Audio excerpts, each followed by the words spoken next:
Aunque tenía una madre que era una poderosa magnate, yo trabajaba día tras día, lloviera o hiciera sol, solo para ganarme la vida. Incluso mi padre prefería vivir en una choza comiendo verduras encurtidas antes que buscarla. Eso era porque mis padres se divorciaron cuando yo era pequeño. Mamá se llevó a mi hermana y desapareció sin dejar rastro, dejándome a cargo de mi padre, que me crió solo. Cada vez que le preguntaba por qué se separaron, papá temblaba y se negaba a decir una palabra. Incluso cuando papá se fugó de repente con el dinero, dejándome solo un mensaje de 99 más, seguía sin comprender la crisis que se avecinaba. ¿Quién podría haber imaginado que mi propia madre era una yandere? Lo que nunca imaginé era que ya había llamado la atención de las herederas yandere de Shanghái. Acababa de regresar a casa después de entregar un pedido cuando abrí la puerta y me quedé paralizado. La luz del salón seguía encendida, la mesa estaba volcada, los jarrones destrozados por el suelo. Todo parecía haber sido saqueado. Una ola de inquietud me invadió. «Papá, ¿estás en casa? ¿Estás bien?» Abrí rápidamente la puerta de su dormitorio. La ropa estaba esparcida por el suelo, los armarios y cajones abiertos, y la maleta que había junto a su escritorio había desaparecido. Todo indicaba que papá se había marchado deprisa, llevándose algunas cosas consigo. Mi mente se aceleró. ¿Qué demonios? Con este aguacero esta noche, ¿qué le ha pasado a papá? ¿Podría haber ofendido a alguien que ahora ha venido a buscarlo? Se me encogió el corazón y me invadió una sensación de aprensión. En ese momento, mi teléfono pitó. Miré hacia abajo y vi una avalancha de mensajes apareciendo en la pantalla. Papá decía que había tenido algunos problemas y que tenía que viajar lejos. No volvería en un tiempo. Me indicó que fuera sola a Shanghái cuando empezara el curso, advirtiéndome que no mencionara su nombre a nadie allí ni me pusiera en contacto con él. Insistió en que era vital, su supervivencia dependía de mí. Me dijo que no me preocupara por dónde estaba ni me inquietara por él, nos volveríamos a ver una vez que se hubieran solucionado los asuntos. Me instó a vivir bien y, lo más importante, a no volver nunca a casa. Pero yo ya estaba en casa. En cuanto envié el mensaje, apareció un signo de exclamación rojo en la ventana del chat, lo que indicaba que papá me había eliminado. Levanté la vista con incredulidad. La puerta principal seguía abierta, la escalera estaba completamente a oscuras y reinaba un silencio inquietante. Papá había visto las señales y me había traicionado. HMPH, lo recordaré. Sin dudarlo, me dirigí a la puerta, decidida a marcharme primero y preocuparme por el resto más tarde. En ese momento, el ruido de pasos apresurados resonó en la escalera. Parecían más de una persona, y demasiado urgentes para ser vecinos. Me quedé paralizado, con el sudor frío mezclándose con el agua de lluvia que empapaba mi ropa. Maldita sea, habían venido a buscarme. Un vistazo al armario de mi habitación me indicó que esconderse era imposible. Apretando los dientes, me subí la capucha, me subí la cremallera de la chaqueta de repartidor hasta arriba y salí por la puerta, con la cabeza gacha, hacia la escalera. Las luces del pasillo, activadas por el movimiento, se encendieron al unísono. Saqué mi teléfono, fingiendo ser un repartidor que comprobaba un pedido, mientras vigilaba el pasillo con el rabillo del ojo. Unos instantes después, varios hombres vestidos de negro, con traje y gafas de sol, irrumpieron en mi campo de visión. El corazón se me subió a la garganta, pero me obligué a mirar con calma la pantalla de mi teléfono. El líder del grupo me detuvo. Se me formaron gotas de sudor en la frente, pero mantuve la voz firme cuando pregunté, ¿qué pasa? Sacó una fotografía, la sostuvo a contraluz para compararla y luego preguntó, ¿para qué establecimiento haces las entregas? Solté un nombre que se me ocurrió, la tía Wang, en la última planta. El hombre frunció el ceño. ¿Cómo sabes que su apellido es Wang? Respondí sin pestañear, lo ponía en el pedido. Insistió, ¿has visto a esta persona? Le dio la vuelta a la fotografía y me la mostró. Le eché un vistazo. El joven de la fotografía no era otro que mi padre, Etienne. Mi corazón comenzó a latir con fuerza. Me obligué a parecer tranquilo. Lo siento, no la he visto. Si no hay nada más, debo irme, mi próxima entrega va a llegar tarde. El hombre de negro asintió y siguió subiendo las escaleras. Uno de ellos se inclinó hacia el oído del líder y le susurró, ese repartidor se parece mucho al hombre de la foto. El líder negó con la cabeza. Esta foto la dejó el cabeza de familia hace décadas. Ese repartidor aún es joven, no puede ser el viejo señor Etienne. Dicho esto, irrumpieron en mi casa. Al ver la puerta abierta, sus expresiones cambiaron al instante. Maldita sea, llegamos demasiado tarde.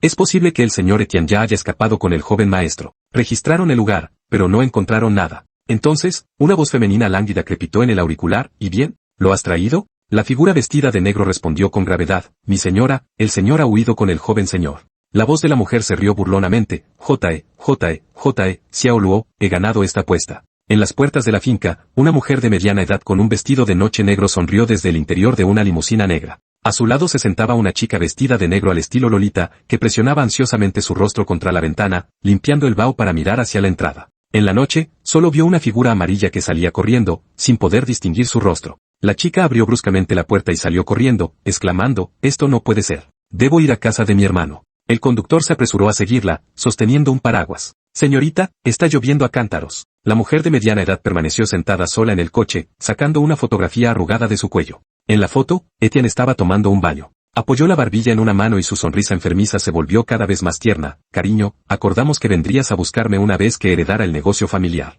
Ahora que nadie puede oponerse a nosotros, ¿por qué no quieres verme? Pero no importa. ¿Mi querida está jugando al escondite conmigo? Muy bien, pero si te encuentro. Sus pupilas se tiñeron gradualmente de carmesí. Habrá consecuencias. Cuando Esiaolu cruzó el umbral, varios hombres vestidos de negro la miraron desconcertados. Señorita Etienne, ¿qué la trae por aquí? Esiaolu preguntó, ¿dónde está la habitación de mi hermano? El líder de los hombres señaló la puerta cerrada con llave que había junto a ellos. Si no me equivoco, debería ser esta. Uno de los hombres dio 2 pasos atrás y abrió la puerta de una patada. Esiaolu dijo, si no hay nada más, pueden ir a buscar a mi madre. Los hombres se retiraron obedientemente. El conductor esperó en la entrada, dejando a Esiaolu sola en la habitación. Una leve sonrisa se dibujó en sus labios mientras se lanzaba sobre la cama, agarrando una almohada y hundiendo el rostro en ella. Respiró hondo, como si temiera que el familiar aroma que flotaba en la habitación pudiera escapar. Ahora mi hermano huele diferente, no como antes. Pero a Xiaolu le gusta más que nada. Sus ojos se volvieron vidriosos, completamente embriagados. Hizo un puchero, con un atisbo de descontento en su interior, ¿por qué mi hermano no ha venido a ver a mamá?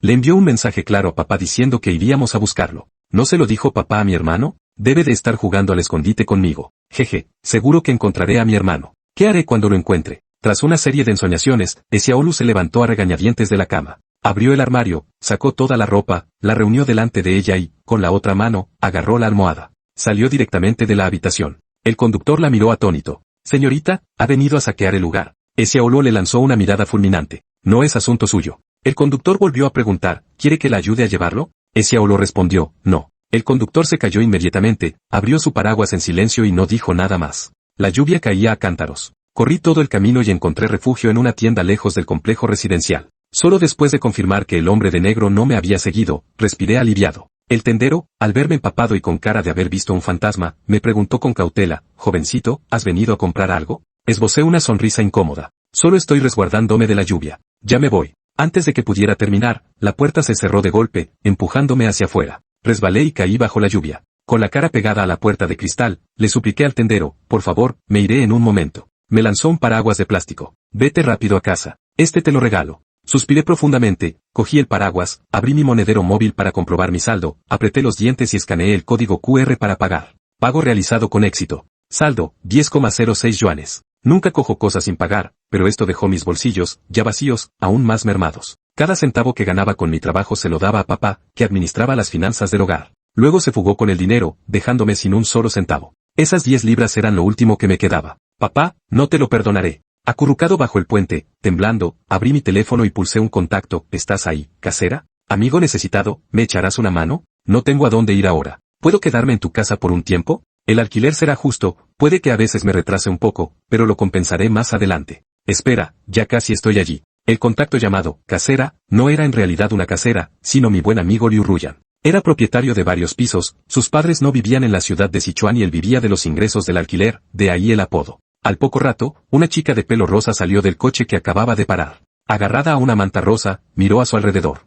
Al verme acurrucado debajo del puente, se acercó corriendo y me envolvió con la manta. Envuelto en su calor, por fin empecé a sentirme un poco mejor. Levanté la vista hacia los hermosos ojos de Liu Ruyan y le dediqué una sonrisa torpe, casi me muero congelado. Te debo la vida. Lo que necesites, solo tienes que decirlo. Atravesaría el fuego por ti. Liu Ruyan me interrumpió inmediatamente, con los ojos llenos de preocupación mientras me miraba acurrucado en una bola. Tomándome de la mano, dijo, vamos, ven a mi casa. Me quedé un poco desconcertado. ¿A tu casa? Había supuesto que me llevaría directamente al nuevo alquiler. Liu Ruyan no me dio oportunidad de negarme, me metió directamente en un taxi y luego se volvió para preguntarme, ¿qué ha pasado? Miró a Jian Ye, que estaba sentado a su lado. Jiang Yi estaba a punto de cantar la verdad sin luoying cuando de repente pensó que no era prudente hacerlo.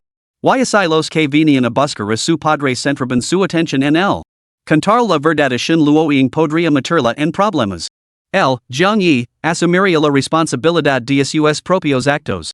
Aunque él mismo no comprendía del todo la situación, nunca permitiría que su compañera se enfrentara al peligro, especialmente cuando esa compañera era una chica que no podía mover un dedo para ayudarse a sí misma. Evitando la mirada inquisitiva de Shin Luoying, Jiang Yi respondió, nos hemos retrasado un poco en el pago del alquiler al casero. Nos han desahuciado esta noche. Shin Luoying entrecerró los ojos. ¿En serios? Hace mucho te pregunté si querías quedarte en mi casa. ¿Por qué te negaste? En I siquiera te cobraría el alquiler. Que más podrías querer, con eso, aparto la cabeza y frunció los labios en un fingido enfado. Yo, Jiang Yi, nunca me aprovocaría de un hermano. Esa es mi línea roja, declaró Jiang Yi con indignación justificada, lo que provocó una risita de Shen Luoying a su lado. Ella lo miró con una sonrisa pícara. Bueno, entonces, ¿cómo piensas pegarme por salvar la vida? Jiang Yi reflexionó un momento antes de negar con la cabeza. No lo sé. Solo tienes que decirlo. Cualquier cosa que esté en mi mano.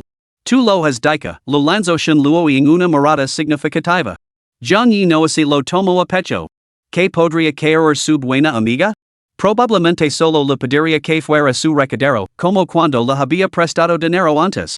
Capítulo 4, el plan de Shen Luoying. Jiang Yi miró por la ventanilla del coche. Las luces de neón multicolores brillaban a través del cristal salpicado por la lluvia, difuminando ante sus ojos. Casera, realmente envidio a los ricos, reflexionó Jiang Yi en voz alta. No hay que inclinarse ante los clientes, en hay preocuparse por que comer a fin de mes. Como dice el refrán? Tu vida es mi sueño. Una voz débil se escuchó a su lado, algunas personas tienen la oportunidad de vivir así, pero no la aprovechan. Jiang Yi se giró y se señaló acusadoramente la nariz. ¿Te refieres a mí? Por favor, déjame en paz. A menos que ganemos la lotería, no se me ocurre ninguna forma de que nuestra familia pueda cambiar las cosas. Shen Luoying lo lanzó una mirada fulminante y se quedó en silencio. El taxi siguió circulando durante un rato antes de detenerse junto a una gran villa. Señora, ¿se ha mudado? No era la primera vez que Jiang Yi visitaba la casa de Shen Luoying. Sus familias vivían relativamente cerca, por lo que, de niños, Shen Luoying solía invitarlo a su casa. En aquella época, sus padres volvían de vez en cuando de visita, y Jiang Yi los conocía bastante bien. Las dos familias eran tan cercanas que bien podrían haber sido una sola. Me mudé aquí después de los exámenes de acceso a la universidad. Te invito a venir a jugar, pero nunca quisiste venir. Jiang Yi respondió avergonzado, bueno, he estado trabajando y no he tenido mucho tiempo para venir. Shen Luoying sacó un juego de llaves de su bolsillo y se las entregó a Jiang Yi. Son de la villa. Entra y date una duca. Jiang Yi las cogió, desconcertado. ¿No te vas a casa? Voy a comprar algo de ropa. Necesitarás cambiar después de la duca, ¿no? Pero, está viendo a cantaros. No es seguro que salgas sola. Puedo soltarme la duca. Perdit. Eres repugnant. Shen Luoying le lanzó una mirada de absoluto asco, le puso un paraguas en las manos y lo empujó sin ceremonias fuera de la puerta. Está bien. Anota la ropa en tu cuenta. Te lo pagar más tarde. Jiang Yi no se detuvo en ello. Que un hombre se ensuciara un poco no era el problema, lo que le molestaba era la idea de ensuciar la casa de otra persona. Con eso, se dirigió hacia la villa. Solo Shen Luoying y el taxista permanecieron en el taxi. Señorita, ¿a dónde vamos ahora? A los apartamentos South Lake. No era un taxi cualquiera, sino un vehículo privado disfrazado de coche de alquiler. El conductor era empleado de la familia Shen como chofer personal de Shen Luoying. Shen Luoying no era una casera cualquiera, sino la hija mayor de la familia Shen, uno de los cuatro clanes más importantes de la ciudad mágica. Debido a los conflictos internos de la familia Shen, Shen Luoying había sido enviada a la ciudad de Chuan cuando era niña, como medida de protección por parte de sus padres. Más tarde, aunque los conflictos familiares se habían resuelto, la joven señorita decidió quedarse en la ciudad de Chuan. Sin embargo, Jiang Yi seguía sin saberlo. Para él, la Shen Luoying que conocía no era más que una mujer rica normal y corriente. En cuanto a Shen Luoying, había estado fingiendo ser pobre delante de Jiang Yi todo este tiempo. Vimos que hará mi corrito, murmuró Shen Luoying, con una leve sonrisa en los labios. No deceptions los planes que he hecho. Con eso, recuperó su teléfono móvil, suya pantalla mostraba el interior de la villa. Jiang Yi se quitó el uniforme de repartidor empapado y lo escurrió bajo el alero hasta que dejó de gatear antes de entrar en la villa. Las luces permanecían encendidas, lo que sugería que Shen Luoying se había marchado apresuradamente. Jiang Yi miró la colosa lámpara de araña y luego observó el lujoso sofá reclinable del salón, respirando profundamente. La decoración de la villa era aún más opulenta que antes, lo que dejó a Jiang Yi completamente impresionado. Sabía que la casera era rica, pero no me había dado cuenta de cuánto. La envidia llenó a sus ojos. Me preguntó cómo lo iré a papa ahora. Jiang Yi miró por la ventana. La lluvia no daba señales de amanecer más bien al contrario, se había intensificado. Hijo, no espero que me regales grandes villas, pero como has podido quedar con todos esos gastos de manutención? Suspiró Jiang Yi. Recorrió la planta baja, pero no encontró ninguna duca. Así que subió las escaleras hasta el segundo piso. Ante él se extendía un largo pasillo, cuyas paredes estaban adornadas con numerosas pinturas. Contempló las pinturas con asombro, no por su belleza, sino porque todas eran creaciones suyas. En la escuela primaria, a Jiang Yi le gustaba dibujar, aunque su habilidad era, por decirlo suavemente, questionable. Shen Luoying, que destacaba en arte, solía ser su profesora. Cuando terminaba una obra, Shen Luoying la guardaba cuidadosamente. Jiang Yi no imaginaba que ella las había colgado todas en las paredes. Carino, ahora entiendes lo que siento por ti, ¿verdad? Shen Luoying observaba la escena con gran interés, anticipando su reacción. Efectivamente, los ojos de Jiang Yi comenzaron a enrojecerse. ¿Quién diría que la casera era tan sentimental? Jiang Yi estaba profundamente conmovido. De verdad, mi buen hermano. Las palabras llegaron a los oídos de Shen Luoying y el rostro de la joven se ensombreció al instante. Debajo del muro había filas de puertas y ventanas. Jiang Yi miró a través de las ventanas, buscando el cuarto de baño. ¡Qué raro! ¿Cómo es posible que una villa tan grande no tenga cuarto de baño? Camino hasta el final del pasillo sin encontrarlo. Ding! El teléfono de Jiang Yi sonó. Lo abrió y encontró un mensaje de Shen Luoying. Casera olvidé mencionar que no hay duca separada en la villa, solo en mi habitación. Casera mi habitación está arriba. Es la que tiene la luz encendida. Yo no es un poco incómodo? Shen Luoying no había respondido. Jiang Yi miró hacia la habitación iluminada, dudó un momento y luego empujó la puerta para abrirla. Las paredes eran de color rosa y había un osito de peluche gigante sentado en la gran cama blanca. Parecía que Shen Luoying lo usaba como almohada. Esto, todavía lo tiene. Jiang Yi lo reconoció al instante como el regalo de cumpleaños que le había dado cuando eran niños. ¿Cómo se ha roto tanto? Jiang Yi se fijó en los numerosos agujeros pequeños que tenía el osito de peluche, cada uno cuidadosamente cosido por Shen Luoying. Así es, querido. Shen Luoying esbozó una leve sonrisa. Lo he conservado todo este tiempo. Para demostrar lo mucho que apreciaba el osito, lo había pinchado deliberadamente y luego había cosido meticulosamente los agujeros antes de colocarlo en la cama. Ahora puedes entender mis sentimientos, ¿verdad? Dios mío, ¿cuántos años tienes para seguir durmiendo con un osito de peluche? Shen Luoying. ¿De verdad es eso lo importante? Junto a la cama había un banco de trabajo y un escritorio con un ordenador, donde yacía abierto el diario de Shen Luoying, con las páginas con tinta fresca. ¿Desde cuando la casera leva un diario? Pensó Jiang Yi, recordando que Shen Luoying nunca había tenido esa costumbre. Era el diario que Shen Luoying había preparado meticulosamente, en el que narraba cada pequeño momento entre él y Jiang Yi. Carino, cuando lees el diario, seguro que lo entenderás. Antes de que pudiera terminar. Dios mío, dejar el diario hacia la vista. Menos mal que fui yo quien entró. Y así lo hubieran visto otros huéspedes. Jiang Yi cerró el diario por él y, pensativo, guardó la pluma estilográfica entre sus páginas. No pasa nada, no pasa nada. Shen Luoying luchó contra el impulso de correr a casa. Me queda un último es en la manga. Ding-a-ling, ding-a-ling. Jiang Yi dio un respingo y se giró para mirar el armario de la habitación. Maldita sea, ¿por qué ha puesto el despertador dentro del armario? Jiang Yi frunció el seno, a punto de abrirlo y recuperar el despertador. Shen Luoying había puesto la alarma a propósito.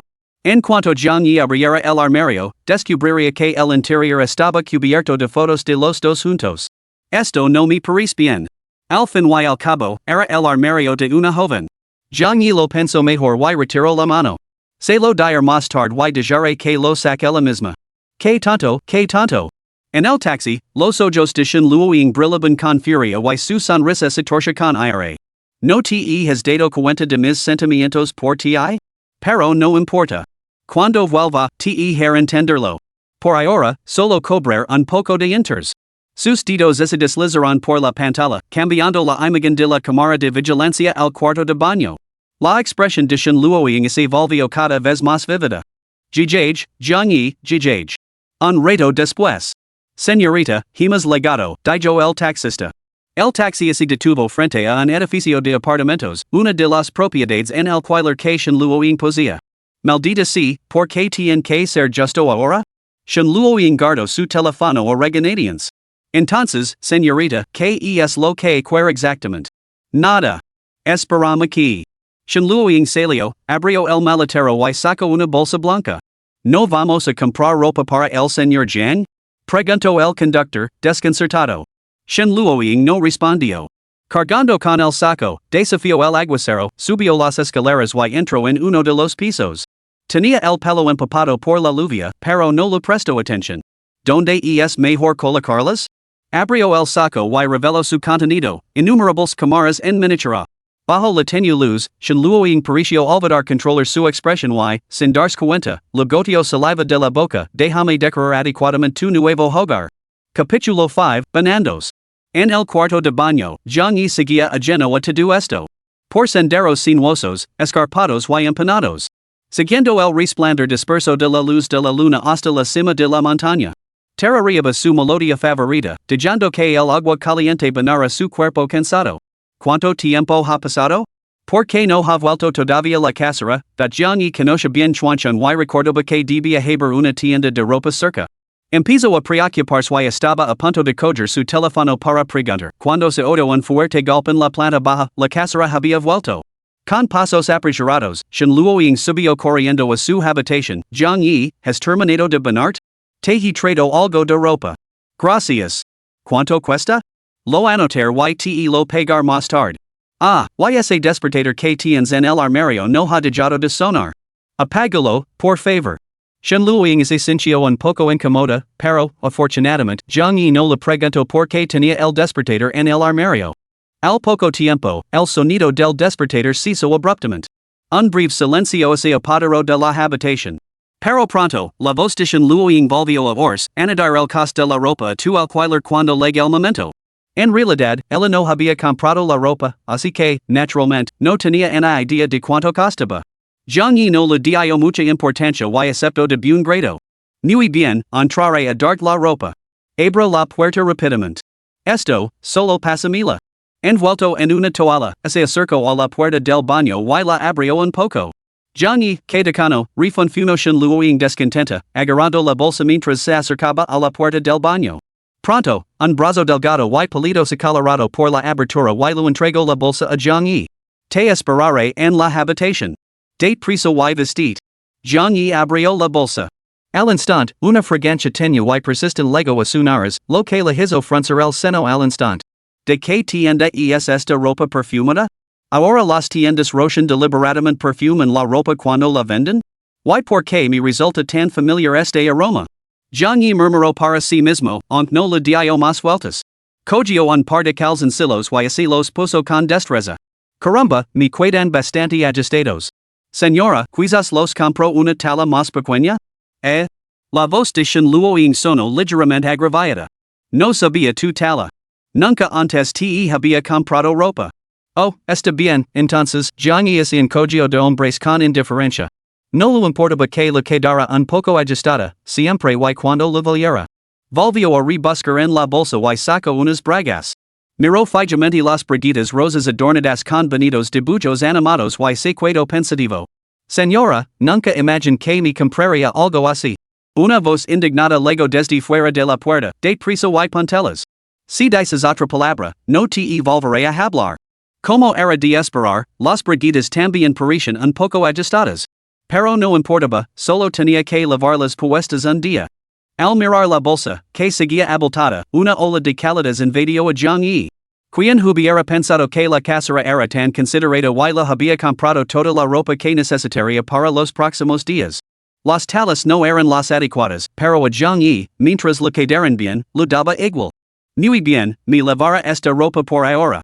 Gracias, amigo. De acuerdo. Fuera de la puerta, los labios de Shen Luoying se curvaron en una sonrisa extrañamente traviesa. Ahora tendría que comprar ropa él mismo. Cuando Jiang Yi salió del baño, Shen Luoying estaba sentada junto a la cama, con la mirada fija en él. ¿Qué pasa? Preguntó Jiang Yi. Nada, respondió Shen Luoying, apartando rápidamente la mirada. Ni toca du charme. Se dirigio con determinación hacia el baño y cerró la puerta. Maldito Jiang Yi, tienes que empujarme esto? Murmuración Luoying para sí misma. Pero no importa. No soy tan mezquina como tú. Que una chica tome la iniciativa no es tan malo, ¿verdad? Se humedeció los labios rojos y se miró en el espejo, admirando su rostro adorable y su esbelta figura. Te demostrar que soy una chica, no una maldita buena amiga. No Myers. Grito, seguida del sonido del agua corriendo. Jiang Yi se sentó ociosamente en su silla, mirando hacia el baño antes de desplazarse por su teléfono. Una publicación llamó rápidamente su atención, la gira inaugural de conciertos de Xiao Qingxue comenzará en un mes en el Teatro Tianyu de la capital mágica. En ese momento, el concierto de Xiao Qingxue, los ojos de Jiang Yi se iluminaron. Se desplazó hacia abajo por la publicación, que estaba llena de fotos de actuaciones anteriores de Xiao Qingxue. La chica de las fotos tenía el pelo blanco como la nieve y su mano, tan blanca como el jade, agarraba el micrófono. Con un cielo estrellado como telón de fondo, su sonrisa parecía congelar el tiempo, convirtiéndose en el centro de atención del universo. Jiang Yi no era muy aficionado a la música, pero las canciones de Xiao Qingxue eran una excepción. Sabía que era la segunda hija de la familia Xiao, uno de los cuatro clanes más prominentes de Shanghai, y una superestrella cuya fama se extendía por todo el país. Su voz poseía una cualidad mágica que podía barrer el cansancio de sus días de trabajo, aunque Jiang Yi vivía con austeridad, había ahorrado para comprar sus álbums. Sin embargo, Xiao Qingxue no sacaba música con frecuencia, y sus fans se estaban impacientando por la larga pausa desde su último sencillo. Quien hubiera pensado que Xiao Qingxue haría una gira, y aquí mismo, en la ciudad mágica. Suspiró Jiang Yi. Ojalá pudiera verla en directo. Jiang Yi tenía que averiguar cómo pagarse la próxima comida. Gastar dinero en un concierto era totalmente imposible. Era mejor buscar un trabajo a tiempo parcial adecuado. Estaba revisando varias ofertas de trabajo en la aplicación de empleo cuando la voz de Shen Luoying llegó desde el baño. Ay, Dios mío, se me ha olvidado traer una toalla. Jiang Yi, ¿podrías traerme una? ¿No hay toallas en el baño? Normalmente vivo sola, ¿por qué iba a tener tantas toallas? Hay una de repuesto colgada en el balcón. Rápido, tráemela. Veil.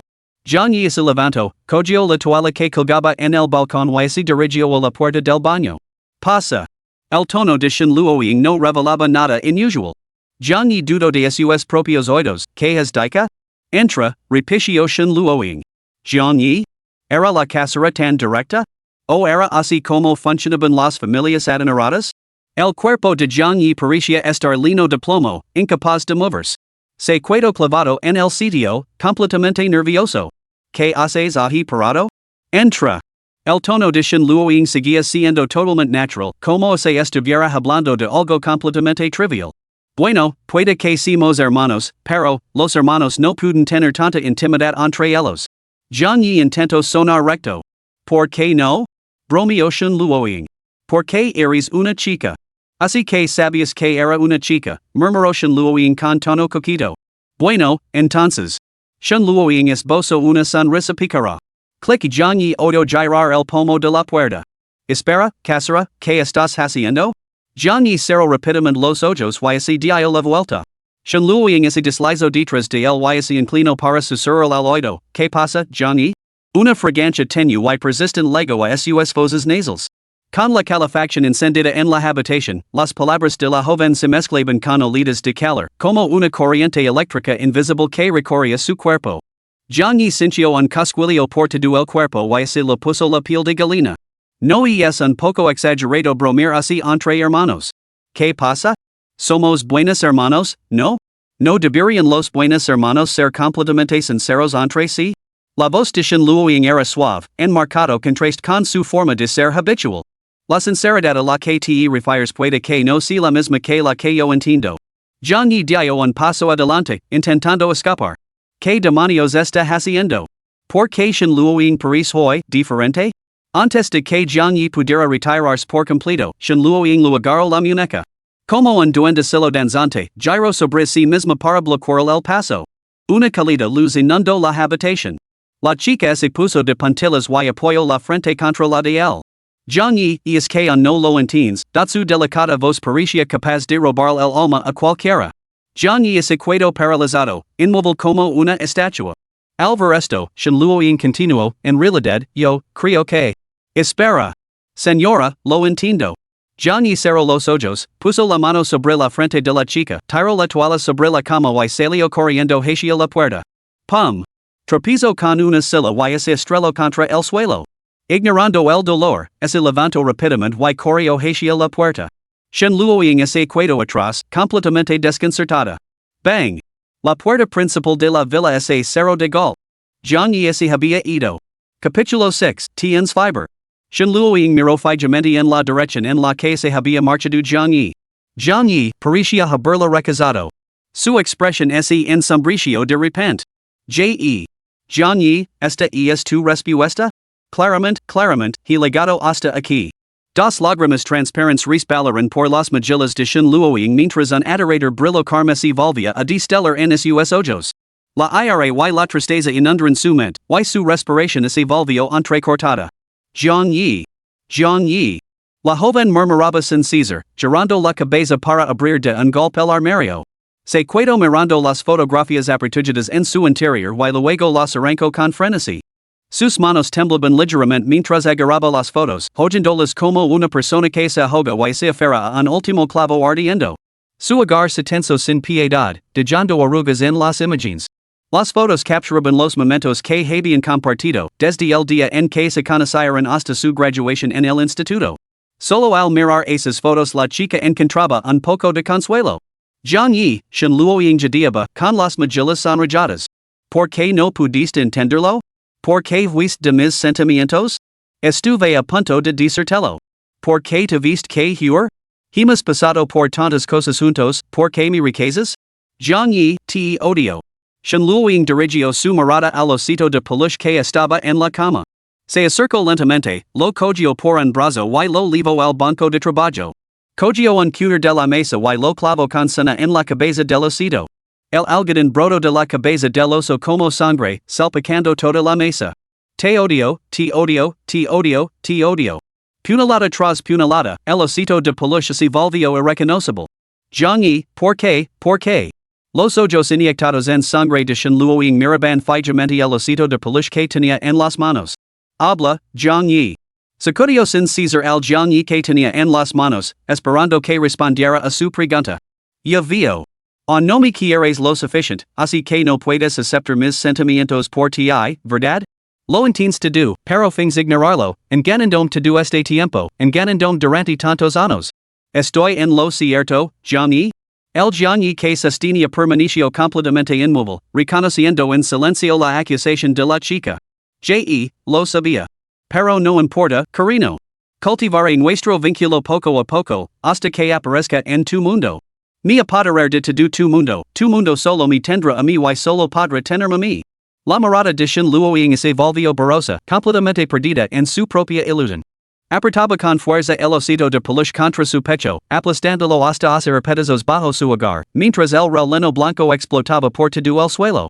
John y. Sin luego se derrumbó en el suelo angustiada, con las manos temblorosas recogiendo frenéticamente el algodón del suelo y rellenando torpemente el cuerpo hueco del oso. Pero todo fue en vano. John y, no me dejes. Lo siento, Sin luego remendó frenéticamente el osito de peluche, pero cuanto más se asustaba, más se extendía el daño. Finalmente, el oso expulsó los últimos restos de algodón de su vientre, dejando al descubierto una tela plagada de heridas. Me equivoco, John y. No debería haber dejado marchar tan fácilmente. Ya. John y, me asegurar de que no tengas derecho a recazarme. Her que te quedas a mi lado para siempre, cariño, me has obligado a hacerlo. Se había colocado un discreto dispositivo de rastreo en la ropa interior de John y. En el momento en que Sin luego activara su teléfono, se revelaría su ubicación. Una vez localizado, enviaría a varios guardaespaldas a recuperarlo. John y quedaría entonces confinado en esta villa para siempre, oculto a todos. Podría poseerlo por completo, manteniéndolo perpetuamente a su lado, tal y como en sus primeros días juntos. Sin dudarlo un instante, la chica cogió su teléfono y activó la aplicación de rastreo. Sin embargo, en el momento en que vio la ubicación de John y, sus hermosos ojos se abrieron con sorpresa. ¿Por qué? Miro fijamente el punto rojo en el mapa, observando como se movía rápidamente, pero hacia la villa. Chorido. Abajo, la puerta de la villa se abrió con un crujido. Casera, he vuelto. Resonó la voz de Zhang Yi. La mirada de la chica se quedó en blanco. El regreso de Zhang Yi era totalmente inesperado. ¿Por qué, repitió Shenluoying, momentáneamente desconcertada. Zhang Yi estaría arriba en cualquier momento. ¿Qué debía hacer? Shenluoying salió de su frenesí, con la mente mil por hora. ¿Cómo podría explicar este desastre? El osito de peluche yacía abandonado en el suelo, con algodón esparcido por todas partes. Zhang Yi, espera. No entres. Casera, ¿qué pasa? Yo, me estoy cambiando. No puedes entrar. Me acabas de decir que entrara directamente al baño. ¿Por qué ahora no puedo? Shenluoying yacía tirada en el suelo, recogiendo frenéticamente el algodón. Pervertido. En ese momento estaba envuelta en una toalla. ¿No me pediste que te trajera una toalla? Necesitaba dos toallas para secarme. ¿No está permitido? Me has dado un susto de muerte, casera. Casi pierdo mi inocencia. Bueno, date prisa. Por supuesto, Shenluoying no estaba envuelta en una toalla en ese momento, pero para Zhang Yi, seguía siendo una joven inocente. Rápidamente limpió el suelo y metió el algodón y la tela deslocada en el armario de un solo golpe. Luego se subió a la cama y enterró la cara en la almohada para ocultar sus lágrimas a Zhang Yi. Bien, entra. La puerta se abrió. Zhang Yi se sentó en la cama, con una bolsa en la mano. Zhang Yi, ¿por qué has vuelto? Murmuró Shenluoying en voz baja, con la cabeza enterrada en la almohada. ¿Por qué no debería volver? Preguntó Zhang Yi con total perplejidad. ¿Para qué has vuelto? Para compadecer de mí. Shenluoying permaneció boca abajo, apretando los dientes, incapaz de mirar a Zhang Yi a los ojos. ¿Qué? Preguntó Zhang Yi en más desconcertado. Hizo una pausa para recordar y luego dijo, casera, ¿no tenías fiber? Se produjo un breve silencio en la habitación. Zhang Yi le dio la cabeza, sin entender. ¿No tenías fiber? Acabo de salir a comprar unas medicinas. Levantó la bolsa que llevaba en la mano. Se está haciendo tarde. Si hubiera salido más tarde, la farmacia habría cerrado. Shenluoying estaba desconcertada. La habitación quedó en silencio. Después de un largo momento, se dio la vuelta, con los ojos muy abiertos y llenos de asombro. Ajeno a su propio aspecto lamentable, con el rostro bañado en lágrimas, miró a Zhang Yi con los ojos llenos de lágrimas. Yo, ¿tenía fiber? Cuando presionas tu frente contra la mía para comprobar mi temperatura, me di cuenta de que tenías fiber. Puede que mis sentidos sean un poco más agudos que los tuyos, porque noté que tenías la frente muy caliente. Zhang Yi volvió a tocar la frente de Shenluoying. Tienes bastante fiber. Puedes comprobarlo tú misma. Zhang Yi sospechaba que Shenluoying había notado que tenía fiber y había utilizado su frente para medir su temperatura, por eso había apoyado la suya contra la de él. Capítulo 7. ¿Qué puedes hacer cuando eres familia? ¿Por qué lloras? ¿Te encuentras muy mal? Zhang Yi se sintió algo perdido y miró a Shenluoying con verdadera preocupación. Shenluoying no mostró ninguna reacción y Zhang Yi se sintió un poco nervioso, sin saber si hablar o permanecer en silencio. Se apresuró a acercarse a la cama y dejó a un lado la medicina. ¿Te encuentras muy mal? A Zhang Yi lo aterrorizaba ver llorar a Shenluoying. Ya fuera por un mal resultado en un examen o por cualquier otra pena, ella siempre acudia primero a él, aferrándose él entre lágrimas en busca de consuelo.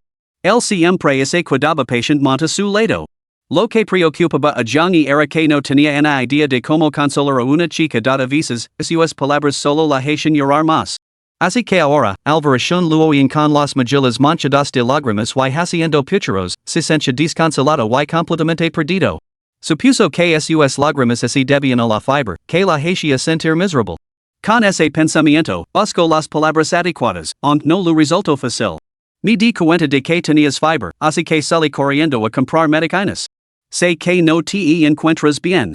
Te resfrias fácilmente cuando te mojas y, una vez que te resfrias, te de fiber. Sin medicinas, el resfriado no desaparecerá. Shenluoying permaneció inmóvil, con sus hermosos ojos fijos en el rostro de Zhang Yi mientras las lágrimas le corrían por las mejillas sin control. Zhang Yi se sintió aún más ansioso. ¿Había vuelto a decir algo inapropiado? Esas palabras sonaban como si solo estuviera justificandos, algo totalmente inútil. Siempre era así, totalmente ilógico en sus palabras, soltando lo primero que se le venía a la cabeza, solo para complicar aún más las cosas. Ahora no tenía ni idea de cómo explicarse. Shen Luoying debía de haberse mojado bajo la lluvia mientras le compraba ropa o mientras lo buscaba. Lo que significaba que había cogido esa fiber por su culpa. Esto hizo que Jiang Yi quisiera abortar varias veces. Shen Luoying debía de estar echando la culpa, preguntándose por qué no había comprado la medicina antes. Pero él no sabía cómo explicarlo, así que simplemente se disculpó. Ay, casera. Luoying, lo siento. No debería haber hecho esperar tanto. Es que solo me quedaban 10 yuans. No podía permitirme un taxi, así que tuve que correr a la farmacia para comprar tu medicina. La mayoría de las farmacias de por aquí estaban cerradas. Tuve que ir corriendo a varias antes de encontrar alguna. Jiang Yi puso la mano en la frente de Shen Luoying y luego en la suya, comparando sus temperaturas. Estás más caliente que antes. Tumbate bien. Voy a preparar un té de hierbas.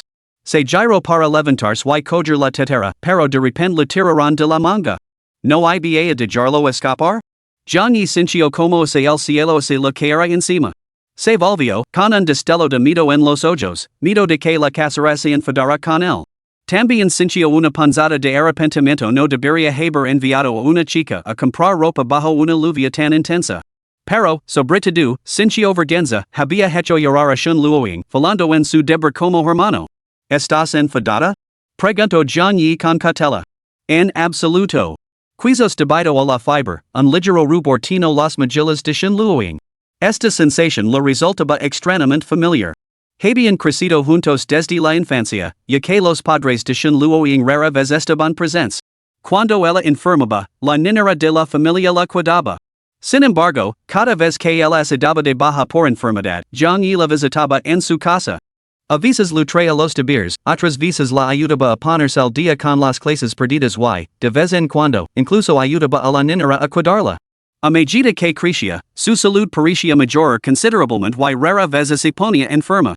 Especialmente después de empezar la secundaria, Jiang Yi se preocupó por sus estudios y no había visitado su casa en mucho tiempo, y mucho menos la había cuidado así.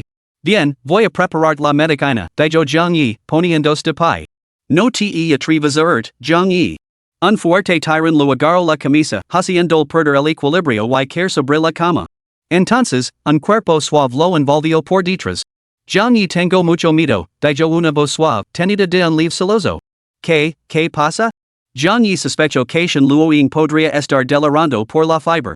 No pasa nada, no pasa nada. La medicina te hará mejorar pronto. Solo aguanta un poco más. Empujó suavemente a Shen Luoying detrás de él, pero él se aferró a él como un parche de piel de perro. Está bien, está bien. No eres una niña. Solo descansa adecuadamente cuando estés enferma. El tono suave de Jiang Yi pareció tocar la fibra sensible de Shen Luoying. Ella apretó el abrazo, rodeando la cintura con los brazos cada vez más fuerte. Tranquila, casera. ¿Cuándo te has vuelto tan fuerte? Dijo Jiang Yi con una mueca de dolor. Shen Luoying siempre había sido así de niña, se aferraba a él de esta manera cada vez que tenía fiber, solo que ahora, como adulta, el hogar de la casera se había vuelto considerablemente más fuerte, dejando incluso al robusto Jiang Yi algo abrumado. Jiang Yi, ¿cómo puedo pagar por cuidarme así? Shen Luoying acarició su espalda con la nariz. Solo devuélveme las 10 libras de la medicina, respondió Jiang Yi. No, Shen Luoying parecía delirar de verdad por la fiber, con la voz de Bill y sin aliento. Jiang Yi frunció el seno, refuncionando para sus adentros, ¿por qué es tan tacana la casera? Pero al volverse para mirar a Shen Luoying, con los ojos cerrados y apretada contra él, bromeó con una sonrisa. Entonces, ¿qué pensabas darme? Ante esta pregunta, Shen Luoying dejó escapar unos suaves gemidos. Jiang Yi frunció el seno, sin entender muy bien sus palabras. Se inclinó hacia ella y acercó la oreja a sus labios. Quiero meterte en mí. Jiang Yi se quedó paralizado. Antes de que su cerebro pudiera procesarlo, su cabeza fue golpeada contra la cama. Casera, ¿qué estás haciendo? Si quieres pelear, espera a que te encuentres mejor. Jiang Yi. Shen Luoying tenía los ojos entrecerrados y sus pupilas color melocotón brillaban con corazones. ¿Te apetece probarme, a 39 grados? Jiang Yi. Esta chica realmente tenía mucha fibra estaba diciendo tonterías. Aun así, John Yi contempló su exquisito rostro, con las mejillas sonrojadas, y no pudo resistirse a peliscarlas. Así era bastante adorable. Bien, bien. John Yi bien. La voz de Shen Luoying se fue debilitando cada vez más. Pronto, su respiración se volvió constante y uniforme, como si se hubiera quedado dormida. Incluso mientras dormía, sus manos permanecían inquietas, moviéndose como si acariciara a un gato o revolcara el pelo de un niño. Uf. John Yi no pudo evitar reír suavemente. Pensó para sí mismo, podría ser que, en su mente, yo fuera una especie de animalito o quizás un niño loroso? John Yi no esperaba que la casera hablara dormida por la noche. A John Yi se le ocurrió una idea repentina. Y si le hago fotos así y lo grabo. Cuando la casera lo oiga, seguro que me suplicará que lo borre. Entonces podría exagerar todo tipo de cosas, ¿no? Como que me pague la medicina. Daiko y hecho, John Yi sacó su teléfono, lo acercó a la cara de Shen Luoying y tomó varias fotos. Luego activó la grabadora de voz y acercó el teléfono a sus labios. Con eso debería batar. John Yi sonrió con picardia y se dispuso a levantarse. Sin embargo, se dio cuenta de que, aunque Shen Luoying estaba dormida, su cuerpo se aferraba a él como si estuviera suspendido, tenía los brazos alrededor de su cuello, la barbilla apoyada en su hombro y, de vez en cuando, su cálido aliento escapaba de sus labios y la hacía cosquillas en la cara. Caramba, ¿cómo se supone que voy a dormir así? Sin otra opción, y teniendo en cuenta que era la hermana de su compañera, John Yi lo aguantó. Capítulo 8, ahora me toca a mí cuidar de ti. Al amanecer, un rayo de sol se colorado por las ventanas que iban del suelo al techo y se posó en el rostro de Shen Luoying. Ella abrió ligeramente los ojos y vio a John Yi tumbado a su lado. John Yi tenía unas enormes ojeras bajo los ojos y miraba a Shen Luoying con el rostro lleno de resentimiento. Se sentía bastante incómodo, con los brazos inmovilizados por el peso de Shen Luoying, ahora completamente entumizados. Sin embargo, no se atrevía a hacer ningún movimiento brusco por miedo a despertarla. Además, su propio cuerpo parecía algo débil. Shen Luoying todavía estaba aturdida, con un dolor sordo que le latía en la cabeza. Efectivamente, había desarrollado fibra y, hasta que John Yi se lo dijo, no se había dado cuenta en absoluto de su estado. Ahora, Shen Luoying entrecerró ligeramente los ojos y miró el rostro atractivo y familiar que tenía delante. En su estado de somnolencia, instintivamente acercó su mejilla a John Yi. John Yi, buenos días, murmuró con una voz tan débil como el zumbido de un mosquito. Después de hablar, cerró los ojos con cansancio, acurrucándose contra él mientras se preparaba para volver a dormirse. ¿Casera, te importaría mirar qué hora es? Replicó John Yi, aunque su voz estaba ronca. Desde por la mañana, había notado una molestia en la garganta, probablemente contagiada por la casera. Shen Luoying lo había atormentado toda la noche. Había querido escapar, pero no pudo. Impotent, se había quedado obedientemente en la cama, seguido por ella, utilizado como su almohada humana. De hecho, John Yi no había pegado ojo en toda la noche. Sin embargo, Shen Luoying parecía ajena a ella y seguía aferrada a su cuello mientras yacía tranquilamente en sus brazos. John Yi suspiró para sus adentros. Shen Luoying había enfermado así por su culpa. Darse cuenta de ello como un poco su resentimiento y su mirada se suavizó al mirarla. Y así permaneció, sirviendo de almohada humana a Shen Luoying, sin siquiera quitarse el abrigo mientras yacía inmóvil en la cama. ¿Me ha confundido con ese osito de peluche? Bostezó John Yi. Qué raro, ¿dónde se ha metido ese osito de peluche? Su mirada recorrió la habitación, pero no encontró rastro alguno del peluche. Estaba aquí hace un momento.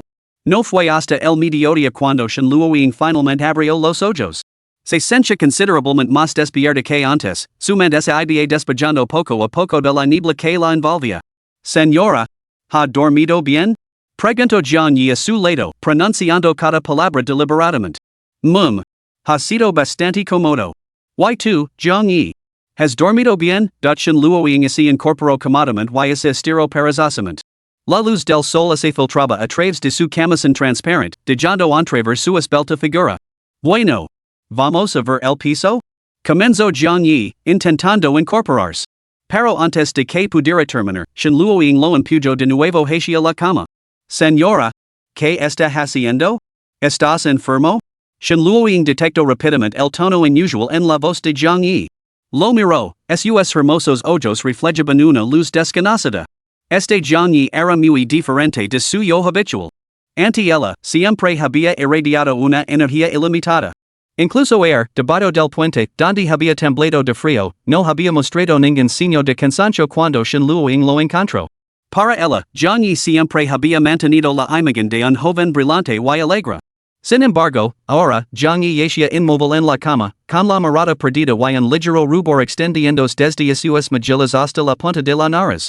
Era una imagen que Shenluoing nunca había visto antes, y que Johnny nunca había parecido tan agotado como hoy. Casera, ¿qué está haciendo? Johnny frunció el seno ante la peculiar mirada de Shenluoing, desconcertado. Tragando saliva para reprimir la olita de emoción que lo embargaba, Shenluoing respondió con calma, parece que has cogido un virus.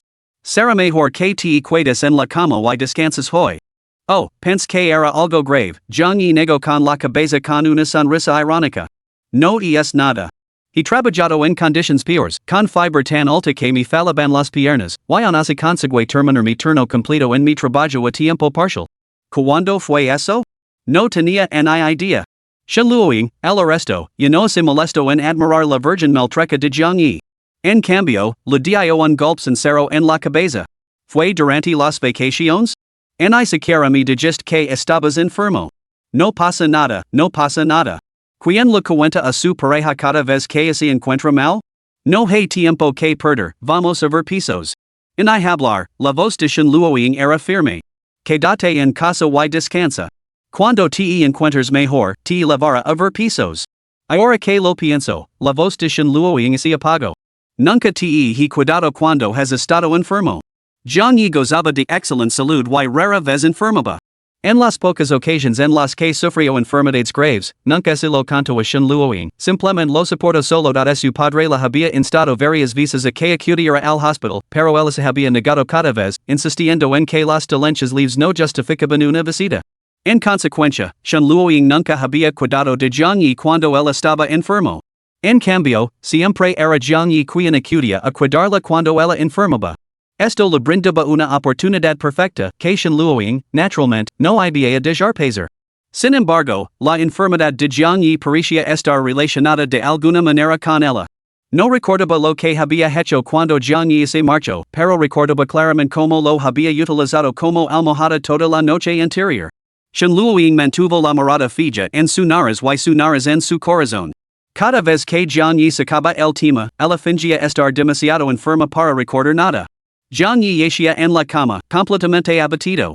No había dormido en toda la noche y la fiebre lo había dejado la conciencia confusa. Para él, esto significaba finalmente la oportunidad de descansar adecuadamente. Está bien, entonces, te lo dijo a ti. Con esas palabras, Jiangyi cerró lentamente los ojos, para no volver a abrirlos nunca más. Incluso la respiración resonaba en la silenciosa habitación. Jiangyi.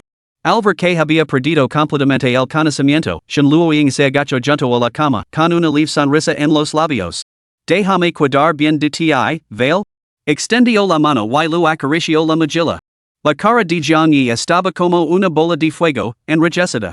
En la habitación con la calefacción apagada, el vapor seguía saliendo de su cara. Que adorable ni lo comería a besos. Al ver que Jiangyi no mostraba ninguna reacción, Shenluoing se dejó llevar poco a poco.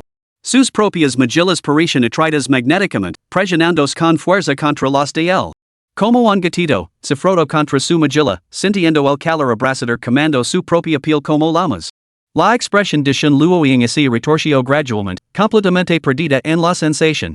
Después de un largo rato, Shenluoing se apartó a regañadientes, con una mano posada en la mejilla de Jiangyi, su pulgar trazando la textura ligeramente áspera, mientras que la otra mano seguía acariciando la cabeza.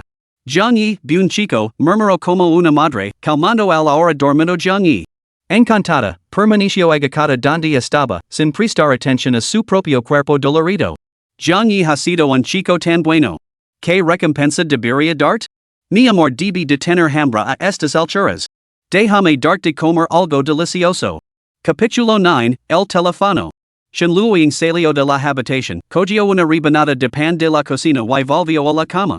Sus labios rojos se separaron ligeramente mientras daba un suave mordisco, masticándolo lentamente antes de dejar que las migas se derritieran en su lengua.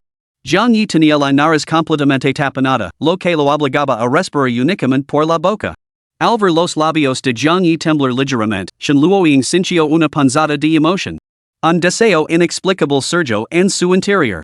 Se inclinó, casi aturdida, dispuesta a usar la cinta transportadora para levar las migas de pan a la boca. Rying. Justo entonces, el teléfono de shenluoing sonó en el momento más inoportuno.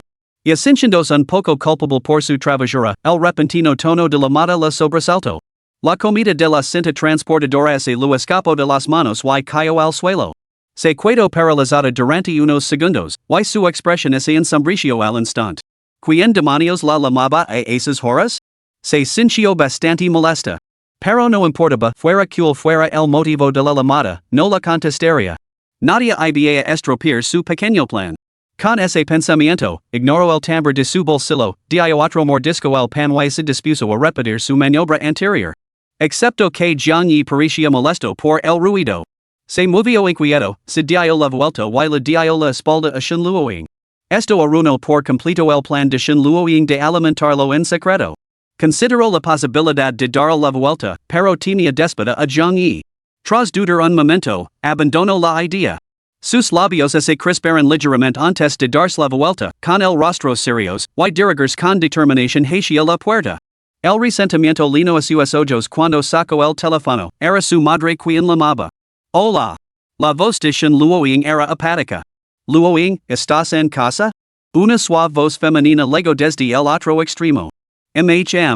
Se hizo el silencio en ambos extremos de la línea. Tras unos segundos, la voz de su madre volvió a oírse. ¿Qué pasa, Luoing? ¿Te encuentras mal? No. Entonces, ¿te preocupa algo? Nada. Su madre se quedó en silencio, sin saber qué decir. En ese momento, se oyó la voz de un hombre de mediana edad, era su padre. Bueno, no será que Jiang Yi te ha estado acosando, ¿verdad? Por supuesto que no. Shenluoing hizo un puchero y murmuró entre dientes, Jiang Yi es muy amable conmigo. Aunque su voz era baja, sus padres la oyeron claramente. La madre de Shen contuvo una sonrisa, no estás con Jiang Yi ahora mismo, ¿verdad? Shenluoing no esperaba que sus padres se dieran cuenta tan rápido. Se sonrojó. Bueno, ahora mismo está en mi habitación. Ya veo. La madre de Shen lo entendió todo al instante. Sonrió con calidez. Así que os hemos interrumpido. ¿Qué? El padre de Shen oyó esto y sintió que una olida de aire inexplicable se apoderaba de él. Ese chico. No es nada honesto, escapándose a tu casa. Cuando lo atrae, cojera unas tijeras y. Padre, ¿en qué estás pensando? Shenluoing resopló indignado y luego les contó a sus padres la situación en la casa de Jiang Yi, suavizando ligeramente los detalles de su enfermedad. Al oír esto, tanto el señor como la señora Shen se sorprendieron. Respiraron hondo y, tras una larga pausa, dijeron, no es de extrañar que no pudiéramos localizar a Jiang Ling estos últimos días. Su familia debería haber pedido nuestra ayuda cuando surgió el problema. ¿Por qué no se queda Jiang Yi con nosotros un tiempo? Él también estudia en la Universidad de Shanghai, ¿no? Podrían hacerse compañía el uno al otro y él no tendría que preocuparse por el alojamiento. ¿Es eso realmente posible? Preguntó Shenluoing con un tono de voz que delataba su alegría. Miralo, dijo la madre de Shen con una leve sonrisa mientras miraba a su marido, que estaba a su lado con una expresión de total exasperación. Hace un momento estaba tan apático y ahora, con solo sugerir que Jiang Yi se ha animado. Pero Jiang Yi nunca aceptaría, suspiró Shenluoing. Es tan terco en cuanto a guardar las apariencias que nunca se mudaría a nuestra casa gratis. Además, en sus ojos no soy exactamente la señorita Shen. Si supiera mi verdadera identidad, probablemente no seguiría viendo así. Shenluoing sentía que ese Jiang Yi descubría que ella era la señorita Shen, miembro de uno de los 4 clanes más prominentes de Shanghai, eso sin duda crearía una brecha entre ellos. Vosotros dos sois un verdadero dolor de cabeza. Jiang Yi es realmente especial, perfecto en todos los sentidos, excepto porque es tan rígido como una tabla. La madre de Shen sacudió la cabeza. Tu identidad saldrá a la luz tarde o temprano. No puedes seguir fingiendo delante de él para siempre. Al menos, no ahora. Shenluoing apretó los dientes. A veces, realmente quería abrir el cráneo a Jiang Yi para ver ese por dentro era de madera. Decidió ocultar la verdad hasta que su relación se consolidara y entonces se la revelaría ella misma a Jiang Yi. ¿Qué te parece esto? Comprar una villa cerca de la Universidad Magic City. Tú dirás que quieres compartir piso con él y luego os mudarías juntos. Más adelante, lo cobrarás un alquiler simbólico. De esa manera, él no suspectará nada y tu identidad seguirá a salvo. ¿Qué París? Shinluoying lo penso un momento y, con los ojos brillantes, acepto, si, hagámoslo así. No lo voy a permitir. Protesto el padre de Shin con ansiedad. ¿Cómo puedes dejar que nuestra hija viva con Jiang Yi? Un hombre y una mujer solos juntos. Ese chico podría tomarse libertades con Luoying. La señora Shan lo lanzó una mirada fulminante. No vivimos precisamente en medio de la nada. Si liga el caso, nos pasaremos a cenar todas las noches para que te quedes tranquilo, viejo. Ya sabes lo decente que es Jiang Yi. Si causa algún problema, la señora Shan sería con picardia, simplemente lo ataremos y lo traeremos a casa como yerno. Entonces no podrá negarse. ¿De qué demonios están hablando ustedes dos? Exclamó Shan Luoying, fingiendo indignación. ¿Cómo pueden tratar así a su hija? Bueno, tal vez no fuera del todo descabellado. Shan Luoying reflexionó para sus adentros, con una leve sonrisa en los labios. Muy bien, Luoying, ¿por qué no regresas mañana a Shanghai? Ven temprano para que Jiang Yi no tenga que pasar por Sally. Está bien. Cuando Jiang Yi esté despierto, lo hablar con él. Bueno, entonces no os molestar más. Que os divertéis. La madre de Shan pronunció la última frase con un tono cargado de insinuations. Antes de que Shan Luoying pudiera responder, colgó. Jiang Yi a partir de ahora, podremos estar juntos todos los días. Gj. Podría comer con Jiang Yi, ir juntos al colegio e incluso colarse en su habitación por la noche. Absorta en estos pensamientos, Shan Luoying se olvidó poco a poco de controlar su expresión. Cuando volvió a la realidad, se limpió la baba de la camisura de los labios.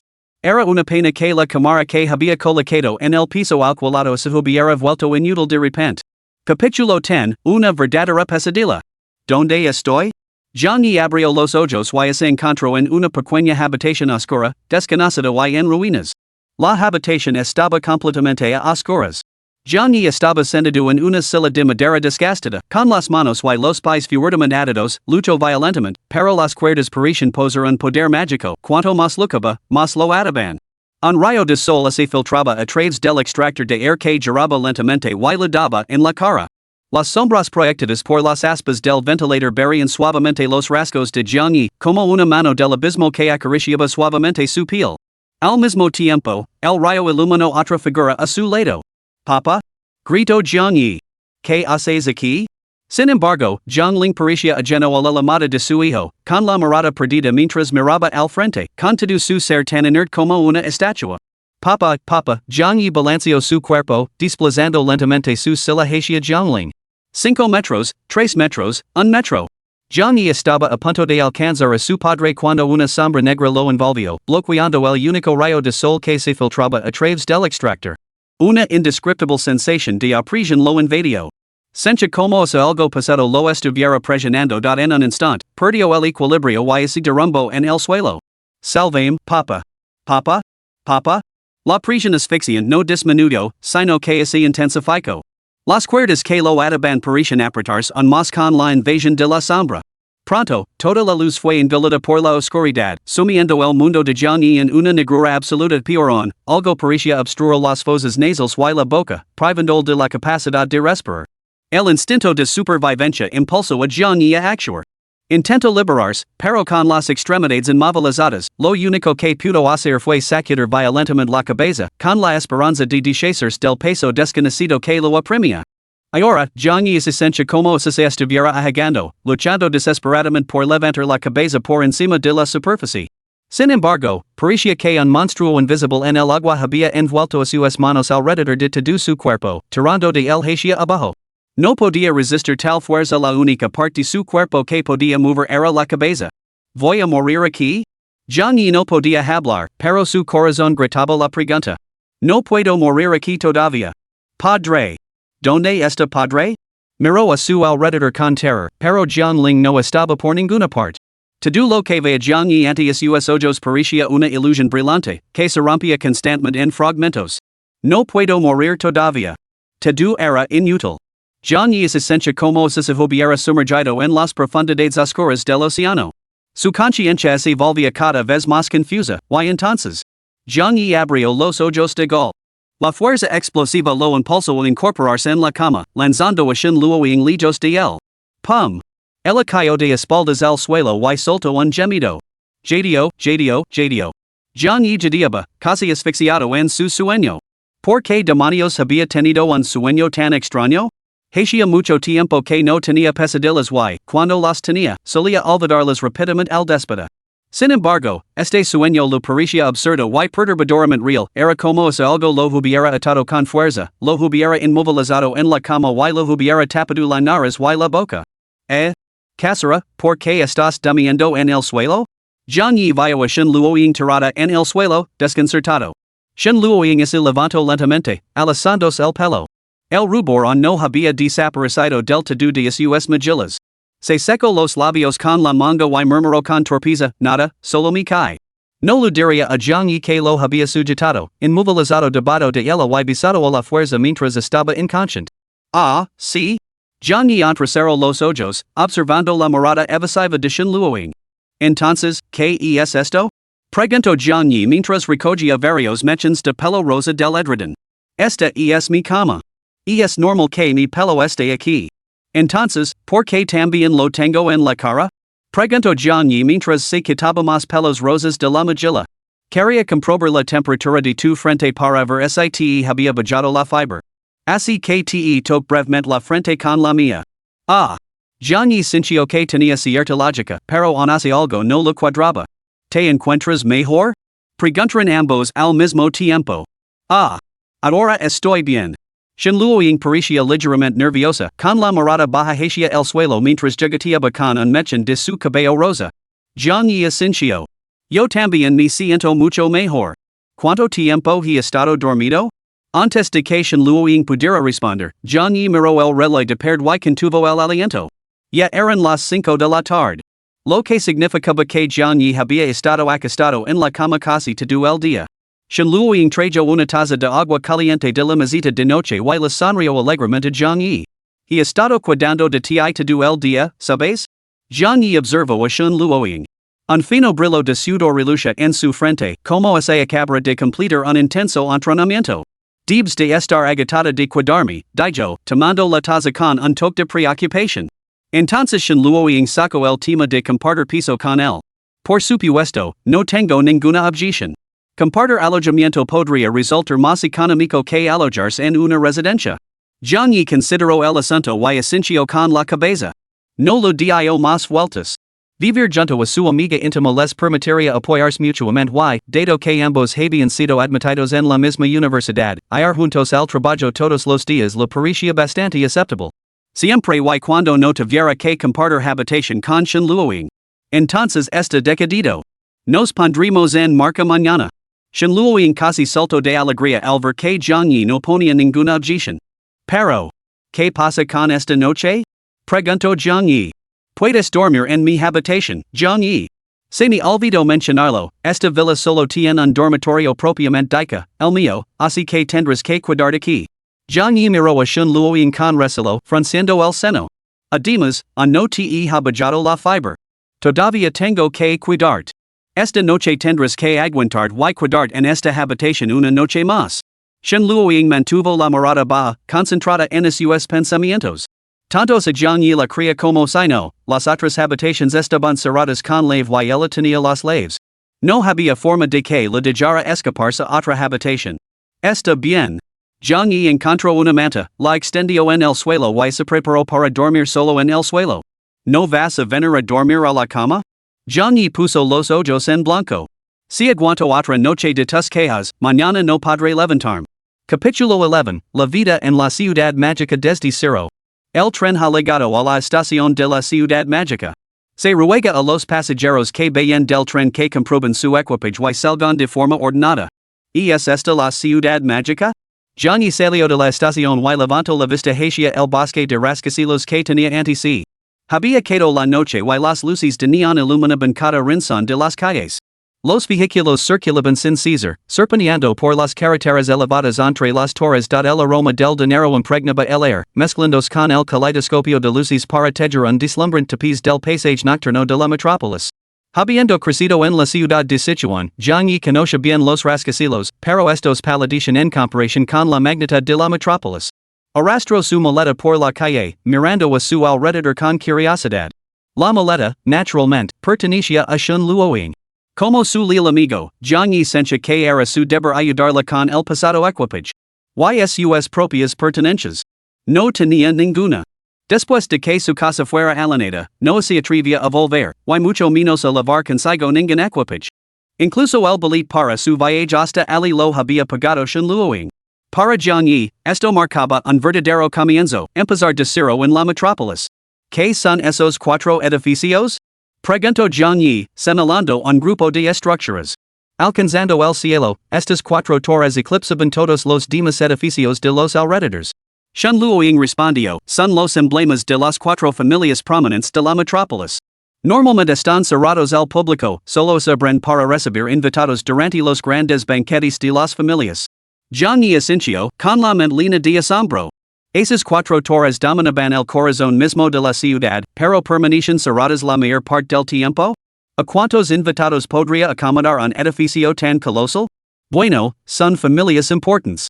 No sería sorprendente que invitaran a decenas de miles de personas a un solo banquete.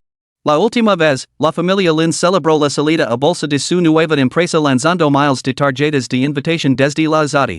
Cualquiera que encontrara una podía entrar en su banquete. Nota, lanzar objetos desde el churrasco es ilegal, no lo intentéis en casa, amigos. Jiang Yi sintió que su mundo se había puesto patas arriba. Para estos clanes, el dinero parecía realmente el bien menos útil. ¿Qué pasa? ¿Te apetece echar un vistazo dentro? Jiang Yi tragó saliva y asintió con la cabeza. Put. ¿De qué te ríes? Seguro que no quieres entrar a echar un vistazo, ¿verdad? Jiang Yi miró a Shun Luoying sin decir nada. Quién sabe, quizá haya una oportunidad en el futuro. Shun Luoying extendió medio brazo y tiró de la cola del abrigo de Jiang Yi. Al poco tiempo, sus dedos se habían enrojecido un poco por el frío. Mama y papa ya nos han encontrado un lugar para alquiler. Podemos mudarnos inmediatamente. Pararon un taxi. Una vez sentados, los llevó a una pequeña villa. ¿Te refieres a alquiler una villa? Jiang Yi miró atenido la propiedad de 3 pisos que tenían delante. Sí, asintió Shun Luoying. Esta villa está bastante cerca de la universidad. Solo tardarás 10 minutos en llegar a clase. Jiang Yi dudó un poco y Shun Luoying comprendió al instante sus reservas. No te preocupes, el alquiler no es exorbitant. Pertenece a un amigo de mis padres que no encontraba inquilinos. Como necesitábamos un lugar donde vivir, nos hizo un descuento considerable. Anadio, que te mudzaki ni ayuda muchísimo, ya que reduce mi alquiler a la mitad. Al resto, Jiang Yi sintió que sus preocupaciones se disipaban ligeramente mientras seguía a Shun Luoying al interior. La decoración de la villa no era extravagante, sino que se inclinaba hacia un estilo minimalista. En la sala de estar había varios sofás largos frente a un televisor de pantalla grande. En cuanto entró, Shun Luoying se dejó caer en el sofá. Estoy completamente agitada. Se tumbó sobre los cojines, moviendo las piernas sin descanso, y sus zapatillas salieron volando, una a la izquierda y otra a la derecha, sin llegar a golpear el televisor que tenía en front. Anfitriona, tienes que levantar, todavía tienes que guardar el equipage. Jiang Yi dejó todas sus maletas sobre la maleta y la empujó hacia la escalera. No, arreglalo tú. Tu habitación, ¿no la vas a ordenar tú misma? Jiang Yi se acercó al sofá con un toque de resignación y se sentó de lado junto a Shun Luoying. ¿Qué estás haciendo? Shun Luoying giró la cabeza y miró a Jiang Yi con recelo. ¿Tú qué crees? Una sonrisa pícara se dibujó en los labios de Jiang Yi mientras sus manos buscaban el punto débil de Shun Luoying. No. Ají no. Shun Luoying comenzó a retorcerse violentamente. ¿Puedes levantarte? ¿Puedes levantarte? Jiang Yi atacó con maestría los puntos sensibles de Shun Luoying. Shun Luoying se rió tontamente, suplicando clemencia. Eso te enseñará a no ser perezosa, a no desobedecer. Jiang Yi no detuvo sus acciones más bien, las intensificó. Lo siento, voy a ordenar mi habitación ahora mismo. Solo entonces Jiang Yi cesó, levantó a Shun Luoying y la guió escaleras arriba. Ordena tu habitación primero. Voy a salir un rato, puede que no vuelva esta noche. Jiang Yi llevó el equipage de Shun Luoying hasta la puerta de su habitación y se dispuso a marcharse. ¿Tan tarde? ¿A dónde vas? Pregunto sin luoing desconcertada. Jiang y suspiro profundamente. Voy a buscar un trabajo a tiempo parcial. Si tengo suerte, esta noche ya podré empezar a ganar dinero. Pregunto sin luoing con una expresión completa en los ojos. Está bien. No legues muy tarde. Jiang y ascencio y salio de la villa. Dentro de la habitación, sin luoing ese de joker sobre la cama con una leve sonrisa en los labios. Corrito, ¿cómo podría soportar dejar salir a trabajar? Dica esto, marco un número. Señorita, ¿cuáles son sus instructions?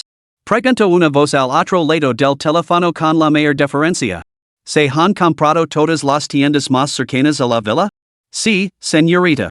Según sus instructions anteriores, se han adquirido todas esas tiendas y se ha despedido a los teneros. Muy bien. A partir de este momento, has que esas tiendas anuncian públicamente que están buscando un gerente. Luego, contratalo para mí. Pagali el salario que pida los fondos se deducirán de mi cuenta personal. Recuerda, no reveles que yo he orquestado todo esto. Shen Luoying envió una fotografía de Jiang Yi antes de terminar la llamada. Carino, teniendo en cuenta lo bien que te trato, una pequeña recompensa no estaría mal, ¿verdad? Mientras hablaba, abrió un compartimento secreto en su maleta, revelando que estaba lleno de cámaras en miniatura. Con estas cámaras en la mano, Shen Luoying se dirigió a la habitación de Jiang Yi, situada al lado. ¿Dónde puedo buscar un trabajo a tiempo parcial? Jiang Yi deambulaba sin rumbo por la calle, buscando tiendas que contrataran trabajadores. Curiosamente, hoy el negocio parecía especialmente animado. Las multitudes se agolpaban alrededor de cada tienda, empujándose para entrar. Intrigado, Jiang Yi se acercó para investigar. Se busca gerente de tienda. Se busca gerente de tienda. No así requieren qualifications. Salario negociable. Una persona vestida como dependiente de tienda blandía un gran cartel, anunciando la vacante todo el mundo. Si no se hubiera escuchado el contenido, se podría haber confundido con una tienda que estaba haciendo una liquidación. No era solo esta tienda, todas las tiendas de los alrededores gritaban anuncios de contratación de gerentes de tienda. En poco tiempo, cada vez más gente se reunió en esta calle comercial. Algunos vinieron solo para unirse al alboroto, mientras que otros, tras recibir la noticia, llegaron con traje, currículum en mano, listos para solicitar el puesto de gerente de tienda. Jiang Yi presenció una escena así por primera vez en su vida y se quedó con la boca abierta. Incluso sacudió su visión del mundo. ¿Qué han hecho mal estos comerciantes para ser despedidos colectivamente? ¿Y es razonable que sus empleados griten así en la calle? Jiang Yi no pudo evitar quejarse para sus adentros, Magic City, Iris Adoradora. Capítulo 12, Primo, ¿cómo estás? La curiosidad de Jiang Yi se despertó. Echo un vistazo a los alrededores y se acercó a un transeúnte que observaba el alboroto. Amigo, ¿qué pasa en esta calle comercial? El hombre cruzó los brazos, entrecerró los ojos y examinó a Jiang Yi de arriba abajo antes de darse la vuelta. Iris de fuera, ¿verdad? Jiang Yi asintió con torpeza, sin negarlo. Es un asunto extraño, la verdad. Esta calle es una vía comercial normal y corriente, ni siquiera está en una ubicación privilegiada. Pero se compró toda la calle. ¿Toda la calle, en un solo día? Jiang Yi no daba crédito a sus oídos. Así es, respondió el hombre frunciendo el seno. Y es más, de la noche a la mañana, todos los comerciantes de esta calle fueron despedidos. Señaló una tienda de ropa donde el propietario discutió con un reclutador. Aquel hombre de Ali, lo conozco. Era el propietario original de esta tienda. La había regentado durante más de una década y el negocio siempre había ido bien. Pero lo dijeron que estaba despedido. Dime, a cualquiera le costaría aceptarlo. Jiang Yi asintió con la cabeza, mostrando su simpatia. No era solo esta tienda. A medida que Jiang Yi se adentraba en la calle, fue testigo de escenas que nunca antes había visto. Sin excepción, todas las tiendas de los alrededores anunciaban a gritos que buscaban gerentes. De vez en cuando se oían maldiciones, la furia descargada de los comerciantes despedidos de forma repentina. Los turistas blandían sus teléfonos, tomando fotos frenéticamente, transformando la calle comercial en un bullicioso centro neurálgico. Después de deambular durante bastante tiempo, Jiang Yi vio un restaurante que anunciaba que buscaba lavaplatos y entró. Este establecimiento era un lugar sin nada especial en la calle comercial, pero hoy parecía tener una actividad excepcionalmente intensa. Una pequeña sala privada estaba llena a rebosar, aparentemente reconvertida a última hora en lugar de reclutamiento para propietarios de tiendas. En el interior, un entrevistador con un traje impecable estaba sentado al frente, oyendo con impaciencia los currículos presentados. Afuera, una larga cola se extendía casi hasta la entrada de la calle. Los solicitantes sostenían nerviosamente pequeños trozos de papel cubiertos de escritura apretada, probablemente puntos de conversación memorizados para la entrevista. Zhang Yi sintió que le dolía la cabeza. Normalmente, los puestos de lavaplatos eran contratados directamente por el gerente. Pero ahora, con el gerente ausente, ¿a quién debía dirigirse? Joven, ¿lo apetece comer algo? Le preguntó suavemente una camarera que estaba cerca. Oh, no, gracias. He venido a solicitar el puesto de lavaplatos. Pero parece que el gerente no está aquí. ¿Solicita el puesto de lavaplatos? Bueno, que mala suerte. Despediron en nuestro jefe, quien sabe que habrá hecho. Si quiere el puesto de lavaplatos, quizá debería preguntar al entrevistador.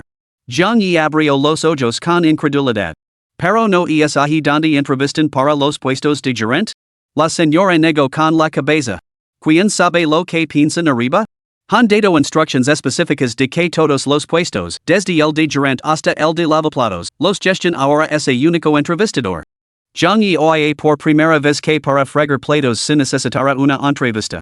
Pero, con este atuendo, ¿no sería un poco incómodo hacer la entrevista? Zhang Yi miró la larga cola que había a su lado. Todos llevaban traje formal, pajarita y zapatos de cuero. En cambio, él vestía un grueso abrigo de algodón y llevaba el pelo ligeramente revuelto. Sospechaba que el entrevistador lo mandaría a freír espárragos en cuanto lo viera. Joven, todas estas personas están solicitando puestos de gerente. En esta ciudad, contratar a un lavaplatos resulta mucho más complicado que contratar a un gerente. La señora miró con desdén a la cola. Tienen los ojos más grandes que el estómago, quieren la luna. Hoy en día, todo el mundo quiere un trabajo elegante en esta ciudad, solo para acabar trabajando sin descanso. A nuestros lavaplatos no les pagamos mal, pero nadie quiere el trabajo. Al fin y al cabo, se considera indigno. Alguien como yo, que se aferra a un trabajo estable, y es mejor que cualquier otra cosa. Sonrió a Zhang Yi. Jovencito, tengo fe en ti. Tía, se atrevió a decir Zhang Yi con cautela cuáles son los requisitos para ser camarero en la metrópoli? La mujer reflexionó brevemente. Los requisitos no son especialmente exigentes, la verdad. Solo así require dominio de 3 o más idiomas. Zhang Yi tragó saliva con dificultad, sintiendo una repentina necesidad de huir. Tengo que repartir platos. Mucha suerte. Con eso, la camarera se marchó rápidamente. ¿Así es la gran ciudad? Solo quiero un trabajo. ¿Crees que es fácil? Una sombra de desánimo cruzó los ojos de Zhang Yi. Se volvió para mirar las deliciosas cabinas de entrevistas. Tras un momento de vacilación, se unió a la larga cola. Se negaba a creer que, con esos años de experiencia lavando platos, no pudiera conseguir un puesto como lavaplatos en este restaurante. El joven se hizo la chaqueta de algodón, se peinó el rebelde cabello y se metió las manos en los bolsillos, sacando pecho. Imitó la postura de los que lo rodeaban, esforzándose por parecer seguro de sí mismo. En ese momento, estalló una pelea en la parte trasera de la cola. Deja de empujarme, maldito idiota. Me estás sacando de la fila. Gritó una voz femenina llena de furia. ¿Crees que estás cualificado para solicitar el puesto de gerente? Se está haciendo tarde, será mejor que te vayas a casa, dijo una voz masculina, débil y afeminada, tenida de un tono sarcástico y agudo. ¿Qué te importa si solicito el puesto de gerente? ¿No eres más que un estudiante universitario novato, por qué te crees tan importante? ¿Tienes qualifications? ¿Tienes un título? ¿Tienes experiencia en el extranjero? La voz del hombre se elevó hasta convertirse en un chillido estridente y bolón. Los transeúntes fruncieron el ceño y retrocedieron instintivamente. Justo cuando estaba a punto de continuar, su voz se cortó abruptamente, como si alguien le hubiera apretado la garganta. ¿Un hombre adulto que se comporta como una nenaza y se cuela en la fila? ¿Sabes siquiera lo que estás haciendo? Zhang Yi frunció el ceño. Esa voz le resultaba vagamente familiar. Se volvió con curiosidad para mirar a la mujer y sus ojos se abrieron de par en par al instante. Llevaba una melena pelirroja que le caía hasta la cintura, un abrigo de cuero sobre los hombros y pantalones de cuero que ceñían sus largas piernas. Agarró por el cuello al chico que había estado discutiendo con ella y lo levantó del suelo. Sueltame. El frágil chico se encogió, y su voz se volvió más débil. Extendio la mano y le dio una palmada de débil en el dorso de la mano, como una niña tímida y malhumorada. Prima? Lu dijo a la mujer. El orlo, ella miró a Jiang Yi y al instante esbozo una sonrisa. Primito? La ira de sus ojos desapareció al instante, sustituida por una cálida sonrisa. Le soltó el cuello y le dio un empujón. El hombre perdió el equilibrio y cayó al suelo. No era otra que la prima de Jiang Yi, Jiang Ting, la hija de su hermano mayor, Jiang Ling. Según los recuerdos de Jiang Yi, su prima había venido a la metrópoli después de graduarse en la universidad para labrar su propio camino. Solo la veía durante las celebraciones de Año Nuevo. De niño, había sufrido un acoso sin fin por su parte. Aunque Jiang Yi era fuerte y robusto, la supresión del linaje arraigada en su ADN significaba que siempre salía derrotado en sus duelos. Aun así, ella siempre le daba un generoso sobre rojo durante las vacaciones. A veces, cuando Jiang Ling no miraba, ella lo llevaba a jugar durante sus horas de estudio. Lo agarró por los hombres, presionando con fuerza el nudillo de su dedo índice contra su sien y girándolo con fuerza. ¿Por qué no lo dijiste tu hermana que ibas a venir a la metrópoli? Te he echado mucho de menos. Ay, Jiang Yi hizo una mueca de dolor y finalmente se liberó. Pronto empezar la universidad. Tenía intención de visitarte más adelante, explicó apresuradamente. Nada más pronunciar esas palabras, recibió un fuerte golpe en la frente. Al menos te queda algo de sentido común. Jiang Ting lo revolvió el pelo con fuerza, arruinando el peinado impecable que acababa de conseguir. Para, hermana. Tengo una entrevista más tarde. Por cierto, ¿también has venido a solicitar el puesto de gerente? Jiang Ting detuvo sus acciones al arresta pregunta y desvió la mirada involuntariamente. Por supuesto. Ya. ¿También has venido a solicitar el puesto de gerente, hermanito? Jiang Yi negó con la cabeza y se inclinó hacia su oído. No estoy cualificado para eso. Estoy aquí para solicitar el puesto de lavaplatos. No se atrevió a hablar en voz alta, era demasiado vergonzoso. Jiang Ting se quedó paralizado y luego esbozó una risa forzada. Ya veo. Pensaba que nadie solicitaría el puesto de lavaplatos. Ya. Si acabas siendo gerente, acuérdate de cuidar de tu hermanito, dijo Jiang Yi levantando una ceja. De acuerdo, te cubrir las espaldas, dijo Jiang Ting dando una palmada en el hombro a Jiang Yi, aunque su toque se volvió cada vez más ligero. Capítulo 13, Humilema Fondo. Estos capítulos presentan principalmente a Jiang Ting como el personaje principal y a Hai como el antagonista. Hai volverá a aparecer más adelante. No habrá más escenas de este tipo a partir de ahora. Todo será una dulce vida cotidiana. Si realmente no te gusta este tipo de trama, no dudes en saltarte hasta el capítulo 17, donde aparecerá pronto la nueva protagonista femenina. Maldita sí, eso duele. El hombre tirado en el suelo se agarraba el trasero, con las gafas de montura negra quedas. Era muy mayo, por lo que sin ellas estaba prácticamente ciego. Ahora, en plena noche, no encontraba sus gafas por ninguna parte. Bajo la atenta mirada de la multitud, sus manos buscaban tientas por el suelo después de mucho tiempo, finalmente encontró sus gafas. Se las volvió a poner y, con aspecto frágil, miró con ira a la hermana y al hermano, haciendo una mueca de dolor. ¿Qué pasa? Tú fuiste el que se saltó la cola. ¿No entiendes que se atiende por orden delegada? Intentando colar delante de esta anciana? Solo te estoy dando una lección. ¿Algún problema? Jiang Ting levantó el puño, elevando sobre el frágil hombre, que era una cabeza más bajo que ella. Y que es me he colado. El miedo se apoderó de los ojos del hombre. Sabía que esta mujer tenía mal genio, se la provocaba más, sus puños podrían realmente llover sobre él. Sin embargo, su orgullo se negaba a dejarlo retroceder tan fácilmente. Obligándose a parecer tranquilo, se ajustó las gafas y adoptó lo que esperaba que fuera una expresión amenazante. El miedo y la ira distorsionaron sus rasgos, haciendo que su rostro pareciera retorcido. Se parecía a un gato con el pelo erizado, pero molando obstinadamente en señal de desafío. ¿Tú? ¿Sabes quién soy? Las palabras prácticamente salieron entre dientes. No sé quién eres tú, pero sé que yo soy tu jefe. Su puño se abalanzó hacia abajo, dispuesto a aterrizar de lino en la nariz del frágil hombre. Sin embargo, Jiang Yi intervino justo a tiempo, agarrando su brazo para impedir que Jiang Ting golpeara. El temido hombre se estremeció ante el movimiento repentino, cerrando los ojos y dejando escapar un suave gemido mientras su cabeza se acaba instintivamente hacia atrás. Ya basta, hermana. Tenemos una entrevista a la que acuter. Zhang Yi, el grito inusual del hombre, contuvo las náuseas y tiro de Zhang Ting hacia atrás. Sabía que su prima, de temperamento fogoso, podría realmente dejar inconsciente al hombre en plena calle. Zhang Ting miró al hombre frágil, le mostró el dedo corazón, luego rodeó con el brazo el cuello de Zhang Yi y reanudó la conversación. Ya verás. El hombre frágil miró con ira las espaldas de los hermanos que se elegiban, con expresión endurecida por la milicia. Se dio la vuelta y se alejó a zancadas. Cuando pasó junto a la multitud, instintivamente dio unos pasos atrás, frunció el seno y puso expresiones que no tenían precio.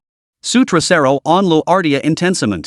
Agarrándose las nalgas, el frágil hombre se balanceaba como un sos en la brisa nocturna, aparentemente a punto de caer en cualquier momento.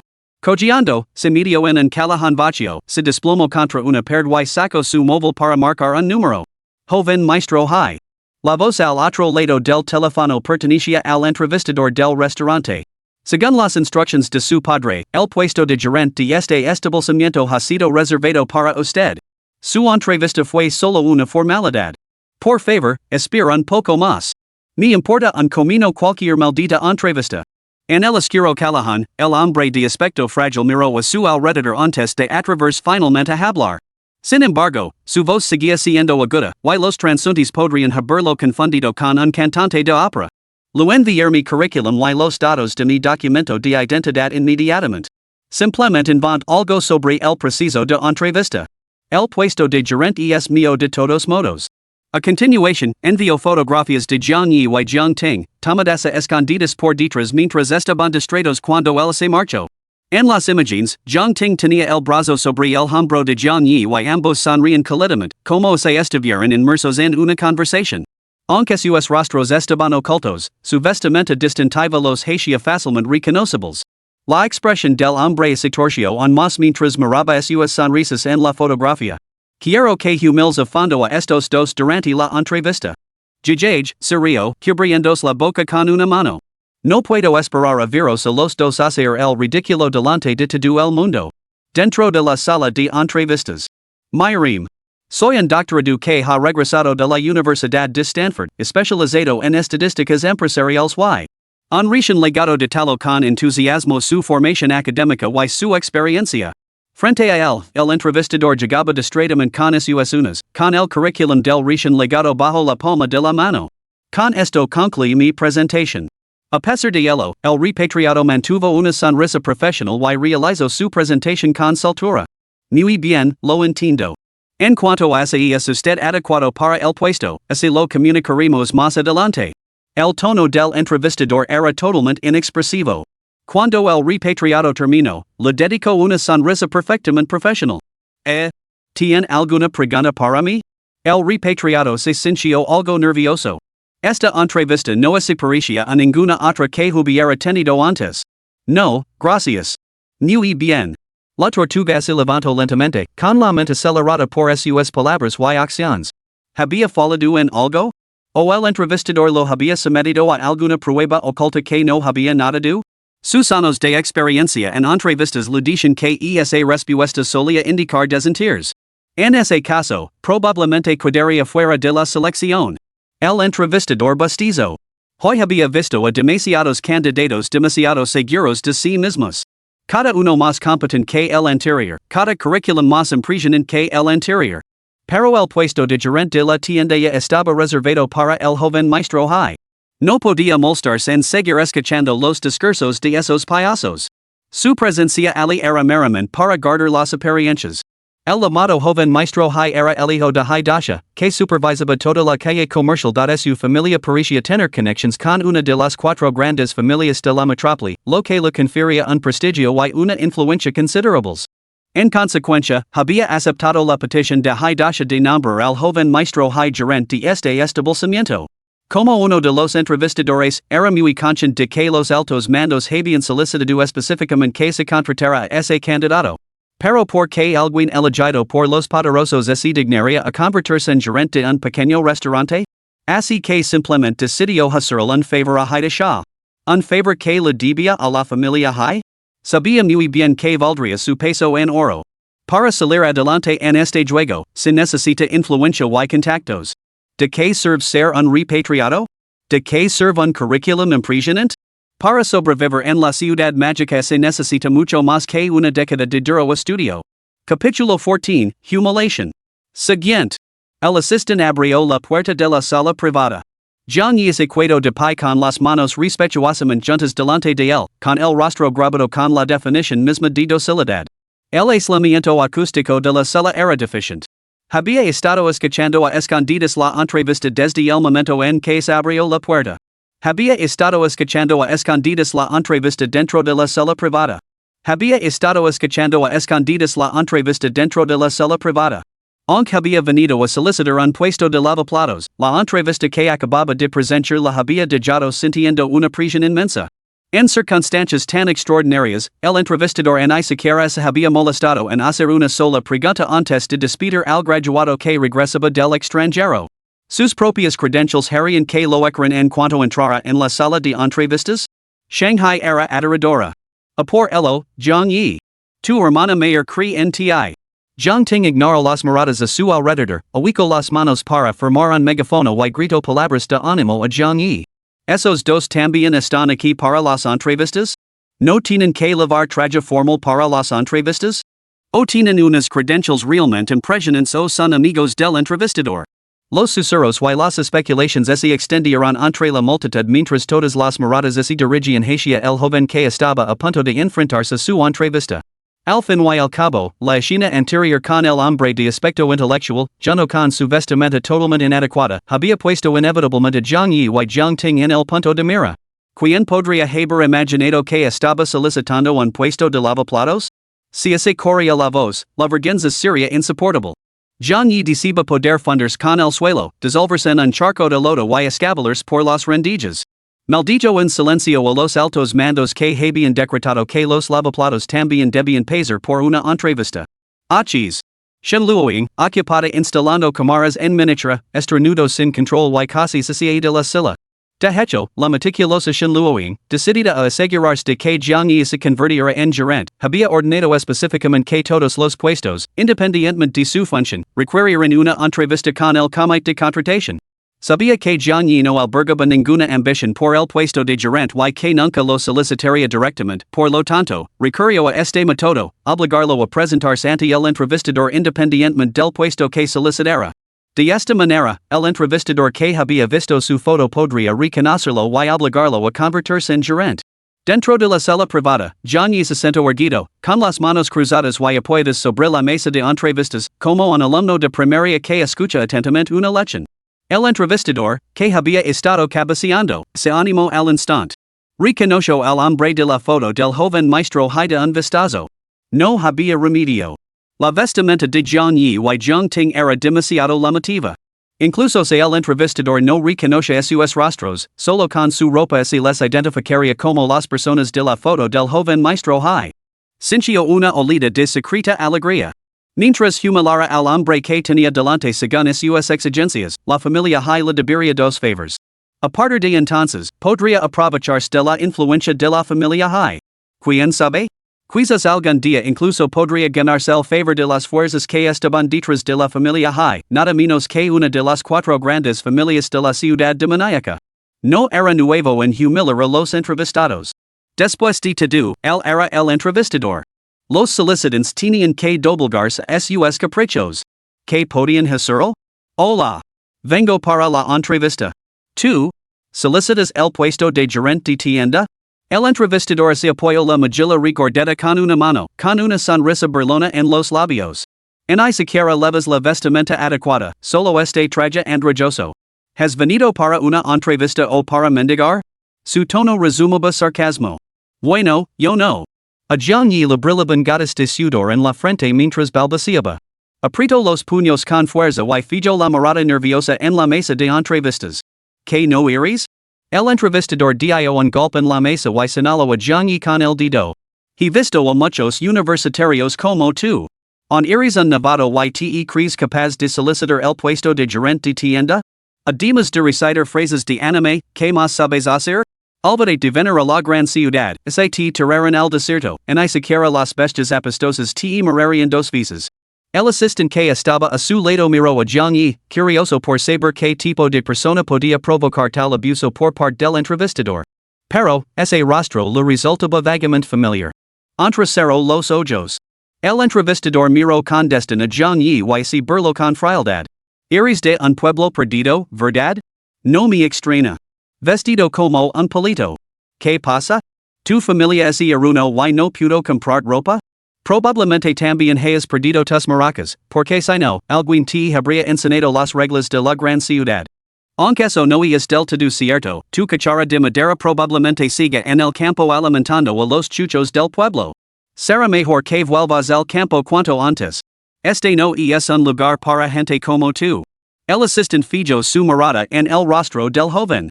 De repente, como si hubiera visto algo, miró al entrevistador. Pero ocupado lanzando preguntas a un ritmo frenético, no se percató de la advertencia de su asistente. Jiang Yi se sintió momentáneamente aturdido. Como estudiante de una ciudad pequeña, no tenía ninguna experiencia en entrevistas. Su primera entrevista había sido recibida con insultos por parte del entrevistador, y además insultos degradantes y humillantes. Sin embargo, rápidamente recuperó la compostura. No sabía si las entrevistas en las grandes ciudades eran siempre así, ni que regla tachita había infringido para provocar tal furia en el entrevistador. Pero sabía distinguir el bien del mal. Incluso si había cometido un error, eso solo demostraba que no era adecuado para el puesto. ¿Que le daba derecho al entrevistador a humilarlo así?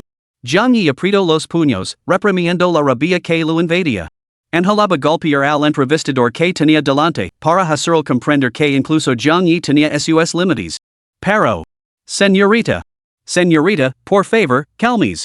Jiang Yi oyó un alboroto fuera de la sala privada, seguido de una puerta que se abría de una patada. ¿Qué demonios estás haciendo? Jiang Ting se soltó de las manos que le agarraban por los brazos y entró furiosa en la sala. La voz del entrevistador había sido tan alta que casi todos los que esperaban fuera la habían oído, y Jiang Ting no fue una excepción. Al ver a Jiang Ting irrumper en la sala, la sonrisa del entrevistador se amplió. Excelente sincronización. Había hablado deliberadamente en voz alta. Hermana mayor, Jiang Yi apretó los dientes. Su primo seguía presente. Si recurría a la violencia ali, no solo enfrentaría consecuencias, sino que su hermana también se vería implicada. Tú debes de ser su hermana. Los dos sois iguales. El entrevistador tomó un sorbo de té antes de exhalar lentamente tres palabras, sin cultura. Yo no soy tan. Los ojos de Jiang Ting casi acaban lamas, diciendo enzarzarse en una peli satisfactoria con el entrevistador. Pero, una vez más, una mano lo agarró con fuerza el brazo. Hermana, vámonos. Probaremos suerte en el siguiente restaurante. Jiang Yi no estaba menos furioso. Pero sabía que era más importante, la satisfacción momentánea o las consecuencias que tendría que soportar. Miró a su alrededor. Todos los ojos estaban fijos en ellos. La multitud compartía su aire y su simpatía, pero nadie se atrevió a salir en defensa de Jiang Yi. Necesitaban ese trabajo, un trabajo respetable en la gran ciudad. Hermana, vámonos. No es la primera vez que me hablan así. Jiang Yi contuvo la rabia que amenazaba con estallar en su garganta. Por supuesto que era la primera vez que lo humiliaban así, pero para calmar a su hermana, tenía que decirlo. Jiang Ting mantuvo la cabeza gacha, apretando los dientes hasta que casi se lo rompieron. Jiang Yi nunca había sido capaz de engañarla desde la infancia. Ella podía leer sus pensamientos, eso le daba ganas de estrangular al entrevistador. Pero al final, solo logró pronunciar una palabra, vamos. Si Jiang Yi no hubiera estado presente, habría perdido los estribos y le habría dado un puñetazo al entrevistador sin pensarlo dos veces. Pero, Jiang Ting miró de reojo a Jiang Yi, que fingía estar tranquilo, y apretó los dientes. Su primo seguía ali. No podía hacer ninguna tontería. El alboroto en la tienda había atraído a una multitud de curiosos, que señalaban y cuchicheaban sobre los dos que estaban dentro. ¿Qué está pasando? Ni idea. Parece que alguien ha enfadado tanto al entrevistador que lo ha echado. ¿El entrevistador echa a la gente? Ese candidato debía de ser horrible. Cuando el ambiente había alcanzado su punto álgido, una figura diminuta emergió de entre la multitud. Ajustándose las gafas de montura negra, esbozó una sonrisa inocente y habló con su característica voz aguda, Jijaj. ¿Por qué se van? ¿Han renunciado todos a este trabajo? Capítulo 15, una reprimenda humillante. Después de hacer cola durante tanto tiempo, solo para que te echen. No es una pena, je. El hombre afeminado recorrió con la mirada a los espectadores, como si estuviera pronunciando un discurso inaugural antes de una representación teatral. Zhang Yi se quedó mirando a este hombre afeminado, frunciendo el seno involuntariamente. Como había vuelto a aparecer este tipo, y en un momento tan oportuno. Permitan presentarme. Soy Hai Shasha, el hijo legítimo del propietario de esta calle comercial. Hizo hincapié en las palabras hijo legítimo antes de echar un vistazo a la multitud. Satisfecho por las miradas de admiración a su alrededor, asintió con aprobación y alzó la voz. ¿Qué quieres? Preguntó Zhang Yi fijando la mirada en el rostro de Hai Shasha, con los ojos brillando amenazadoramente. Largate, maldito pasado. Ahora no puedo ocuparme de ti. Zhang Ting tiró con fuerza del brazo de su hermana, que seguía firmemente sujeta por Zhang Yi. Ella también luchaba por contener su furia si él no la hubiera retenido, habría estalado contra el entrevistador y contra el joven advenedizo que tenía delante. Por favor, calma tu aire, Hai Shasha cerró los ojos, adoptando una postura de impotencia. Pido disculpas por el comportamiento irrazonable del entrevistador. Como hijo del gerente de la calle comercial, es culpa mía no haber mantenido el orden en esta calle. Seguro que esto no fue idea tuya, burló Zhang Yi con frialdad, fijando su mirada en este actor magistral. Lo has malinterpretado. Yo también vine aquí con la intención de ofrecer mis disculpas. Y ofrecer alguna compensación. No es necesario, hermana. Vámonos. Zhang Yi ignoró sus palabras y tiró del brazo de Zhang Ting para alejarse de ese lugar conflictivo. Puedo contratarlos a ambos como servientes de la familia Hai. Les garantizo que su salario y sus prestations estarán entre los más generosos de la ciudad, superando incluso a los de muchos ejecutivos de grandes empresas. Esto les ahorraría la molestia de ir de trabajo en trabajo. ¿Qué me dicen? Hai Shasha enfatizó deliberadamente la frase ir de trabajo en trabajo, y su peculiar tono afeminado contribuyó al efecto. Zhang Yi no respondió, con la cabeza gacha mientras seguía adelante. Sin embargo, entre la multitud, algunas figuras parecían obstruir deliberadamente su camino. Cada vez que intentaban abrirse paso, varias personas se aglomeraban en los huecos, impidiéndoles el paso. Era evidente que Hai Shasha había colocado agents entre la multitud para impedir su salida. Los hermanos se dieron cuenta rápidamente. Zhang Ting estalló en una avalancha de insultos. ¿No puedes ganarnos limpiamente, así que recurres a trucos sucios? Déjanos irnos ahora mismo. Eso es pedir demasiado. Después de todo, soy yo quien te ha hecho daño. No puedo soportar la culpa si no aceptas alguna compensación. Con eso, Hai Shasha sacó un fajo de billetes de algún sitio. Maldita sea, deja de agitarme el dinero en la cara. Zhang Yi le dio una palmada en el hombro a Zhang Ting, indicando que se calmara. A juzgar por la situación, Hai Shasha no tenía intención de dejarlos marchar tan fácilmente. Zhang Yi pensó, apretó los dientes y extendió la mano. Una vez que hayamos cogido esto, podremos irnos, ¿verdad? Por supuesto. La cara de Hai Shasha se iluminó con una sonrisa triunfante.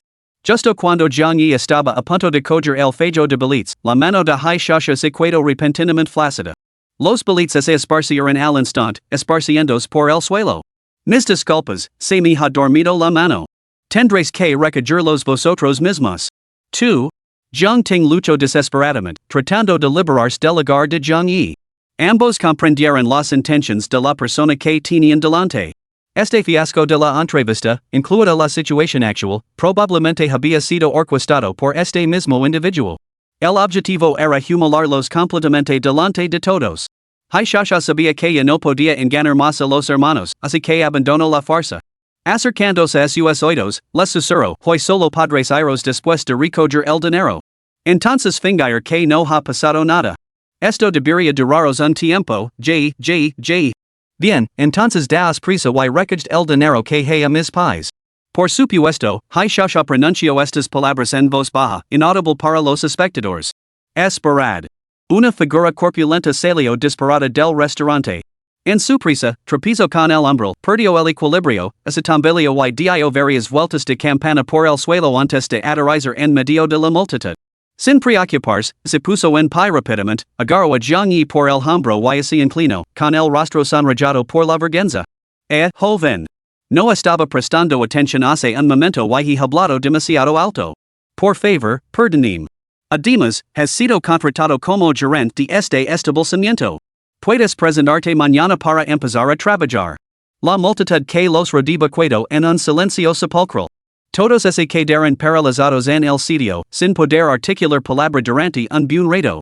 Entonces, la multitud estalló en una acalorada discusión. Joder, ¿esto es algún tipo de complot urbano del Rey Dragon? El pobre chico aguanta humiliaciones durante 3 años, regresa y, al instante, se convierte en un pez gordo de la ciudad. Estás exagerando un poco, amigo.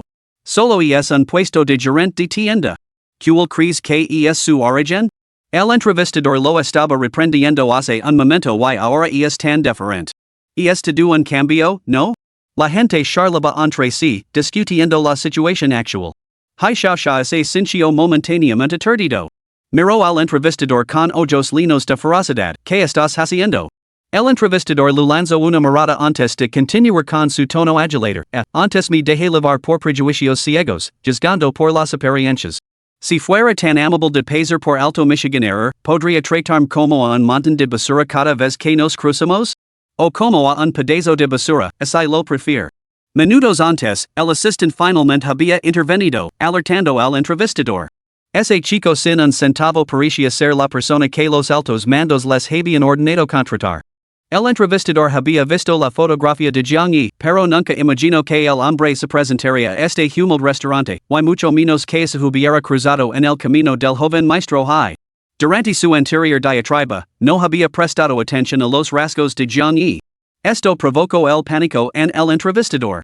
Tras una intensa lucha interna, decidió tragar su orgullo y arriesgarse en amistarse con la familia Hai para ganarse el favor de Jiang Yi. Después de todo, Jiang Yi representaba el poder detrás de la familia Hai, una de las 4 grandes familias de la ciudad demoníaca, designada específicamente para recibir protección especial. Ofenderlo significaría que un simple susurro de sus labios podría significar la perdición. Ni siquiera 10 familias Hai podrían protegerlo entonces. Ante las 4 grandes familias, la familia Hai no era más que un insecto insignificante, fácil de aplastar.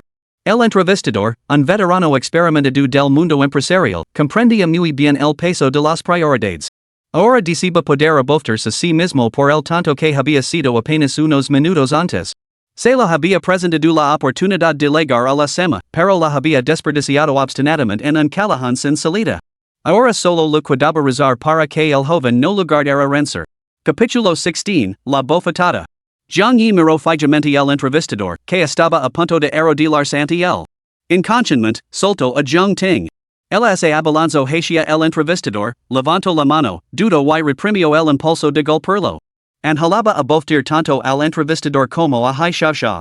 A decir verdad, a ella misma no le importaba mucho aunque más tarde le buscaran problemas, no les temía. Pero su hermano menor seguía allí. Las advertencias previas de Jiang Yi habían enfriado un poco su furia, no podía permitir que su hermano se enfrentara al peligro tan pronto después de llegar a la metrópoli.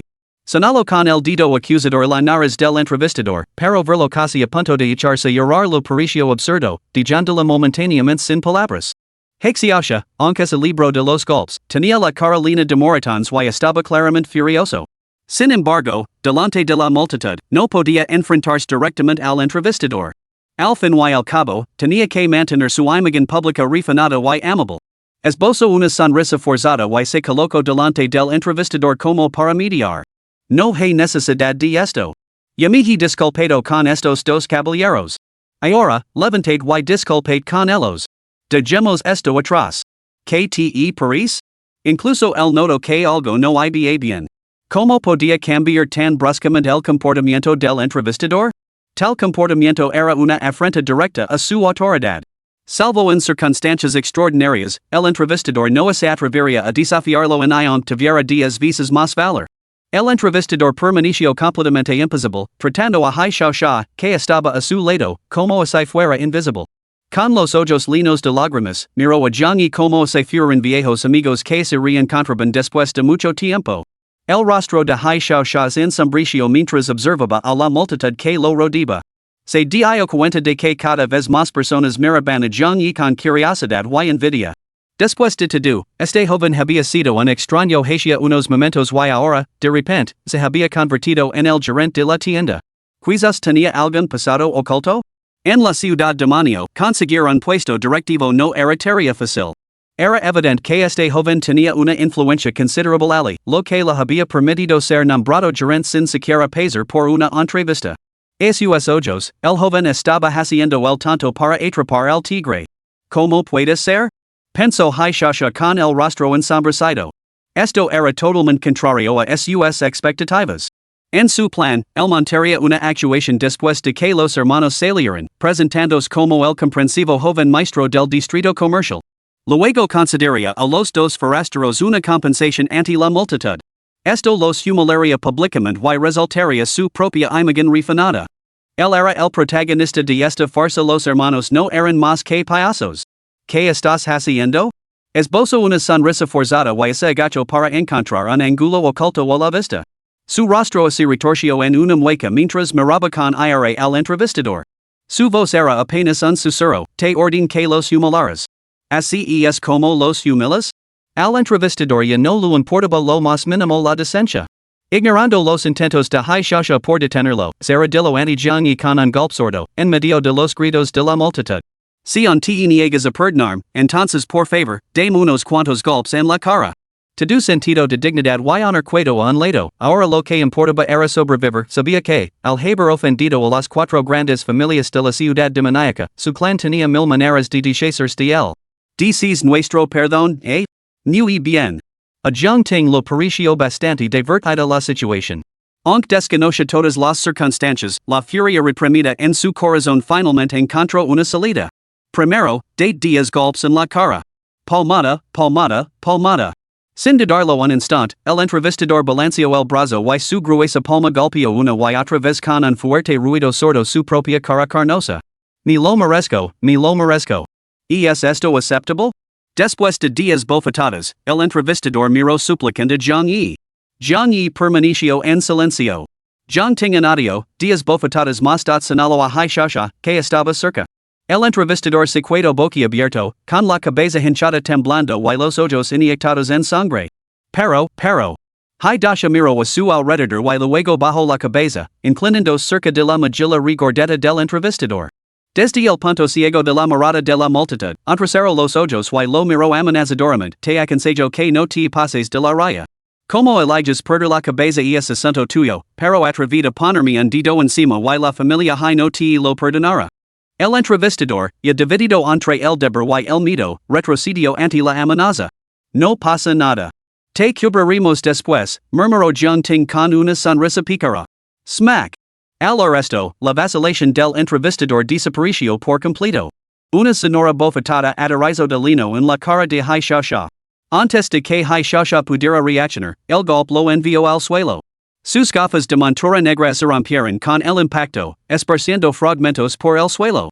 Su expresión se congeló y le zumbaron los oídos. Maldita sea, tan explosiva es esta trama? La multitud estaba igualmente atenida. Después de todo, Shasha, como hijo de Dasha y primogénito de la familia gozaba de un estatus sin igual. Su fama era reconocida en toda la metrópoli. Que una figura tan prominente fuera abofetada por un entrevistador era una escena que solo podían esperar presenciar en las novelas. Click. Cada vez más personas disparaban sus cámaras, capturando esta dramática escena. Segundos después, Shasha recuperó lentamente la compostura. Frente al mar de lentes de teléfonos apuntando, finalmente perdió los estribos, revelando su verdadera naturaleza.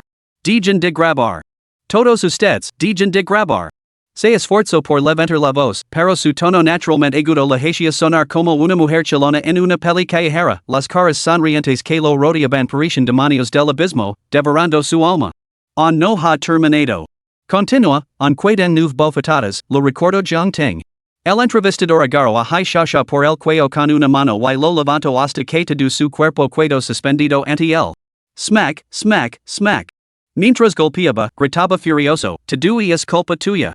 Si no me hubieras obligado a humillarlos, no habría acabado así. Después de dar las últimas 9 bofetadas, levantó la cabeza avergonzado y le dedicó una sonrisa aduladora a Jiang Yi, que estaba furioso de frustración. Es culpa de Shasha por obligarme a tratar así. Todo es culpa suya. ¿Es eso cierto? Murmuró la multitud que los rodeaba, señalando acusadoramente a Shasha. Bajo el doble ataque de la prisión física y psicológica, la visión de high shashos oscuricio y ese derrumbo. Joven maestro. Varios hombres corpulentos salieron de entre la multitud, los mismos matones que high shasha había enviado para impedir la partida de Jiang Yi y su hermana. Cuando su joven amo había sido abofeteado momentos antes, no se habían atrevido a decir ni una palabra. No eran más que peones a los que se les pagaba por hacer un trabajo, sin ganas de arriesgarse a salir quemados. Jiang Yi sintió que lo empezaba a doler la cabeza. Lo dolía el brazo por los tirones del entrevistador. Suspiró impotente. Su querida hermana había descargado su ira, pero, tras ofender a la familia high, ¿qué sería de él y de ella? Capítulo 17, Terror en el Callejón. Jiang Yi no podía entender por qué la actitud del entrevistador había cambiado tan radicalmente. Sospechaba que el entrevistador lo había confundido con otra persona. Después de todo, él no tenía ni estatus ni connections. ¿Cómo era posible que un recién legado a la metrópoli recibiera el favor de esas familias prominentes? ¿Podría ser que en realidad fuera un rico heredero enviado por un clan prestigioso para formarse? No, ese espido, dándose una palmada en las mejillas para sacudirse la fantasia. Esos giros novelescos no podían sustraerle él. Aclarar la situación actual era primordial. ¿Quién me está contratando como gerente de la tienda? Lo preguntó al entrevistador. ¿No lo sabe? Pensó el entrevistador. ¿Era posible que este hombre realmente no lo supiera? ¿Lo estaba poniendo a prueba o había otra razón? Te estoy haciendo una pregunta. Respond rápido, instó Jiang Ting. Antes de que el entrevistador pudiera formular una respuesta, la multitud que los rodeaba se inquietó de nuevo. ¿Es él a quien quieren contratar? Numerosos dependientes, al darse cuenta del alboroto, se golpearon a su alrededor. Tienes que unirte en nuestra tienda. Lu dijo un empleado de la pastelería a Jiang Yi con mirada suplicante. Jiang Yi sintió un escalofrío recorriendo su espalda. No sé hacer postres. No importa, intervino el entrevistador responsable de la contratación de la pastelería, que estaba de pie junto al empleado. Sus ojos eran suplicantes. Solo tendrías que ser un gerente nominal. No tendrías que hacer nada. Puedes fijar tu propio salario. No, por favor. Tienes que ser el gerente de nuestro restaurante.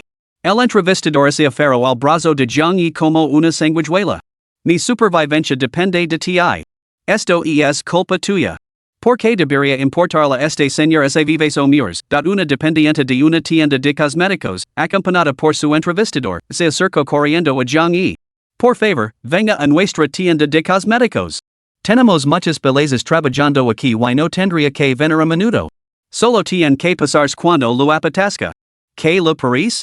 Cada vez más entrevistadores se golpeaban a su alrededor como zombies, mientras los espectadores que los rodeaban no paraban de hacer fotos. Al fin y al cabo, incluso en las grandes empresas de la ciudad mágica, rara vez se veía una escena en la que todos se peleaban por conseguir talento. Jiang Yi les intrigaba cada vez más. Todos los entrevistadores sabían que quien consiguiera contratar a este distinguido caballero para su tienda obtendría el poderoso respaldo de las fuerzas que estaban detrás de esta calle. Para ellos y sus tiendas, era una oportunidad de saltar a la cima de la noche a la mañana, una oportunidad de convertirse en una sensación de la noche a la mañana. Jiang Yi estaba desesperado. No era más que un estudiante corriente que ni siquiera había ido a la universidad, como iba a saber cómo lavar una tienda, aunque los entrevistadores afirmaban que el puesto de gerente de tienda no requería asistencia en esfuerzo, él no se lo creía.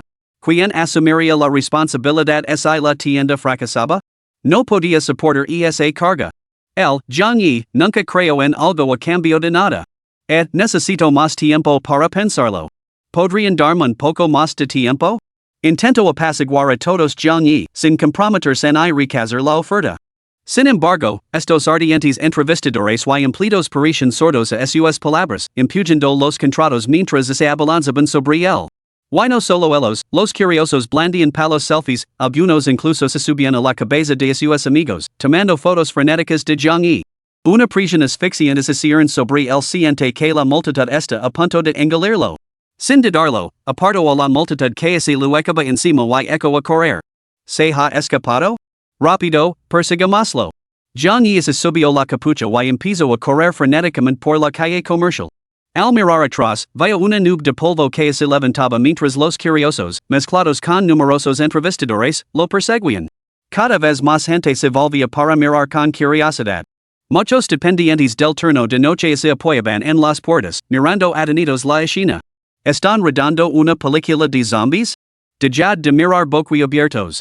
Los entrevistadores nos han dicho que lo persigamos. Sí, sí. Pronto, más y más tiendas se vaciarán, ya que el personal y los viajeros curiosos se unirán a la multitud que se agolpaba. ¿Qué maldito karma me ha tocado a mí? Jadio Jiang Yi, buscando frenéticamente una vía de escape. Un estrecho Callahan apareció delante. Aprovechando el momento, se metió dentro. Se ha metido en el Callahan.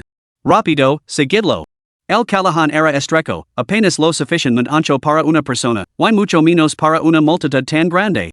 Muchos espectadores se vieron obligados a detenerse. Pero los frenéticos entrevistadores no estaban dispuestos a dejarlo escapar tan fácilmente.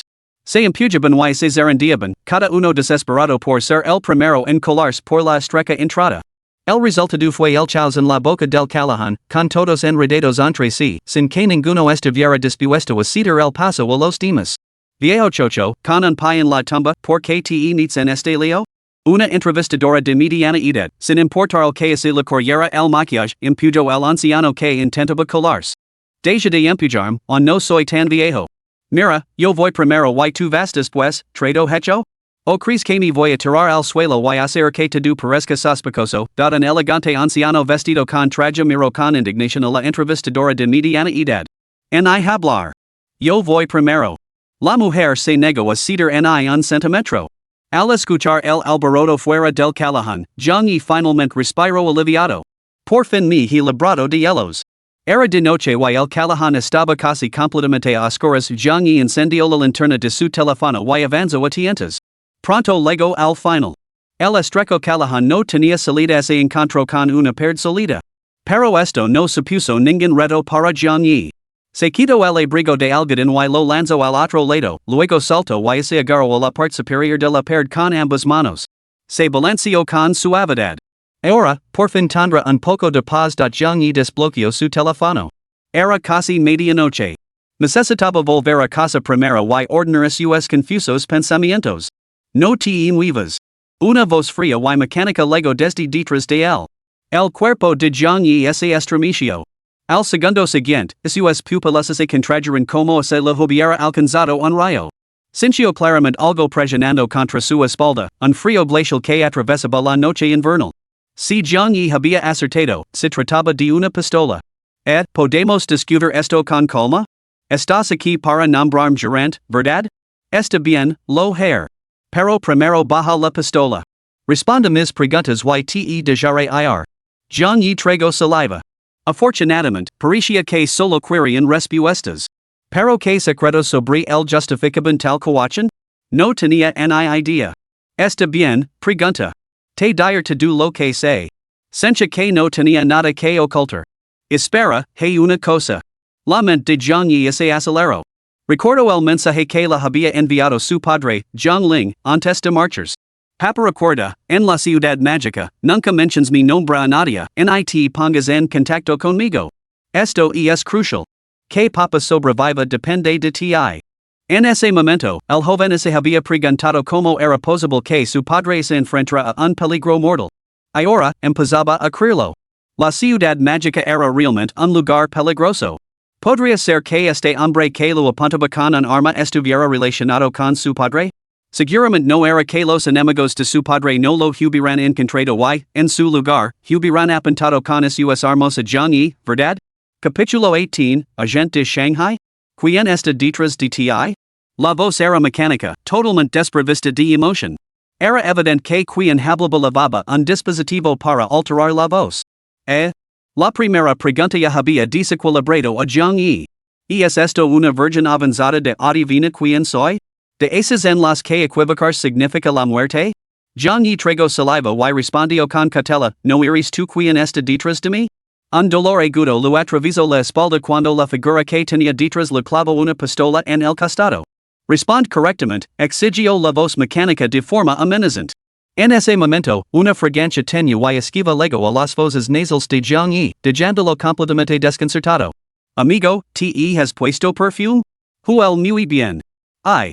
John y recibió una fuerte patada en la espalda. Una palabra más sobre que no es asunto mío y te matar. Última oportunidad.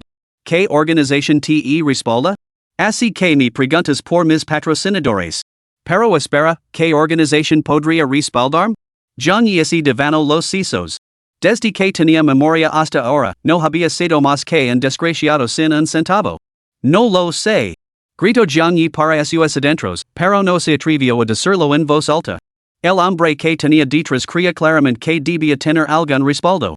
Si se atrevía a decir que no lo sabía, era probable que ese hombre le metiera una bala en los riñones. Soy miembro de la familia Yang. Me llamo John Yi. John Yi no se atrevió a mentir. En lugar de inventarse una identidad, prefería decirle su nombre. Quizás en algún lugar de Huawei existe realmente una familia Jiang? Además, él llevaba el apellido Jiang, por lo que afirmar que era de la familia Jiang no era exactamente una mentira. ¿La familia Jiang? ¿Eres de fuera de la ciudad? Sí.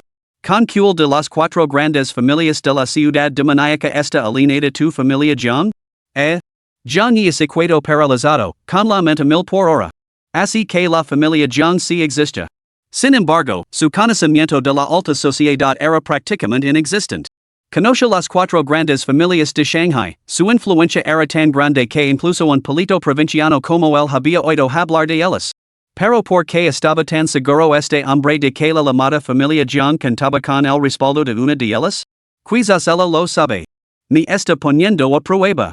Al darse cuenta de esto, Jiang y cerró los ojos con resignación. Las cuatro grandes familias, Shao, Shen, Bai, Lin. Solo podía estar fanfarroneando sobre una. La familia Bai. Cuando las palabras salieron de sus labios, frunció el seno. Un viento frío lo azotó, pero el esperado disparo y el dolor no se materializaron. He acertado, Jiang y abrió lentamente los ojos, con el miedo en presente en su mirada. ¿Te invitó la familia Bai a esta calle comercial? Preguntó de nuevo la voz. Ah, sí. ¿Por qué te invitaron a ser el gerente de la tienda? ¿Por qué necesitaba mejorar mi currículum? Así que los ancianos de mi familia hicieron los arreglos necesarios para que fuera el gerente de la tienda y adquiriera algo de experiencia aquí. ¿Por qué rechazaste esos entrevistadores hace un momento? ¿Entrevistadores? Eran una manada de zombies. Por la forma en que me rodearon, me habrían destrozado. John y habló con sinceridad. Las preguntas desde atrás sucedían cada vez más rápido, cada nueva pregunta disparándose casi al instante en que terminaba su respuesta. El tiempo que se le concedía a Jiang y para pensar se reducía, dejándolo empapado en sudor por el implacable interrogatorio. Afortunadamente, logró esquivar todas sus preguntas. Jiang Yi, ¿dónde estás? Era la voz de Jiang Ting.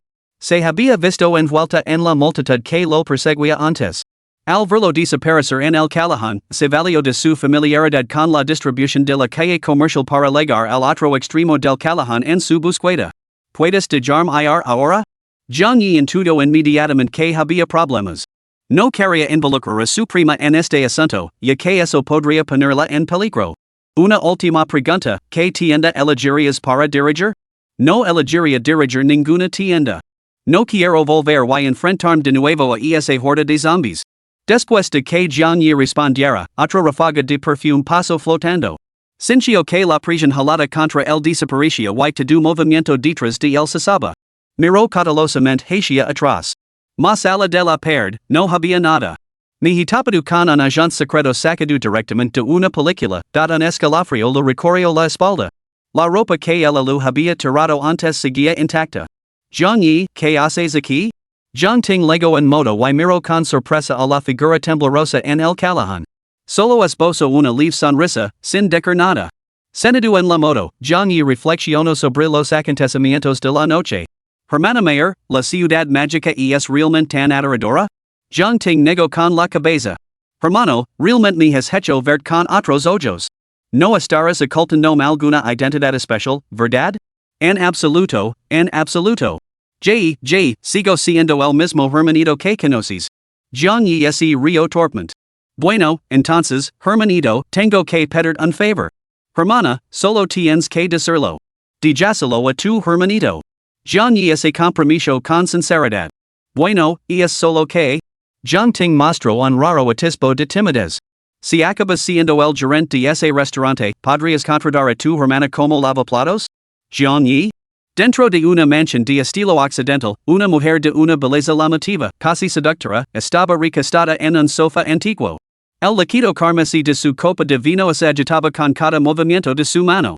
Ante ella, una joven vestida con una túnica larga estaba arrodillada sobre una rodilla. Tenía los ojos cerrados y sus exquisitos rasgos carecían de expresión. Se quitó la capucha y un único mechón rebelde, liberado de su confinamiento, se erigió sobre su cabeza. Una horquilla con forma de calavera adornaba su coleta, brillando bajo la tenue luz amarilla. Así que solo es un joven que viene a pulir sus credentials? Parece bastante inútil. La mujer, de una belleza deslumbrante, se incorporó. Había visto a demasiados jóvenes ricos buscando prestigio en la ciudad de los demonios como para darle importancia. Se acercó a la chica y lu acarició suavemente la cabeza. Bien hecho. Has trabajado durante todo este tiempo, señor. Luego suspiró. La familia preparó tantos esclavos de sangre para ti. ¿Ninguno te gustó? La chica abrió lentamente los ojos, con sus iris violetas tan profundos y aramolinados como remolinos. No me gusta su sabor. Es amargo. Repugnant. ¿Es así? Señor, sabes que los del clan de la sangre debemos elegir a un humano para que sea nuestro esclavo de sangre en esta vida. Señor lo entiende. Como tu madre, no te obligar. Después de todo, tus preferencias son lo más importante. Esto es lo que queremos, adentrarnos más en la sociedad humana como uno de ellos. Recuerda que tu padre fue secuestrado del mundo humano por mí. Y dispuesto que asumas la identidad de una estudiante de la Universidad Capital Mágica. Podrás asistir a clases y experimentar la vida humana. Por supuesto, te avisar cuando se requieren tus servicios. Oh. La chica respondió obedientemente, con un raro destello de expectación en los ojos. Esta historia no trata sobre el cultivo. No te preocupes, el protagonista masculino no adquirirá ninguna habilidad sobrenatural más adelante. De principio a fin, todo gira en torno a la dulce vida cotidiana de Jiang Yi y sus protagonistas femeninas. Capítulo 19, Regreso a casa. Bueno, hermanito, viviendo en una villa tan grandiosa. Jiang Ting acompañó a Jiang Yi a la entrada de la villa, preparándose para marchar. Por el camino, Jiang Ting lo había preguntado insistentemente por qué todos los entrevistadores de las tiendas querían que él fuera su gerente. Jiang Yi se había quedado completamente desconcertado por sus preguntas, sin saber cómo responder. Después de todo, él mismo no sabía la respuesta. En cuanto a lo ocurrido en el callejón, Jiang Yi no se lo contó a Jiang Ting. No conoce los motivos de la otra parte y enviarla sola a casa ahora podría ponerla en peligro. Hermana mayor, se está haciendo tarde. No es seguro volver ahora. ¿Por qué no pasas la noche en mi habitación? Puedes dormir en mi cama yo me conformar con el sofá, sugirió Jiang Yi. Por mí está bien. Pero tú duerme en tu cama, esta hermana mayor está perfectamente feliz en el sofá. Sin pensarlo dos veces, Jiang Ting bastizo y siguió a Jiang Yi con paso cansado mientras entraban en la casa. La caseraya debe de estar dormida. Jiang Yi cerró suavemente la puerta principal de la villa y subió las escaleras de puntillas, arrastrando su cuerpo cansado. Jiang Yi. ¿Por qué has tardado tanto en volver? Una voz ligeramente reprochadora llegó desde el segundo piso. Lluvia, vestida con un pijama rosa con estampado de ositos, abrió la puerta de su dormitorio, con los ojos pasados por el sueño. En cuanto salió, vio a Jiang Ting siguiendo a Jiang Yi. ¿Hermana Jiang Ting? Pareció sorprendida, pero luego esbozó una brillante sonrisa. Lluvia? ¿Cómo es que te quedas con este chico? Como amiga de la infancia de Jiang Yi, Lluvia reconoció naturalmente a Jiang Ting, que era muy cercana a Jiang Yi. Yo, las magellas de Lluvia se enrollaron. Entramos en la misma universidad, así que. Oh. Ya veo. Los labios de Jiang Ting se curvaron hacia arriba involuntariamente hacia tiempo que había notado el pequeño enamoramiento de Lluvia. ¿Y cuál es vuestra relación ahora? Se animó al instante, y todo rastro de cansancio desapareció. ¿Qué relación? Bastizo Jiang Yi, con tono irritado. Hermana mayor, vete a la cama. Mañana te ayudaré a buscar trabajo. Y tú, casera, ¿por qué sigues despierta a estas horas? Te juro que le diré a la tía que siempre estás quemando las pestañas. Por supuesto que te estaba esperando.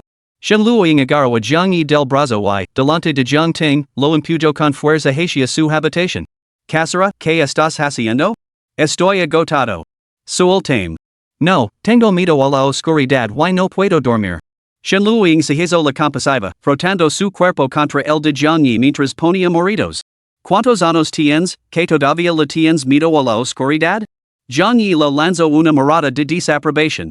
Shenluoing levantó la cabeza del brazo de Jiangyi, la inclinó y le guiñó un ojo a Jiang Ting.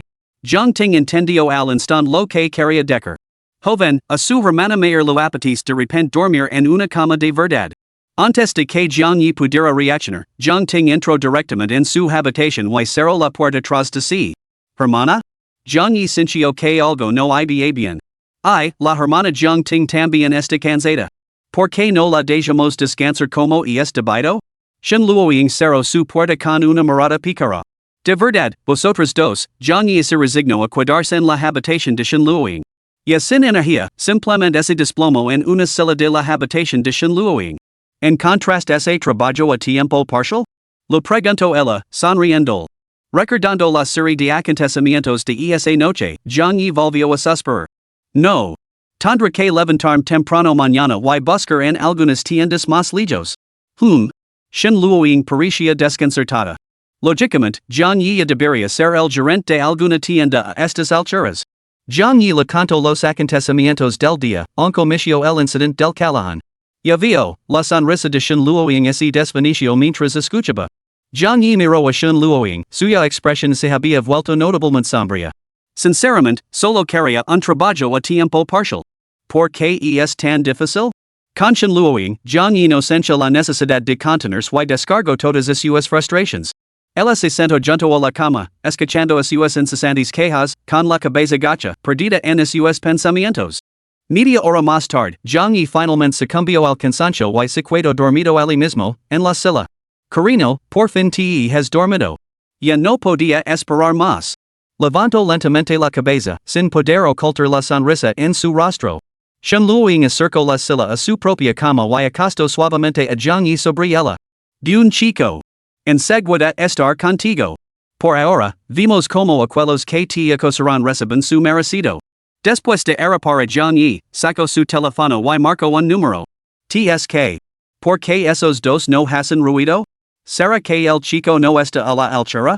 En la habitación de Jiangyi, Jiang Ting pegó la oreja a la pared para escuchar los sonidos de la habitación de al lado. Lavaba escuchando desde que entró en la habitación, pero, ya fuera por el excelente aislamiento acústico de las paredes o por otra cosa, no había oído nada. Oh, qué aburrimiento, Jiang Ting suspiró con impotencia. Desde pequeña, había creído que Jiangyi y Shenluoing eran la pareja perfecta. Como alguien que adoraba a los novios de la infancia, no había dudado en obligar a su hermano pequeño a quedarse en la habitación de Shenluoing. Esperaba que surgiera algo entre ellos, pero el destino tenía otros planes. No, debo ir a ver qué están haciendo. Como soltera de toda la vida, Jiang Ting ni siquiera había visto correr un cerdo, y mucho menos había comido carne de cerdo. Tenía mucha curiosidad por saber qué harían Jiangyi y Shenluoing cuando se quedaran solos. Con ese pensamiento, el dolor de cintura y las piernas le desaparecieron, y se animó con renovada energía. Abrió la puerta en silencio, miró a su alrededor con disimulo y luego se acercó de puntillas a la puerta de la habitación contigua. La luz del interior se filtraba por la rendija, iluminando una esquina del pasillo. Qué raro, murmuró, desconcertada. ¿En siquiera apagan las luces para ese tipo de cosas? Pegó la oreja a la puerta y escuchó. A partir de mañana, no quiero oír mencionar el nombre de la familia High en Magic City. Y hi sha, trémulo. Tengo mis propios planes para él. Caramba, esa es la voz de Luoing? Exclamó Jiang Ting con los ojos muy abiertos. Esa voz era completamente diferente a la de la Shenluoing que ella recordaba, y transmitía un aire inexplicable de autoridad. Hi sha. ¿No es ese chico guapo? Jiang Ting sintió como se hubiera descubierto un secreto trascendental. Solo esas cuatro familias de la metrópoli podrían hacer tambalear la posición de la familia High, ¿verdad? El apellido de Luoing es Shen. ¿Podría ser realmente lo que estoy pensando? Si ese es el caso, eso explicaría todo lo que le ha pasado hoy a mi hermano pequeño. Caramba, hermanito. ¿Significa esto que tu hermana ahora podrá vivir a lo grande contigo? ¿Para qué molestarse en ser una maldita lavaplatos? Jiang Ting rapidamente reconstruyó todo el panorama. Justo cuando su mente se disparaba con especulations, la voz de Shen Luoying volvió a salir de la habitación. Jiang Yi te he hecho otro gran favor. Entonces, ¿no debería cobrar algo por ello? Oh, ya viene? Los labios de Jiang Ting se curvaron en una sonrisa imparable, diciendo poder fundirse con el marco de la puerta. Capítulo 20, Mi cunada es una monstruo adoradora? Dentro de la habitación, Shen Luoying se humedeció ligeramente los labios rojos. Se inclinó, hundiendo la cara en el pecho agitado de Jiang Yi y respirando profundamente. Habían pasado horas desde que Shen Luoying había estado tan cerca de Jiang Yi, y la energía de Jiang Yi dentro de su cuerpo estaba casi agitada. La joven yacía tumbada sobre su pecho, saboreando con avidez su aroma. Carino, siempre te vas todo el día cuando sales. Para evitar este tipo de escasez de energía, voy a coger unas cuantas pilas para usar por ahora. Con ese pensamiento, Shen Luoying sacó unas tijeras y deslizó cuidadosamente la mano bajo el edredón de Jiang Yi. Pronto, acompañado de un agudo sonido de descaro, un trozo de tela apareció en la mano de Shen Luoying. Fuera de la habitación, Jiang Ting no tenía una idea de lo que estaba pasando dentro, pero al oír ese sonido de tela rasgándose, instantáneamente se imaginó la escena correspondiente en su mente. Sus ojos brillaron con una luz dorada. Caramba, hermanito, tu hermana mayor te tiene un nuevo respeto. Nunca hubiera imaginado que eres tan tranquilo normalmente, pero tan feroz a puerta cerrada. Pronto, en medio de una serie de ruidos indistintos, la ropa interior de Jiang Yi quedó hecha girones. La prenda había pertenecido originalmente a Shen Luoying, por lo que no sintió ningún remordimiento al destruirla. Contemplando los girones de tela en sus manos, un leve rubor se extendió por sus mejillas. Guardo cuidadosamente estas baterías antes de recuperar otra prenda interior y vestir personalmente a Jiang Yi con ella. Jiang Yi estaba completamente agotado, y los hábiles movimientos de Shen Luoying aseguraron que permaneciera profundamente dormido. De repente, se oyó un fuerte golpe cuando algo se estrelló contra el suelo. Shen Luoying volvió a prestar atención y miró detrás de ella. La puerta estaba abierta de par en par. Jiang Ting estaba sentada en la habitación, agarrándose el trasero dolorido. Había estado escuchando con tanta atención que se había esforzado demasiado y había roto la cerradura de la puerta. Las miradas de las dos mujeres se cruzaron y, al mismo tiempo, apartaron la vista. Estaba sonámbula. Disculpa por molestarte, dijo Jiang Ting con una sonrisa incómoda, poniéndose de pie. Tenía la intención de ir rápidamente, pero la curiosidad pudo más que ella y la hizo echar un vistazo furtivo hacia la cama. Espera. ¿Cómo es que Jiang Yi estaba dormido? Jiang Ting miró fijamente a Jiang Yi, profundamente dormido en la cama, con la mente mil por hora. Había supuesto que el sonido de la tela rasgándose era obra de Jiang Yi, pero ahora parecía que el dormido Jiang Yi era la víctima. Lo que significaba que Shen Luoying era en realidad. ¿Lo sabes todo? Murmuró Shen Luoying, con una voz apenas audible. Lo sé casi todo respondió Jiang Ting, sin apartar la mirada de su nariz. Si evitaba la incomodidad, no tendría que soportarla. Shen Luoying sintió que le salía humo por la cabeza. Pensa que la prima de Jiang Yi la había pelado haciendo algo así. Si así lo contaba a Jiang Yi. Tranquila, nunca así lo dire. Jiang Ting levantó la mano, girando por todos los cielos. No. Jiang Yi no debe enterarse. Shen Luoying parecía no oírlo y murmuraba sin cesar para sí misma. La temperatura de la habitación pareció bajar de repente, como si la calefacción hubiera dejado de funcionar. Luoying, esto es perfectamente normal, de verdad.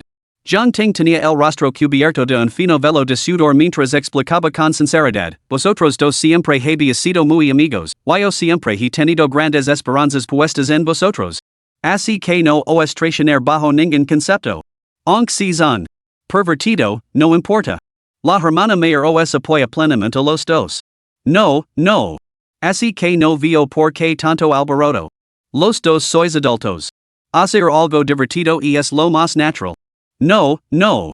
Jiang Ting se sintió completamente ignorada. Frunciendo el seno, agitó la mano delante de la cara de Shen Luoying. No. Repitió Shen Luoying como una máquina pregrabada. Mi amor no debe enterarse. De ninguna manera. Shen Luoying levantó la cabeza bruscamente y clavó los ojos en Jiang Ting como un demonio del abismo, con una extraña cava en los labios. Agarró las tijeras que yacían en el suelo y se levantó lentamente. Tap. Descalza, los pasos de Shen Luoying resonaban con un ruido sordo en el suelo de madera. Jiang Ting se estremeció involuntariamente. Shen Luoying parecía ahora una muñeca rota. Retrocedió paso a paso, mientras Shen Luoying avanzaba implacablemente, con las tijeras en la mano. La espalda de Jiang Ting ya estaba empapada en sudor. No tenía una idea de por qué la gente y adorable Shen Luoying que recordaba se había transformado en esta criatura. ¿Qué debo hacer? ¿Qué debo hacer? Si esto continúa, me silenciarán. ¿Debería huir?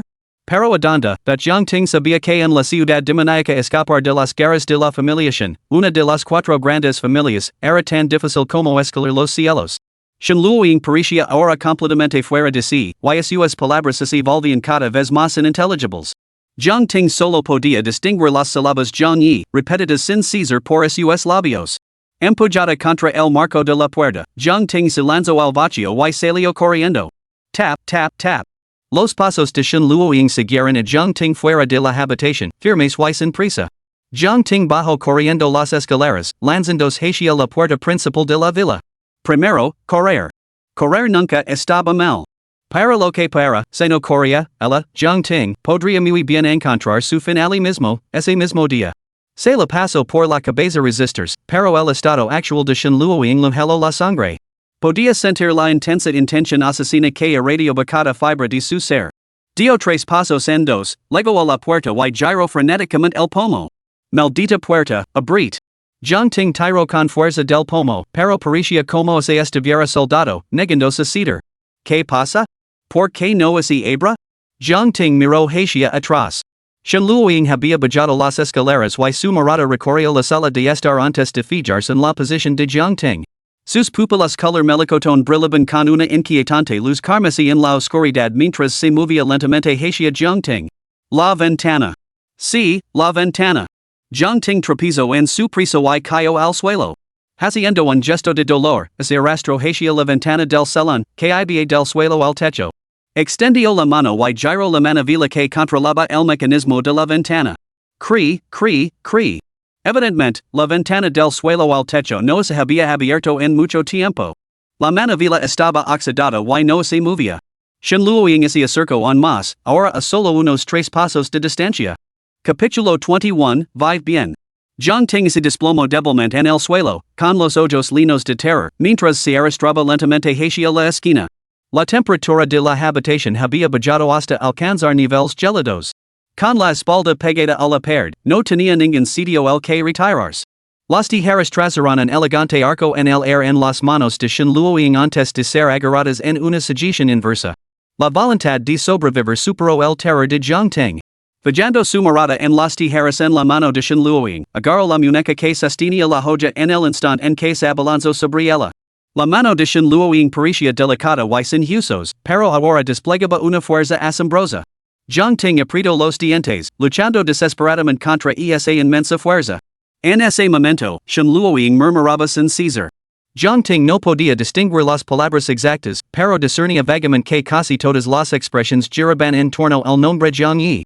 Sí, Jiang Yi. Jiang Ting había estado tan preocupada por huir que había olvidado el punto más crucial. Shen Luoying se había transformado en este estado precisamente para ocultar su verdadera identidad a Jiang Yi. Partiendo de Jiang Yi, seguramente se podría hallar una solución. Sin embargo, Shen Luoying estaba ahora directamente frente a ella, lo que dejaba a Jiang Ting poco tiempo para deliberar. Tengo fotos de Jiang Yi cuando era niño, se atrevió a decir Jiang Ting. Shen Luoying parecía no oírla, con la mirada perdida pero fija en Jiang Ting. No, no. Ella y Jiang Yi eran novios desde la infancia. Las fotos de él de niño no lo interesan en absoluto. Bueno, el rostro de Jiang Ting se sonrojo. Sé que a las chicas les gustaba en aquella época. De hecho, Jiang Yi era bastante guapo, por lo que no era de extrañar que muchas chicas se sintieran atraídas por él. Cuando Jiang Ting visitaba a Jiang Yi durante el año nuevo, nunca se molestaba en hacer la típica pregunta, ¿qué notas has sacado en los exámenes finales? En cambio, prefería adoptar un enfoque poco convencional y le preguntaba cosas como, ¿a cuántas chicas has recasado este año? Luego la sonsacaba sin descanso detalles sobre su aspecto y sus antecedentes. Si Jiang Yi se mantenía hermético, Jiang Ting recurría a la fuerza física para sacar la verdad. Sin embargo, la destreza física de la que Jiang Ting es inorgalicia frente a Jiang Yi era totalmente insignificant frente a Shen Luoying en su estado actual. El brillo carmesí de los ojos de Shen Luoying se intensificó mientras su otra mano agarraba las tijeras y presionaba con fuerza. El equilibrio de poder se rompió al instante Jiang Ting ya no podía detener el avance de las tijeras. Porque ese temperamento repentino, ninguna de esas chicas te liga ni a la suela del zapato.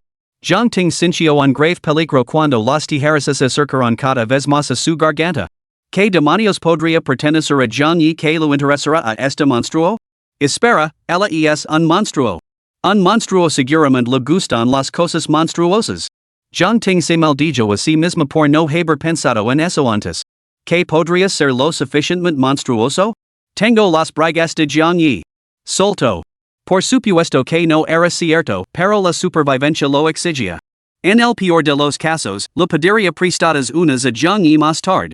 Aunque él pudiera mirarla de forma extraña después de eso, el viejo dica era cierto, más vale prevenir que curar. La mano de Shen Luoying se detuvo y un destello de interés brilló en sus ojos. Las bragas de Jiang Yi, jajaj. Al ver el efecto, Jiang Ting sintió un destello de esperanza. Tengo su ropa interior y luego. Jiang Ting recitó todo lo que se le ocurrió, como se enumerara pleitos. Solo que, en su prisa y con la mente confusa, soltó una palabra que no debería haber dicho. La maldita cosa de Jiang Yi? El cerebro de Shen Luoying precisó la información frenéticamente, como una IA que se encuentra con un humano entremetido que le pregunta el nombre del marido de su hermano, sumiéndose en una prolongada contemplación. Jiang Yi. ¿Cómo pudo? Shen Luoying pareció recordar algo, y todo su cuerpo tembló involuntariamente. Ya lo sé. Se lo dio otra mujer. La mente de Shen Luoying parecía haberse congelado, y su boca murmuraba incoherencias. En ese momento, Jiang Ting comprendió el significado de la desesperación. Estaba a punto de convertirse en el desahogo de la ira de Shen Luoying. No puedo morir todavía. Las tijeras le habían perforado la piel, provocando un agudo dolor. Hermano, lo siento muchísimo. Cerró los ojos y gritó, Jiang Yi lo robó de tu casa. Jiang Yi, lo robó? Sí. Jiang Ting jadeó en busca de air y continuó, la última vez que visito tu casa, se levo uno consigo. Por miedo a que su padre lo descubriera, lo escondió en mi casa. A Jiang Yi, le gusta, mi amuleto? Sí, dijo que tú eres su favorita. Las palabras de Jiang Ting tuvieron un efecto estabilizador, afianzando la vacilante determinación de Shen Luoying. Jijaj. Las tijeras cayeron al suelo con un ruido metálico. Yo también, prefiero a Jiang Yi. Jiang Yi Hu. Shen Luoying parecía haber gastado toda su energía, desplomándose directamente en el suelo y cayendo en un sueño profundo y roncando. Jiang Ting se apoyó en la esquina, con lágrimas a punto de brotar de sus ojos. Quien hubiera imaginado que la chica que la llamaba dulcemente hermana delante de ella era, a puerta cerrada, una psicópata con una destreza de cometa sobrehumana? Mi querido hermano, te espera una sorpresa. Después de un largo rato, Jiang Ting finalmente reunió las fuerzas para levantarse. Levó a Shen Luoying a su habitación y guardó las tijeras en el cajón. Se volvió para mirar a las dos figuras dormidas y esbozó una sonrisa irónica. Buscando a tientas por la habitación, encontró el interruptor que controlaba la puerta principal de la villa. Luego, montó en su motocicleta y se alejó a toda velocidad de la finca. Al día siguiente, la luz del sol iluminaba el rostro de Jiang Yi. Abrió los ojos aturdido, una de las raras ocasiones en las que había dormido hasta despertarse naturalmente. Al igual que la última vez, Shen Luoying se aferraba a él con fuerza, inmovilizándolo firmemente en la cama. Maldita sí, tengo que encontrar ese trabajo a tiempo parcial hoy. Como se recordara algo, se liberó del abrazo de Shen Luoying, abrió la puerta y se dirigió a su habitación, situada al lado. Hermana, ¿ya te has levantado? Gritó, pero no obtuvo respuesta. Qué raro. ¿Se habrá ido ya? Bueno, supongo que sí. Me he despertado muy tarde, probablemente no me ha esperado y se ha ido. Sacó su teléfono y vio el mensaje que le había enviado su hermana. Jiang Yi se quedó mirando la hora, 1 a.m., y el contenido del mensaje, perdido en sus pensamientos. La demonio la hermana mayor tuvo que irse primero. Nos vimos luego. Recuerda pesar a verme cuando empieza el trimestre. Puño. La demonio Luoying es una joven esplendida. Leved bien con ella durante la universidad, no la enfades nunca. Tap. La demonio y, sobre todo, mantan con vida. Pulgar Hatia Arriba. Capítulo 22, Xiaoqing Xue? Jiang Yi, la motion luoying con vos dulce y somnolienta desde el interior de la habitación. Acababa de despertarse y todavía estaba algo aturdida.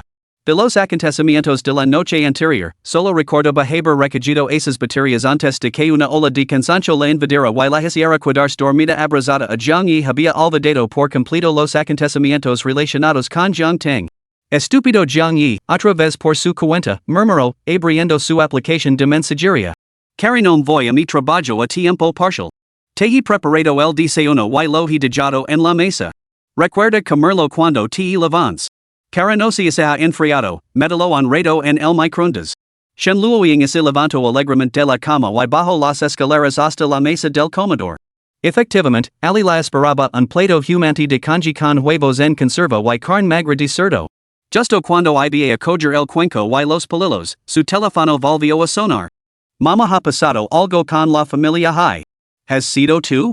Yo quien les ha dicho que acosan a Jiang Yi? Bah! Mameo, tanta, solo piensas en Jiang Yi. Mama no debes volver a hacer cosas así. Deberías estar preparando para el comienzo del trimestre. Mama sin palabras. Yo Yoimujan. Yo Jiang Yi me ha preparado el desayuno. Mama. Mientras tanto, en otro lugar. Jiang Yi se abrigó con varias capas de ropa gruesa y se envolvió bien en una bufanda. Lo primero que había hecho esa mañana era consultar las noticias. Por suerte, el incidente del día anterior no había salido en los titulares. Probablemente lo habían ocultado algunos pex gordos. Pero no podía garantizar que aquellos curiosos no difundieran en secreto imágenes de él después de lo que pasó en ese callejón, no se atrevía a descuidarse en apas. Así que se abrigó con varias capas de ropa, aterrorizado por ser reconocido. Y así vagó sin rumbo por las calles, buscando anuncios de contratación de dependientes. Pero después de buscar durante mucho tiempo, no encontró nada. Cuando finalmente se topó con un trabajo de reparto de felitos, Jiang Yi fue inmediatamente descalificado por el requisito de hablar 3 idiomas. Parece que hoy será otro día infructuoso, murmuró, sacudiendo la cabeza con un suspiro. La vida le parecía desesperanzadora. Todo su dinero lo había pedido prestado a Shen Luoying. A este ritmo, no vea cómo podría devolverlo en 1000 años. Magic City era aterradora. ¿Por qué hay tanta gente allí? París, el Teatro Sky Realm. Delante se alzaba una emblemática estructura hemisférica, cuyo techo en forma de cúpula parecía envolver una vasta extensión. El gran teatro de su ciudad natal, Chuancheng, probablemente ocupaba menos de una décima parte de la superficie del Teatro Sky Realm. Aunque era un teatro, su altura eclipsaba los edificios residenciales circundantes. Su estilo arquitectónico moderno causaba un impacto visual considerable. Era la primera vez que Jiang Yi veía el Teatro del Reino Celestial en su totalidad, y quedó profundamente impresionado. Delante de la entrada principal del teatro, había filas de guardias de seguridad formados en fila. Más allá de esta barrera se encontraba una densa y oscura masa de gente. Esto no puede ser. Recuerdo claramente que el concierto de Xiaoqing Xue no estaba programado para hoy, murmuró Jiang Yi, recordando los detalles del concierto que había visto recientemente en internet. Con la curiosidad despertada, se acercó y tocó a alguien en el hombro. ¿Para qué es eso? El hombre se dio la vuelta y Jiang Yi se sorprendió al ver un ramo de flores en su mano. ¿Qué estás? Balbució Jiang Yi, asombrado. ¿También has venido a ver a Xiaoqing Xue? El hombre miró a Jiang Yi de arriba abajo antes de darse la vuelta. Te aconsejo que abandones esa idea. La diosa Xiaomi pertenece solo a mí, J. Una mirada de adoración se extendió por el rostro del hombre. Xiaoqing Xue? ¿Va a venir hoy? Jiang Yi sintió una olida de expectación. Le gustaban mucho sus canciones y se consideraba uno de sus fans. Sí. Va a dar un concierto aquí. Hoy está inspeccionando el recinto. Maldita sí. No te atrevas a profanar hacia la diosa Xiao. Varios hombres que estaban cerca, al oír el comentario, se enfureceron al instante. No me importa. La diosa Xiao solo me pertenece a mí. El hombre se rió maniáticamente, y su comportamiento provocó rápidamente el descontento de los fans de Xiaoqing Xue que lo rodeaban. La multitud se inquieto al instante. Algunos, incapaces de contener su furia, lanzaron maldiciones, mientras que otros se arremangaron, listos para enfrentarse a este sinvergüenza que se atrevía a profanar a Xiaoqing Xue.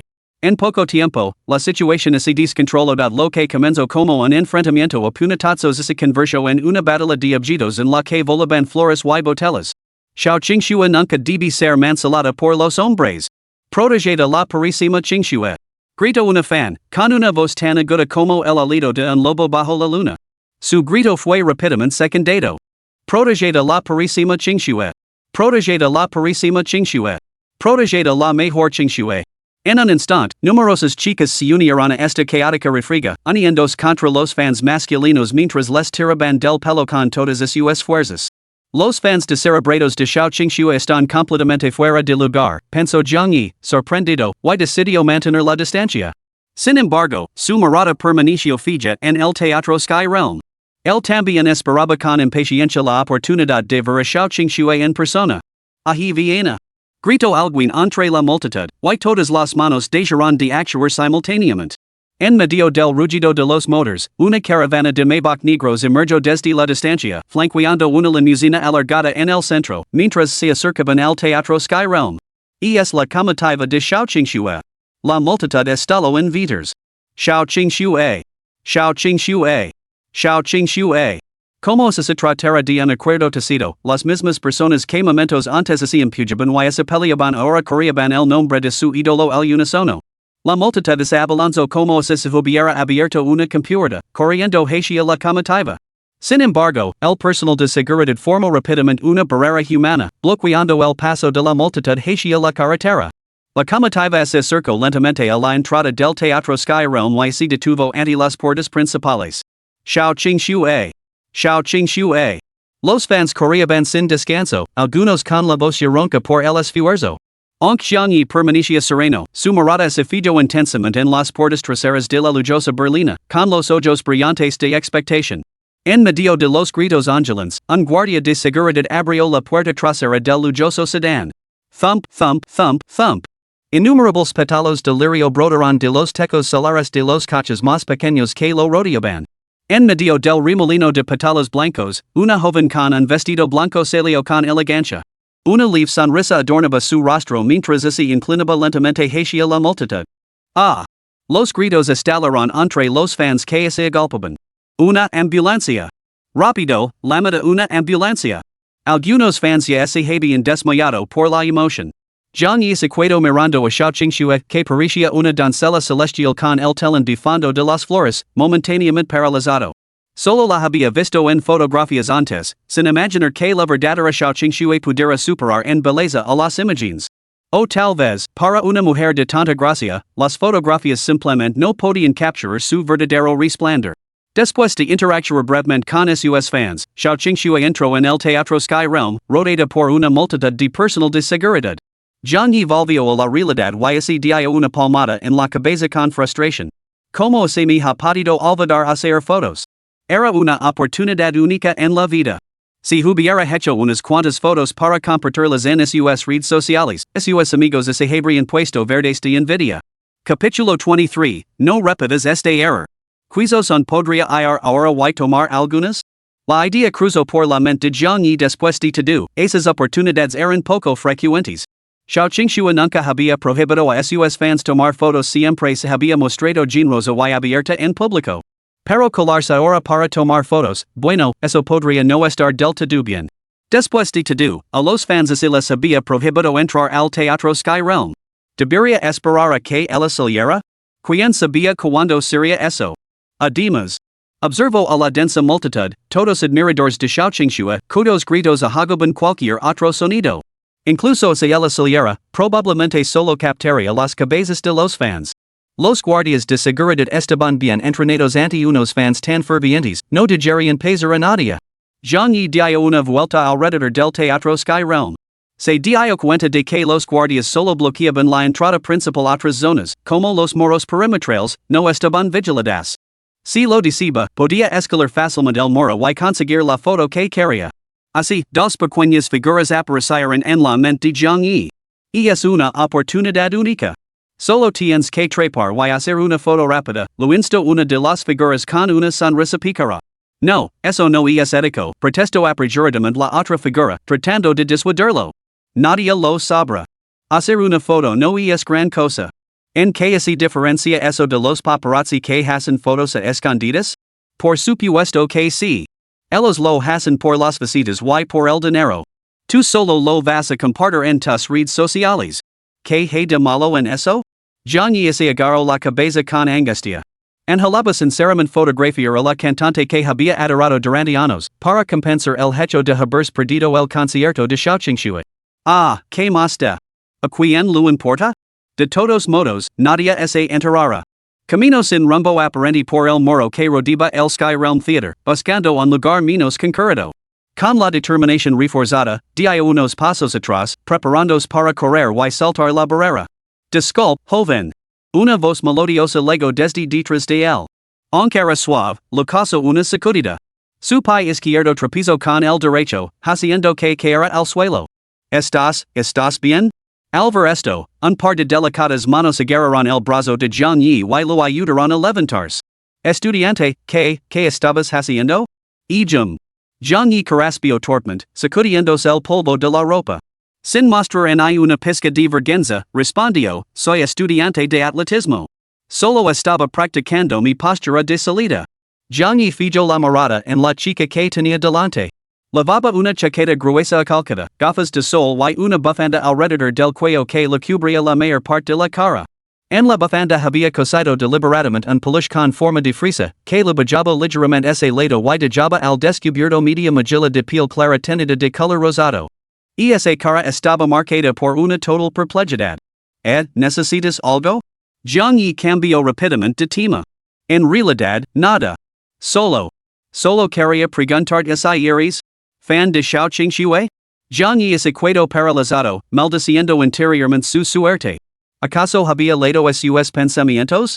Las gafas de sol ocultaban sus ojos, lo que lo impedía calibrar sus intentions. Asintió con la cabeza, sin negar el hecho de que efectivamente era fan de Xiaoqingxue. La chica parecía algo emocionada, maravilloso. ¿Podría pedirte un favor? Jiang Yi parecía desconcertado, pero instintivamente preguntó, ¿qué tipo de favor? La chica se giró hacia un lado y señaló hacia el teatro tiene, dentro del recinto amurallado. ¿Podrías ayudarme a trepar? Atenido por su sorprendente petición, tardó un buen rato en recuperarse. Eso es simplemente imposible. Volvió a estudiar a la chica que tenía delante. Parecía totalmente inofensiva y bien educada. ¿Tú también eres fan de Xiaoqingxue? Lu preguntó. Sí, respondió él tras dudar un momento. Tal y como sospechaba, declaró Jiang Yi solemnemente. Entiendo como te sientes, te encantaría trepar y tomar fotos a escondidas de Xiaoqingxue, ¿verdad? Pero eso es un comportamiento poco ético. En primer lugar. En segundo lugar. Por último. Así que sigo aconsejando que abandones esa idea. Jiang Yi pronunció un largo discurso, exponiendo desde perspectivas sociológicas y psicológicas los inconvenientes de escalar muros para tomar fotografías a escondidas y las posibles consecuencias adversas que ello podría acarrear. Durante todo el discurso, la chica permaneció sentada como una niña que ha hecho algo malo, con las manos modestamente cruzadas delante de ella, la cabeza gacha y escuchando atentamente el tratado sobre los peligros de escalar muros para tomar fotografías a escondidas del profesor Jiang Yi. Hace da el verlas, Jiang Yi se sintió muy satisfecho. Evidentemente, su charla había logrado disuadir a la niña de su malvado plan de trepar por la pared y tomar fotos, guiándola de vuelta el buen camino. Había hecho otra gran hazana. Dijo la niña timidamente. Jiang Yi le hizo un gesto con la mano para que se callara. No hace falta que te disculpes en que ni de las gracias. Simplemente no lo vuelvas a hacer. Bueno, lo que quería decir era que podría ofrecer alguna compensación. Y no volvería a tomar fotos de otras personas sin permiso. Su voz era tan débil que apenas se oía, tenida de un ligero tono de dolor. Jiang Yi frunció el seno al instante, con una expresión de rectitud grabada en el rostro.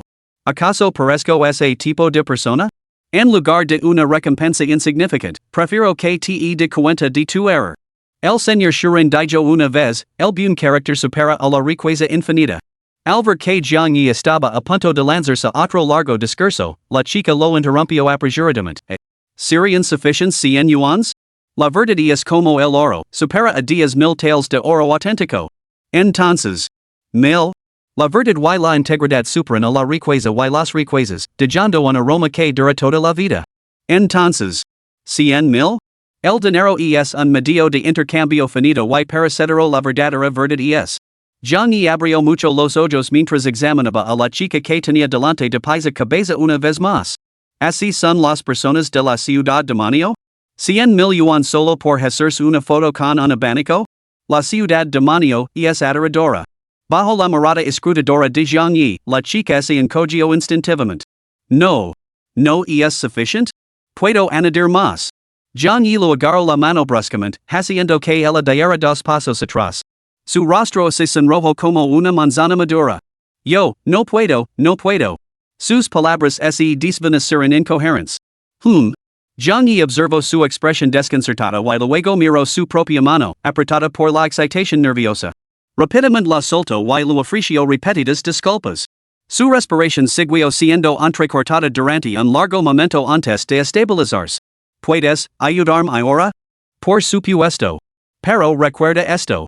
Zhang Yi lo advirtió con seriedad, después de esto, no debes volver a hacerlo. Capítulo 24, Trepar.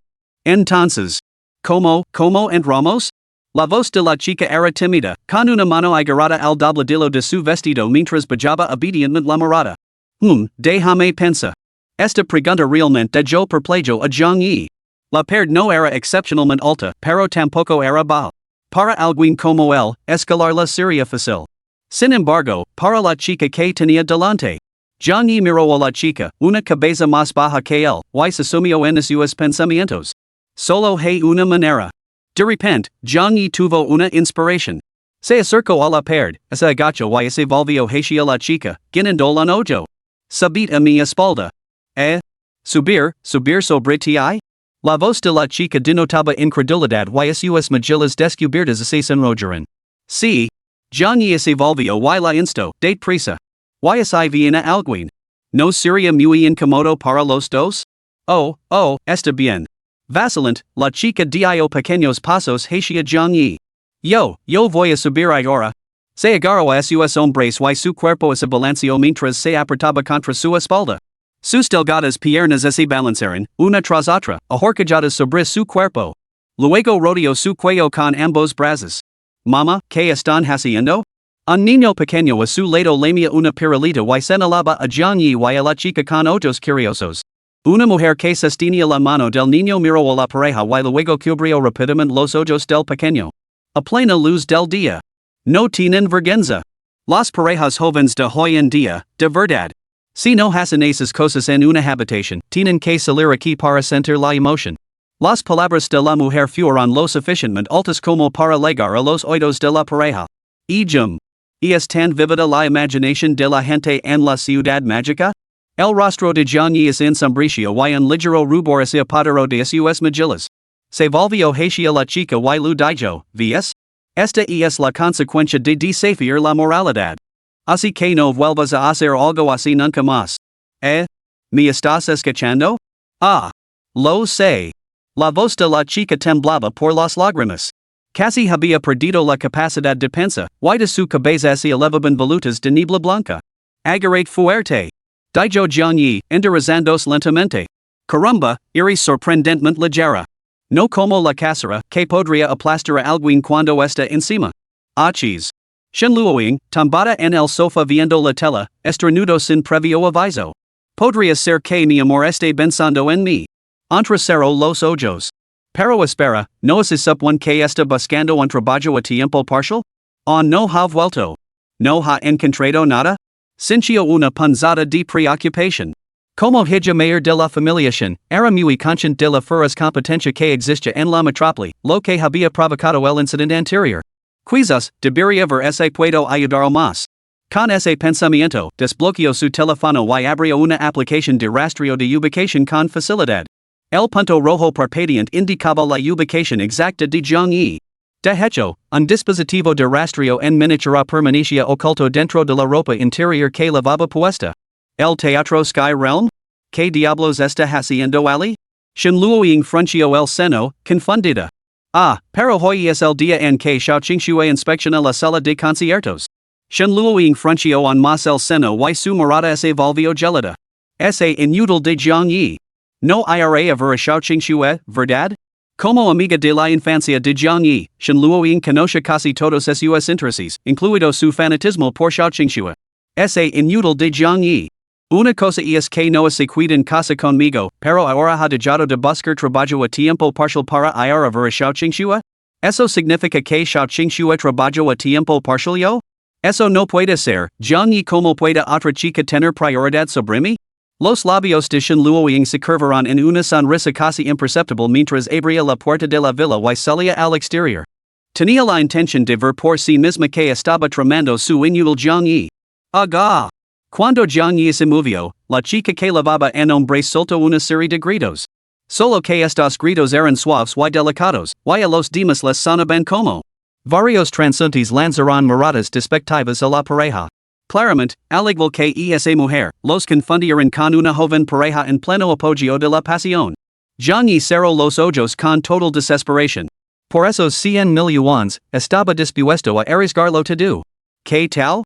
¿Puedes agarrar de la parte superior del muro? Preguntó Jiang Yi levantando la cabeza. Tú, no mires hacia arriba. ¿Qué pasa? Levas una chaqueta de plumas, no una falda. Mi pondra, nerviosa, respondió la chica tímidamente. Está bien, mi señora, gimió Jiang Yi, con el rostro ensombrecido. La gente de Shanghai terminará pronto de trabajar. Si no quieres que aparezcamos por tu internet, date prisa. Si la multitud los vea, Jiang Yi imaginaba los comentarios que acompañarían a las fotos y los videos en internet. Amigos, ¿podíais creerlo? Dos tipos despistados haciendo cosas tan indecentes a plena luz del día. Afortunadamente, tanto él como la chica iban bien abrigados quizá la gente no los reconocería. Está bien. La chica se subió a los hombres de Jiang Yi y trepó con facilidad por el muro. Una vez arriba, se movió lentamente y pasó las piernas al otro lado. Muy bien. Jiang Yi dio unos pasos atrás, saltó y superó el muro. Eco un vistazo a los alrededores para asegurarse de que ningún guardia de seguridad los seguía y le tendió los brazos a la chica. Muy bien, ahora te llevará abajo. No puedo, murmuró la chica tímidamente. Mi hermana me dijo, que no debía tocar a otros chicos. Suspiró Jiang Yi, levándose la mano a la frente. Está bien, te llevará abajo. Esta chica era terriblemente tímida, pero aún así se la había ocurrido subir y hacer fotos. A Jiang Yi le resultaba algo desconcertante, pero no le dio más vueltas. Al fin y al cabo, lo esperaban 100,000 yuans. Pensó, esbozando una sonrisa codiciosa. Muy bien, voy a bajar. La chica rodeó con los brazos el cuello de Jiang Yi y saltó sobre su espalda. Jiang Yi sintió un impacto suave y elástico en la espalda. Bajo la fuerza de ese peso repentino y flexible, perdió el equilibrio y cayó de rodillas con la cara hacia abajo. Por algún giro del destino, la chica terminó a horcajadas sobre él. Lo siento mucho, balbució disculpandos.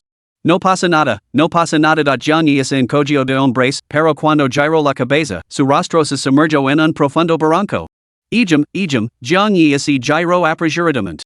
Incluso alguien tan desvergonzado como él se sintió momentáneamente nervioso. No parecía tan grande. ¿Podría ser la chaqueta de plumas? Jiang Yi seguía perdido en sus pensamientos cuando la chica ya se había bajado de su espalda. Gracias, amigo, dijo la chica solemnemente. No hay de qué. ¿Quieres que te lleve a hacer las fotos? ¿Qué fotos? La chica le dio la cabeza, desconcertada. ¿No habías venido a hacer fotos? Pero, cuando he dicho que viniera a hacer fotos a escondidas? La expresión de Jiang Yi se congeló. La chica realmente no había mencionado el motivo por el que había subido. Hacer fotos era únicamente el objetivo de Jiang Yi. Yo, voy a escanear tu WeChat para anotarte. Te transferí el pago. La chica sacó su teléfono, suya funda estaba adornada con un conejo de dibujos animados blanco como la nieve que combinaba con el adorno de su bufanda. Claro. Los ojos de Jiang Yi se iluminaron al instante. 100,000 yuans, no podría ganar tanto trabajando durante años. ¿Estaba a punto de caer del cielo esta fortuna? Esto. ¿Cómo es posible? La chica miró fijamente la pantalla de su teléfono, frunciendo ligeramente sus delicadas cejas. ¿Qué pasa? Preguntó Jiang Yi, colocándose detrás de ella. Cuando vio el mensaje de verificación de WeChat, se quedó boquiabierto. La foto de perfil y el apodo eran efectivamente los suyos. Pero la brillante notificación roja que aparecía debajo los sumió a ambos en silencio. Solicited de amistad falida. La otra persona te ha añadido a su lista negra. Capítulo 25, Me han acusado los vendedores. Quien hubiera pensado que llegaría a ser tan grueso antes del periodo de verificación de 80,000 palabras? Parece que mis hermanos y hermanas son todos fans de los tipos Yandere. Puedo pedirles algunas actualizaciones y reseñas de los capítulos. Si hay mano de obra gratuita por pura devoción, cualquier cosa, olvide el principio, olvide el final, el autor se encargará de todo. Esto. John y ese quedo paralizado, algo atenido. Para ser sincero, su lista negra de WeChat contenía bastantes nombres. La mayoría eran vendedores que promocionaban casos online o seguros, aunque también había algunas personas que simplemente le resultaban irritantes. Pero esta chica que tenía delante. ¿Realmente la reconoce? Podría ser un error, quizá escaneaste mal el código QR, o un fallo del sistema? Aventuró John Yi con cautela. La chica se quedó paralizada, sin saber qué decir. Incluso a través de sus gafas de sol, John Yi podía imaginar la mirada de desconcierto o indignación que se escondía tras ellas. Se encogió de hombres nerviosamente y sacó rápidamente su teléfono. Déjame añadir yo mismo. Cogió el teléfono de la chica y escaneó el código QR con su cuenta de WeChat. No se puede añadir contacto. El contacto está en tu lista de bloqueados. Vaya, ¿de verdad está en mi lista de bloqueados? John Yi comprobó sus contactos bloqueados y, efectivamente, la cuenta de la chica estaba allí. Qué raro. ¿Por qué no recuerdo nada? Observó detenidamente a la chica que tenía delante, le dio una vuelta y luego sacudió la cabeza con impotencia. ¿Te conozco de antes? Preguntó John Yi, cada vez más intrigado. Nunca había estado en la metrópoli, ¿cómo era posible que se hubiera cruzado con esta chica de allí? La chica no respondió, solo le dio la cabeza hacia atrás y miró fijamente al joven. ¿Cómo, te llamas? Soy John Yi. ¿Nos conocimos de antes? Humph. John Yi frunció el seno, como si se hubiera dado cuenta de algo. Le dio una palmada en el hombro a la chica. Sinceramente, con tu familia tan acomodada, ¿por qué demonios elegirías un trabajo tan ingrato como el de vendedora? John Yi concluyó que la única explicación plausible era que esta chica había intentado venderle un seguro o casos online en alguna ocasión. De lo contrario, ¿por qué la habría bloqueado de repente? La miró, preparándose para darle una sincera charla sobre valores morales. Pero antes de que las palabras pudieran salir de su boca, John Yi sintió como si se hubiera atragantado, incapaz de pronunciar una sola sílaba. ¿Por qué vio dos lágrimas claras que se deslizaban silenciosamente bajo sus gafas de sol? Ah. Nada asustaba más a John Yi que una chica llorando. No tenía ni idea de cómo consolarla. ¿La he asustado? No, no puede ser. Cualquiera se sentiría ofendido después de haber sido incluido en la lista negra, sin duda. John Yi murmuró para sí mismo, extendiendo rápidamente la mano para sostener sus hombres. Ah, lo siento. John Yi pareció recordar algo y retiró rápidamente la mano. Sabía que la chica que tenía delante era extremadamente tímida, un gesto tan instintivo sin duda la haría sentir incómoda. Curiosamente, cuando le puso la mano en el hombro, ella no mostró ninguna reacción, algo poco habitual. Maldita sea, debo de haber ido demasiado lejos. El cerebro de John Yi volvió a ponerse toda marca. Te quitaré de la lista negra ahora mismo. Se añadieron como amigos de forma normal. No te tomes en serio lo que te he dicho antes. En realidad, yo también he trabajado en ventas. Por supuesto, John Yi nunca había trabajado en ventas, solo lo había dicho para que ella se sintiera mejor. En aquel entonces, mi familia pasó por momentos difíciles y mi trabajo habitual no cubría mis gastos. Así que, bueno, por casualidad, un amigo me introdujo en el mundo de las ventas. Imaginaba que se trataría de ventas en directo por streaming o un trabajo similar en el que podría obtener beneficios sustanciales. No sabía que consistiría en sentarme en una oficina, trabajar con una lista y llamar por teléfono a desconocidos. John Yi no era muy hábil mintiendo tartamudeó mientras inventaba un pasado inexistente. He soportado esas dificultades, así que no quiero que tú sufras lo mismo. Exacto. Si conseguía que ella empatizara con él, así sentiría mejor, ¿no? John Yi miró a la chica y descubrió, para su sorpresa, que parecía estar llorando aún más fuerte, con solozos débiles y intermitentes que escapaban por debajo de su bufanda. Parecía que no tenía ningún talento para mentir, lo había descubierto en un instante. John Yi cerró los ojos con desesperación. Prefería trabajar en días amplios al día antes que consolar a una chica. Apretando los dientes, murmuró, esta vez ni equivoque. Está bien, no aceptar el pago. Con el corazón dolorido, Jiang Yi se dio la vuelta para marchars. La mano de la chica agarró con fuerza el dobladillo de su abrigo. On no me perdonas, Jiang Yi se volvió y vio su rostro levantado hacia él, con las mejillas medio descubiertas y cercadas por lágrimas. Por fin te he encontrado, celoso. Que? Su voz era demasiado débil para que Jiang Yi la entendiera con claridad. ¿Sabes cuánto tiempo te he buscado? Desde la escuela primaria, siempre, he corrido ver con mis propios ojos. La chica enterró la cara en el pecho del chico. Jiang Yi se sobresaltó, instintivamente la empujó y trastabilló hacia atrás. Caramba, dijo con la boca temblorosa. ¿Los vendedores son tan agresivos hoy en día? Leva obsesionada conmigo desde la escuela primaria y me ha estado observando desde entonces. Jiang Yi sintió un escalofrío recorriendo su espalda. No puede ser. Esto es aterrador. No se atrevía a imaginar que podría conducir una táctica de venta tan obsesiva. Cuando él estaba en la escuela primaria, esta chica también debía de estar allí. ¿Era esto lo que la gente entendía por empezar joven? En realidad, hoy he salido a buscar trabajo, balbució Jiang Yi con torpeza. Ahora estoy completamente arruinado. Si sigo acusándome así, solo ser una carga. No importa. Un ligero rubor se extendió por la mitad de su mejilla. Te seguir, durante el resto de mi vida, murmuró con una voz apenas audible para nadie más que para ella misma. Maldita sea, balbució Jiang Yi, completamente sin palabras. Solo podía maravillarse interiormente, no era de extrañar que la gente de la ciudad demoníaca fuera tan rica. Con esa tenacidad en las ventas que no podían conseguir. Aunque ahora no tenga ni un centavo, ella está decidida a asegurarme como client potential. Shanghai, es aterrador. Bueno, si no hay nada más, me voy. Disfruta del teatro. Que lo pases muy bien. Jiang Yi decidió marchar primero de ese lugar. En hablar, si te vas, tienes que llevarme contigo. La chica agarró el brazo de Jiang Yi y se negó a soltarlo. ¿Esto significa que pretendes seguirme casa y averiguar mi dirección? Se preguntó en voz alta. Jiang Yi se volvió impotente, ahora enredado con esta vendedora persistente. Sabía que solo había una salida. Por tu vida.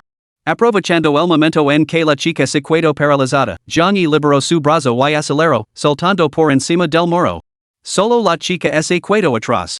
El rubor de sus mejillas se intensificó y las lágrimas corrían por su rostro tan libremente como el agua. No, Xingxue. Ahora lo has encontrado. No puedes dejar que te vuelva a abandonar. Xingxue, puedes hacerlo.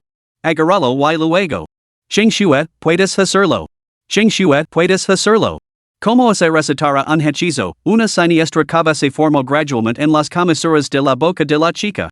No dejaré que vuelvas a desaparecer de mi mundo. Capítulo 26, ¿no puedo simplemente comprarlo? Tras este autoánimo, la chica pareció sufrir una transformación, con un comportamiento totalmente diferente al anterior. Se quedó la chaqueta y se desató la bufanda, tirándolas descuidadamente a un lado sin pensar en su apariencia. En este crudo invierno, no sentía ni una pizca de frío.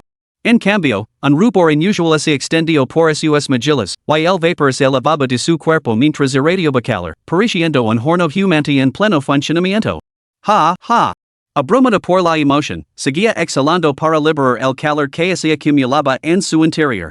Xingxue viene a buscarte. Su mirada se fijó en un gran árbol junto a la pared.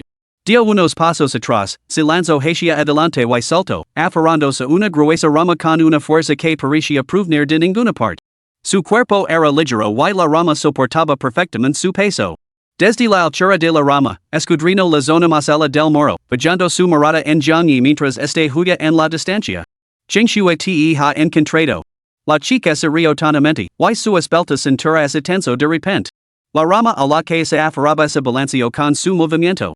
Las hojas crujían bajo a sus pies, cayendo en gran número, las hojas aterrizaron en el jersey de la niña, quedando atrapadas en el tejido. En poco tiempo, todo su cuerpo quedó cubierto de hojas caídas. Su fino cabello también quedó despeinado por la decoración del foliage quedó. Mama, es la señora de antes. ¿Qué está haciendo? El niño de antes, atraído por el alboroto, agarró la mano de su madre, con los ojos fijos en la esquina. Su madre observó la esquina, frunciendo aún más el seno. Esta joven pareja no lo basta con jugar normalmente? Necesitan un poco de ambiente natural? Suspiro. Esa niña es bastante guapa, pero juega de forma muy salvaje. Pero no podía compartir esos pensamientos con su hijo. En lugar de eso, le revolvió el pelo y respondió solemnemente, está rodando una película. Si no me equivoco, debe de ser la secuela de Los Crudes. Los Crudes. Quiero ser un crude cuando sea mayor. La esperanza brilló en los ojos del niño. Mama, mira. Esa señora está saliendo. La niña se agarró a la rama a la que se aferraba. Su expresión permaneció totalmente impasible, con la mirada fija en aquella silueta desconocida. Utilizó todo el árbol como un columpio gigante, balanceándose cada vez más alto y más rápido hasta que, finalmente, la rama no pudo soportar la inmensa fuerza centrífuga y se rompió con un golpe sordo. Al mismo tiempo, la figura de la niña se balanceó sobre el muro junto con la rama. ¡Pum! El polvo se era molino cuando la niña agarró la rama, más gruesa que su muslo, con una mano, sonriendo tontamente. Al otro lado, Jiang Yi permaneció completamente ajeno al alboroto. Ya. Yo, Jiang Yi, he recazado docenas, si no cientos, de argumentos de venta. Esos viejos zorros que llevan años intentándolo no han podido sacarle ni un solo centavo a tu hermano Jiang, y mucho menos a una niña como tú. Si te apetis vender tus productos, via practicar durante 180 años. Ruggió Jiang Yi entre risas, con un tono arrogante que sugería que había recazado el efecto de innumerables chicas. Mientras corría frenéticamente, sacó su teléfono, abrió WeChat, borró el contacto recién añadido y le volvió a poner en la lista negra. Solo después de comprobarlo 3 veces volvió a guardar el teléfono en el bolsillo con satisfacción. ¡Pum! Distraído por su teléfono mientras corría, Jiang Yi no vio la farola que había en su camino. ¡Ay, maldita sea! Se agarró la frente y vio estrellas ante sus ojos. No es posible que me esté persiguiendo. Mejor descanso aquí un rato. Eligió al azar un escalón de piedra al borde de la carretera y se sentó. El gélido viento invernal lo azotaba la cara como un cuchillo. Maldita sea, ¿por qué sangra? Jiang Yi se soltó la frente y miró su palma, ahora manchada de rojo. ¡Qué mala suerte! No me ha pasado nada bueno desde que llegué a la ciudad mágica, murmuró. ¿Estás herido? ¿Qué ha pasado? Una voz suave llegó a sus oídos con el viento frío, seguida del aroma débil y evasivo de los lirios que le cosquiliba la nariz. Oh, no es nada. No sé por donde iba y nicho con algo, respondió Jiang Yi instintivamente, sintiéndose un poco aturdido. Ya veo. Deja que Qingxue te venda la herida. Jiang Yi mantuvo la cabeza gacha, oyendo lo que parecía el sonido de tela rasgándose a su lado. ¿Qingxue? ¿Qué nombre tan bonito? Gracias, señorita. La palabra dolor dominaba la mente de Jiang Yi, dejándolo apenas capaz de pensar. Entonces, un par de manos suaves se acercaron por detrás, envolviéndolo una y otra vez para aplicar el vendaje a Jiang Yi. Jiang Yi cerró los ojos, saboreando el consuelo. De verdad, gracias. ¿Quién diría que compartes el mismo nombre que mi estrella favorita? Ah, sí.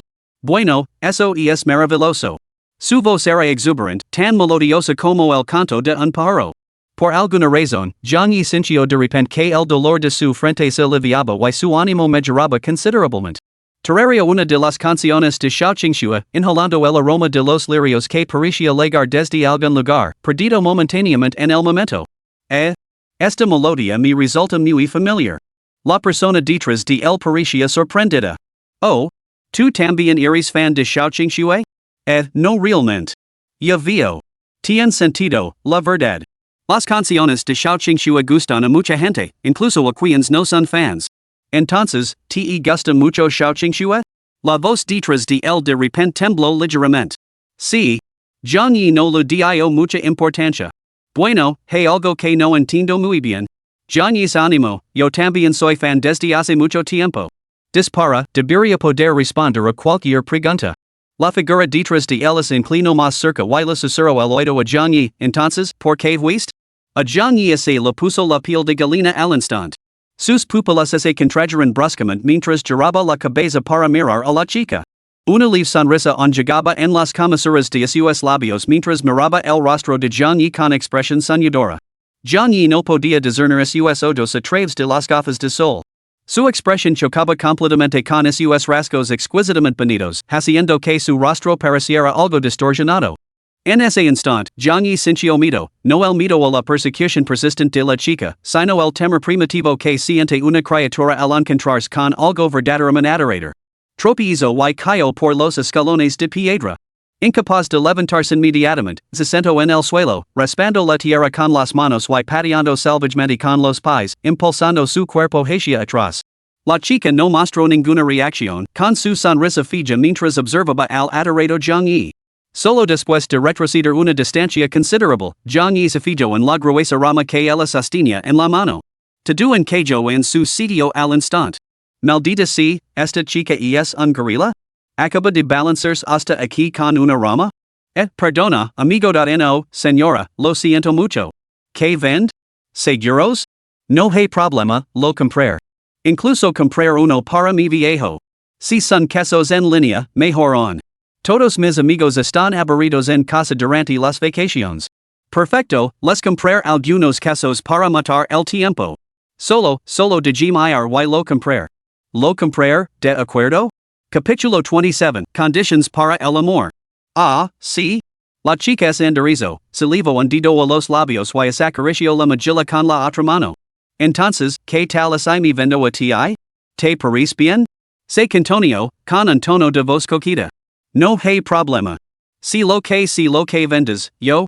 La voz de Jiang Yi se apagó de repente. Espera, ¿qué es exactamente lo que me vendes? A mí misma, por supuesto. Dios mío. ¿Por qué? ¿Por qué tengo que decirlo dos veces?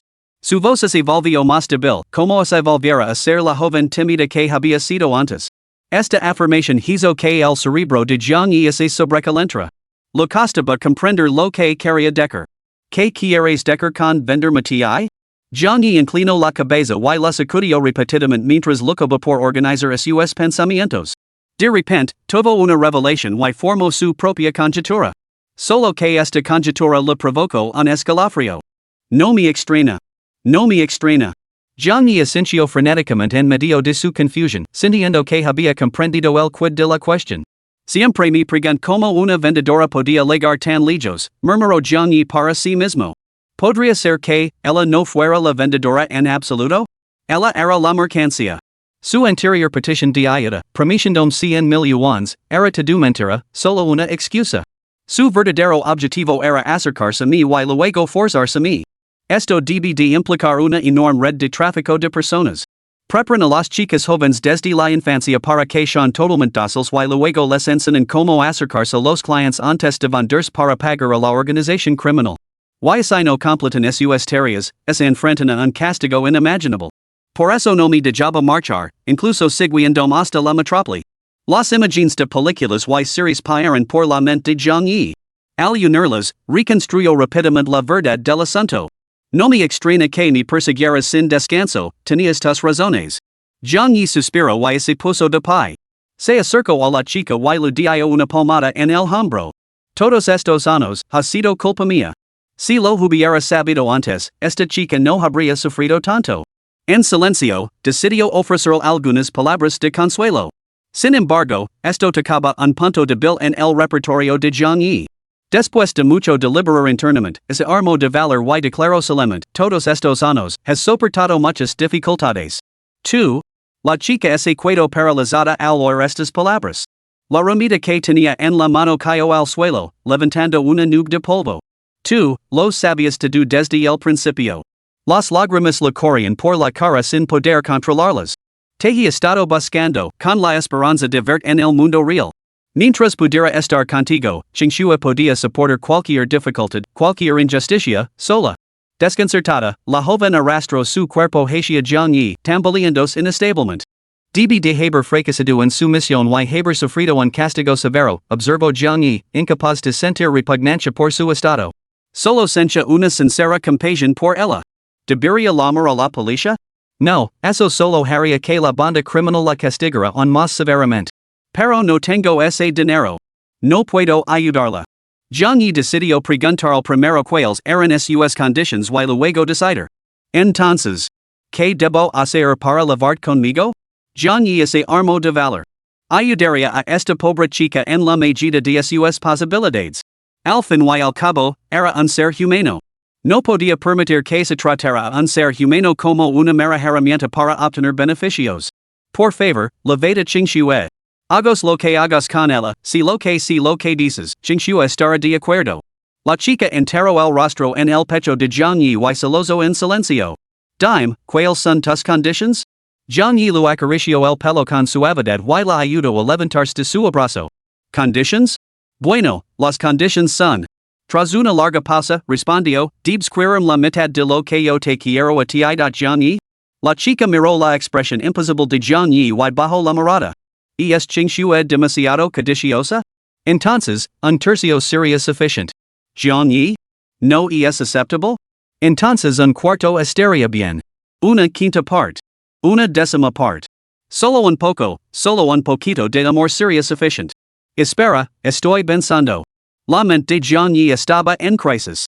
Esperaba que la chica exagera una suma astronómica, declarando que se necesitaba tanto para redimirla. Pero, ¿qué era exactamente el amor? ¿Esta banda funcionaba con el amor como fuente de energía? Justo cuando Jiang Yi reflexionaba sobre esto. Pero, ya he hecho tanto. Ese día, después de que me bloquearas, me volví loca buscándote. No sé qué métodos utilizaste para ocultar tu identidad, tus huellas. Desde ese día, utilizo todos los recursos y medios a mi alcance, pero, sin ti, sin que tú escucharas mis canciones todos los días, animándome incansablemente, consolándome. No tendría nada de esto ahora. La chica levantó la cabeza de golpe. Bajo sus gafas de sol, sus ojos violetas brillaban con más intensidad. Se rió, con lágrimas corriendo por su rostro. Así que puedo entregarme ti. Pero tú? ¿En siquiera me vas a dar un poco de amor? Se agarró el pecho, clavando los dedos profundamente en la carne y dejando 5 marcas profundas.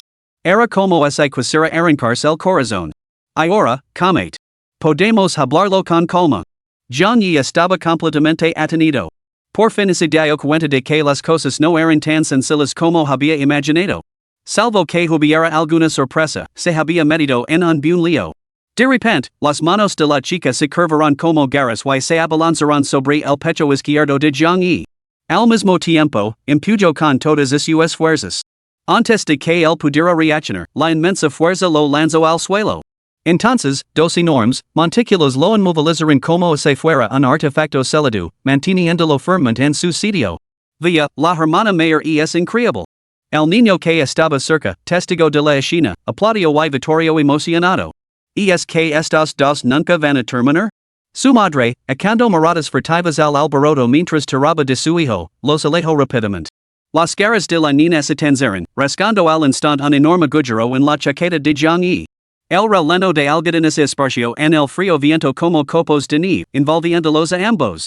El aflojó el agar y presionó suavemente su mano sobre el corazón de Jiang Yi. Sintiendo su ritmo, sus dedos trazaron sus contornos inclinados más cerca, su voz temblaba incontrolablemente, tu corazón es claramente más grande que el mío, pero, ¿por qué no puede contenerme? Mi corazón solo es así de grande, pero tuyo lo has llenado por completo. Tú, entiendo tu situación. Haré lo que pueda para liberarte de la organización criminal. Jiang Yi, presionado hasta casi no poder respirar, pronunció las palabras a duras penas. Como si no lo hubiera oído, la chica continuó con sus acciones, sin prestar atención a la reacción de Jiang Yi. Pero este es solo nuestro primer encuentro. Así que, lo que tú llamas, amor, no puedo dártelo. Amor, no puedo dártelo. Amor, no puedo dártelo. Amor, no puedo dártelo.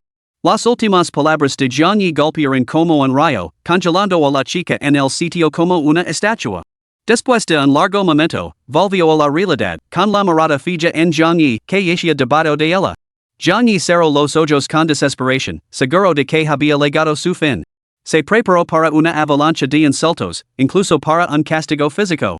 No preguntes por qué Jiang Yi se encontró inmovilizado debajo de una chica si lo haces, descubrirás que no podía defenderse. Ella era de las que podían romper ramas con las manos desnudas. Por muy seguro que estuviera Jiang Yi, no podía creer que pudiera vencerla en ese estado. Cerró los ojos, preparándose para su venganza. Solo que... tic-tac, tic-tac.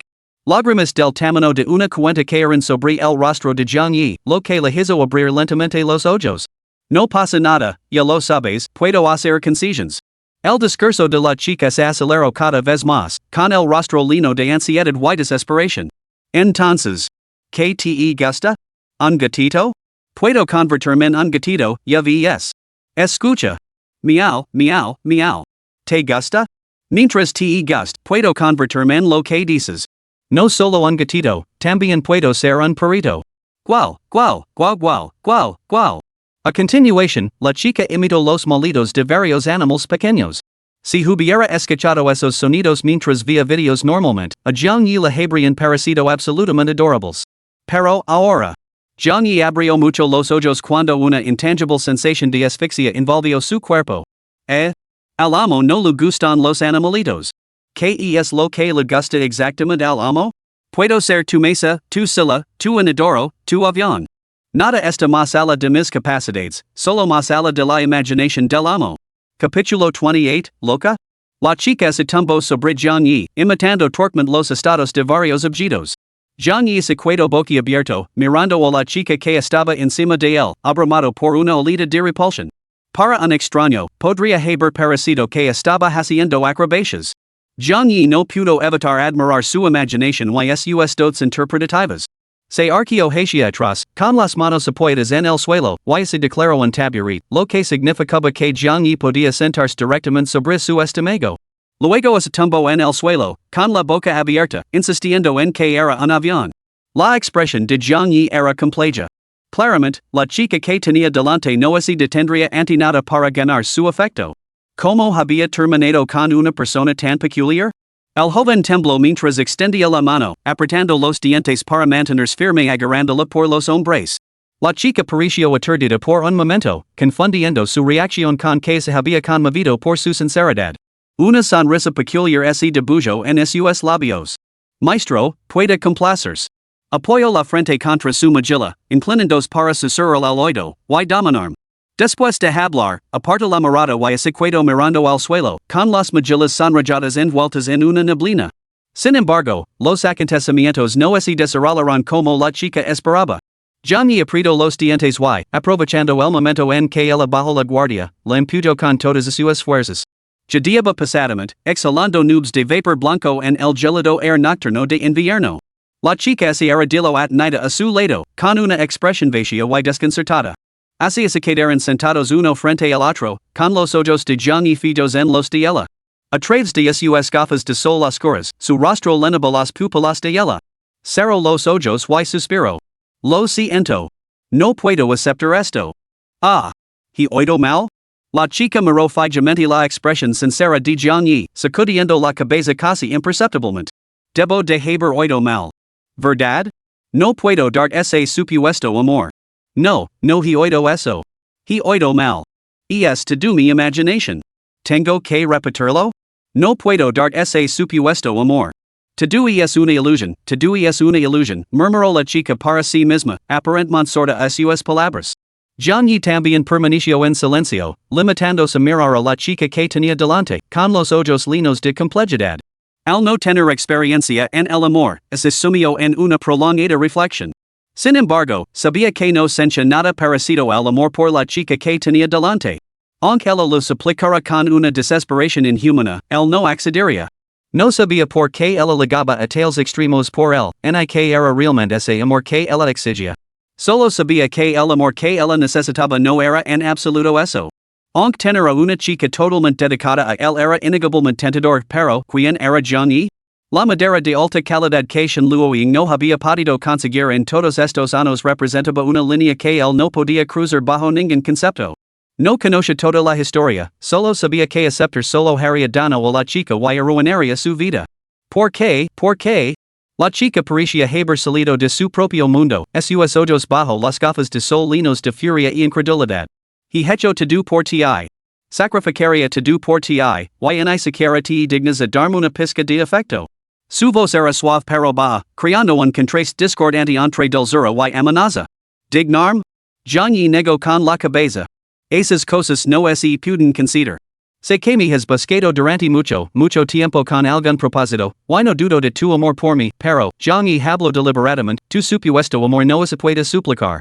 Aunque sientas algo especial por mí, eso no significa que yo deba corresponder. John y así esfuerzo por organizar sus palabras, con la esperanza de hacer entrar en razón a la chica. ¿Por qué? ¿Por qué? ¿Por qué? ¿Por qué? ¿Por qué? ¿Por qué? ¿Por qué? ¿Por qué? La chica repetía mecánicamente. Con los puños tan apretados que sus uñas se clavaban en su carne, sacando sangre carmesí. Si has podido buscarme persistentemente durante todos estos años, ¿por qué no has podido dedicar un poco más de tiempo a comprenderme de verdad? Yo también necesito tiempo para comprender, para cultivar estos supuestos sentimientos. John y continuó. Sus palabras parecen como el viento por sus oídos, sin llegar a su mente. Parecía completamente perdida en su propio mundo una vez más, sin mostrar ninguna reacción a nada de lo que John y decía. El joven sacudió la cabeza con impotencia. Parece que mis palabras no surten efecto. Muy bien, entonces. Si esto continúa, te internarán en un hospital psiquiátrico. Sospecho que puedes necesitar tratamiento mental. La chica se quedó paralizada, deteniendo todo movimiento. Su mirada se fijó en los ojos de John y, ahora tenidos de alarma. Así que eso es todo. Tú también crees que estoy enferma. Que estoy loca, ¿verdad? John y tragó saliva con dificultad, sintiendo una sensación de fatalidad inminente. Era como encontrarse con un jefe con 0 puntos de salud a punto de entrar en su segunda fase durante un videojuego. Ahora, el comportamiento de la chica se asemejaba a la animación de transición que precedía a la activación de la segunda fase. Gigage. Una cava más aterradora se extendió por los labios de la chica. Acompañada de una suave risa que sonaba como un conjuro de transformación, todo su ser se asemejaba a un demonio infernal murmurando conjuros. ¿Qué hacer? John y sintió algo completamente diferente a antes. Sentía que ahora estaba en grave peligro. Si no manejaba bien la situación, hoy podría ser su último día. Entonces tendrá que retroceder más. La chica apretó con fuerza la gruesa rama que tenía en la mano, con hilos de sangre goteando por sus superficies y mordió los labios hasta hacerlos sangrar, while el color carmesí respiró por su elegante mandíbula en forma de chorros antes de caer al suelo. No importa que ahora no pueda tener tu amor. Solo necesito tu cuerpo. La chica se acarició la mejilla con una mano, manchándose la cara de sangre. Parecía un demonio asesino que acababa de completar su hazaña y ahora escrutaba a su próxima presa. Una vez que posea tu cuerpo, podremos estar juntos para siempre. Entonces tendremos tiempo infinito para comprendernos, para conocernos. Para entonces, te enamorarás de mí, ¿verdad? John y sintió un escalofrío recorriendo su espina dorsal. El joven John y no sabía nada de las tendencias Yandere, y de su aterradora naturaleza. Solo podía sentir que la chica que tenía delante podría estar realmente desquiciada. Olvidolo. ¿Qué sentido tiene conversar con una lunática? John y decidió en silencio calmar primero a la chica y luego buscar una oportunidad para llamar al hospital psiquiátrico y que se la llevaran. Allí quedaron todos los grandiosos principios que acababa de exponer a una lunática. John y sintió que no había tenido por qué malgastar su aliento. En cuanto la chica mencionó esa condición sobre el amor, podría llamar al hospital psiquiátrico. Y está bien. Te amo. ¿Está bien así?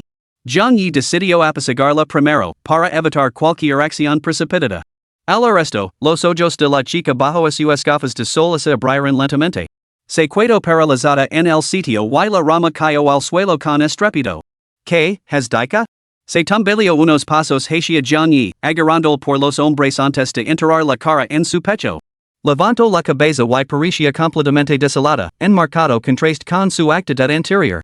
John y respiró hondo. Te quiero. ¿Está bien? De verdad. Su intelecto pareció nublarse momentáneamente. Lo único que comprendió fue que el hombre el que amaba había pronunciado esas 3 palabras, te quiero. Qingxua también te quiere, celoso, aferrándose a John y en un largo abrazo sin palabras. Ah, qué chica tan encantadora, y es una pena que esté mentalmente enferma. John y lo acarició la cabeza y la chica acariciou la cara contra su palma. Y es la oportunidad perfecta. Llama ahora mismo al hospital psiquiátrico. John y le presionó la cabeza con una mano mientras cogía el móvil con la otra. Si ese es el caso. ¿Qué? En ese caso, te encerrar. El tono de la chica seguía siendo totalmente pleno, desprovisto de emoción. Pero. Ya te he dicho que te quiero. ¿Por qué encerrarme? John y abrió los ojos con sorpresa. De esta manera, podremos estar juntos para siempre. Tú me quieres y yo te quiero. Por lo tanto, debemos permanecer juntos eternamente, con el cuerpo y el alma unidos. Yo soy tuyo y tú eres mío. Eso es lo que es realmente el amor. La chica le dio la cabeza con inocencia, con la voz llena de confusión. ¿No es así? Al mismo tiempo, apretó la mano con fuerza repentina, agarrando la mano con la que Johnny sostenía el teléfono.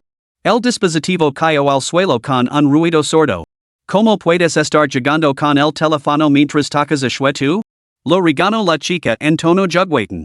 Al momento siguiente, echó un vistazo al número de teléfono que aparecía en la pantalla, el número que Johnny acababa de buscar para el Hospital Psiquiátrico Magic City. Tras introducir los dígitos, el teléfono mostró de forma inteligente las 6 letras Hospital Psiquiátrico Magic City en letras grandes en la pantalla. La chica bajó la cabeza y inmediatamente vio las palabras en la pantalla. Ya vio. No me extraña que no quieras estar conmigo para siempre. No me quieres en absoluto. No, no es eso. Johnny sintió como si lo arrasaba el velo. Sabía que estaba completamente acabado. Así que eres como todos los demás, piensas que Chinchua está loca. Pero Chinchua pensaba que tú eras diferente al resto. Tú fuiste quien sacó a Chinchua del manicomio. Y ahora pretendes unirte a ellos y volver a internarla. No, ¿de qué demonios estás hablando? ¿Qué quieres decir con que la sac del manicomio? Johnny sintió que la situación se volvía cada vez más complicada. Justo cuando se disponía a pedir una aclaración, la mano de la chica se cerró alrededor de su garganta. Jejejej, repitió la chica. Tú, suéltame.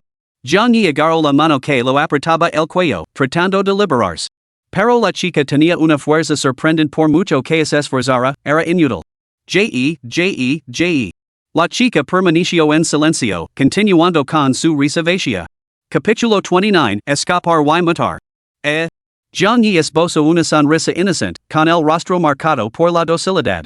¿Podemos hacer las paces? La rama que la chica había lanzado ahora yacía tranquilamente en el suelo. Ella pisó fuerte con el pie, apoyándolo en la punta de la rama. Al instante, esta salió disparada por los aires, describiendo varios círculos perfectos antes de aterrizar firmemente en sus manos. La rama parecía incapaz de soportar su agar, ya que se partió en varios lugares. No es tan grave, de verdad. Las piernas de Johnny temblaban mientras retrocedía tambaleándose, percibió una aura abrumadora que emanaba de esta chica, que era una cabeza más baja que él. Por primera vez, Johnny sintió que su vida corría un peligro real. Estaba seguro de que, se le permitía acercarse, la rama que tenía en la mano se estrelaría contra su cráneo. Sin embargo, lo más aterrador estaba más allá. El verdadero horror era la idea de perder el conocimiento y ser levado por ella. Johnny ya podía imaginar una vida de oscuridad perpetua en algún sótano o celda de mazmorra. Acababa de ser admitido en la universidad, lo esperaba un futuro prometedor. No. Mi vida no puede terminar aquí. Se dio la vuelta y con la adrenalina impulsándolo como una máquina de vapor, dejando prácticamente una estela de humo tras de sí. El viento frío lo azotaba la cara. Por primera vez, sintió que el invierno, que siempre había dado por sentido, era tan gélido. La chica se quedó paralizada durante unos segundos, pero en cuanto reaccionó, se abalanzó hacia delante como un guepardo que se abalanza sobre su presa. Donde ella estaba, el pavimento de hormigón se agrietó centímetro a centímetro bajo a sus pies. El barrio estaba inquietantemente silencioso. Los pocos transeúntes atraídos por el revuelo desconocido solo echaron un vistazo antes de seguir su camino apresuradamente. ¿Qué debo hacer? ¿Debo pedir ayuda? Johnny pensó en su jugada. Podría pedir ayuda a un transeúnte, pero rápidamente descartó la idea. Había muy poca gente allí. Pedir ayuda podría ponerlos en peligro también. Miró repetidamente hacia atrás, hacia la figura primitiva que empuñaba ramas, con el cuerpo cubierto de hojas caídas. Ya no era alguien a quien unos pocos desconocidos pudieran manjar. Johnny apretó los dientes. Su velocidad actual superaba con creces la que había logrado durante las pruebas de aptitud física del instituto. Sin embargo, la chica que tenía detrás parecía aún más rápida, acortando la distancia entre ellos a un ritmo alarmante. La única solución era rodear el muro perimetral del Teatro del Reino Celestial y llegar a la entrada principal. Ali habría multitudes andando a sus fuerzas, tal vez podrían sumto a esa loca. Malditas piernas, os lo suplicó, cord. Gritó Johnny en su interior. Si tan solo pudiera llegar a ese lugar. Ya casi estoy, ya casi. La bandera nacional que ondeaba sobre la puerta principal del Teatro del Reino Celestial entró en el campo de visión de Jiangyi, encendiendo una chispa de esperanza en su cuerpo y mente completamente agotados. Aguanta un poco más, solo un poco más rápido. El joven tensó todos los músculos, exprimiendo hasta la última gota de fuerza que le quedaba. Pero entonces, una fuerza repentina y inmensa lo golpeó por detrás. Y sin fuerzas, su cuerpo perdió el equilibrio y cayó de lado en un pequeño matorral. Giró la cabeza, con la desesperación teniendo sus ojos. Dentro de su campo de visión, la chica estaba de pie frente a él, con una sonrisa siniestra en los labios. Jiangyi cayó de espaldas entre la maleza. Entonces, con un poderoso salto, la chica lo inmovilizó firmemente debajo de ella. No. Por favor. Jiangyi estaba ahora completamente consumido por el terror a la muerte. Su visión se nubló con sombras. Bajo su mirada, la chica se sentó a horcajadas sobre él, levantó la rama en alto con la mano y se la clavó en la garganta. Habiendo perdido todas sus fuerzas y medios de defensa, Jiangyi solo pudo cerrar los ojos y esperar el final de su vida. Pum! Jiangyi sintió la mejilla humida y un dolor punzante lo atravesó el cuello. Plop, plop. Las lágrimas cayeron sobre su rostro. Incrédulo, Jiangyi abrió lentamente los ojos. Lo primero que vio fue la rama clavada junto a su garganta y la tierra humida salpicada por su rostro. Tenía el cuello rosado, pero, afortunadamente, ningún órgano vital había resultado dañado. Si aquella rama hubiera golpeado solo unos centímetros más ala, la vida de Jiangyi habría terminado allí mismo. No puedo. Simplemente no puedo. Las gafas de sol se deslizaron de la cara de la chica y aterrizaron con un golpe seco en la nariz de Jiangyi. Jiangyi vislumbró un rostro borroso, su visión distorsionada por el puro terror. Aun así, la belleza sobrenatural de la chica lo dejó momentáneamente paralizado. Una expresión retorcida fibra a sus delicados y exquisitos rasgos, creando un contraste espantoso. Sus ojos, normalmente de color azul zafiro, ahora estaban teñidos de un peculiar rojo púrpura, y su mirada se fijó sin pestañear en el rostro de Jiangyi. Tan familiar. La chica que tenía delante le evocaba una inexplicable sensación de reconocimiento, pero Jiangyi estaba seguro de que nunca la había visto antes. Pense, que serías diferente a los demás. Dijiste que la voz de Qingxue era preciosa. Dijiste que Qingxue cantaba muy bien.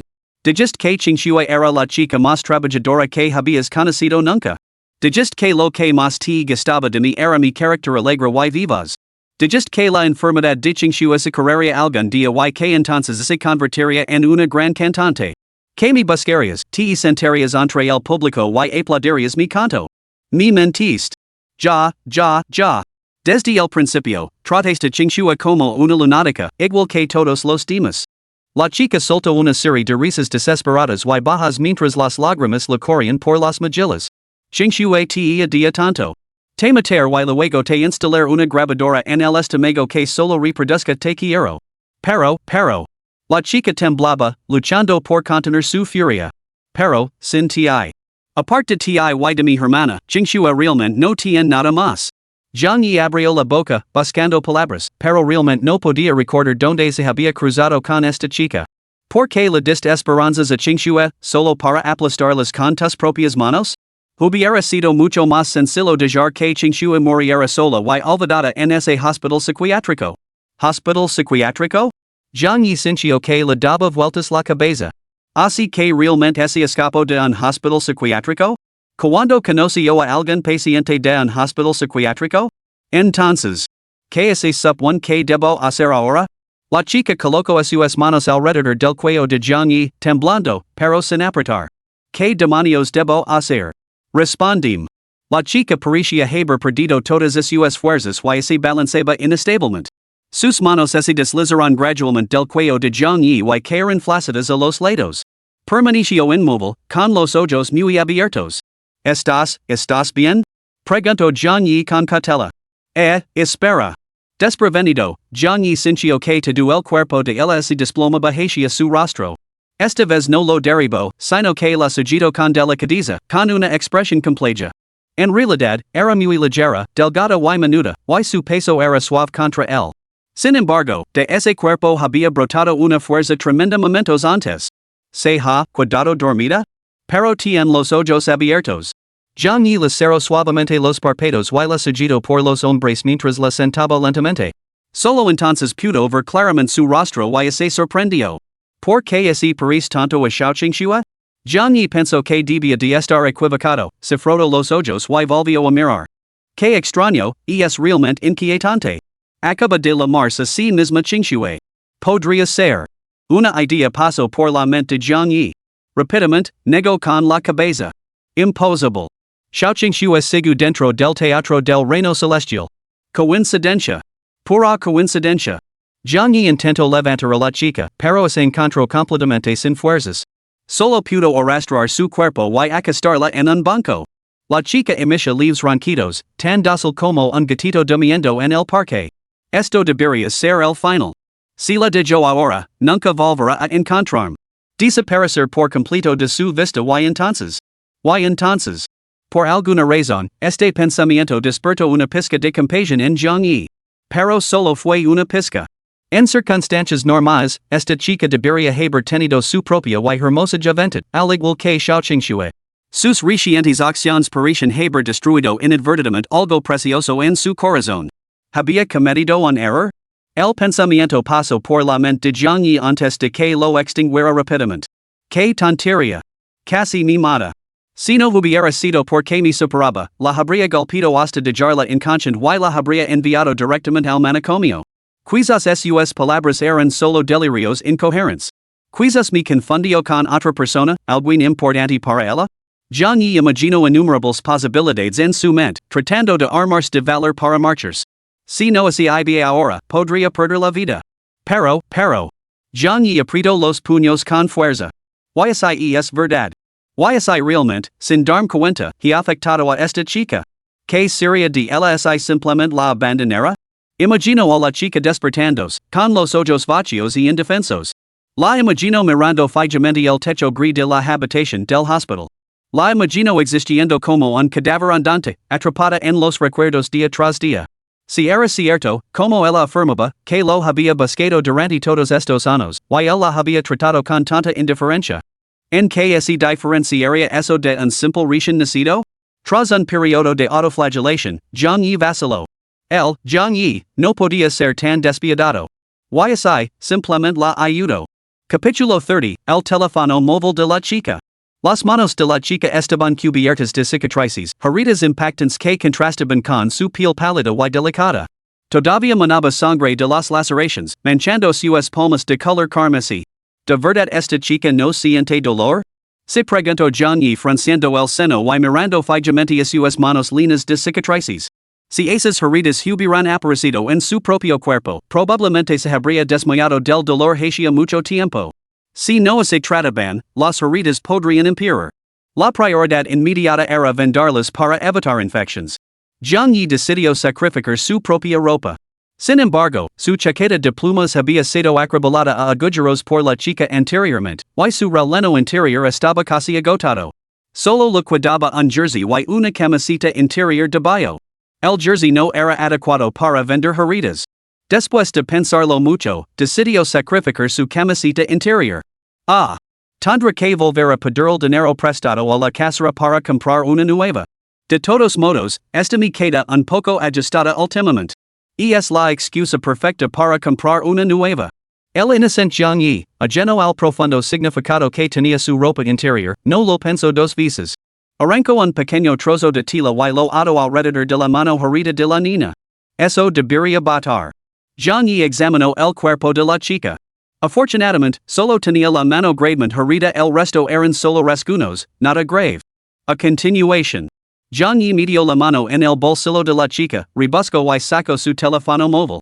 En el momento en que se iluminó la pantalla, las pupilas de Jiang Yi se contrajeron violentamente, como si le hubiera golpeado un terremoto. Como el teléfono no estaba bloqueado, la pantalla mostraba la imagen de bloqueo que la chica había configurado. Normalmente, la gente utiliza fotografías entrenables o imágenes bonitas que encuentran en Internet como fondo de pantalla. Sin embargo, el fondo de pantalla de bloqueo de esta chica era muy inusual. Mostraba varios mensajes de WeChat ampliados innumerables veces. Evidentemente, la chica había hecho capturas de pantalla de su interfaz de chat, recortado varios mensajes y unirlos para formar este fondo de pantalla de bloqueo. Los mensajes estaban cortados en fragmentos, y casi todos tenían varios caracteres eliminados. Esos caracteres aislados se unieron para formar una frase completa. Te quiero. Estemos juntos para siempre. ¿Cómo puede alguien usar esto como fondo de pantalla? Pensó Zhang Yi, completamente desconcertado por la sensibilidad estética de una lunática. ¿En serios, esta loca o es simplemente tonta? Se preguntó Zhang Yi, sin saber qué decir. Si quería esa frase como fondo de pantalla, ¿no podía simplemente enviársela a su propia cuenta? ¿Por qué se tomó la molestia de unirla así? Este todo torcido y desarticulado, es totalmente poco atractivo. Zhang Yi sintió que su intelecto había ganado la partida y una pizca de satisfacción se apoderó de él. Levantó suavemente el dedo de la chica para desbloquear la pantalla con su huella dactilar. La pantalla de inicio y la pantalla de bloqueo comparten el mismo fondo de pantalla. A continuación, Zhang Yi abrió su WeChat. Lo siento. No estaba bien entrometerse en la privacidad de otra persona. Zhang Yi se disculpó en silencio antes de abrir sus contactos. Su lista de contactos era notablemente escasa. A juzgar por sus notas, aparte de sus familiares, no tenía otros amigos. En la parte superior de la lista había un contacto llamado hermana. Esta chica de realmente pena. Zhang Yi recuperó su propio teléfono, la eliminó de su lista negra y la añadió a su WeChat. ¿Qué hago ahora? Enviar algunas palabras de consuelo. Zhang Yi tomó una decisión, abrió el teclado del teléfono y entonces, legó la parte en la que Zhang Yi era menos hábil, consolar a las chicas. Maldita sea, ¿es esta una habilidad esencial que se supone que debo domina? ¿Por qué se necesita tan a menudo? Zhang Yi gimió, rascándose la cabeza y las mejillas, sumido en profundas reflexiones durante un buen rato, antes de escribir finalmente unas pocas líneas. Lo siento muchísimo, pero por ciertas razones, no puedo ofrecer lo que tú llamas amor en este momento. Aún así, creo que, dejando todo eso a un lado, podríamos ser muy buenos amigos. Eres muy guapa. Si quisieras, habría mucha gente deseosa de conocerte y animarte. Así que, si estás dispuesta, me encantaría ser tu primer amigo. Me llamo Zhang Yi. Es un honor conocerte. Sigo adelante, lo superarás.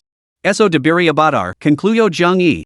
Nunca se la había dado bien inventar frases sentimentales, pero esas palabras deberían ayudar a levantar el ánimo de la chica. Una última cosa. Zhang Yi consideró que había ayudado lo suficiente a la chica y ahora quería satisfacer una pequeña curiosidad propia.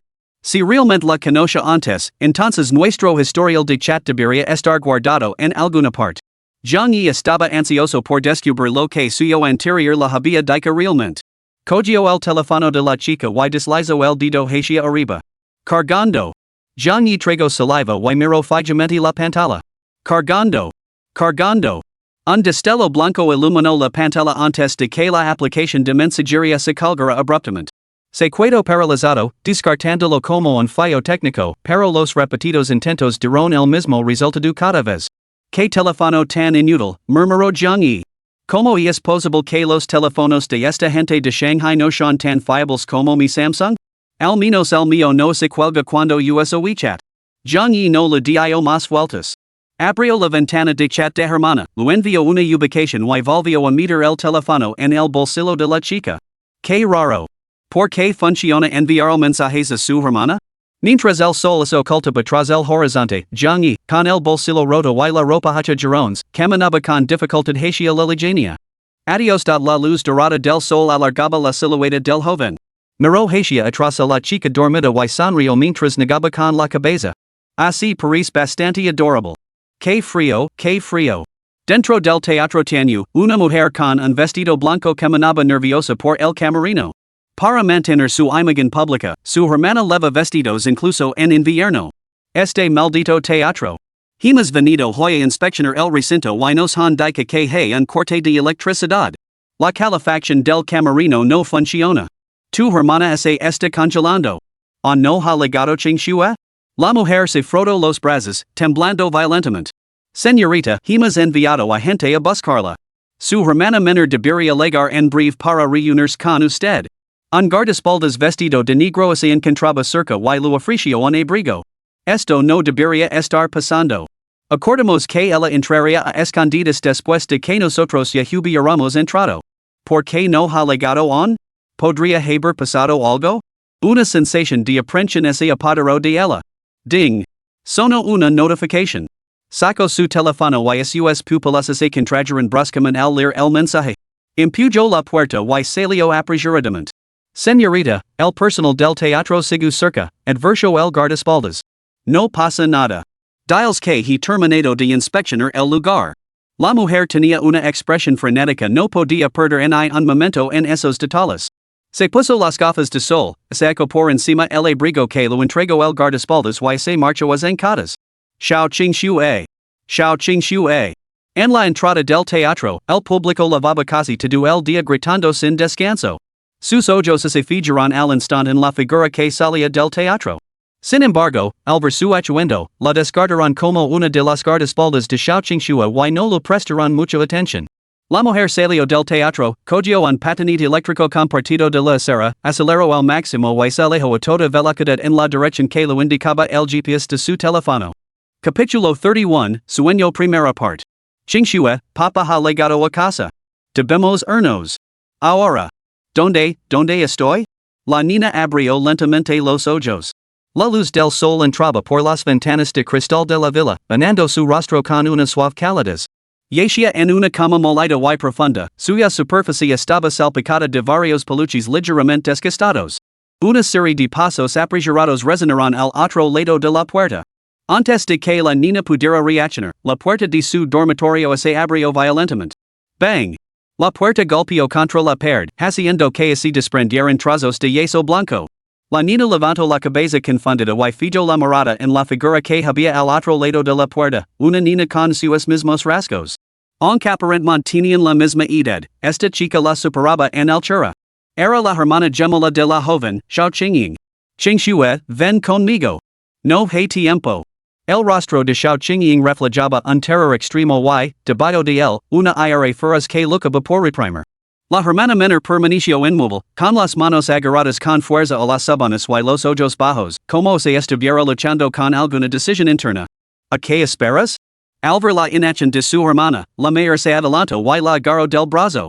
Si no nos vamos ahora, ¿cuándo podré te encontrar, Saras? Sus palabras se interrumpieron a mitad de la frase, como si se lo hubiera atragantado. El mero recuerdo de aquella escena le provocaba náuseas. Pero, no hay peros que valgan. Cuidado que solo hará que seas el jiguit de ese bastardo. He ha ahorrado bastante a lo largo de los años. Te dare to do mi dinero. Hi. Escaparé a un lugar donde él nunca te encuentra. Sus palabras salieron más rápido, con los ojos brillantes por las lágrimas. Por favor, te lo ruego. Qingxue, siempre te ha gustado canta, ¿verdad?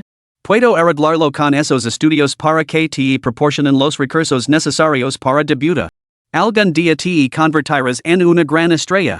¿Y qué será de mí cuando me haya ido? La hermana menor levantó la cabeza y sus ojos vacíos se encontraron con la mirada ansiosa de su hermana. No te preocupes por mí. Todavía le soy útil a padre. No me hará daño.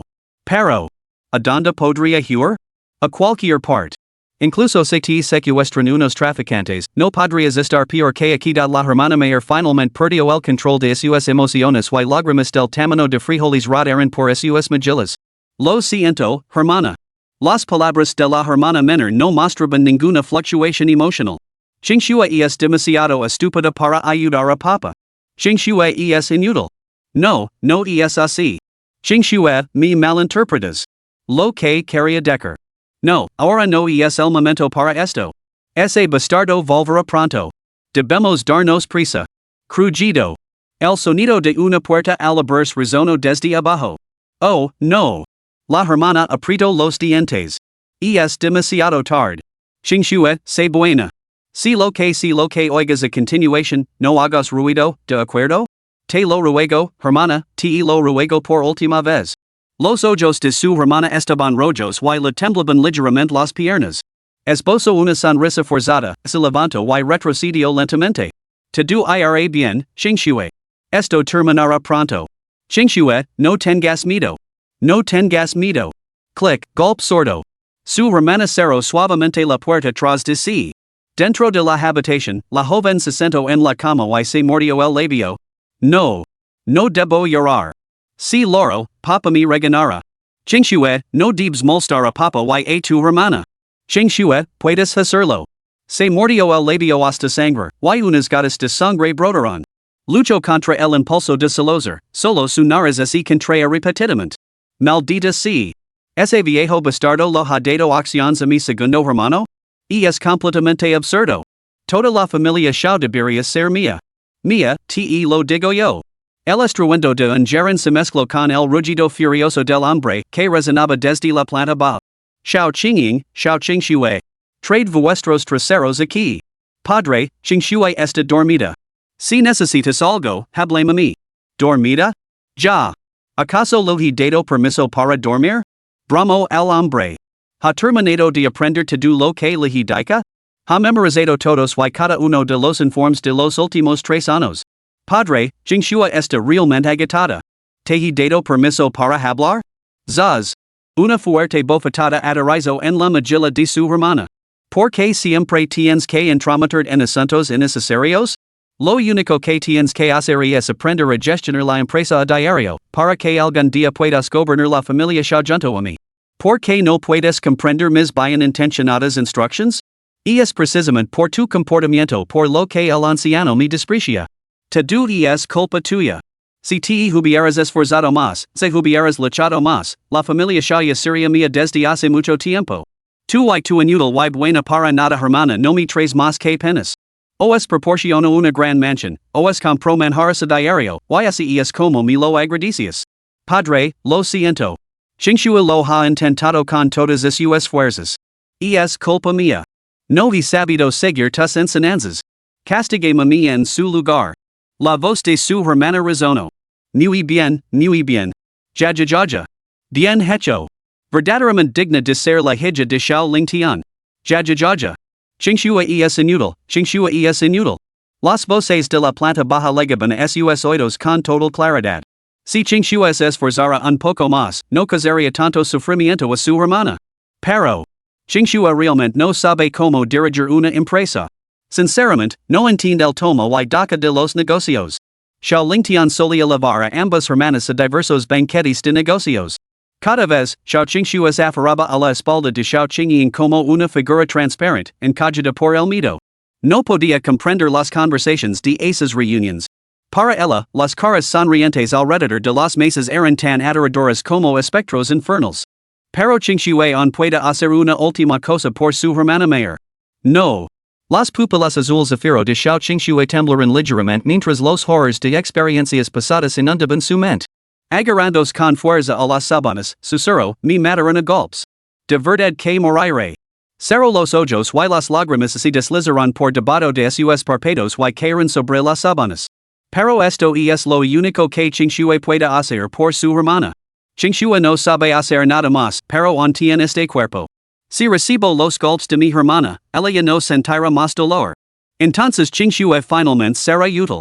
Abajo, el cinturón azotaba repetidamente la piel de Shao Qingying. Al instante, aparecieron marcas carmesí en su carne, rasgando viejas costras. Sin embargo, Shao Qingying se había acostumbrado a esto hacía tiempo y lo soportaba sin decir nada. Hermana. Shao Qingying abrió los ojos de golpe. Giró la cabeza hacia la escalera. La frágil figura de Shao Qingxue estaba acaricada en una bola, acaricada como un gatito en la esquina de la escalera. ¿Qué haces aquí? Lo indicó Shao Qingying. Vuelve, te lo ruego, vuelve. Así que a esto te refieres cuando decías que tu hermana estaba dormida? Ya, se rió el hombre con entusiasmo.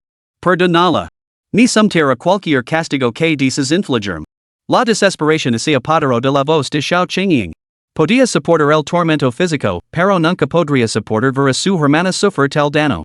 ¿Por qué debería perdonarla? Ya. Ambas merecéis un castigo. Ambas merecéis morir. Entonces, ¿qué te trae por aquí? Dijo el hombre con los ojos llenos de burla. Yo, murmuró Shao Qingxue en voz baja, quiero asumir el castigo de mi hermana. No. Exclamó Shao Qingying, levantándose de un salto del suelo, corriendo hacia su hermana y abrazándola con fuerza contra su pecho. Pero hermana, yo quiero hacer algo por ti. Qingxue no quiere ser una niña inútil. Capítulo 32, Sueño segunda parte. Qingxue, tu hermana no necesita que hagas nada por mí. Su voz era ronca mientras acariciaba la delicada y suave mejilla de la niña. Te do lo que tu hermana quiere es que seas feliz cada día, que cantes libremente en el escenario como tu corazón dice. Canta? Ja. El rostro del hombre se contorsionó mientras apartaba de una patada a Xiao Qingying, que había estado protegiendo ferozmente a Xiao Qingxue. Sonriendo maliciosamente, señaló la nariz de Xiao Qingxue y escupió, ¿de qué serve canta? ¿Acaso canta puede poner a la familia Xiao en tus manos? ¿Acaso canta puede hacer superior a los demás? Día tras día, lo único que haces es canta. Si hubieras dedicado ese tiempo al aprender negocios, no te habrías convertido en la inútil que eres ahora. A partir de ahora, no volverás a cantar una sola nota sin mi permiso. ¿Entendido? El hombre levantó el cinturón y, riendo, lo azotó contra el frágil cuerpo de la chica. No. Xiao Qingying cayó al suelo, gritando a pleno pulmón. El cinturón azotó la espalda de Xiao Qingxue. El cuerpo de la niña no pudo soportar tal fuerza y se tambaleó inestable. Con los ojos cerrados, la sangre goteaba lentamente por la comisura de su boca ligeramente levantada. Hermana, estoy recibiendo los golpes por ti. Lu dedicó a su hermana una leve sonrisa. Qingxue ya no es una niña inútil. El cinturón azotó una y otra vez el esbelto cuerpo de Xiao Qingxuan. La niña apretó los dientes, pero tras solo unos golpes, se derrumbó en el suelo. Lo sé. Qingxuan es la más obediente.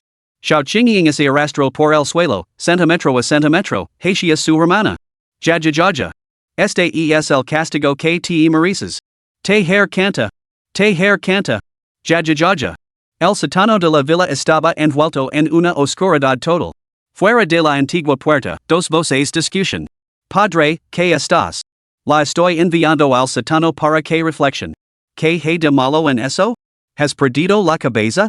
Sufre de nictofobia. ¿Nictofobia? ¿Tien miedo a la oscuridad a su edad? Es completamente inútil. Mi hija, la hija de Xiao Lingtian, ¿tien miedo a la oscuridad? Si se cor la voz, ¿no se convertirá en el hazmorer de todos? Quiero que supera su miedo a la oscuridad. A partir de ahora, además de aprender a gestionar la empresa, se quedará aquí abajo, en este sótano. Solo cuando ya no lo de miedo la oscuridad podrá salir. Tras descargar su frustración, el hombre se sintió mucho mejor. Tarareando una melodía, regresó a su habitación. Qingxue, no tengas miedo. Tu hermana mayor encontrará la manera de rescatarte. No te preocupes, hermana mayor. Qingxue está bien. No tengas miedo. Solo habla con tu hermana mayor. Estar contigo todo el tiempo. En el sótano, Xiao Qingxue respiraba entrecortadamente. La oscuridad infinita parecía un mar abismal que la engulía por completo. Apretó los puños con fuerza y gotas de sudor empaparon las heridas de su cuerpo. No pasa nada, Qingxue ha metido a escondida su teléfono. Buscó a tientas por su cuerpo y sacó un móvil. Antes de bajar las escaleras, la chica lo había guardado en secreto en su bolsillo. Tras una brutal paliza, la pantalla del teléfono estaba hecha añicos. En el momento en que se encendió la pantalla, se convirtió en la única fuente de luz en el oscuro sótano. Sin embargo, esta luz seguía siendo insignificante en comparación con la inmensidad del sótano. Abrió Bulabula una plataforma de videos y navegó hasta su página de perfil. 0 seguidores, 0 me gusta, 0 suscriptores. Esta era una paisa que Xiao Qingxue había subido en secreto. En aquel entonces, no había comprendido cómo atraer a los espectadores con portadas piladas o títulos evocadores. Su descripción de la paisa consiste en unas pocas palabras, una canción que ni enseñó mama. De hecho, la chica ni siquiera había subido una imagen de portada. Al grabar la canción, Xiao Qingxue había colocado su teléfono sobre la mesa tan pronto como comenzó la filmación. Por lo tanto, aparte de su canto, el video no contenía nada más que oscuridad. ¿Por qué a nadie le gusta esta canción? Mama la cantaba muy bien, ¿no? Debe ser porque Qingxue la canta mal, por eso a nadie le gusta. En el sótano, la chica se levantó la ropa rota y se secó las lágrimas en silencio. Mama, es culpa mía, soy un desastre. Lo siento. Ding. En ese momento, sonó un aviso. Al guapo Jiang Yi la ha gustado tu trabajo. Guapo Jiang Yi caramba, este video es completamente oscuro de principio a fin. Guapo Jiang Yi pensé que habría un giro dramático más adelante, así que haz clic. Guapo Jiang Yi pero que es esta música de fondo? Es preciosa. ¿La ha cantado el propio autor? La chica se quedó mirando fijamente la pantalla mientras su número de seguidores cambiaba a 1. Guapo Jiang Yi te sigo Jiang Yi Hansamiris Nueva aquí? tu único video? John Yi handsome noces vaga, sub mas. Tus fans te esperan. La chica es equado paralizada, y una chispa de alegría se extendió lentamente por sus ojos. Yo pero, nadie me sigu. John Yi, el guapo triste. ¿Acaso no soy humano? La chica se sintió perdida al instante. Sus dedos tocaban la pantalla mientras escribía y baraba y volvía a escribir una sola frase corta. Yo lo siento, no quería decir eso.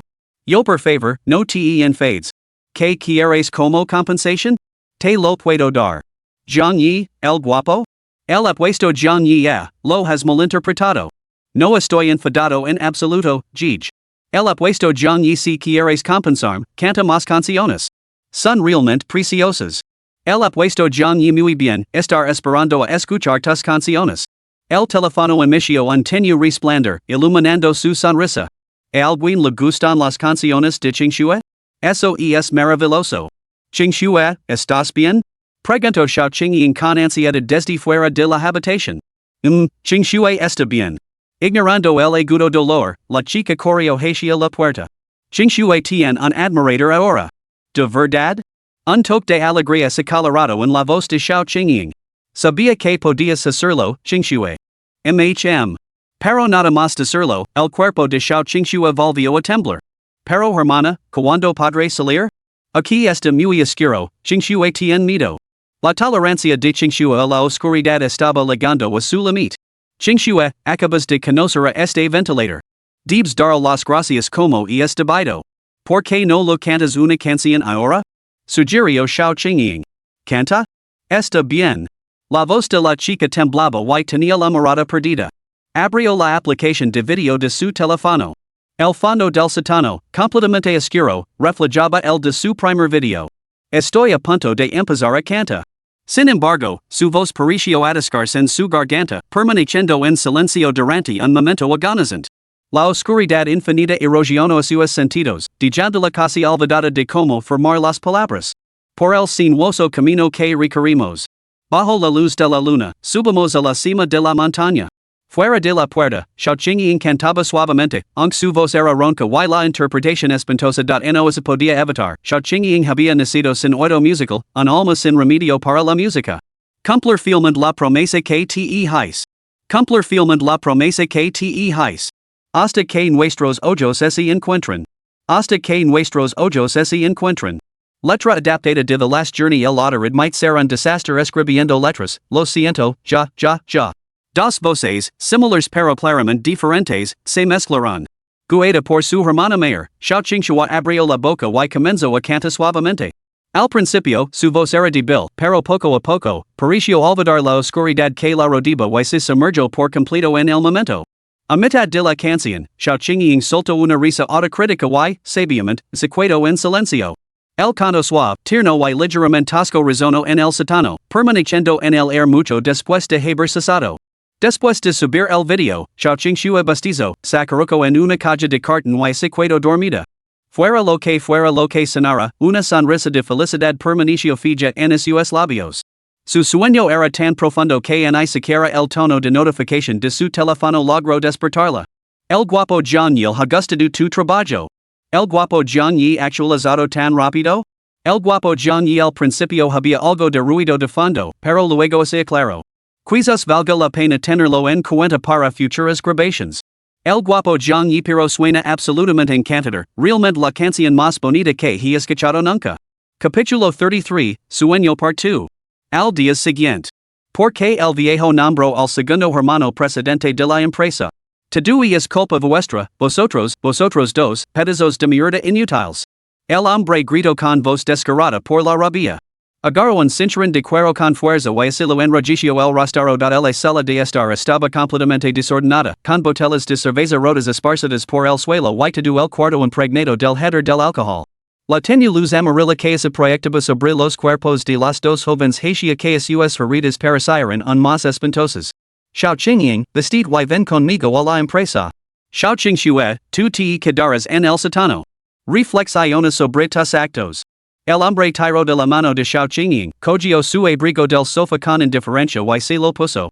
No pasa nada, Qingxue. Si tienes miedo, canta para ti misma. Volveré pronto. Xiao Qingying lo revolvio el pelo a su hermana la joven asincio obedientemente. Xiao Qingxiu cuedo en sereda en el satano. Entonces, la única luz de la bodega parpadeó. La oscuridad familiar la envolvió una vez más y su cuerpo comenzó a temblar incontrolablemente. Sin embargo, mirando la pantalla de su teléfono, soltó una risita tonta. Yo he escrito otra canción. ¿Te importaría escucharla? El guapo John y el otter mima tanto at sus fans? El guapo John y no hay problema, te anidar en WeChat. Yo suena bien. Un hilo de sangre se aferraba a sus labios, pero su boca no podía reprimir una leve sonrisa. Día 3. En el satano, nuevas heridas marcaban el cuerpo de la chica. No les prestó atención. Abrió su teléfono y se preparó para hacer algo profundamente significativo para ella. Sus dedos temblaban ligeramente mientras miraba la pantalla. Tras una larga pausa, reunió valor y envió un mensaje. ¿Yo puedo ser tu amiga? La chica fijó la mirada en la pantalla, sintiéndose más nerviosa que antes de que su padre la golpeara. Mi fan John y eso es bastante extraño. ¿Por qué lo preguntas? Mi fan John y confuso. Yo quiero ser tu amiga. Me gustaría hablar contigo sobre canciones en el futuro. ¿Yo te parece bien? Mi fan John y la verdad es que no sé mucho sobre canciones. Rara vez las escucho. La chica bajó la mirada y las lágrimas brotaron incontrolablemente de sus ojos. Yo está bien, lo entiendo. Yo no te obligar a ser mi amiga. Yo lo siento. Mi fan John y? Mi fan John y lo que quería decir es que seguir necesitando tu consejo en el futuro. Mi fan John y además, si quieres ser mi amiga, no le preguntas a la gente podemos ser amigos? De esa manera. Pensaba que ya lo éramos triste. Yo entonces, ¿eso significa que ahora somos amigos? Mi fan John y no lo hemos sido siempre?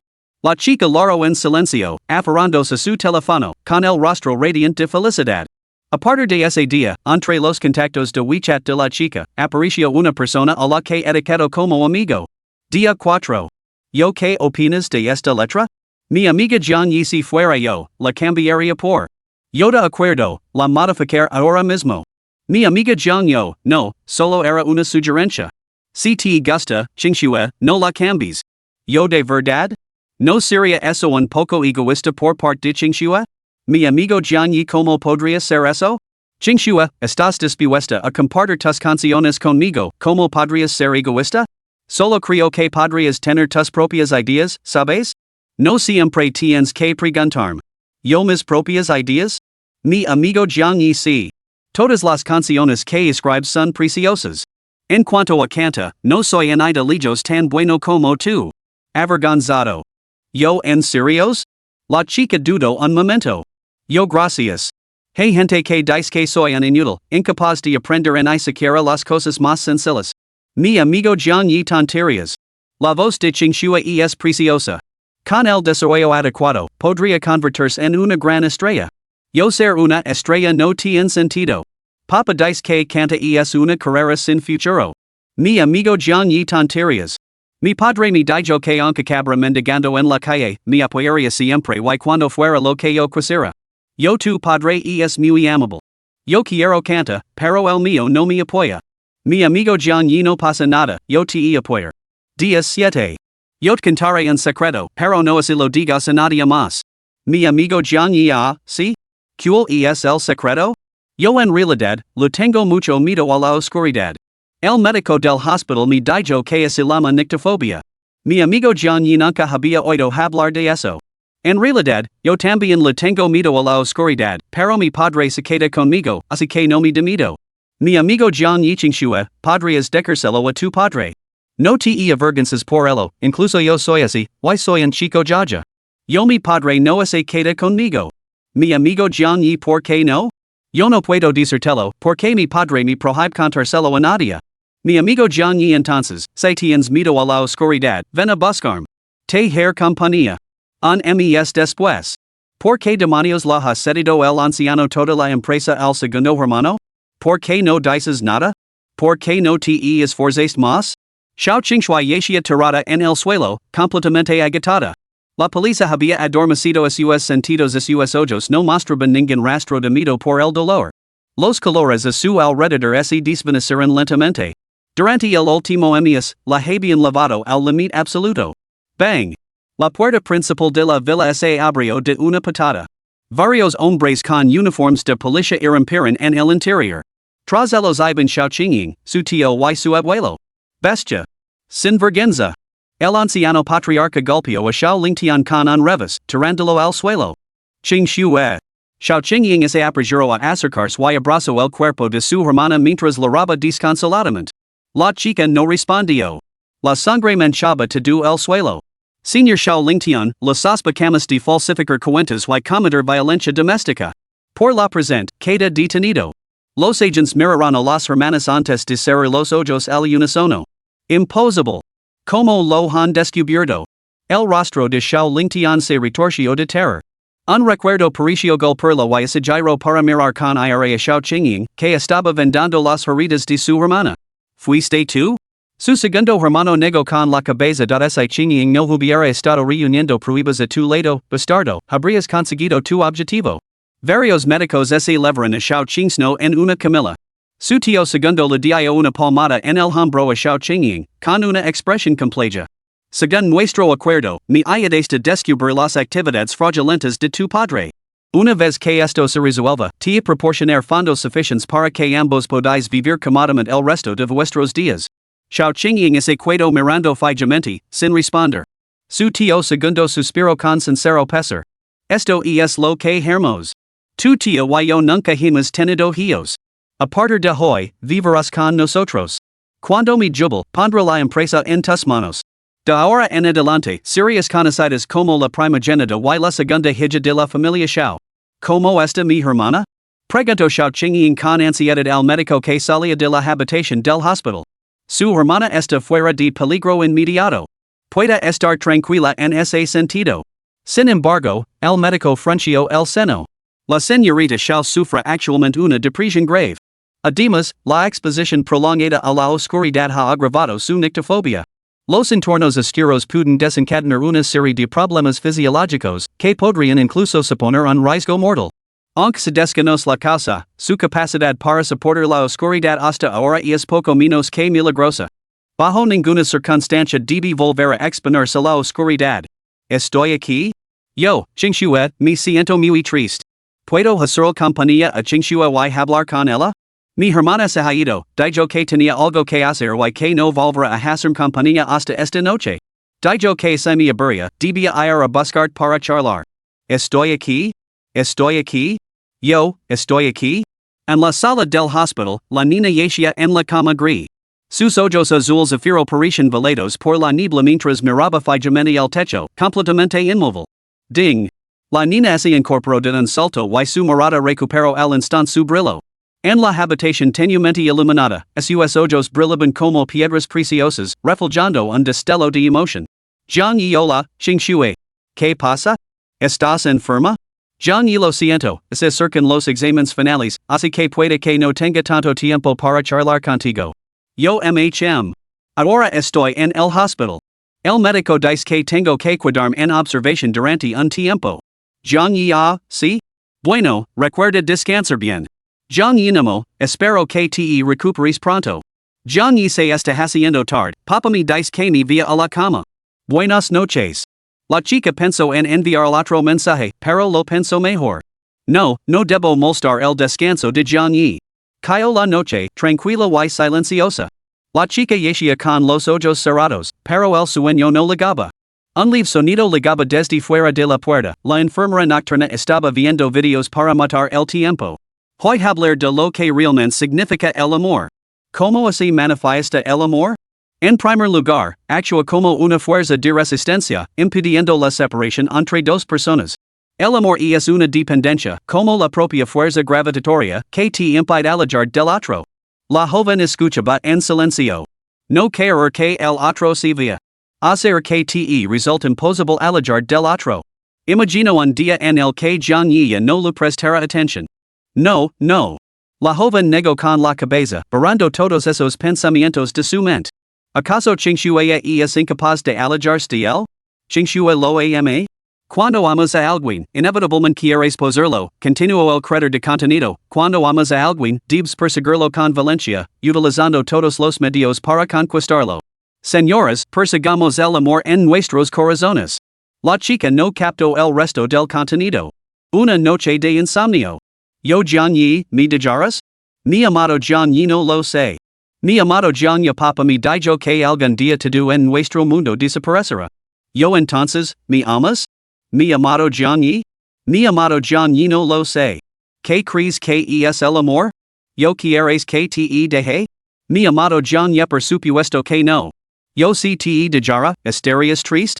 Mi amado John Yi de que estás hablando? Yo el médico dice que mi enfermedad no se curará pronto, pero no me dice que es. Mi amado John Yi no, te pondrás mejor. Mi amado John Yi cuando te recuperes y te conviertes en una gran estrella, yo estar sentado entre el público, aplaudiendo y animándote. Yo no puedes soportar estar separado de mí, eso es amor. Mi amado John Yi pero, y si un día me pasa algo terrible y desaparezco de repente. Yo entonces seguir enviando mensajes. Yo mientras no te deje, será como si nunca me hubieras dejado. Al día siguiente. Yo 99 plus mensajes. Mi amado John Yi, ¿por qué me has enviado tantos mensajes? Yo, ¿por qué no me respondes enfadada? Mi amado John Yi, tengo los exámenes finales. Te buscar en cuanto tenga tiempo. Día 3. Yo 99 plus mensajes. John Yi, deja de enviar mensajes. Mi teléfono no paraba de sonar durante la clase y descubrieron el que había metido a escondidas. Yo no lo hair. Si dejó de enviar mensajes, me dejaras. Día 4. Yo más de 99 mensajes. Mi amado John Yi, si esto sigue así, no volveré a hablar contigo. Día 5, día 6, día 7. Yo más de 99 mensajes. Un mes. Yo 999 plus mensajes. La otra persona te hablo cuedo. Un ano. Yo 99 plus mensajes. ¿Por qué? Nunca te dejé. Siempre he estado contigo. Una sombra purpuratino los ojos zafiro de la chica. Lo sé. Nunca me dejaste. Siempre has estado en mi corazón. Rebobino el historial de mensajes hasta el día anterior. Ni más 99 más omitidos amado John Yi cuando te recuperes y te conviertes en una superestrella, me sentar entre el público y te animar yo misma. Ya veo. Mientras me convierta en cantante, podré verte en persona, ¿verdad? Una sonrisa enfermiza cabo a sus labios. Te encontrar. Te buscar para siempre. Chingshua se recuperará, trabajará duro y se convertirá en la mejor cantante. Chingshua tarde un ano, 10 años, 100 años, te encontrar. Chingshua te quiere más que nada, así que Chingshua te mantendrá a su lado para siempre. Primero, debo curar mi depresión. Debo curarla sin falta. La chica se puso la máscara. Por la noche, se ponía delante del espejo y practicaba su sonrisa en secreto. Poco a poco, aprendió a sonreír y a mostrar una sonrisa que satisface a los médicos. Mientras no se mencionara nada relacionado con John Yi, era una chica dulce, adorable y de carácter afable. Soldó la máscara a su rostro, fusionándola con su carne y su sangre. Engañó al médico, engañó a su hermana y incluso se engañó a sí misma. Después de observarla durante mucho tiempo, el médico declaró que su depresión estaba curada. Sin embargo, cada vez que subía al escenario, un pánico inexplicable se apoderaba de la joven. No podía mirar a las caras sonrientes del público, no podía soportar la mirada concentrada de la multitud. Para ella, y para todos los demás, parecía simplemente una timidez exacerbada. Así que, para cumplir el deseo de su hermana mayor se convirtió en Xiao Qingxue, subiéndose al escenario por ella y creando una imagen de optimismo alegre. Practicó canto con diligencia, lanzó un álbum tras otro y se ganó el corazón de innumerables fans. En su vida cotidiana, Xiao Qingxue era una chica dulce y delicada que sufría de ansiedad social. Pero en ciertos momentos, se volvía completamente frenética. En esos momentos, incluso su hermana dudaba de que fuera realmente Xiao Qingxue. En privado, buscaba frenéticamente a Zhang Yi. Sin embargo, su paradero parecía protegido por una fuerza invisible, frustrando a sus esfuerzos. Esta obsesión preocupaba profundamente a su hermana, que llevó a Xiao Qingxue a un hospital psiquiátrico. Pero incluso los médicos se mostraron impotentes. Hermana, déjame dar un concierto. ¿Por qué? Lo has intentado tantas veces antes y sigues sin poder cantar delante del público. El tono de la chica era resuelto, no servirá. Solo así vendrá a mí. Solo estaba hablando sin pensar. ¿Cómo puedes creerlo? La chica bajó la cabeza y se quedó en silencio. Porque, aparte de creerlo, Qingxue realmente no tiene otra opción. Chinxue, no puedes seguir así. Este camino no leva a ninguna parte. Solo te está agitando la energía para nada. La chica negó con la cabeza. No, hermana. No puedo dejar que así vaya, Chinxue. Porque esto es amor. Amarlo es estar con él para siempre. Chinxue, tu estado es absolutamente inaceptable. Ven, te llevará a un hospital psiquiátrico mejor para que te examinen. Hermana, ¿tú también crees que estoy loca? La joven giró lentamente la cabeza y miró a su hermana con expresión ausente. No, Chinxue, solo estoy cenando. La joven miró fijamente por la ventana con la mirada perdida. Cuando me despierto, él volverá a verme, ¿verdad? 10 años. Bajo la tenue luz del atardecer. En una tumbona, la chica abrió lentamente los ojos. Ante ella, su hermana la sacudió con urgencia. Chinxue, despierta. ¿Qué te pasa? Xiao Qingying miró fijamente a Xiao Chinxue, cubierta de sangre, con los ojos llenos de sorpresa y pánico. Hermana, ¿sabes? He tenido un sueño muy largo. Creo que lo acabo de ver en mi sueño. Basta de charla. Sub al coche. Te llevará a casa. Xiao Qingying empujó a su hermana hacia un lujoso sedán que acababa de hacer llegar. Hermana, ¿me prestas el ordenador? Inició sesión en Weixin en el portátil y luego subió el volumen al máximo. Yo mensajes 999999 plus. Ni más 9999 más omitidos amado Jiang y lo siento muchísimo, pero por ciertas razones, no puedo dar lo que tú llamas amor por ahora. Xiao Qingxue no había borrado el historial de chat. El ordenador no podía manejar un volumen tan grande de datos y su temperatura se disparó rápidamente. Jiang y la había bloqueado antes, por lo que nunca recibió estos mensajes. Una década había borrado casi por completo el recuerdo de la nina llamada Chinxue de la mente de Jiang Yi. Pero la nina aún lo recordaba. Hermana, creo que lo he encontrado. Este sueño ha durado tanto tiempo, ha sido tan aterrador. El color violeta había desaparecido hacia tiempo de los ojos de la nina, sustituido por unas hermosas pupilas azules afiro que brillaban como piedras preciosas. Capítulo 34, Atala y Presentasila. Xiao Qingying miró a su hermana menor por el espejo retrovisor, con el corazón lleno de emociones contradictorias. Su hermana había encontrado a la persona que buscaba, lo que sin duda debía ser algo bueno. Escuchó la charla desde el asiento trasero mientras su hermana le contaba cada detalle de su reciente encuentro con Jiang Yi. Hermana, ¿crees que ahora mi día? Preguntó Xiao Qingxue levantando la cabeza, con lágrimas brillando en sus ojos. Las palabras de Jiang Yi habían atravesado el corazón de la joven como cuchillas afiladas. Hermana, ¿por qué no me da una pizca de su afecto? Lo amo tanto. Xiao Qingying se quedó paralizada. Tras una larga pausa, dijo en voz baja, pero ¿por qué debería compartir su amor contigo? Xiao Qingxue claramente no entendió lo que quería decir su hermana. Jiang Yi te ayudó cuando estabas más desesperada. ¿Pero qué has hecho tú por él? Yo, lo envío mensajes todos los días. Y luego. Xiao Qingxue bajó la cabeza, incapaz de hablar. Exacto. Nunca has hablado realmente con él. A sus ojos, ¿qué tipo de persona eres al otro lado de la pantalla? ¿Una chica guapa y gentil, o una ladrona que solo sabe hacer berrinches? Traigo saliva. ¿O tal vez una loca que solo sabe perder la cabeza? Todos estos años, tú lo has recordado, pero él no te recuerda a ti. Xiao Qingying cerró los ojos. No se atrevía a decírselo a su hermana, era demasiado cruel. Pero esa era la realidad, un obstáculo que su hermana debía superar. Xiao Qingxue mantuvo la cabeza gacha y las manos fuertemente apretadas. ¿Pero qué debo hacer? Se preguntó Xiao Qingxue mordiéndose el labio. Quizás, ya no puede dejarlo. Hermana, lo has buscado durante tantos años. ¿Por qué no dar un paso más? El amor no es algo que se suplica. Xiao Qingxue levantó la vista con expresión ausente. Recuerdo que Jiang Yi había pronunciado palabras similares. Te has atrapado en el pasado. Pase lo que pase, ahora ya ha terminado. El hombre que es hoy es un hombre nuevo. Y tú, ya no eres esa joven inexperta. Ahora eres Xiao Qingxue, la cantante adorada por todos. Puedes esforzarte por hacer que el del presente se enamore de la tu del presente.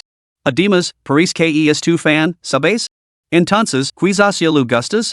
Xiao Qingxue bajó la cabeza, sumida en sus pensamientos. Después de un largo momento, asintió con la cabeza. Lo entiendo. Xiao Qingying miro a su hermana a través del espejo retrovisor, asombrada. De verdad? ¿Sabes cómo hacer que ese enamor de ti? Xingxue si lo sabe.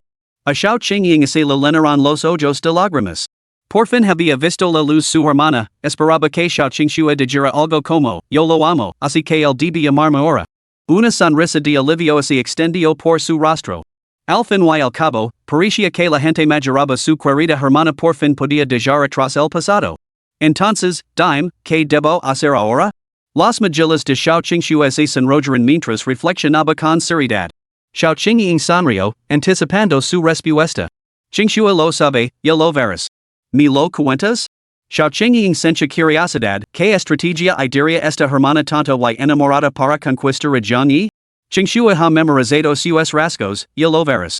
Ahora está en la ciudad mágica, así que primero debo encontrarlo. Xiao Qingying asintió. Y luego. Entonces, ni vestir adecuadamente. Y luego. Las mejillas de Xiao Qingxue se sonrojaron y el vapor es elivo de su rostro. Luego, ni meter en una caja de paquetería y ni enviar el a través de. Cuando abra la caja, imitar su voz, le llamaré maestro, y finalmente le dejaré hacer lo que quiera conmigo. Cantaré cualquier canción que quiera que cante. Es mi fan, lo encantará mi canto. Exacto, eso es. Me convertir en su caja de música personal. Si no le gusta, puede simplemente deshacerse de mi y tirarme a. Xiao Qingxue parecía haber pulsado un interruptor sus ojos se volvieron vidriosos mientras bocanadadas de aliento blanco escapaban de sus labios. Xiao Qingying casi perdió el control del volante y evitó por poco chocar contra una farola al borde de la carretera. ¿Y esta es tu supuesta estrategia para conquistarlo? Preguntó Xiao Qingying, casi escupiendo sangre. Sí, respondió Xiao Qingxue, parpadeando inocentemente detrás de sus gafas azul zafiro. En internet dicen que a todos los chicos les encanta este tipo de cosas. Más bien parece tu peculiar fetish. Xiao Qingying suspiró, sin saber qué decir. Está bien, no hay remedio. Deja que tu hermana piensa en algo para ti. ¿De verdad, hermana? Xiao Qingxue levantó su pequeño puño con entusiasmo. En este aspecto, tengo mucha más experiencia que tú. Una sonrisa de confianza se dibujó en los labios de Xiao Qingying. Pero, tú tampoco tienes novio, ¿verdad? Somos gemelas. Mi hermana mayor solo es unos minutos mayor que yo. Ijum. Xiao Qingying se atragantó con su propia saliva. Aunque mi hermana mayor no tiene novio y no es mucho mayor que tú, sabe cómo manjar este tipo de cosas. Xiao Qingying se sonrojó. Aunque era hermosa, seguía siendo virgin y no tenía ninguna experiencia romántica. No seas ridícula. He leído cientos, si no miles, de novelas románticas. Estaba segura de que, con los conocimientos que había adquirido de la ficción, ayudar a su hermana a conquistar a un joven inocente sería pan comido. Muy bien, ¿qué sugieres que haga? Ijum. Primero, tenemos que averiguar por qué ha venido a la ciudad mágica. Dado que su edad es probablemente similar a la tuya, seguramente está aquí para asistir a la universidad. Solo tienes que averiguar a qué universidad va y matricular como Xiao Qingxue. Aprovecha cualquier oportunidad para interactuar con el conquistarlo será pan comido, ¿no? Con la influencia de la familia Xiao, organizar ese tipo de cosas era muy fácil. Pero. Sé lo que estás pensando, dijo Xiao Qingying. Entrar en la Universidad de Shanghai como Xiao Qingxue llamará inevitablemente la atención, temes no poder manjar el entusiasmo de todos, ¿verdad? Xiao Qingying había sido su suplente durante tanto tiempo precisamente por esta razón. Xiao Qingxue asintió. Xiao Qingying suspiró. Mi pequeña diva, no puedes seguir así para siempre. Sencha que era la oportunidad perfecta para animar a su hermana a ser valiente. Si pierde esta oportunidad en la universidad, será muy difícil volver a verla.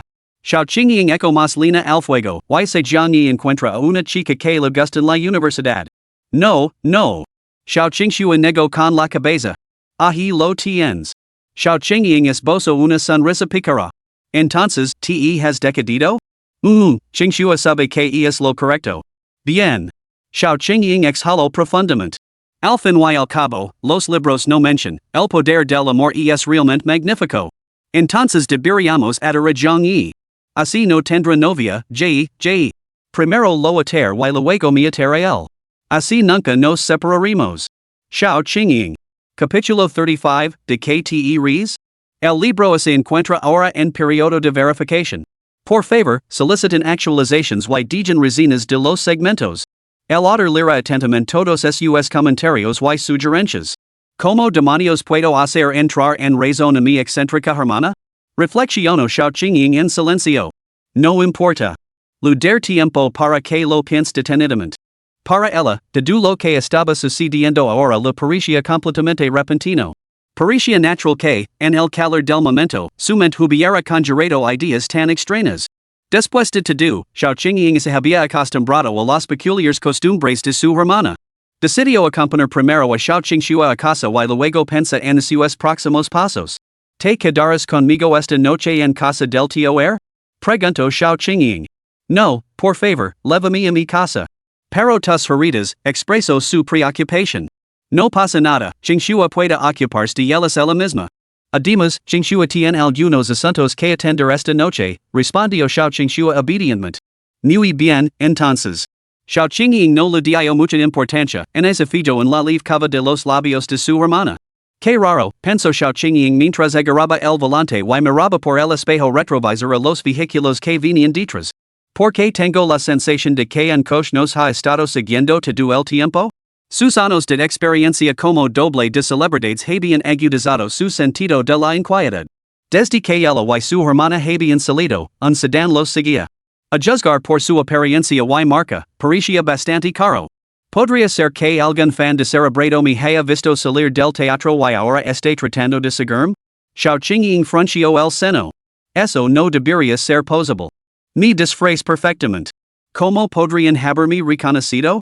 Quizás estoy siendo demasiado suspicaz. Quizás solo están recorriendo la misma ruta? Xiaoqing descartó la idea y siguió conduciendo. En el asiento del conductor del sedán que les seguía, un hombre de mediana edad parecía perplejo. Señorita, me ha hecho conducir todo este camino solo para seguir al coche de delante? En el asiento trasero había una chica con el pelo rosa, Shenluoing. No respondió, con la mirada fija en la pantalla de su teléfono. Un punto rojo que representaba la ubicación de Jiangyi parpadeaba rápidamente, moviéndose a gran velocidad por el mapa. Antes, Jiangyi se había arrancado la ropa interior para vender la herida de la mano de Xiaoqing. El dispositivo de rastreo en miniatura que Shenluoing había colocado en la ropa interior de Jiangyi había terminado así en manos de Xiaoqing. Y es correcto. Jiangyi está en ese vehículo de delante, murmuró débilmente. Señorita, ¿podría estar equivocada? Ese lujoso sedán de delante vale al menos decenas de millones. Y es posible que Jiangyi tenga conocidos ricos en la metrópoli, dado el hombre de mediana edad era el mayordomo de la familia Shen. Shenluoing negó con la cabeza. Según recordaba, Jiangyi no tenía conocidos así. Entonces, ¿por qué el rastreador indicaba que estaba en ese vehículo? ¿Podría ser un nuevo conocido? Murmuró Shenluoing para sí misma. Inaceptable. ¿Cómo se atreve a hacer nuevos amigos sin informarme? ¿Hombre o mujer? ¿Joven o mayor? El número de identificación de su amigo, su número de teléfono, su dirección, el número de personas que viven en su casa, incluso el color de su ropa interior. Necesito saberlo todo. Cuando volvemos, busca el número de matrícula de este coche. Quiero todos los detalles sobre el propietario. Shenluoing apretó los dientes, con la voz cargada de resentimiento. El mayordomo sonrió sin decir nada. ¿De qué te ríes? Preguntó Shenluoing, con el rostro ensombrecido. No me estoy riendo, respondió el mayordomo, luchando por reprimir una sonrisa, con el rostro ligeramente contraído. Mientes. Y es evidente que te estás riendo. Humph. Shenluoing cruzó los brazos, hablando con evidente irritación. Simplemente encuentro su estado realmente encantador, señorita. ¿Soy divertida? En absoluto, respondió el mayordomo con suavidad. ¿No ha notado lo diferente que es ahora en comparación con antes? ¿Cómo puede ser igual que mi padre? Shenluoing hizo un puchero y apartó la cabeza. Bueno, señorita, usted se parece poco a la sangre de su padre. Durante sus días universitarios, el señor era un joven bastante calado y guapo. Como compañero de clase, me robó todas mis oportunidades románticas. El mayordomo sonrió con ternura, con la mirada perdida en sus recuerdos. ¿Sabes por qué no le he contado nada de esto a tu padre? Shenluoing tragó saliva. Cuando estudiaba en Chuancheng, su padre había dejado el mayordomo para que cuidara de la joven Shenluoing. Además, había ayudado con frecuencia a Shun Luoying a acosar a Jiang Yi, concediendo casi todas las peticiones que le hacía sobre él. Sin embargo, rara vez se daba a conocer, hasta tal punto que ni siquiera Jiang Yi lo reconoce. Antes, con la ayuda del mayordomo, Shun Luoying había atraído a Jiang Yi a la villa de su familia. El taxi que transportó a Jiang Yi a la villa, junto con las cámaras de vigilancia instaladas en el piso alquilado, fueron todos arreglos suyos. Al mismo tiempo, el mayordomo había ocultado estos asuntos a los padres de Shun Luoying. Sus ojos, Shun Luoying siempre había sido una hija modelo. En cualquier caso, tales acciones no eran ciertamente lo que se esperaría de un mayordomo. ¿Por qué? Shun Luoying tragó saliva. ¿Por qué? La voz del mayordomo era baja. ¿Por qué ese bastardo de Shun el padre de Shun Luoying se burlaba constantemente de mí? ¿Por qué no me había casado? ¿Por qué no había tenido una hija tan hermosa como la suya?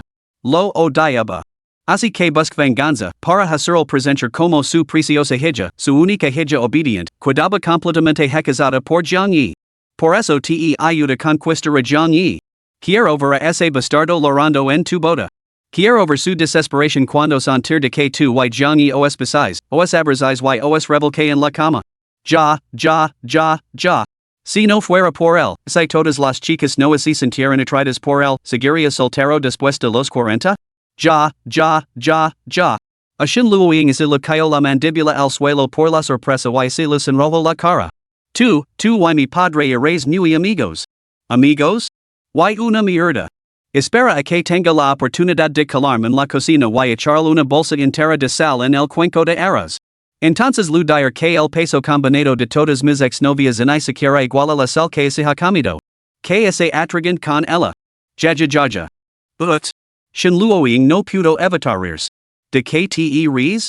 El mayordomo reprimió su diversión y miró severamente a Shun Luoying a través del espejo retrovisor. No me estoy riendo. Shun Luoying apretó los labios, con las mejillas sonrojadas mientras lucaba por contener la risa. Claramente te estabas riendo, humph. El mayordomo imitó su tono. Ja. Shun Luoying tampoco quería reír, pero simplemente no podía contenerse. El mayordomo mantuvo la mirada fija al frente, el rostro sonriente y borroso de Shun Luoying reflejado en el parabrisas. Señorita, realmente ha cambiado mucho, murmuró el mayordomo, observando su rostro sonriente en el espejo mientras negaba ligeramente con la cabeza. Los dos siguientes capítulos han sido marcados por Shun Yi. Por favor, esperen un momento. Una vez que se publiquen, prometo satisfacerlos a todos. Ya saben cómo es, Gij. El capítulo 37 presenta frecuentes problemas de revisión.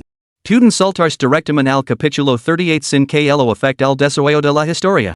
El autor se esforzará por revisarlo. Capítulo 36, El romance. La villa de Shaoqingxue tenía un garage independiente donde se guardaban los vehículos de Shaoqingying y Shaoqingxue. Situada a las afueras de la metrópoli, las carreteras de esta zona tenían mucho menos tráfico que las del centro de la ciudad. Aquí era donde Shaoqingxue residía en su vida cotidiana. La casa tenía un estudio de grabación privado. Salvo en circunstancias excepcionales, Shaoqingxue rara vez salía, prefiriendo permanecer recluida en la casa, componiendo canciones y cantando en silencio. Debido a su nictofobia, las luces de la casa estaban casi siempre encendidas. La ubicación de la villa era bastante remota, lo que significaba que Shaoqingxue no tenía vecinos propiamente dichos por la noche. Su casa y las farolas dispersas a lo largo de la carretera proporcionaban la única iluminación de la zona. Qingxue, te dejaré aquí por ahora. Hasta luego. Shaoqingying comprobó las heridas de su hermana antes de alejarse en coche de la casa. Después de que se marchara, otro coche sedán se detuvo discretamente no muy lejos de la residencia. Señorita, dice que la acompañe? Preguntó el mayordomo. No es necesario. Puede volver primero. Pero, señorita, ¿qué pasa con? No se preocupe por mí. Llamaré a un taxi para volver. El mayordomo comprendió las sutiles intenciones de Shun Luoying, asintió con la cabeza y se marchó solo. Jiang Yi, Shun Luoying miró el punto rojo en su pantalla, con una leve sonrisa en los labios. ¿Cómo has podido escapar de casa con otro amigo? Te invita mi villa tantas veces y siempre te negaste. Sus mejillas se sonrojaron y sus ojos color melocotón se intensificaron hasta alcanzar un intenso carmesí.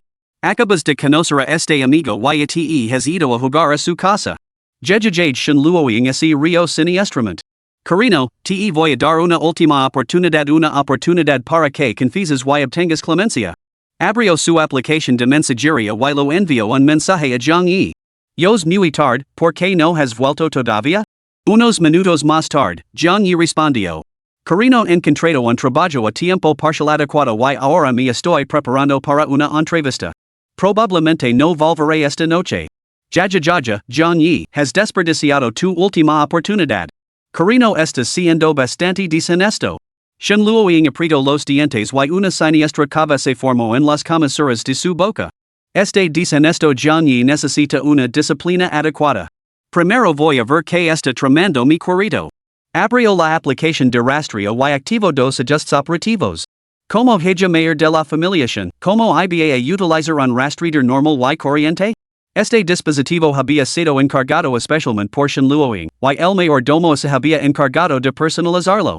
Tenía cuatro funciones: rastreo de ubicación, vigilancia, espionage y castigo.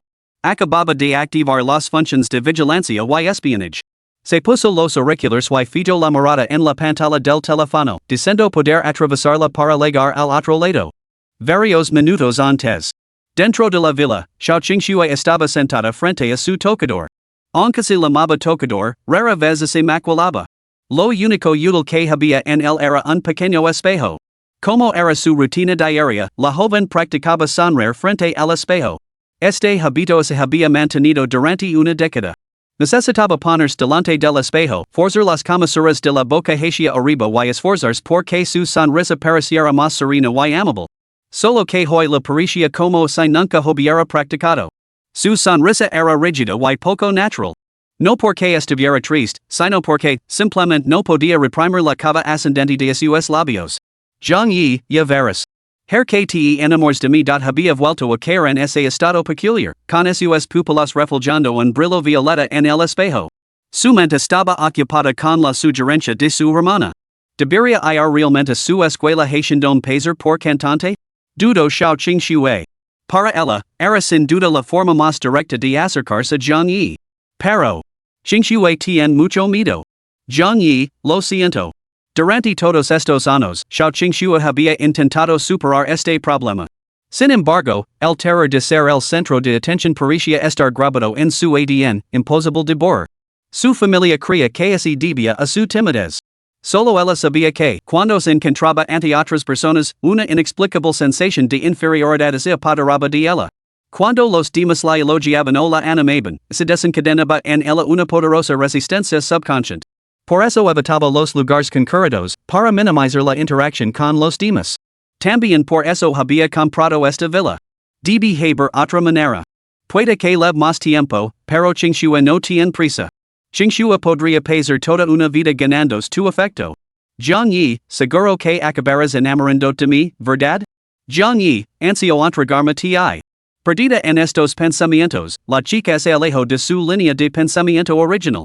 Si no me equivoco, esta prenda la lavaba Zhang Yi, ¿verdad? Un ligero rubor tino las mejillas de Xiao Qingxue. Su mirada sobre la tela que tenía en las manos se desplazó gradualmente, y un impulso peculiar se agitó en su corazón.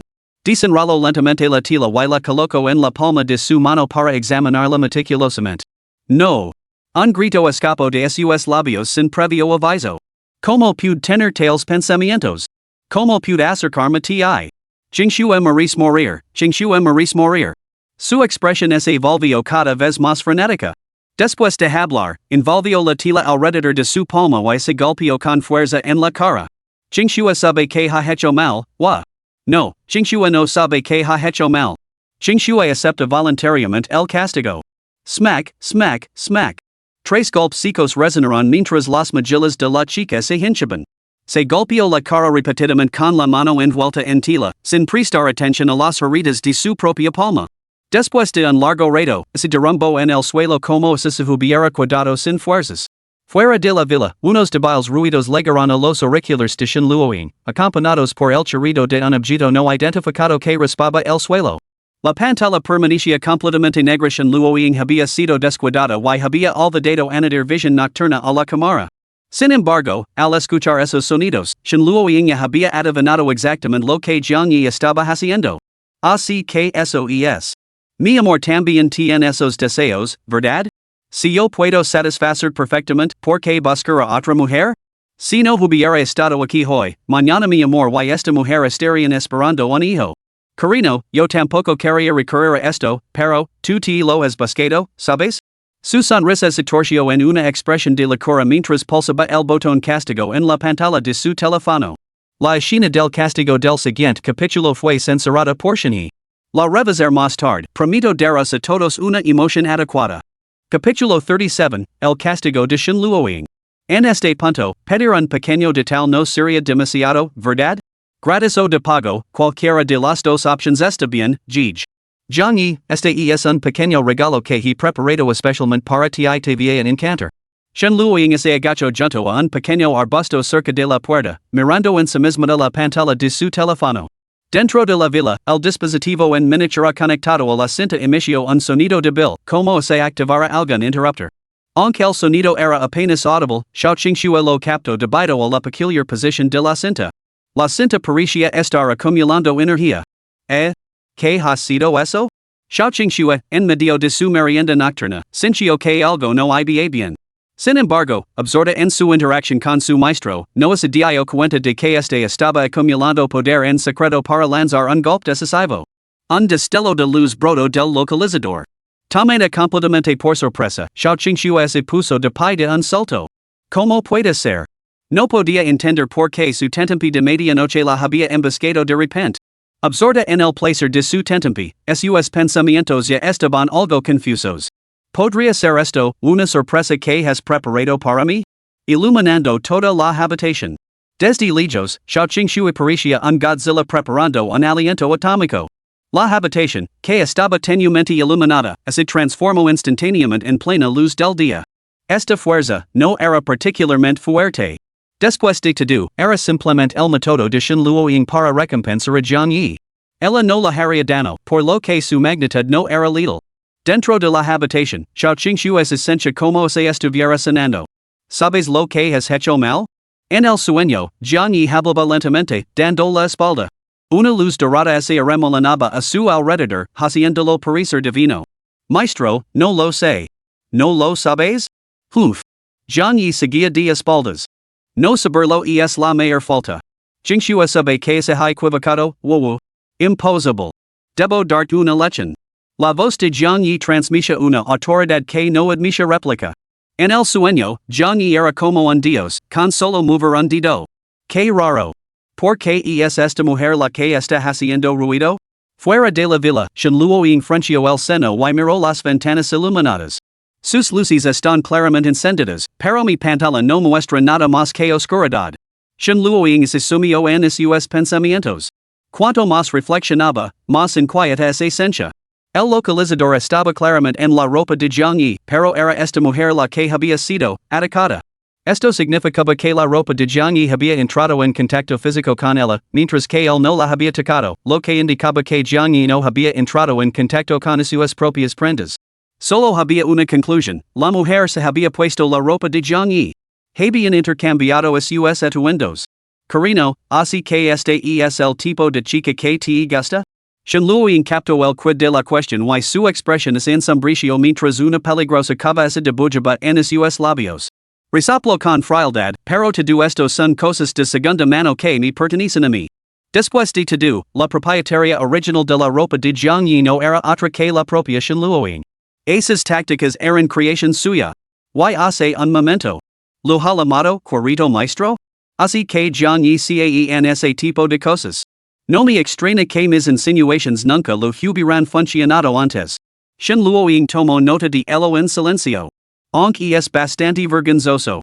Sus mejillas se sonrojaron al imaginar la escena. Si a mi Cuarito le gusta, Luoing podría hacer un pequeño sacrificio, y es bastante aceptable. Pero mi Cuarito iniciando este tipo de juego con otra mujer? Ya, imperdonable. La idea lo provocó una olida de furia. Riendo salvajemente, activó el panel de control oculto en la pantalla. Cuarito, dado que ese es el caso, deja que esta amante soporte el dolor por ti. Pulso un botón en la pantalla, con una sonrisa maliciosa en los labios. No tenía pensado usar este modo, pero quien te pidió que sedujeras a mi amado? En el sueño. Qingxue, me duele mucho, y es horrible. pero por mucho que duela. Levanto la cabeza con fuerza, con una sonrisa sugerente en los labios. No se puede comparar con mi amor por ti. ¿Por qué? Zhang Yi, banado en luz sagrada, se volvió asombrado y miró a Xiao Qingxue conmocionado. ¿Era realmente necesario que ligaras tan lejos por mí? Xiao Qingxue soportó la agonía y reunió una fuerza de voluntad asombrosa para sellar sus labios entumecidos. Se mordió la carne, negándose a ceder incluso ante la muerte. Cualesquiera que son las pruebas que me impongas, las soportar todas. Y así, en ese mismo instante, su deseo fue concedido. Ella soportó la agonía, con una sonrisa miserable curvando sus labios. Aunque sin palabras, su corazón gritaba con fervor. Otra vez. Cuanto mayor sea el castigo, más demostrará mi devoción por ti. Continúa. No ceses. Sin embargo, aunque era una guerrera en sus sueños, en realidad estaba acercando a su límite. Xiao Qingxue yacía tendida en el suelo como un pez desecado arrastrado a la orilla. #%##. Una cacofonía de sonidos incoherentes brotó de los auriculares. On puede emitir sonidos. Shen Luoying se mordió los labios hasta que sangraron. París. Que on no es suficiente. Shen Luoying había perdido por completo la razón. Sin dudarlo un instante, desbloqueó el mecanismo de seguridad. Desactivar a la fuerza el bloqueo de seguridad puede dañar el dispositivo de rastreo. Confirmar activation? Shen Luoying se rió salvajemente mientras pulsaba el botón de confirmación. Muir, pequeña amante. Zhang Yi es solo mío. Efectivamente, la acción pareció surtir efecto. Shen Luoying no podía oír la voz de la amante. Esa pequeña amante debe de estar sufriendo terriblemente ahora. Jajajaja. Shen Luoying se rió con entusiasmo. El sonido de algo golpeando repetidamente contra el suelo resonó en su auricular, y instantáneamente dedujo lo que estaba sucediendo. Ahora debes despreciar a Zhang Yi, después de todo, él fue quien te dio su ropa para que te la pusieras. Así es. Nadie puede alejar a Zhang Yi de mí. Cualquier chica que se atreva a codiciar a mi amado debe enfrentar un castigo. Shen Luoying pronunció su discurso de victoria como una villana, completamente absorta en sí misma. Poco después, la maestra pareció haber perdido hasta la última gota de fuerza y recursos, rindiéndose por completo. Déjame oír lo que tienes que decir. Shen Luoying esperaba con impaciencia el espectáculo de ver cómo se rompía su relación. Zhang Yi, murmuró la chica en voz baja. Una leve sonrisa se dibujó en las comisuras de sus labios mientras su cuerpo se calentaba, irradiando calor. Te amo. Con esas palabras, Xiao Qingxue se derrumbó en el suelo, completamente inconsciente. No hay más remedio que cambiarlo así. Mantenerla encerrada para siempre tampoco es una solución. Capítulo 38. Shen Luoying pierde la cabeza. Fuera de la villa, Shen Luoying se quedó paralizada, incapaz de procesar lo que acababa de pasar. Acaba de decir Zhang Yi, te amo? Je. Un siniestro destello carmesí brilló en los profundos ojos de Shen Luoying. No se había opuesto a confesar sus sentimientos a Zhang Yi, pero creía que sus insinuaciones ya eran lo suficientemente transparentes. Shen Luoying no era de las que hacen declaraciones directas de que no entiendes lo que siento por ti. Ya era ir más allá de sus límites. Sin embargo, esta amante, que apenas conoce a Zhang Yi desde hacía un día, ya había pronunciado esas palabras. Zhang Yi, no aceptes. Solo yo en este mundo te amaré, y solo yo puedo amarte. Shen Luoying se aferró a su último vestigio de cordura. Zhang Yi, recazala. Rápido, recazala. Al otro lado del auricular, Xiao Qingxue había quedado en un estado de estupor. El castigo de su maestro hacía que su cuerpo irradiara calor, como un balo recién salido del horno. Sin embargo, cierta obsesión dentro de él se había transformado en su subconsciente, convirtiéndose en uno con su cuerpo. En esencia, Xiao Qingxue ya no necesitaba conciencia. Su amor instintivo por Zhang Yi se manifestaba a través de su cuerpo por puro reflejo. Zhang Yi, te amo. Zhang Yi, te amo.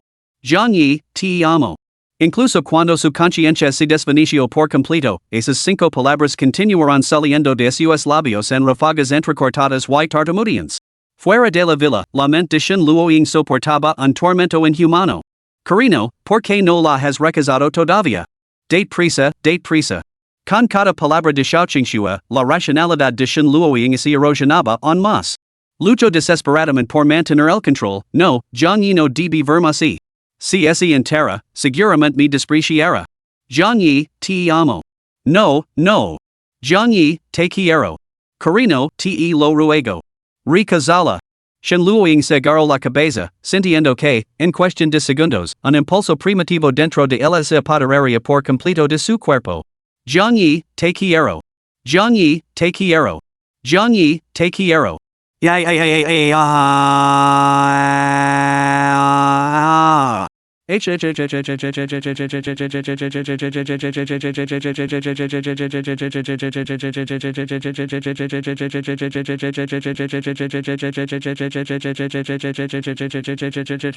Su risa era confusa, tenida de la cura. Bajo la luz de la luna, su cabello rosa se mexía con la brisa, sus ojos eran como agujeros negros carmesí, completamente desprovistos de su antiguo brillo. Shenluoing había sufrido una transformación, convirtiéndose en un espectro rosa empeñado en reclamar las vidas de esa pareja adúltera. Afortunadamente, no había nadie más cerca y ella había perdido el conocimiento. De lo contrario, podría haber asustado a alguien hasta la muerte. Pum, pum, pum. Sus puños golpeaban con fuerza la puerta de la villa. Jaja. Jiangyi, abrió la puerta. Nadie lu respondió. Jiangyi, no tengas miedo, no te herdano. Abrió la puerta, por favor. Nadie lu respondió. Jaja, Jiangyi, te voy a dar una última oportunidad. Contaré hasta tres. Si no la abres. Inclino la cabeza. Habrá un castigo muy terrible. Conservando un último atisbo de cordura, desbloqueó su teléfono y marcó el número del mayordomo. Jiangyi, te quiero. Jiangyi, te quiero. Xiaoqingxua no roncaba mientras dormía, ya que esas 5 palabras habían sustituido a sus ronquidos. Cuanto más profundamente dormía, más repetía esas 5 palabras. Jajajaja. Finalmente, en ese momento, Shenluoing ya ni siquiera podía hablar, solo reía descontroladamente. Señorita, ¿pasa algo? Preguntó la voz del mayordomo al otro lado del teléfono. Jajajajaja. Shenluoing permaneció en silencio, solo reía como una loca. Mayordomo? Señorita? ¿Ha pasado algo divertido?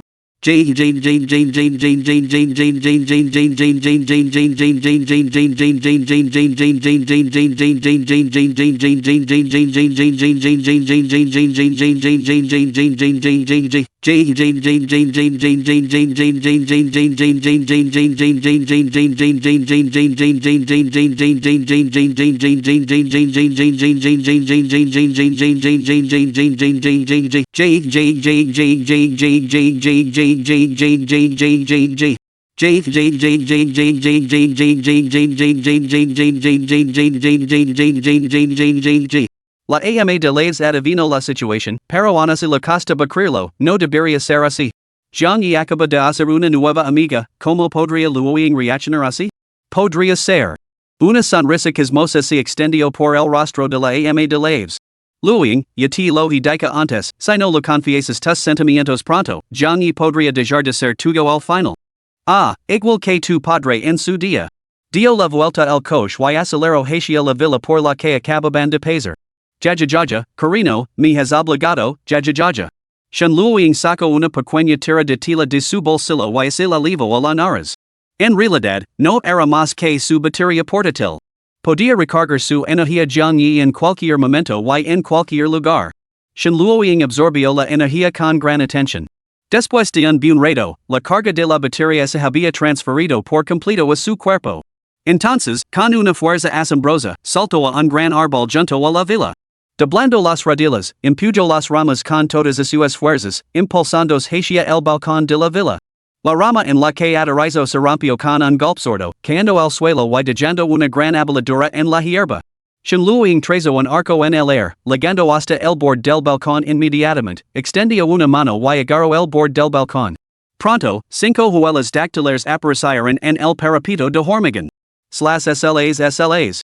El parapito tembló bajo una fuerza inmensa, y se abrió una brecha a la fuerza.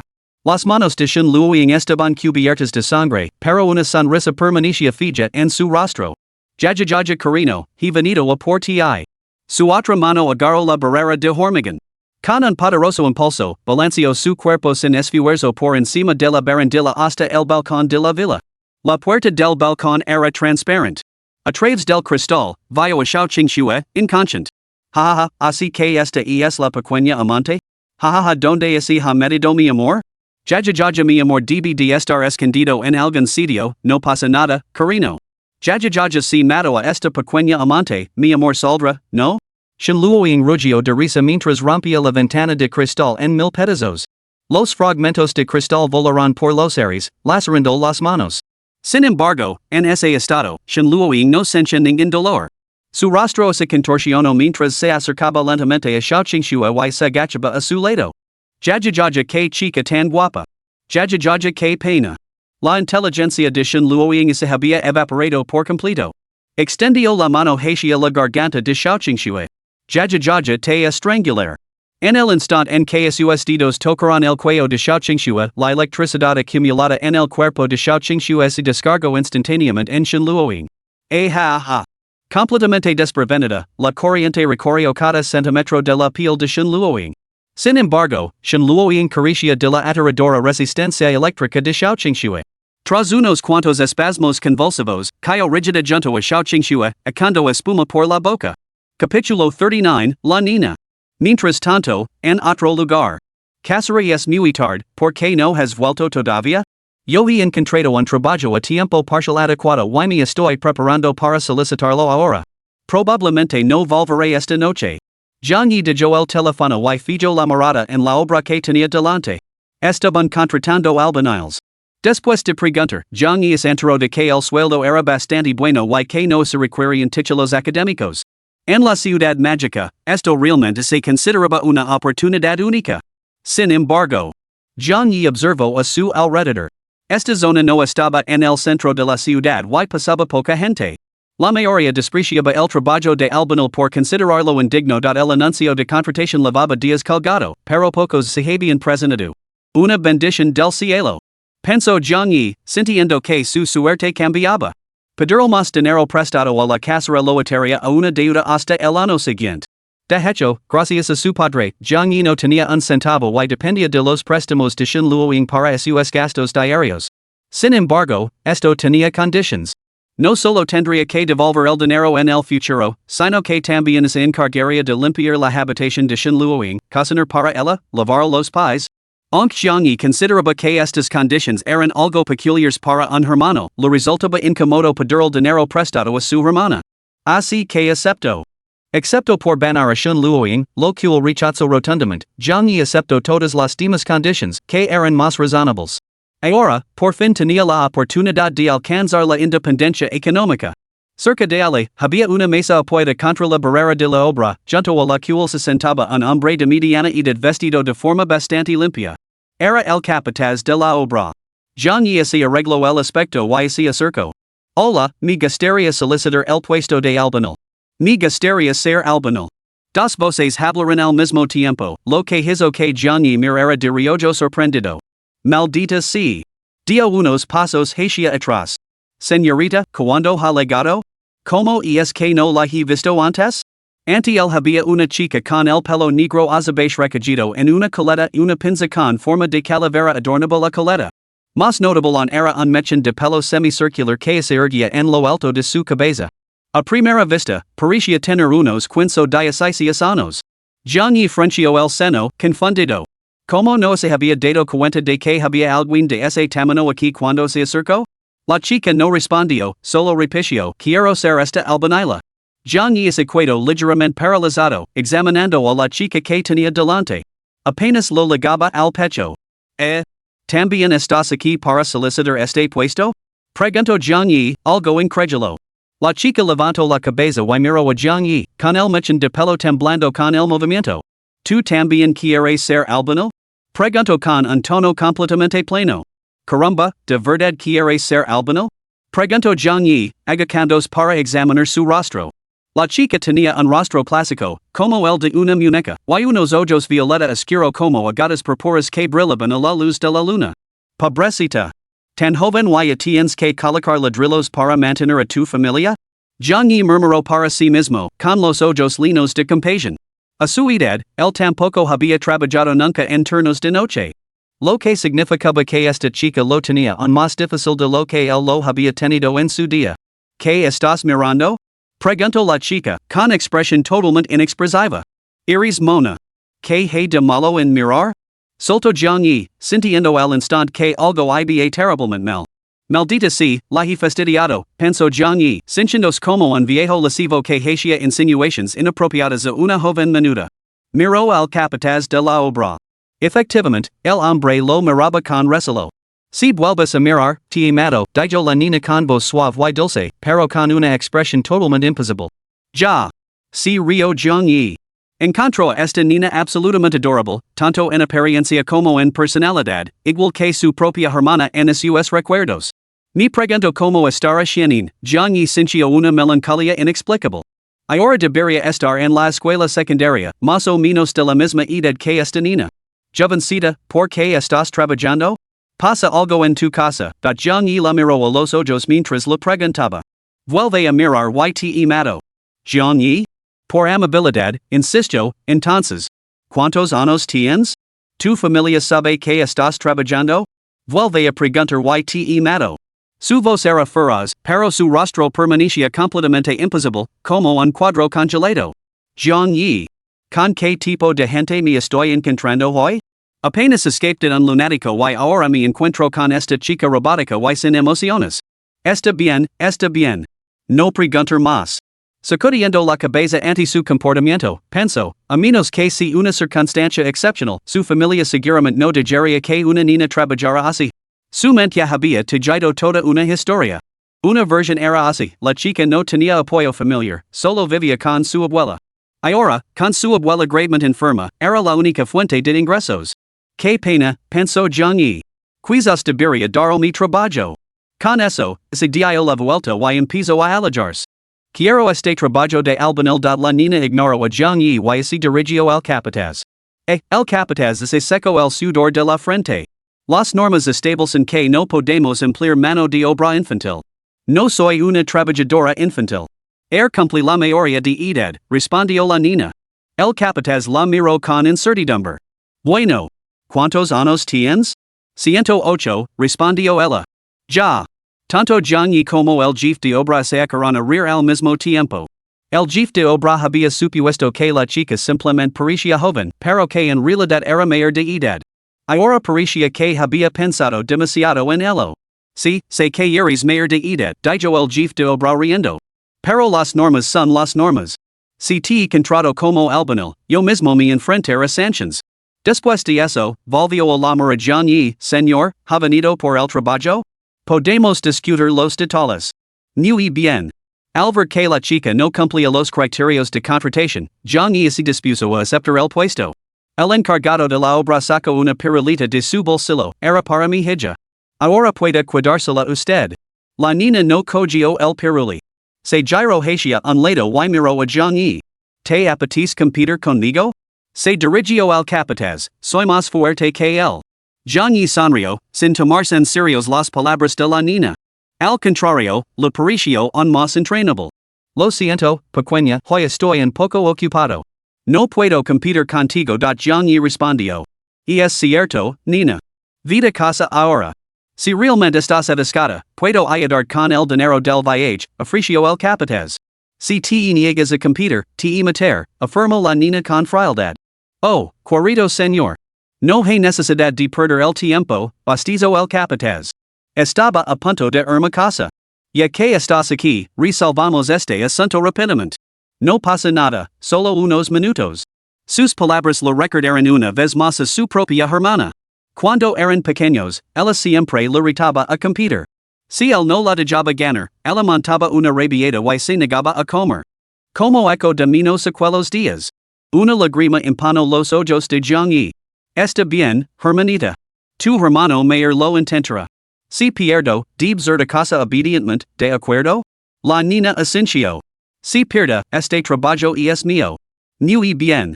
Entonces hagamos un pulso.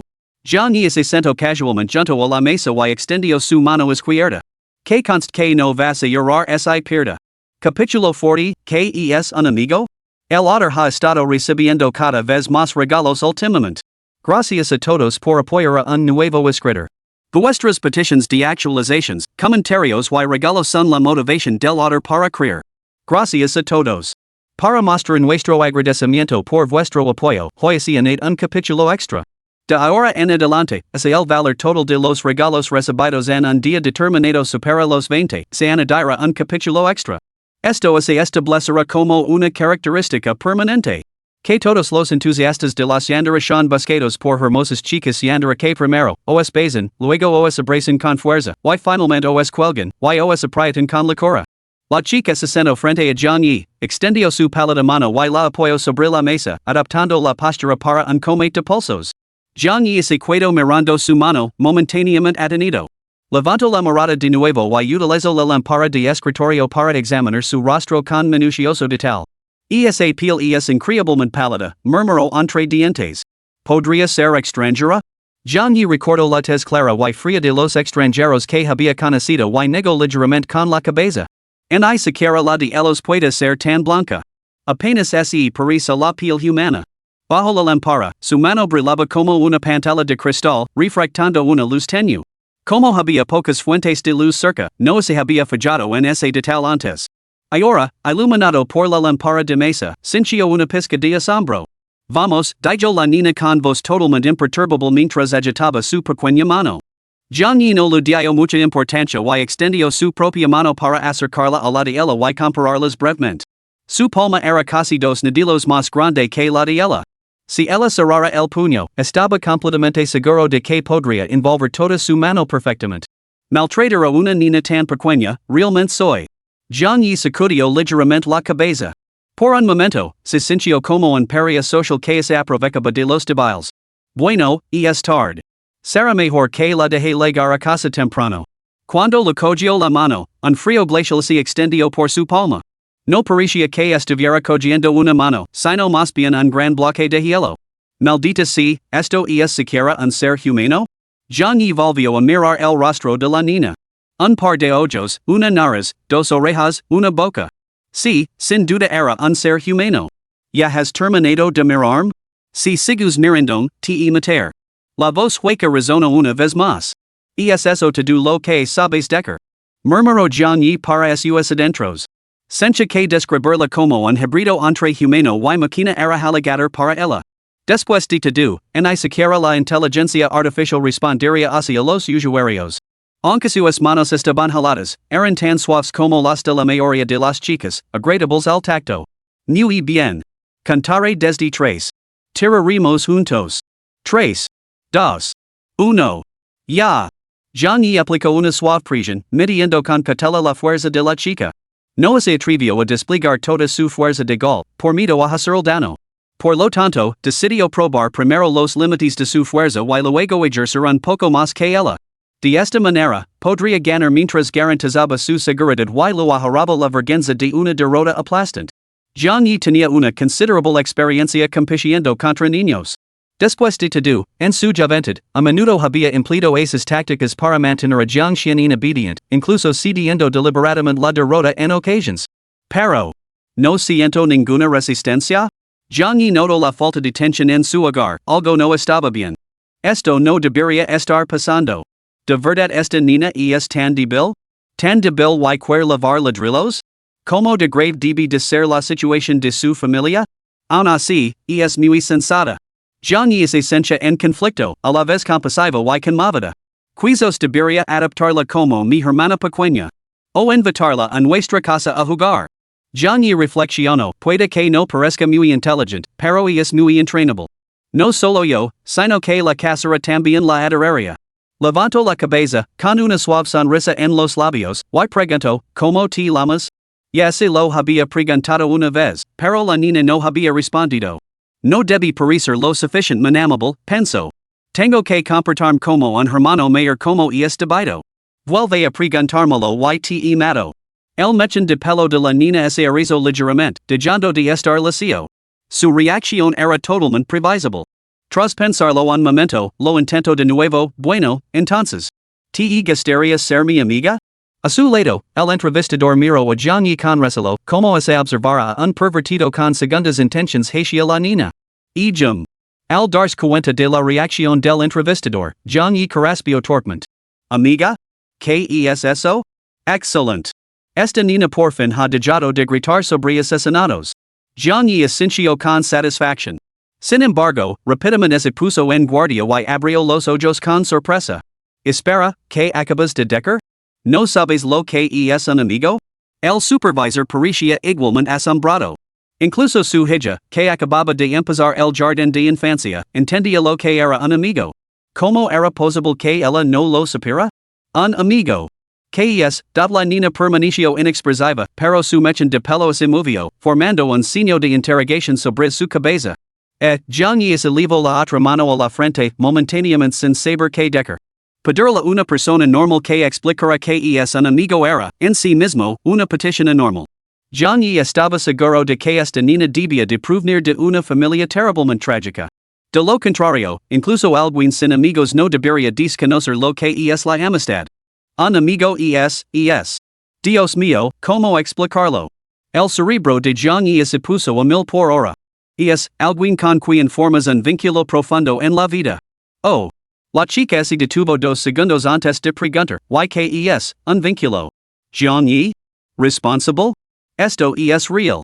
Jiang y se quedó en silencio, mirando fijamente el rostro frío y inexpresivo de la chica. Al instante lo comprendió, no es solo que no tenga expresión, es que realmente no tiene ningún deseo de hacer ninguna expresión facial. Con todos estos factores acumulandos, los instintos protectores innatos de Jiang y alcanzaron su punto álgido.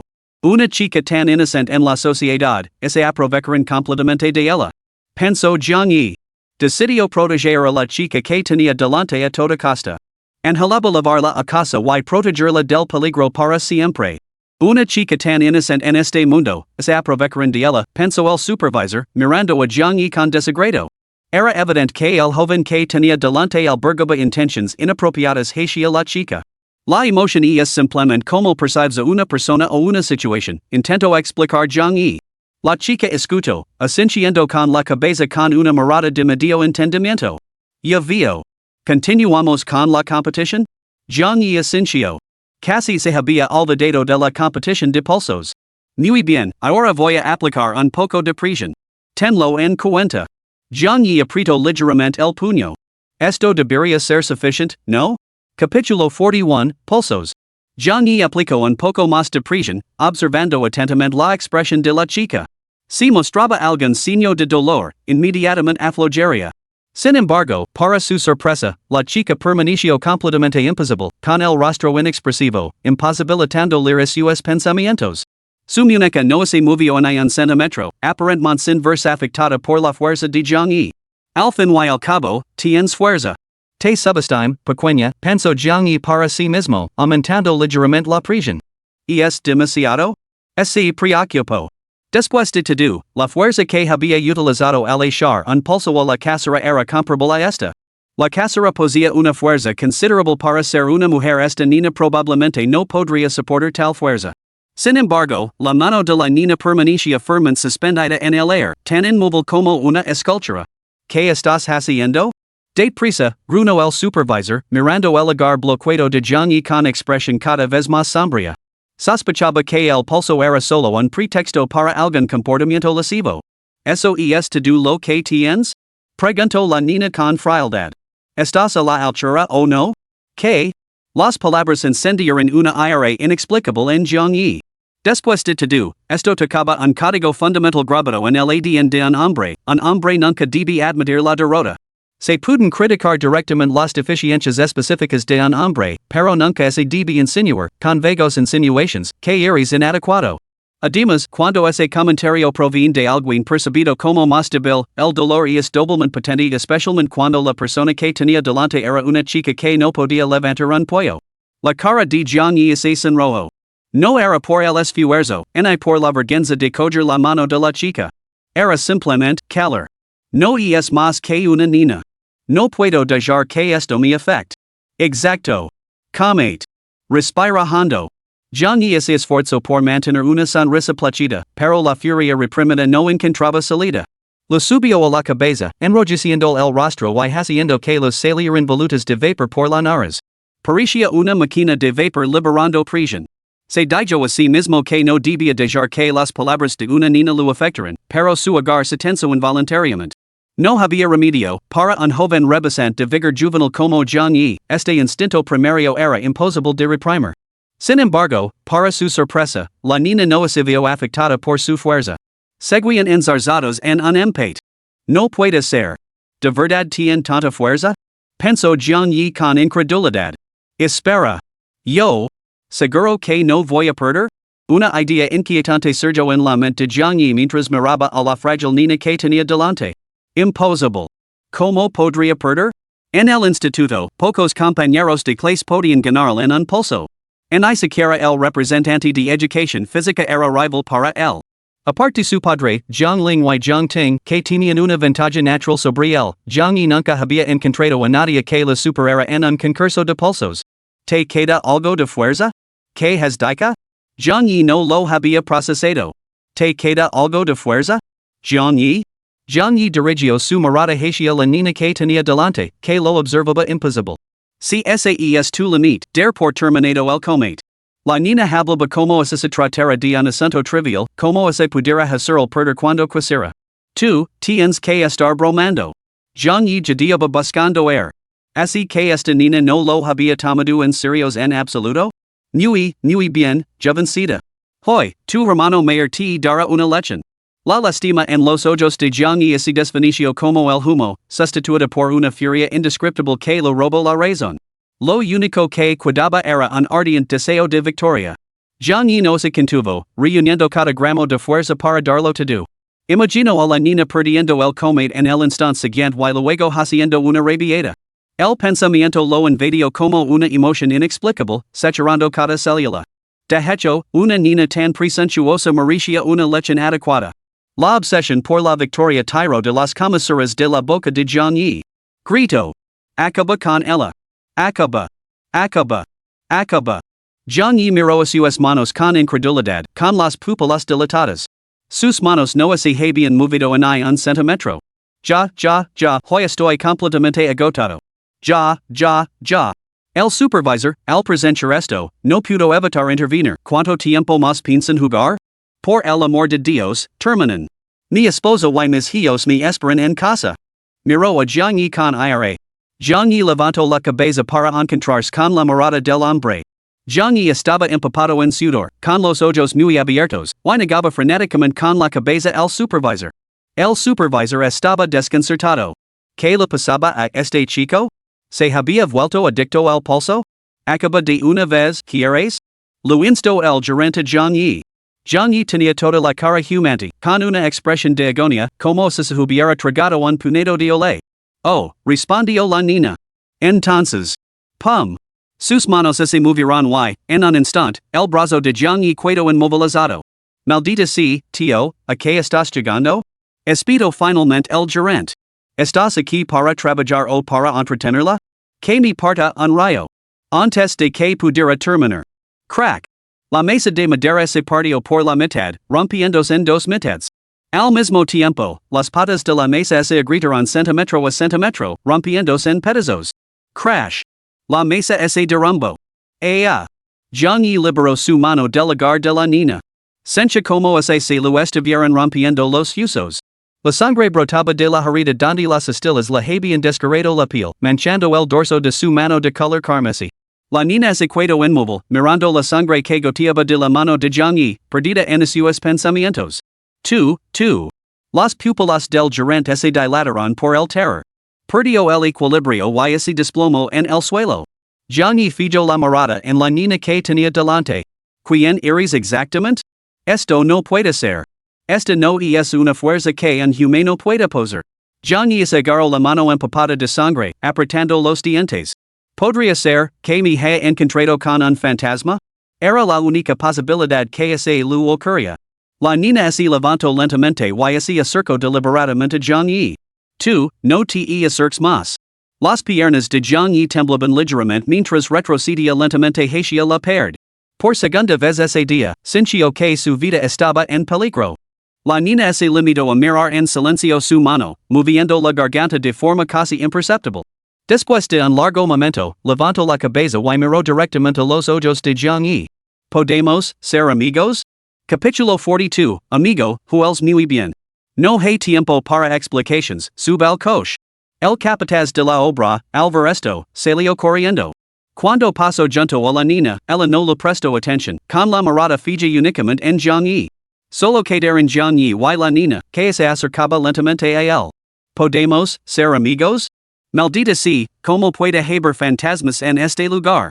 Jiangyi se apoyó contra la pared, con una mano firme presionada contra ella, diciendo poder aprender a atravesar paredes o fusionarse con la superficie en ese momento. Recuerdo las palabras que la niña había dicho antes. Tengo 108 años. Una palabra más, y mater. Así que todo era cierto? Este lugar era aterrador. Jadeando pasadamente, miró fijamente a la niña que se acercaba lentamente a él. Recuerdo los espíritus vengativos que había visto en el anime, algunos hacían precisamente esta pregunta. Si respondías que sí, te convertías en el juguete del espíritu. Si respondías que no, te mataban al instante. Así que era una situación sin salida. Maldita sea, piensa en algo. Pero su mente se quedó en blanco. Maldita sea, deja de pensar y cor. Pero, ¿cómo? Podía correr rápido, pero no tenía la confianza suficiente para dejar atrás a un fantasma. Al ver que Jiangyi no respondía, la chica repitió, ¿te gustaría ser mi amigo? No tengo otra opción. Me encantaría. Jiangyi esbozó una sonrisa tranquila. ¿De verdad? Eso es maravilloso. Su expresión permaneció inalterable, pero el mechón de pelo que tenía en la cabeza no dejaba de moverse, como un cachorro moviendo la cola. Entonces, te llevará a casa. Apartate, yo te guiar. La niña le dio la cabeza, confundida, pero ¿por qué tu voz suena un poco temblorosa? Porque estoy muy contento y emocionado de ser tu amigo, pequeña. Jiangyi mantuvo la mirada fija en su nariz, y su nariz en su corazón. No, estás mintiendo. La niña se acercó más a Jiangyi. He matado a mucha gente, ¿sabes? Sus expresiones antes de morir eran iguales a la tuya. A tan corta distancia, una brisa fría levó la fragancia única de la niña a las fosas nasales de Jiangyi. Así que me tienes miedo, ¿verdad? Su voz era suave, pero a Jiangyi le sonó como el susurro de un demonio. Ya. ¿Qué? ¿De qué estás hablando? No te entiendo. Por supuesto que quiero ser tu amiga. Te lo pregunto antes, ¿no lo has olvidado? La niña reflexionó un momento antes de asentir. Sí, me preguntaste si quería ser tu amiga. Sí. Así que realmente quiero ser tu amigo. Jiangyi estaba perdido. La niña lo bloqueaba el paso, sin dejar la escapatoria. Ahora solo podía intentar usar su labia para apaciguar al feroz espíritu. Entonces, ¿ya somos amigos? Exacto. Jiangyi asintió. Maravilloso. Entonces juguemos. La voz de la niña se volvió cada vez más hueca. ¿De acuerdo? ¿A qué te gustaría jugar? Jiangyi buscaba formas de ganar tiempo. Una vez que saliera el sol, este fantasma debería desaparecer, ¿no? Solo tenía que sobrevivir a la noche. La niña se humedeció los labios, vamos a lamernos las palmas de las manos. Mientras hablaba, el mechón de pelo que tenía en la cabeza se erizó lentamente, formando un corazón. Jiangyi? ¿Qué tipo de juego tan extraño es este? ¿Lamer las palmas de las manos? Pero Jiangyi no se detuvo a pensar en ello. Fuera lo que dijera el fantasma, él simplemente obedecería. Después de todo, para él ahora, sobrevivir era lo más importante. Asintió con la cabeza en señal de acuerdo. Entonces, yo ir primero. El tono de la chica era inusualmente emocionado.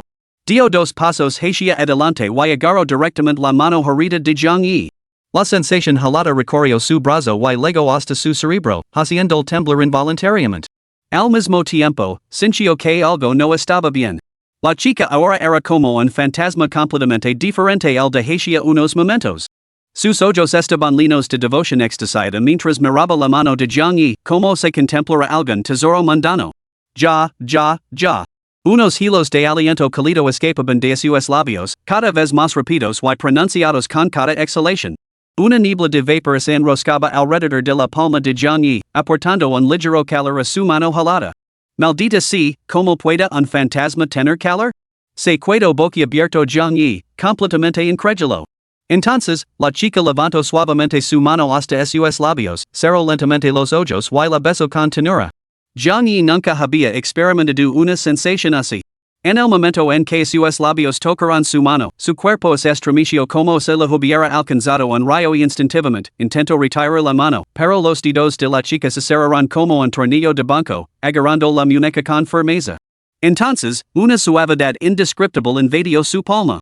La lengua de la chica se deslizó, rozando ligeramente su piel como una libélula que roza el agua, una y otra vez.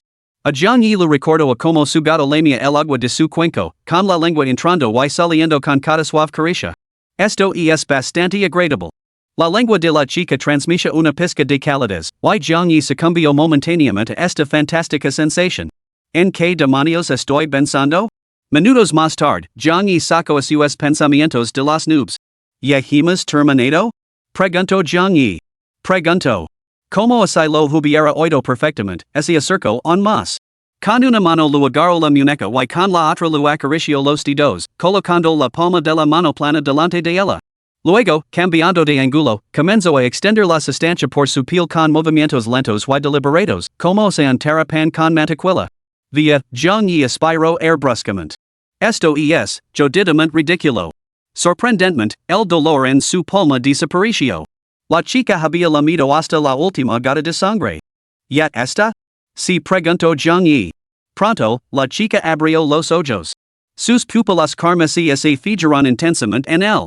Ser tu amiga es realmente maravilloso, murmuró sin aliento, con la mirada perdida. ¿Por qué? Amigo. ¿Juels tan bien? Jiang Yi?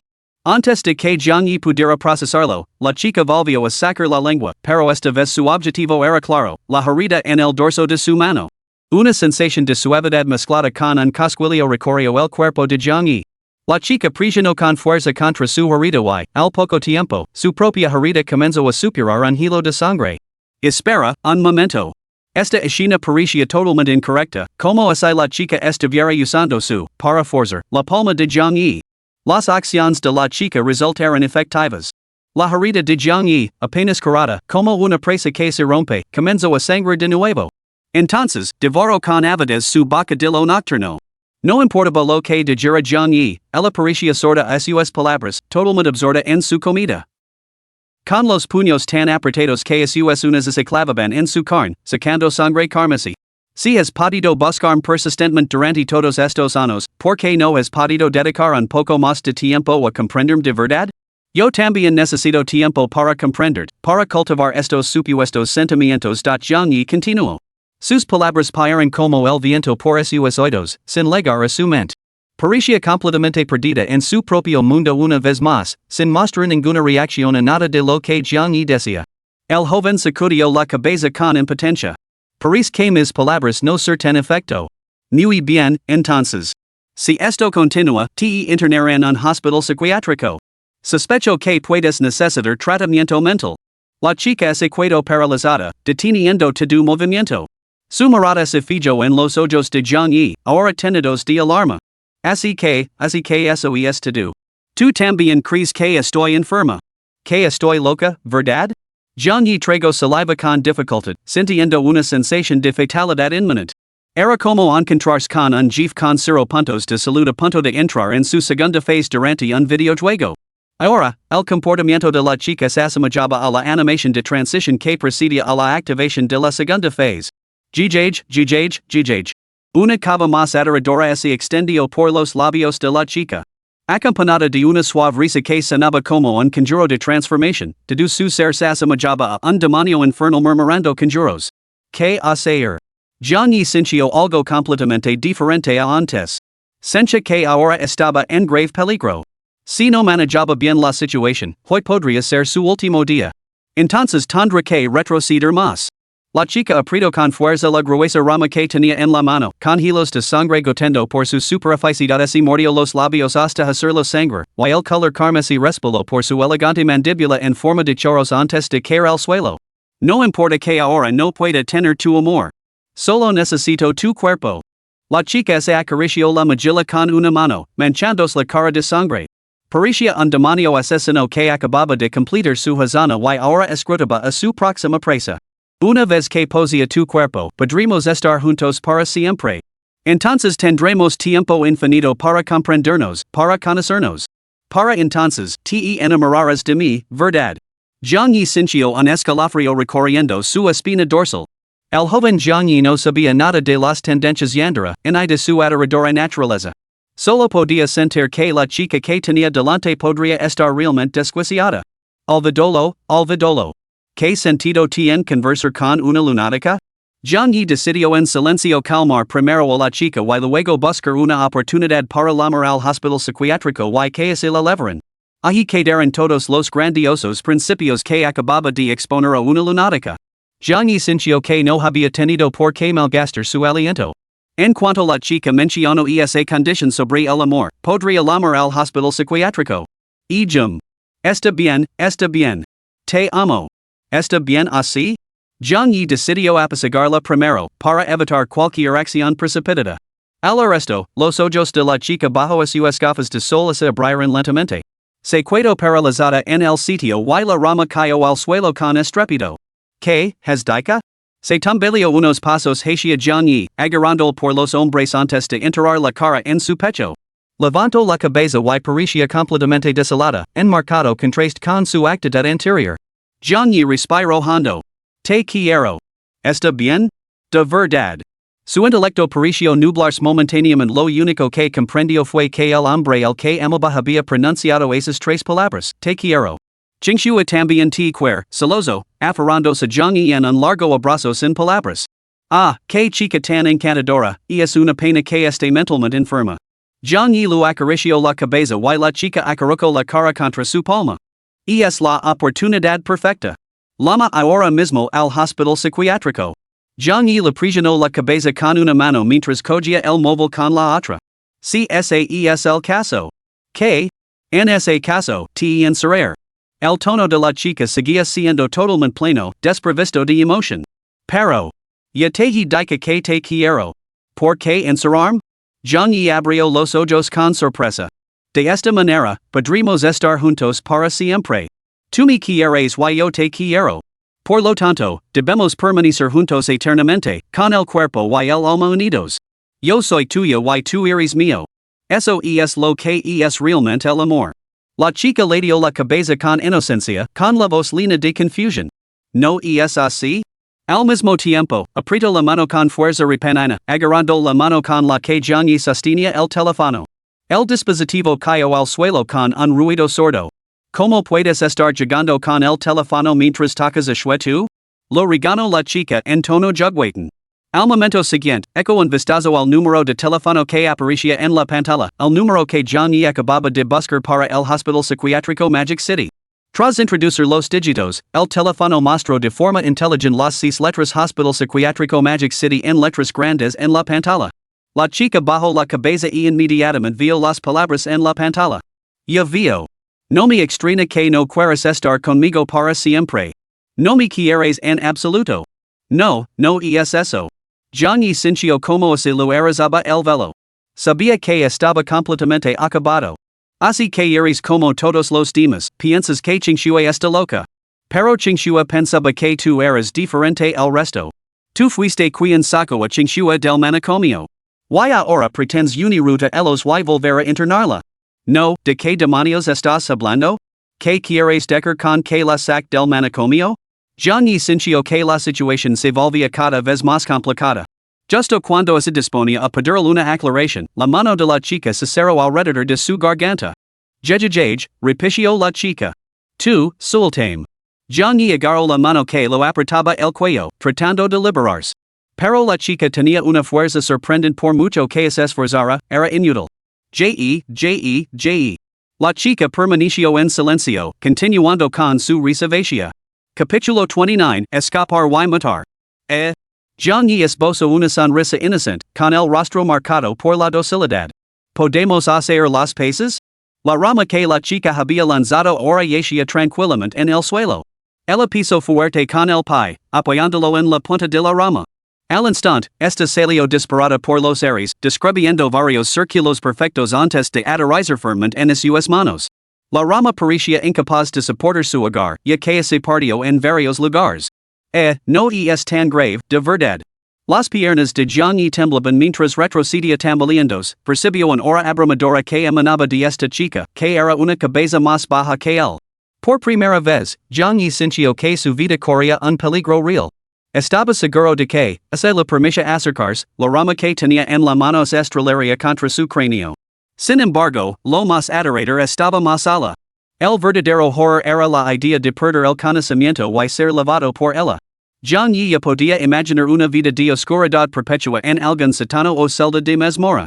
Acababa de ser admitido en la universidad, lo esperaba un futuro prometedor. No. Mi vida no puede terminar aquí. Se dio la vuelta y con la adrenalina impulsándolo como una máquina de vapor, dejando prácticamente una estela de humo tras de sí. El viento frío lo azotaba la cara. Por primera vez, sintió que el invierno, que siempre había dado por sentido, era tan gélido. La chica se quedó paralizada durante unos segundos, pero en cuanto reaccionó, se abalanzó hacia delante como un guepardo que se abalanza sobre su presa. Donde ella estaba, el pavimento de hormigón se agrietó centímetro a centímetro bajo sus pies. El barrio estaba inquietantemente silencioso. Los pocos transeúntes atraídos por el revuelo desconocido solo echaron un vistazo antes de seguir su camino apresuradamente. ¿Qué debo hacer? ¿Debo pedir ayuda? Jiang Yi pensó en su huida. Podría pedir ayuda a un transeúnte, pero rápidamente descartó la idea. Había muy poca gente allí. Pedir ayuda podría ponerlos en peligro también. Miró repetidamente hacia atrás, hacia la figura primitiva que empuñaba ramas, con el cuerpo cubierto de hojas caídas. Ya no era alguien a quien unos pocos desconocidos pudieran manjar. Jiang Yi apretó los dientes. Su velocidad actual superaba con creces la que había logrado durante las pruebas de aptitud física del instituto. Sin embargo, la chica que tenía detrás parecía aún más rápida, acortando la distancia entre ellos a un ritmo alarmante. La única solución era rodear el muro perimetral del Teatro del Reino Celestial y llegar a la entrada principal. Ali habría multitudes andando a sus fuerzas, tal vez podrían sumto a esa loca. Malditas piernas, os lo suplico, cord. Gritó Jiang Yi en su interior. Si tan solo pudiera llegar a ese lugar. Ya casi estoy, ya casi. La bandera nacional que ondeaba sobre la puerta principal del Teatro del Reino Celestial entró en el campo de visión de Jiang Yi, encendiendo una chispa de esperanza en su cuerpo y mente completamente agotados. Aguanta un poco más, solo un poco más rápido. El joven tensó todos los músculos, exprimiendo hasta la última gota de fuerza que le quedaba. Pero entonces, una fuerza repentina y inmensa lo golpeó por detrás. Y sin fuerzas, su cuerpo perdió el equilibrio y cayó de lado en un pequeño matorral. Giró la cabeza, con la desesperación teniendo sus ojos. Dentro de su campo de visión, la chica estaba de pie frente a él, con una sonrisa siniestra en los labios. Jiang Yi cayó de espaldas entre la maleza. Entonces, con un poderoso salto, la chica lo inmovilizó firmemente debajo de ella. No. Por favor. Jiang Yi estaba ahora completamente consumido por el terror a la muerte. Su visión se nubló con sombras. Bajo su mirada, la chica se sentó a horcajadas sobre él, levantó la rama en alto con la mano y se la clavó en la garganta. Habiendo perdido todas sus fuerzas y medios de defensa, Jiang Yi solo pudo cerrar los ojos y esperar el final de su vida. Pum. Jiang Yi sintió la mejilla humida y un dolor punzante lo atravesó el cuello. Plop, plop. Las lágrimas cayeron sobre su rostro. Incrédulo, Jiang Yi abrió lentamente los ojos. Lo primero que vio fue la rama clavada junto a su garganta y la tierra humida salpicada por su rostro. Tenía el cuello rosado, pero, afortunadamente, ningún órgano vital había resultado dañado. Si aquella rama hubiera golpeado solo unos centímetros más allá, la vida de Jiang Yi habría terminado allí mismo. No puedo. Simplemente no puedo. Las gafas de sol se deslizaron de la cara de la chica y aterrizaron con un golpe seco en la nariz de Jiang Yi. Jiang Yi vislumbró un rostro borroso, su visión distorsionada por el puro terror. Aún así, la belleza sobrenatural de la chica lo dejó momentáneamente paralizado. Una expresión retorcida fibra sus delicados y exquisitos rasgos, creando un contraste espantoso. Sus ojos, normalmente de color azul zafiro, ahora estaban teñidos de un peculiar rojo púrpura, y su mirada se fijó sin pestañear en el rostro de Jiang Yi. Tan familiar. La chica que tenía delante le evocaba una inexplicable sensación de reconocimiento, pero Jiang Yi estaba seguro de que nunca la había visto antes. Pens, que serías diferente a los demás.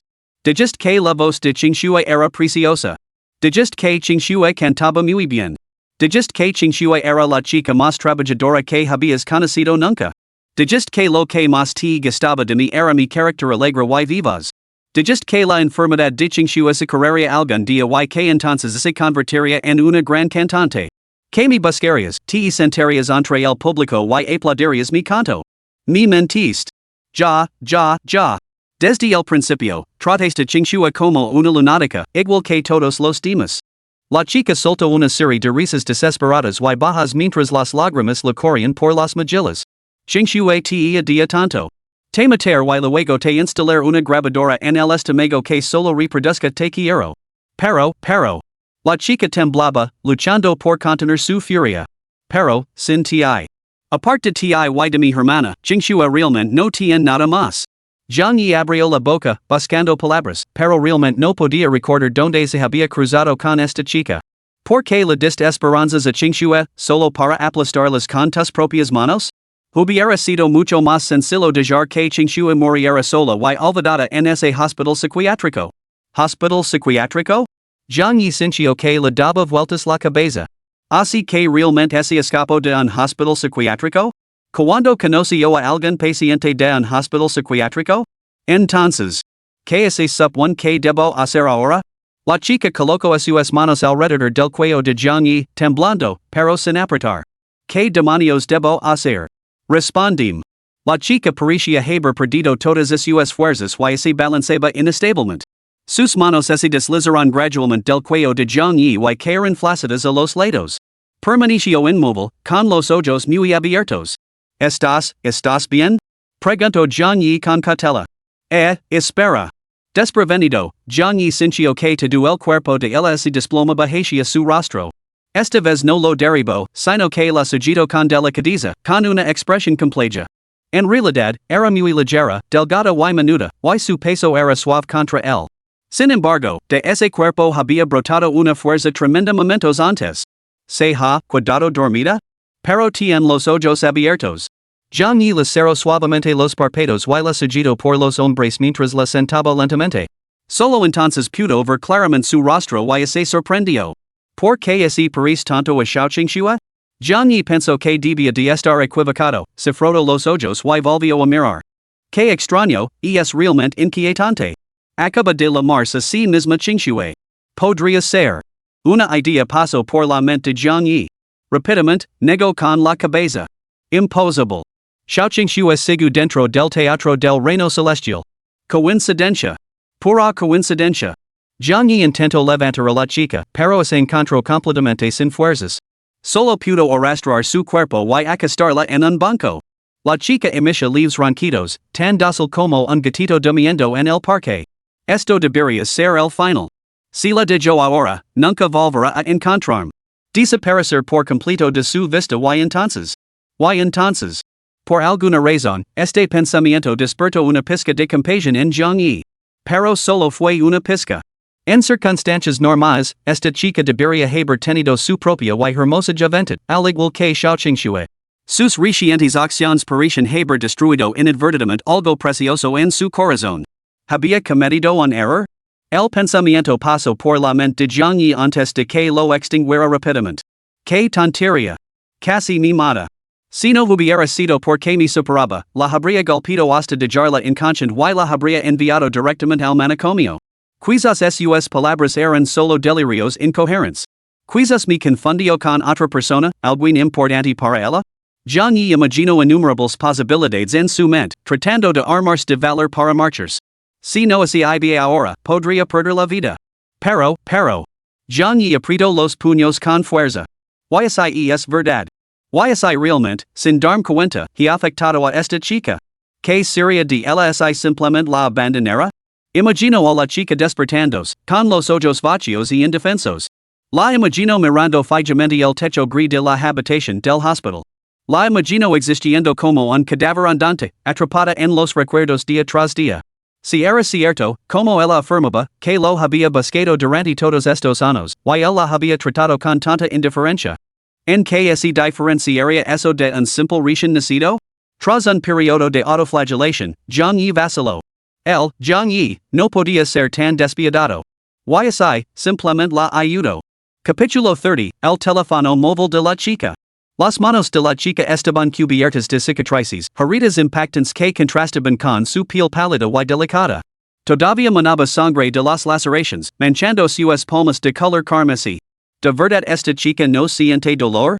Se preguntó Zhang Yi frunciendo el seno y mirando fijamente a sus manos llenas de cicatrices. Si esas heridas hubieran aparecido en su propio cuerpo, probablemente se habría desmayado del dolor hacía mucho tiempo. Si no se trataban, las heridas podrían empeorar. La prioridad inmediata era venderlas para evitar infecciones. Zhang Yi decidió sacrificar su propia ropa. Sin embargo, su chaqueta de plumas había sido acribillada a agujeros por la chica anteriormente, y su releno interior estaba casi agotado. Solo le quedaba un jersey y una camiseta interior de Bajo. El jersey no era adecuado para vender heridas. Después de pensarlo mucho, decidió sacrificar su camiseta interior. Tendrá que volver a pedir el dinero prestado a la casera para comprar una nueva. De todos modos, esta me queda un poco ajustada últimamente. Y es la excusa perfecta para comprar una nueva. El inocente Zhang Yi, ajeno al profundo significado que tenía su ropa interior, no lo pensó dos veces. Arrancó un pequeño trozo de tela y lo ató alrededor de la mano herida de la niña. Eso debería bastar. Zhang Yi examinó el cuerpo de la chica. Afortunadamente, solo tenía la mano gravemente herida, el resto eran solo rasguños, nada grave. A continuación, Zhang Yi metió la mano en el bolsillo de la chica, rebuscó y sacó su teléfono móvil. En el momento en que se iluminó la pantalla, las pupilas de Zhang Yi se contrajeron violentamente, como si le hubiera golpeado un terremoto. Como el teléfono no estaba bloqueado, la pantalla mostraba la imagen de bloqueo que la chica había configurado. Normalmente, la gente utiliza fotografías entrenables o imágenes bonitas que encuentran en internet como fondo de pantalla. Sin embargo, el fondo de pantalla de bloqueo de esta chica era muy inusual. Mostraba varios mensajes de WeChat ampliados innumerables veces. Evidentemente, la chica había hecho capturas de pantalla de su interfaz de chat, recortado varios mensajes y unirlos para formar este fondo de pantalla de bloqueo. Los mensajes estaban cortados en fragmentos, y casi todos tenían varios caracteres eliminados. Esos caracteres aislados se unieron para formar una frase completa. Te quiero. Estemos juntos para siempre. ¿Cómo puede alguien usar esto como fondo de pantalla? Pensó Zhang Yi, completamente desconcertado por la sensibilidad estética de una lunática. ¿En serio, esta loca o es simplemente tonta? Se preguntó Zhang Yi, sin saber qué decir. Si quería esa frase como fondo de pantalla, ¿no podía simplemente enviársela a su propia cuenta? ¿Por qué se tomó la molestia de unirla así? Este todo torcido y desarticulado, es totalmente poco atractivo. Zhang Yi sintió que su intelecto había ganado la partida y una pizca de satisfacción se apoderó de él. Levantó suavemente el dedo de la chica para desbloquear la pantalla con su huella dactilar. La pantalla de inicio y la pantalla de bloqueo comparten el mismo fondo de pantalla. A continuación, Zhang Yi abrió su WeChat. Lo siento. No estaba bien entrometerse en la privacidad de otra persona. Zhang Yi se disculpó en silencio antes de abrir sus contactos. Su lista de contactos era notablemente escasa. A juzgar por sus notas, aparte de sus familiares, no tenía otros amigos. En la parte superior de la lista había un contacto llamado Hermana. Esta chica de realmente pena. Zhang Yi recuperó su propio teléfono, la eliminó de su lista negra y la añadió a su WeChat. ¿Qué hago ahora? Enviar algunas palabras de consuelo. Zhang Yi tomó una decisión, abrió el teclado del teléfono y entonces, legó la parte en la que Zhang Yi era menos hábil, consolar a las chicas. Maldita sea, ¿es esta una habilidad esencial que se supone que debo dominar? ¿Por qué se necesita tan a menudo? Zhang Yi gimió, rascándose la cabeza y las mejillas, sumido en profundas reflexiones durante un buen rato, antes de escribir finalmente unas pocas líneas. Lo siento muchísimo, pero por ciertas razones, no puedo ofrecer lo que tú llamas amor en este momento. Aún así, creo que, dejando todo eso a un lado, podríamos ser muy buenos amigos. Eres muy guapa. Si quisieras, habría mucha gente deseosa de conocerte y animarte. Así que, si estás dispuesta, me encantaría ser tu primer amigo. Me llamo Zhang Yi. Y es un honor conocerte. Sigo adelante, lo superarás. Eso debería bastar, concluyó Zhang Yi. Nunca se la había dado bien inventar frases sentimentales, pero esas palabras deberían ayudar a levantar el ánimo de la chica. Una última cosa. Zhang Yi consideró que había ayudado lo suficiente a la chica y ahora quería satisfacer una pequeña curiosidad propia. Si realmente la conoce antes, entonces nuestro historial de chat debería estar guardado en alguna parte. Zhang yi estaba ansioso por descubrir lo que suyo anterior la había dicho realmente. Cogió el teléfono de la chica y deslizó el dedo hacia arriba. Cargando. Zhang yi tragó saliva y miró fijamente la pantalla. Cargando. Cargando. Un destello blanco iluminó la pantalla antes de que la aplicación de mensajería se colgara abruptamente. Se quedó paralizado, descartándolo como un fallo técnico, pero los repetidos intentos dieron el mismo resultado cada vez. ¿Qué teléfono tan inútil?, murmuró Zhang yi. ¿Cómo es posible que los teléfonos de esta gente de Shanghai no son tan fiables como mi Samsung? Al menos el mío no se cuelga cuando uso WeChat. Zhang yi no le dio más vueltas. Abrió la ventana de chat de hermana, lo envió una ubicación y volvió a meter el teléfono en el bolsillo de la chica. Qué raro. ¿Por qué funciona enviar mensajes a su hermana? Mientras el sol se ocultaba tras el horizonte, Zhang yi, con el bolsillo roto y la ropa hecha jirones, caminaba con dificultad hacia la línea. Adiós. La luz dorada del sol alargaba la silueta del joven. Miró hacia atrás a la chica dormida y sonrió mientras negaba con la cabeza. Así parece bastante adorable. Qué frío, qué frío. Dentro del teatro Tianyu, una mujer con un vestido blanco caminaba nerviosa por el camerino. Para mantener su imagen pública, su hermana lleva vestidos incluso en invierno. Este maldito teatro. Hemos venido hoy a inspeccionar el recinto y nos han dicho que hay un corte de electricidad. La calefacción del camerino no funciona. Tu hermana se está congelando. ¿On no ha legado Qingxue? La mujer se frotó los brazos, temblando violentamente. Señorita, hemos enviado a gente a buscarla. Su hermana menor debería llegar en breve para reunirse con usted. Un guardaespaldas vestido de negro se encontraba cerca y lo ofreció un abrigo. Esto no debería estar pasando. Acordamos que ella entraría a escondidas después de que nosotros ya hubiéramos entrado. ¿Por qué no ha legado on? ¿Podría haber pasado algo? Una sensación de aprensión se apoderó de ella. Ding. Sonó una notificación. Sacó su teléfono y sus pupilas se contrajeron bruscamente al leer el mensaje. Empujó la puerta y salió apresuradamente. Señorita, el personal del teatro sigue cerca, advirtió el guardaespaldas. No pasa nada. Diles que he terminado de inspeccionar el lugar. La mujer tenía una expresión frenética, no podía perder ni un momento en esos detalles. Se puso las gafas de sol, sacó por encima el abrigo que lo entregó el guardaespaldas y se marchó a zancadas. Xiao Qingxue. Xiao Qingxue. En la entrada del teatro, el público lavaba casi todo el día gritando sin descanso. Sus ojos se fijaron al instante en la figura que salía del teatro. Sin embargo, al ver su atuendo, la descartaron como una de las guardaespaldas de Xiao Qingxue y no le prestaron mucha atención. La mujer salió del teatro, cogió un patinete eléctrico compartido de la acera, aceleró al máximo y se alejó a toda velocidad en la dirección que lo indicaba el GPS de su teléfono. Capítulo 31, Sueño Primera Parte. Qingxue, Papa ha llegado a casa. Debemos irnos. Ahora. ¿Dónde estoy? La niña abrió lentamente los ojos. La luz del sol entraba por las ventanas de cristal de la villa, banando su rostro con una suave calidez. Yacía en una cama molida y profunda, suya superficie estaba salpicada de varios peluches ligeramente desgastados. Una serie de pasos apresurados resonaron al otro lado de la puerta. Antes de que la niña pudiera reaccionar, la puerta de su dormitorio se abrió violentamente. Bang! La puerta golpeó contra la pared, haciendo que se desprendieran trozos de yeso blanco. La niña levantó la cabeza confundida y fijó la mirada en la figura que había al otro lado de la puerta, una niña con sus mismos rasgos. Aunque aparentemente tenían la misma edad, esta chica la superaba en altura. Era la hermana gemela de la joven, Xiao Qingying. Qingxue, ven conmigo. No hay tiempo. El rostro de Xiao Qingying reflejaba un terror extremo y, debajo de él, una ira feroz que lucaba por reprimir. La hermana menor permaneció inmóvil, con las manos agarradas con fuerza a las sábanas y los ojos bajos, como si estuviera luchando con alguna decisión interna. ¿A qué esperas? Al ver la inacción de su hermana, la mayor se adelantó y la agarró del brazo. Si no nos vamos ahora, ¿cuándo podré te encontrar, Saras? Sus palabras se interrumpieron a mitad de la frase, como si se lo hubiera atragantado. El mero recuerdo de aquella escena le provocaba náuseas. Pero, no hay peros que valgan. Cuidar aquí solo para que seas el jiguit de ese bastardo. He ha ahorrado bastante a lo largo de los años. Te dare to do mi dinero. Hi. Escapadea a un lugar donde el nunca te encuentra. Sus palabras salieron más rápido, con los ojos brillantes por las lágrimas.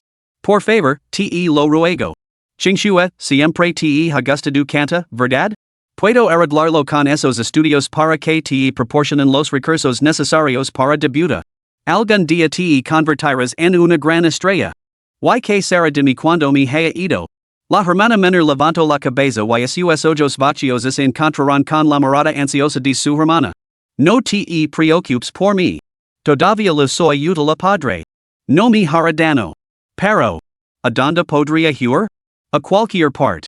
Incluso si te secuestran unos traficantes, no podrías estar peor que aquí. La hermana mayor finalmente perdió el control de sus emociones y lágrimas del tamaño de frijoles rodaron por sus mejillas. Lo siento, hermana. Las palabras de la hermana menor no mostraban ninguna fluctuación emocional. Qingxue es demasiado estúpida para ayudar a papá. Qingxue es inútil. No, no es así. Qingxue, me malinterpretas. Lo que quería decir. No, ahora no es el momento para esto. Ese bastardo volverá pronto. Debemos darnos prisa. Crujido. El sonido de una puerta al abrirse resonó desde abajo. Oh, no. La hermana apretó los dientes. Es demasiado tarde. Qingxue, sé buena. Si lo que oigas a continuación, no hagas ruido, ¿de acuerdo? Te lo ruego, hermana, te lo ruego por última vez. Los ojos de su hermana estaban rojos y le temblaban ligeramente las piernas. Esbozó una sonrisa forzada, se levantó y retrocedió lentamente. Todo irá bien, Qingxue. Esto terminará pronto. Qingxue, no tengas miedo. No tengas miedo. Clic, golpe sordo. Su hermana cerró suavemente la puerta tras de sí. Dentro de la habitación, la joven se sentó en la cama y se mordió el labio. No. No debo llorar. Si Loro, papa me reganará. Qingxue, no debes molestar a papa y a tu hermana. Qingxue, puedes hacerlo. Se mordió el labio hasta sangre, y unas gotas de sangre brotaron. Luchó contra el impulso de solozar, solo su nariz se contraía repetidamente. Maldita sea. Ese viejo bastardo lo ha dado acciones a mi segundo hermano? Es completamente absurdo. Toda la familia Shao debería ser mía. Mía, te lo digo yo. El estruendo de un gerón se mezcló con el rugido furioso del hombre que resonaba desde la planta baja. Shao Qingxue. Traed vuestros traseros aquí. Padre, Qingxue está dormida. Si necesitas algo, háblame a mí. ¿Dormida? Ya. ¿Acaso lo he dado permiso para dormir? Bramó el hombre. ¿Ha terminado de aprender todo lo que le he dicho? ¿Ha memorizado todos y cada uno de los informes de los últimos 3 años? Padre, Qingxue está realmente agitada. ¿Te he dado permiso para hablar? Zaz. Una fuerte bofetada aterrizó en la mejilla de su hermana. ¿Por qué siempre tienes que entrometer en asuntos innecesarios? Lo único que tienes que hacer es aprender a gestionar la empresa a diario, para que algún día puedas gobernar la familia Shao junto a mí. ¿Por qué no puedes comprender mis bien intencionadas instructions? Es precisamente por tu comportamiento por lo que el anciano me desprecia. Todo es culpa tuya. Si te hubieras esforzado más, si hubieras luchado más, la familia Shao ya sería mía desde hace mucho tiempo. Tu y tu inútil y buena para nada hermana no me traes más que penas. Os proporciono una gran mansión, os compro manjares a diario, y así es como me lo agradecias. Padre, lo siento. Qingxue lo ha intentado con todas sus fuerzas. Es culpa mía. No he sabido seguir tus enseñanzas. Castígueme a mí en su lugar. La voz de su hermana resonó. Muy bien. Ya. Bien hecho. Verdaderamente digna de ser la hija de Shao Lingtian. Ya. Qingxue es inútil. Las voces de la planta baja llegaban a sus oídos con total claridad. Si Qingxue se esforzara un poco más, no causaría tanto sufrimiento a su hermana. Pero, Qingxue realmente no sabe cómo dirigir una empresa. Sinceramente, no entiende el tomo y daca de los negocios. Shao Lingtian solía llevar a ambas hermanas a diversos banquetes de negocios. Cada vez, Shao Qingxue aferraba a la espalda de Shao Qingyin como una figura transparente, encogida por el miedo. No podía comprender las conversaciones de esas reuniones. Para ella, las caras sonrientes alrededor de las mesas eran tan aterradoras como espectros infernales. Pero Qingxue aún puede hacer una última cosa por su hermana mayor. No. Las pupilas azules zafiro de xiao qingxue temblaran ligeramente mientras los horrores de experiencias pasadas inundaban su mente. Agarrandos con fuerza a las sábanas, susurro, mi mataron a golpes. De verdad que moriré. Cerro los ojos y las lágrimas se deslizarán por debajo de sus párpados y caerán sobre las sábanas. Pero esto es lo único que qingxue puede hacer por su hermana. Qingxue no sabe hacer nada más, pero aún tiene este cuerpo. Si recibo los golpes de mi hermana, ella no sentirá más dolor. Entonces qingxue finalmente será útil. Abajo, el cinturón azotaba repetidamente la piel de Xiao Qingying. Al instante, aparecieron marcas carmesí en su carne, rasgando viejas costras. Sin embargo, Xiao Qingying se había acostumbrado a esto hacía tiempo y lo soportaba sin decir nada. Hermana. Xiao Qingying abrió los ojos de golpe. Giró la cabeza hacia la escalera. La frágil figura de Xiao Qingxue estaba acaricada en una bola, acaricada como un gatito en la esquina de la escalera. ¿Qué haces aquí? Lo indicó Xiao Qingying. Vuelve, te lo ruego, vuelve. Así que a esto te refieres cuando decías que tu hermana estaba dormida? Ya, sonrió el hombre con entusiasmo. Perdonala. Ni sumtera cualquier castigo que dices infligirme. La desesperación se apoderó de la voz de Xiao Qingying. Podía soportar el tormento físico, pero nunca podría soportar ver a su hermana sufrir tal daño. ¿Por qué debería perdonarla? Ya. Ambas merecéis un castigo. Ambas merecéis morir. Entonces, ¿qué te trae por aquí? Dijo el hombre con los ojos llenos de burla. Yo, murmuró Xiao Qingxue en voz baja, quiero asumir el castigo de mi hermana. No. Exclamó Xiao Qingying, levantándose de un salto del suelo, corriendo hacia su hermana y abrazándola con fuerza contra su pecho. Pero hermana, yo quiero hacer algo por ti. Qingxue no quiere ser una niña inútil. Capítulo 32, Sueño segunda parte. Qingxue, tu hermana no necesita que hagas nada por mí. Su voz era ronca mientras acariciaba la delicada y suave mejilla de la niña. Todo lo que tu hermana quiere es que seas feliz cada día, que cantes libremente en el escenario como tu corazón dice. ¿Canta? Ya. El rostro del hombre se contorsionó mientras apartaba de una patada a Xiao Qingying, que había estado protegiendo ferozmente a Xiao Qingxue. Sonriendo maliciosamente, señaló la nariz de Xiao Qingxue y escupió, ¿de qué sirve canta? ¿Acaso canta puede poner a la familia Xiao en tus manos? ¿Acaso canta puede hacer superior a los demás? Día tras día, lo único que haces es canta. Si hubieras dedicado ese tiempo al aprender negocios, no te habrías convertido en la inútil que eres ahora. A partir de ahora, no volverás a cantar una sola nota sin mi permiso. ¿Entendido? El hombre levantó el cinturón y, riendo, lo azotó contra el frágil cuerpo de la chica. No. Xiao Qingying cayó al suelo, gritando a pleno pulmón. El cinturón azotó la espalda de Xiao Qingxue. El cuerpo de la niña no pudo soportar tal fuerza y se tambaleó inestable. Con los ojos cerrados, la sangre goteaba lentamente por la comisura de su boca ligeramente levantada. Hermana, estoy recibiendo los golpes por ti. Lo dedicó a su hermana una leve sonrisa. Qingxue ya no es una niña inútil. El cinturón azotó una y otra vez el esbelto cuerpo de Xiao Qingxuan. La niña apretó los dientes, pero tras solo unos golpes, se derrumbó en el suelo. Lo sé. Qingxuan es la más obediente.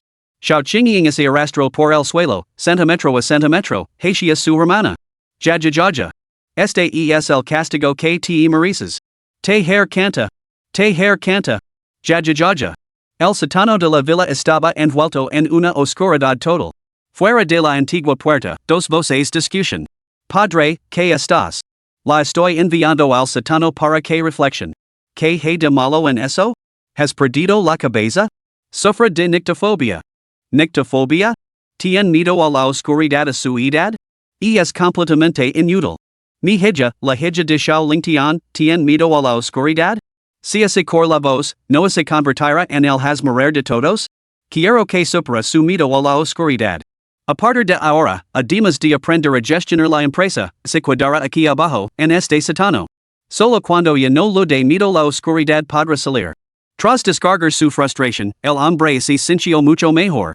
Tarareando una melodía, regresó a su habitación. Qingxue, no tengas miedo. Tu hermana mayor encontrará la manera de rescatarte. No te preocupes, hermana mayor. Qingxue está bien. No tengas miedo. Solo habla con tu hermana mayor. Estar contigo te do el tiempo. En el sótano, Xiaoqingxua respiraba entrecortadamente. La oscuridad infinita parecía un mar abismal que la engulía por completo. Aprieto los puños con fuerza y gotas de sudor empaparon las heridas de su cuerpo. No pasa nada, Qingxue ha metido a escondidas su teléfono. Busco a tientas por su cuerpo y saco un móvil. Antes de bajar las escaleras, la chica lo había guardado en secreto en su bolsillo. Tras una brutal paliza, la pantalla del teléfono estaba hecha añicos. En el momento en que se encendió la pantalla, se convirtió en la única fuente de luz en el oscuro sótano. Sin embargo, esta luz seguía siendo insignificante en comparación con la inmensidad del sótano. Abrió bulabula una plataforma de videos y navegó hasta su página de perfil. 0 seguidores, 0 me gusta, 0 suscriptores. Esta era una paisa que Xiaoqingxue había subido en secreto. En aquel entonces, no había comprendido cómo atraer a los espectadores con portadas pulidas o títulos evocadores. Su descripción de la paisa consiste en unas pocas palabras, una canción que ni enseñó mama. De hecho, la chica ni siquiera había subido una imagen de portada. Al grabar la canción, Xiaoqingxue había colocado su teléfono sobre la mesa tan pronto como comenzó la filmación. Por lo tanto, aparte de su canto, el video no contenía nada más que oscuridad. ¿Por qué a nadie le gusta esta canción? Mama la cantaba muy bien, ¿no? Debe ser porque Qingxue la canta mal, por eso a nadie le gusta. En el sótano, la chica se levantó la ropa rota y se secó las lágrimas en silencio. Mama, y es culpa mía, soy un desastre. Lo siento. Ding. En ese momento, sonó un aviso. Al guapo Jiang Yi la ha gustado tu trabajo. Guapo Jiang Yi caramba, este video es completamente oscuro de principio a fin. Guapo Jiang Yi pense que habría un giro dramático más adelante, así que haz clic. Guapo Jiang Yi pero que es esta música de fondo? Es preciosa. ¿La ha cantado el propio autor? La chica se quedó mirando fijamente la pantalla mientras su número de seguidores cambiaba a 1. Guapo Jiang Yi te sigo Jiang Yi handsome eres nueva aquí? Este es tu único video? Jiang Yi handsome no seas vaga, sub más. Tus fans te esperan. La chica se quedó paralizada, y una chispa de alegría se extendió lentamente por sus ojos. Yo pero, nadie me sigue. Jiang Yi, el guapo triste. ¿Acaso no soy humano? La chica se sintió perdida al instante. Sus dedos tocaban la pantalla mientras escribía y baraba y volvía a escribir una sola frase corta. Yo lo siento, no quería decir eso. Yo por favor, no te enfades. ¿Qué quieres como compensación? Te lo puedo dar. Jiang Yi, el guapo? El apuesto Jiang Yi lo has malinterpretado. No estoy enfadado en absoluto, Gij. El apuesto Jiang Yi si quieres compensarme, canta más canciones. Son realmente preciosas. El apuesto Jiang Yi muy bien, estar esperando a escuchar tus canciones. El teléfono emitió un tenue resplandor, iluminando su sonrisa. ¿A alguien le gustan las canciones de Qingxue? Eso es maravilloso. Qingxue, ¿estás bien? Preguntó Xiaoqingyin con ansiedad desde fuera de la habitación. Qingxue está bien. Ignorando el agudo dolor, la chica corrió hacia la puerta. Qingxue tiene un admirador ahora. ¿De verdad? Un toque de alegría se colorado en la voz de Xiaoqingyin. Sabía que podías hacerlo, Qingxue. Pero nada más decirlo, el cuerpo de Xiaoqingxue volvió a temblar. Pero hermana, ¿cuándo podré salir? Aquí está muy oscuro, Qingxue tiene miedo. La tolerancia de Qingxue a la oscuridad estaba llegando a su límite. Qingxue, acabas de conocer a este ventilador. Debes dar las gracias como es debido. ¿Por qué no lo cantas una canción ahora? Sugirió Xiaoqingyin. ¿Canta? Está bien. La voz de la chica temblaba y tenía la mirada perdida. Abrió la aplicación de video de su teléfono. El fondo del sótano, completamente oscuro, reflejaba el de su primer video. Estoy a punto de empezar a cantar. Sin embargo, su voz pareció atascarse en su garganta, permaneciendo en silencio durante un momento agonizante. La oscuridad infinita erosionó a sus sentidos, dejándola casi olvidada de cómo formar las palabras. Por el sinuoso camino que recorrimos. Bajo la luz de la luna, subimos a la cima de la montaña. Fuera de la puerta, Xiaoqingyin cantaba suavemente, aunque su voz era ronca y la interpretación espantosa no se podía evitar. Xiaoqingyin había nacido sin oído musical, un alma sin remedio para la música. Cumplir fielmente la promesa que te hice. Cumplir fielmente la promesa que te hice. Hasta que nuestros ojos se encuentren. Hasta que nuestros ojos se encuentran. Letra adaptada de the last journey el autor admite ser un desastre escribiendo letras, lo siento, ya. Dos voces, similares pero claramente diferentes, se mezclaron. Guiada por su hermana mayor, Xiao Qingxua abrió la boca y comenzó a cantar suavemente. Al principio, su voz era débil, pero poco a poco, pareció olvidar la oscuridad que la rodeaba y se sumergió por completo en el momento. A mitad de la canción, Xiao Qingying soltó una risa autocrítica y, sabiamente, se quedó en silencio. El canto suave, tierno y ligeramente tosco resonó en el sótano, permaneciendo en el air mucho después de haber cesado. Después de subir el video, Xiao Qingxua bostezó, sacaruco en una caja de cartón y se quedó dormida. Fuera lo que sonara, una sonrisa de felicidad permaneció fija en sus labios. Su sueño era tan profundo que ni siquiera el tono de notificación de su teléfono logró despertarla. El guapo John y el gustado tu trabajo. El guapo John y actualizado tan rápido. El guapo John y al principio había algo de ruido de fondo, pero luego se aclaró. Quizás valga la pena tenerlo en cuenta para futuras grabaciones. El guapo John y pero suena absolutamente encantador, realmente la canción más bonita que he escuchado nunca. Capítulo 33, Sueño Part 2. Al día siguiente. Porque el viejo nombró al segundo hermano presidente de la empresa. Todo es culpa vuestra, vosotros dos, pedazos de mierda inútiles. El hombre gritó con voz descarada por la rabia. Agarró un cinturón de cuero con fuerza y así lo enrojeció el rostro. La sala de estar estaba completamente desordenada, con botellas de cerveza rotas esparcidas por el suelo y todo el cuarto impregnado del hedor del alcohol. La tenue luz amarilla que se proyectaba sobre los cuerpos de las dos jóvenes hacía que sus heridas parecieran aún más espantosas. Xiao Qingying, vestid y ven conmigo a la empresa. Xiao Qingxua, tú te quedarás en el sótano. Reflexiones sobre tus actos. El hombre tiró de la mano de Xiao Qingying, cogió su abrigo del sofá con indiferencia y se lo puso. No pasa nada, Qingxua. Si tienes miedo, canta para ti misma.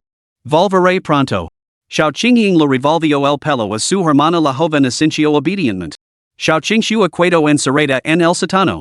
Entonces, la única luz de la bodega parpadeó.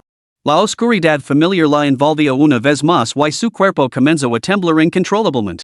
Sin embargo, mirando la pantalla de su teléfono, soltó una risita tonta. Yo he escrito otra canción. ¿Te importaría escucharla? El guapo John y el autor mima tanto a sus fans? El guapo John y no hay problema, te anidar en WeChat. Yo suena bien. Un hilo de sangre se aferraba a sus labios, pero su boca no podía reprimir una leve sonrisa. Día 3. En el sótano, nuevas heridas marcaban el cuerpo de la chica. No les prestó atención. Abrió su teléfono y se preparó para hacer algo profundamente significativo para ella. Sus dedos temblaban ligeramente mientras miraba la pantalla. Tras una larga pausa, reunió valor y envió un mensaje. ¿Yo puedo ser tu amiga? La chica fijó la mirada en la pantalla, sintiéndose más nerviosa que antes de que su padre la golpeara. Mi fan John y eso es bastante extraño. ¿Por qué lo preguntas? Mi fan John y confuso. Yo quiero ser tu amiga.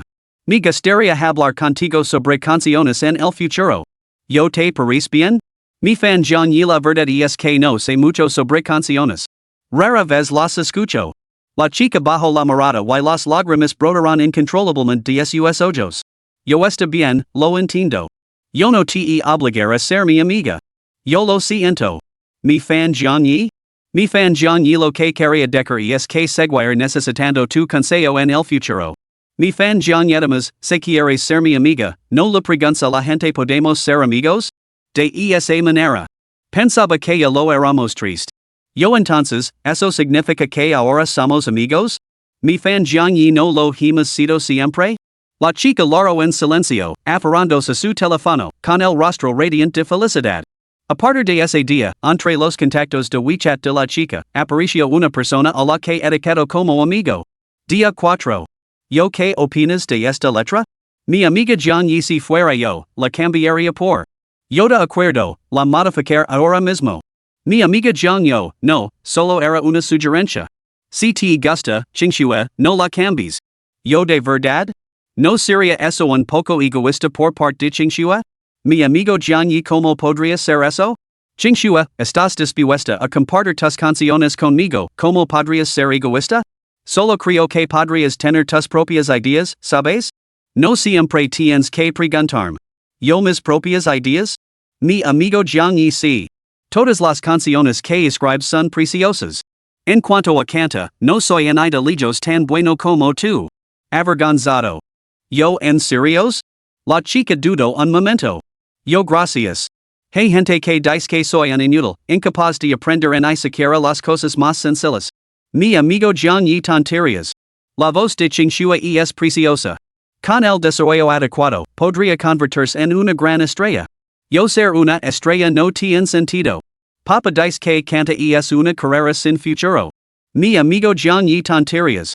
Mi padre me dijo que aunque cabra mendigando en la calle, me apoyaría siempre y cuando fuera lo que yo quisiera. Yo tu padre es muy amable. Yo quiero canta, pero el mío no me apoya. Mi amigo Jiang Yi no pasa nada, yo te apoyar. 17. Yo te cantaré en secreto, pero no así lo digas a nadie más. Mi amigo Jiang Yi ¿sí? ¿Cuál es el secreto? Yo en realidad, lo tengo mucho miedo a la oscuridad. El médico del hospital me dijo que se llama nictofobia. Mi amigo Jiang Yi nunca había oído hablar de eso. En realidad, yo también le tengo miedo a la oscuridad, pero mi padre se queda conmigo, así que no me da miedo. Mi amigo Jiang Yi Qingxua, podrías decírselo a tu padre. No te avergonces por ello, incluso yo soy así, y soy un chico jaja. Yo mi padre no se queda conmigo. Mi amigo Jiang Yi, ¿por qué no? Yo no puedo decírtelo, porque mi padre me prohíbe contárselo a nadie. Mi amigo Jiang Yi entonces, si tienes miedo a la oscuridad, ven a buscarme. Te haré compañía. Un mes después. ¿Por qué demonios la ha cedido el anciano toda la empresa al segundo hermano? ¿Por qué no dices nada? ¿Por qué no te esforzaste más? Xiao Qingxua yacía tirada en el suelo, completamente agitada. La policía había adormecido a sus sentidos y sus ojos no mostraban ningún rastro de miedo por el dolor. Los colores a su alrededor se desvanecieron lentamente. Durante el último mes, la habían lavado al límite absoluto. Bang! La puerta principal de la villa se abrió de una patada. Varios hombres con uniformes de policía irrumpieron en el interior. Tras ellos iban Xiao Qingying, su tío y su abuelo. Bestia. Sin vergüenza. El anciano patriarca golpeó a Xiao Lingtian con un revés, tirándolo al suelo. Qingxue. Xiao Qingying se apresuró a acercarse y abrazó el cuerpo de su hermana mientras lloraba desconsoladamente. La chica no respondió. La sangre manchaba todo el suelo. Señor Xiao Lingtian, los sospechamos de falsificar cuentas y cometer violencia doméstica. Por la presente, queda detenido. Los agents miraron a las hermanas antes de cerrar los ojos al unísono. Imposible. Como lo han descubierto. El rostro de Xiao Lingtian se retorció de terror. Un recuerdo pareció golpearlo y se giró para mirar con ira a Xiao Qingying, que estaba vendando las heridas de su hermana. ¿Fuiste tú? Su segundo hermano negó con la cabeza. Si Qingying no hubiera estado reuniendo pruebas a tu lado, bastardo, habrías conseguido tu objetivo. Varios médicos se levaron a Xiao Qingxno en una camilla. Su tío segundo le dio una palmada en el hombro a Xiao Qingying, con una expresión compleja. Según nuestro acuerdo, me ayudaste de descubrir las actividades fraudulentas de tu padre. Una vez que esto se resuelva, te proporcionar fondos suficientes para que ambos podáis vivir cómodamente el resto de vuestros días. Xiao Qingying se quedó mirando fijamente, sin responder. Su tío segundo suspiró con sincero pesar. Esto es lo que hermos. Tu tío y yo nunca hemos tenido hijos. A partir de hoy, vivirás con nosotros. Cuando me jubile, pondré la empresa en tus manos. De ahora en adelante, serías conocidas como la primogénita y la segunda hija de la familia Xiao. ¿Cómo está mi hermana? Preguntó Xiao Qingying con ansiedad al médico que salía de la habitación del hospital. Su hermana está fuera de peligro inmediato. Puede estar tranquila en ese sentido. Sin embargo, el médico frunció el seno. La señorita Xiao sufre actualmente una depresión grave. Además, la exposición prolongada a la oscuridad ha agravado su nictofobia. Los entornos oscuros pueden desencadenar una serie de problemas fisiológicos, que podrían incluso suponer un riesgo mortal. Aunque se desconoce la causa, su capacidad para soportar la oscuridad hasta ahora es poco menos que milagrosa. Bajo ninguna circunstancia debe volver a exponerse a la oscuridad. ¿Estoy aquí? Yo, Qingxue, me siento muy triste. ¿Puedo hacer compañía a Qingxue y hablar con ella?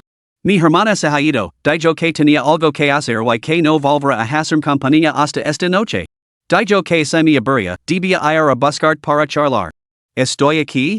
Estoy aquí? Yo, estoy aquí? En la sala del hospital, la niña yacía en la cama gris. Sus ojos azules zafiro parecían velados por la niebla mientras miraba fijamente el techo, completamente inmóvil. Ding! La niña se incorporó de un salto y su mirada recuperó al instante su brillo. En la habitación tenuemente iluminada, sus ojos brillaban como piedras preciosas, reflejando un destello de emoción. Zhang Yi hola, Xing Shui. ¿Qué pasa? ¿Estás enferma? Zhang Yi lo siento, se acercan los exámenes finales, así que puede que no tenga tanto tiempo para charlar contigo. Yo ahora estoy en el hospital. El médico dice que tengo que quedarme en observación durante un tiempo. Zhang Yi sí? Bueno, recuerda descansar bien. Zhang Yi namo, espero que te recuperes pronto. Zhang Yi se está haciendo tarde, papa me dice que me vaya a la cama. Buenas noches. La chica pensó en enviar el otro mensaje, pero lo pensó mejor. No debo molestar el descanso de Zhang Yi. Cayó la noche, tranquila y silenciosa. La chica yacía con los ojos cerrados, pero el sueño no llegaba. Un leve sonido llegaba desde fuera de la puerta, la enfermera nocturna estaba viendo videos para matar el tiempo. Hoy hablar de lo que realmente significa el amor. ¿Cómo así manifiesta el amor? En primer lugar, actúa como una fuerza de resistencia, impidiendo la separación entre dos personas. El amor es una dependencia, como la propia fuerza gravitatoria, que te impide alejar del otro. La joven escuchaba en silencio. No querer que el otro se vea. Hacer que te resulte imposible alejar del otro. Imagino un día en el que Zhang Yi no le prestara atención. No. La joven negó con la cabeza, borrando todos esos pensamientos de su mente. ¿Acaso Qingshui es incapaz de alejarse de él? ¿Qingshui lo ama? Cuando amas a alguien, inevitablemente quieres poseerlo, continuó el creador de contenido. Cuando amas a alguien, debes perseguirlo con violencia, utilizando todos los medios para conquistarlo. Señoras, persigamos el amor en nuestros corazones. La chica no captó el resto del contenido. Una noche de insomnio. Yo Zhang Yi, ¿me dejarás? Mi amado Zhang Yi no lo sé. Mi amado Zhang Yi papa me dijo que algún día todo en nuestro mundo desaparecerá. Yo entonces, ¿me amas? Mi amado Zhang Yi? Mi amado Zhang Yi no lo sé. ¿Qué crees que es el amor? Yo quieres que te deje? Mi amado Zhang Yi por supuesto que no. Yo si te dejara, ¿estarías triste? Mi amado Zhang Yi de qué estás hablando? Yo el médico dice que mi enfermedad no se curará pronto, pero no me dice que es. Mi amado Zhang Yi no, te pondrás mejor. Mi amado Zhang Yi cuando te recuperes y te conviertes en una gran estrella, yo estar sentado entre el público, aplaudiendo y animándote. Yo no puedes soportar estar separado de mí, eso es amor. Mi amado Zhang Yi pero, y si un día me pasa algo terrible y desaparezco de repente. Yo entonces seguir enviando mensajes. Yo mientras no te deje, será como si nunca me hubieras dejado. Al día siguiente. Yo 99 plus mensajes. Mi amado Zhang Yi, ¿por qué me has enviado tantos mensajes? Yo, ¿por qué no me respondes enfadada? Mi amado Zhang Yi, tengo los exámenes finales. Te buscar en cuanto tenga tiempo. Día 3. Yo 99 plus mensajes. Zhang Yi deja de enviar mensajes. Mi teléfono no paraba de sonar durante la clase y descubrieron el que había metido a escondidas. Yo no lo haré. Si dejó de enviar mensajes, me dejarás. Día 4. Yo más de 99 mensajes. Mi amado Zhang Yi, si esto sigue así, no volveré a hablar contigo. Día 5, día 6, día 7. Yo más de 99 mensajes. Un mes. Yo 99 plus mensajes. La otra persona te ha bloqueado. Un ano. Yo 99 plus mensajes. ¿Por qué?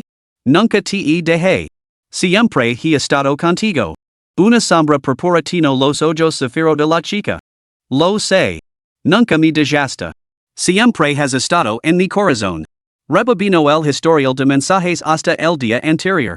Ni más 99 más omitidos amado Zhang Yi cuando te recuperes y te conviertes en una superestrella, me sentar entre el público y te animar yo misma.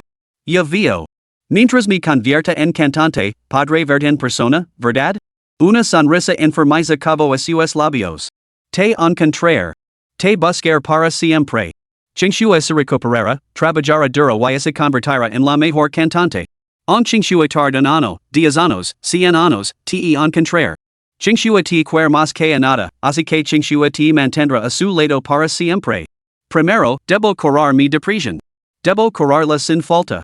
La chica se puso la máscara. Por la noche, se ponía delante del espejo y practicaba su sonrisa en secreto. Poco a poco, aprendió a sonreír y a mostrar una sonrisa que satisface a los médicos. Mientras no se mencionara nada relacionado con Zhang Yi, era una chica dulce, adorable y de carácter affable. Soldó la máscara a su rostro, fusionándola con su carne y su sangre. Engañó al médico, engañó a su hermana y incluso se engañó a sí misma. Después de observarla durante mucho tiempo, el médico declaró que su depresión estaba curada. Sin embargo, cada vez que subía al escenario, un pánico inexplicable se apoderaba de la joven. No podía mirar a las caras sonrientes del público, no podía soportar la mirada concentrada de la multitud. Para ella, y para todos los demás, parecía simplemente una timidez exacerbada. Así que, para cumplir el deseo de su hermana mayor se convirtió en Xiao Qingxue, subiéndose al escenario por ella y creando una imagen de optimismo alegre. Practicó canto con diligencia, lanzó un álbum tras otro y se ganó el corazón de innumerables fans.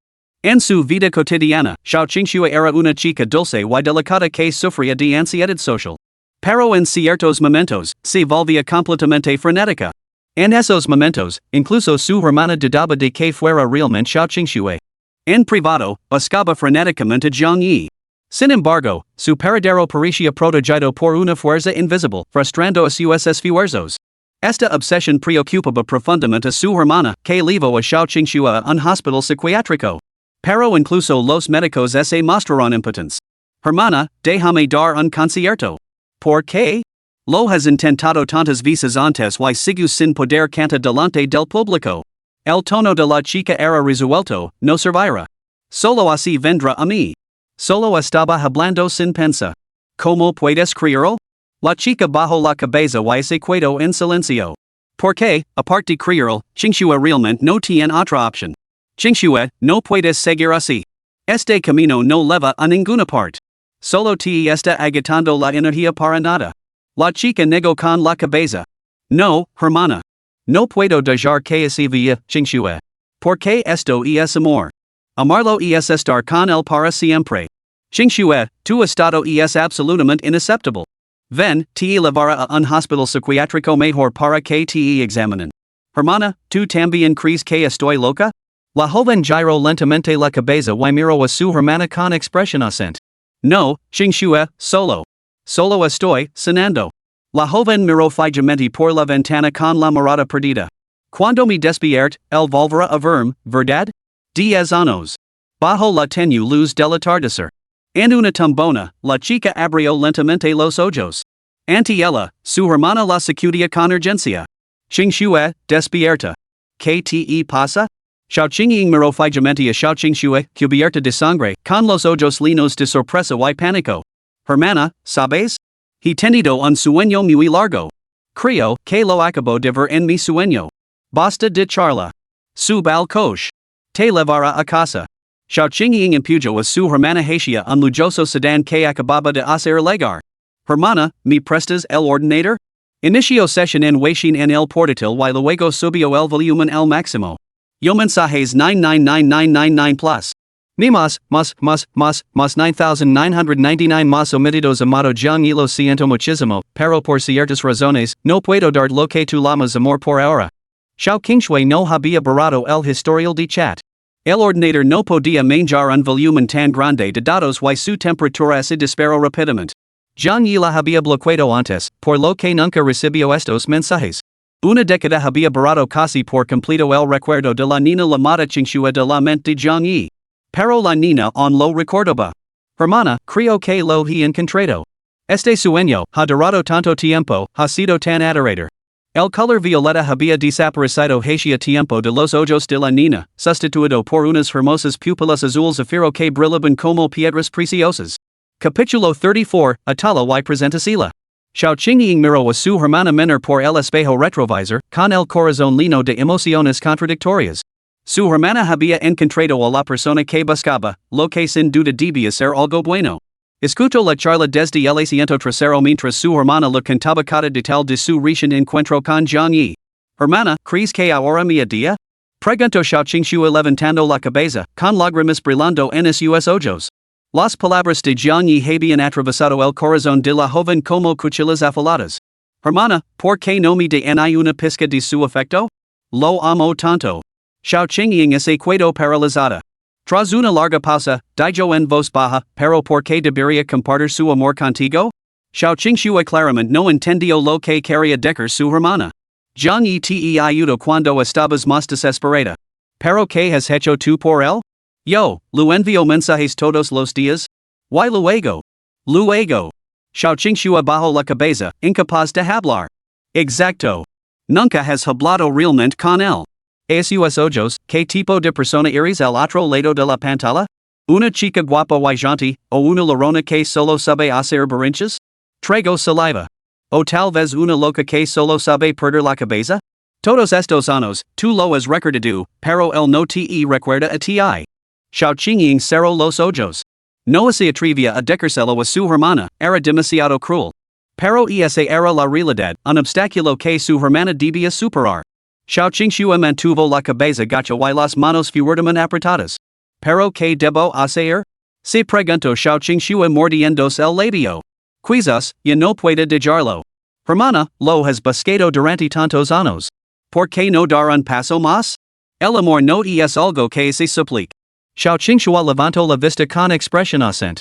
Recuerdo que Jiang Yi había pronunciado palabras similares. Te has atrapado en el pasado. Pase lo que pase, ahora ya ha terminado. El hombre que es hoy es un hombre nuevo. Y tú, ya no eres esa joven inexperta. Ahora eres Xiaoqingshu, la cantante adorada por todos. Puedes esforzarte por hacer que el del presente se enamore de la tu del presente. Además, parece que es tu fan, ¿sabes? Entonces, quizás ya lo gustas? Xiaoqingshu bajó la cabeza, sumida en sus pensamientos. Después de un largo momento, asintió con la cabeza. Lo entiendo. Xiaoqing miró a su hermana a través del espejo retrovisor, asombrada. ¿De verdad? ¿Sabes cómo hacer que se enamore de ti? Qingshu sí lo sabe. A Xiaoqing se le llenaron los ojos de lágrimas. Por fin había visto la luz su hermana, esperaba que Xiaoqingshu dijera algo como, yo lo amo, así que él debía amarme ahora. Una sonrisa de alivio se extendió por su rostro. Al fin y al cabo, parecía que la gente majoraba su querida hermana por fin podía dejar atrás el pasado. Entonces, dime, ¿qué debo hacer ahora? Las mejillas de Xiaoqingshu se sonrojaron mientras reflexionaba con seriedad. Xiaoqing sonrió, anticipando su respuesta. Qingshu lo sabe, ya lo verás. ¿Me lo cuentas? Xiaoqing sentía curiosidad, ¿qué estrategia diría esta hermana tanto y enamorada para conquistar a Jiang Yi? Qingshu ha memorizado sus rasgos, ya lo verás. Ahora está en la ciudad mágica, así que primero debo encontrarlo. Xiaoqing asintió. Y luego. Luego. Entonces, ni vestir adecuadamente. Y luego. Las mejillas de Xiaoqingshu se sonrojaron y el vapor se elevó de su rostro. Luego, ni meter en una caja de paquetería y ni enviar a la través de. Cuando abra la caja, imitar su voz, lo llamaré maestro, y finalmente le dejaré hacer lo que quiera conmigo. Cantaré cualquier canción que quiera que cante. Es mi fan, lo encantará mi canto. Exacto, eso es. Me convertir en su caja de música personal. Si no le gusta, puede simplemente deshacerse de mi y tirarme a. Xiaoqingshu parecía haber pulsado un interruptor sus ojos se volvieron vidriosos mientras bocanadas de aliento blanco escapaban de sus labios. Xiaoqing casi perdió el control del volante y evitó por poco chocar contra una farola al borde de la carretera. ¿Y esta es tu supuesta estrategia para conquistarlo? Preguntó Xiaoqing, casi escupiendo sangre. Sí, respondió Xiaoqingshu, parpadeando inocentemente detrás de sus gafas azul zafiro. En internet dicen que a todos los chicos les encanta este tipo de cosas. Más bien parece tu peculiar fetish. Xiaoqing suspiró, sin saber qué decir. Está bien, no hay remedio. Deja que tu hermana piensa en algo para ti. ¿De verdad, hermana?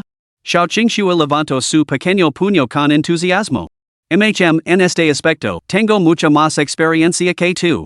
Una sonrisa de confianza se dibujó en los labios de Xiaoqing. Pero, tú tampoco tienes novio, ¿verdad? Somos gomelas. Mi hermana mayor solo es unos minutos mayor que yo. Ejum. Xiao Qingying así atragantó con su propia saliva. Aunque mi hermana mayor no tiene novio y no es mucho mayor que tú, sabe cómo manjar este tipo de cosas. Xiao Qingying así sonrojo. Aunque era hermosa, seguía siendo virgin y no tenía ninguna experiencia romántica. No seas ridícula. Hilato cientos, si no miles, de novelas románticas.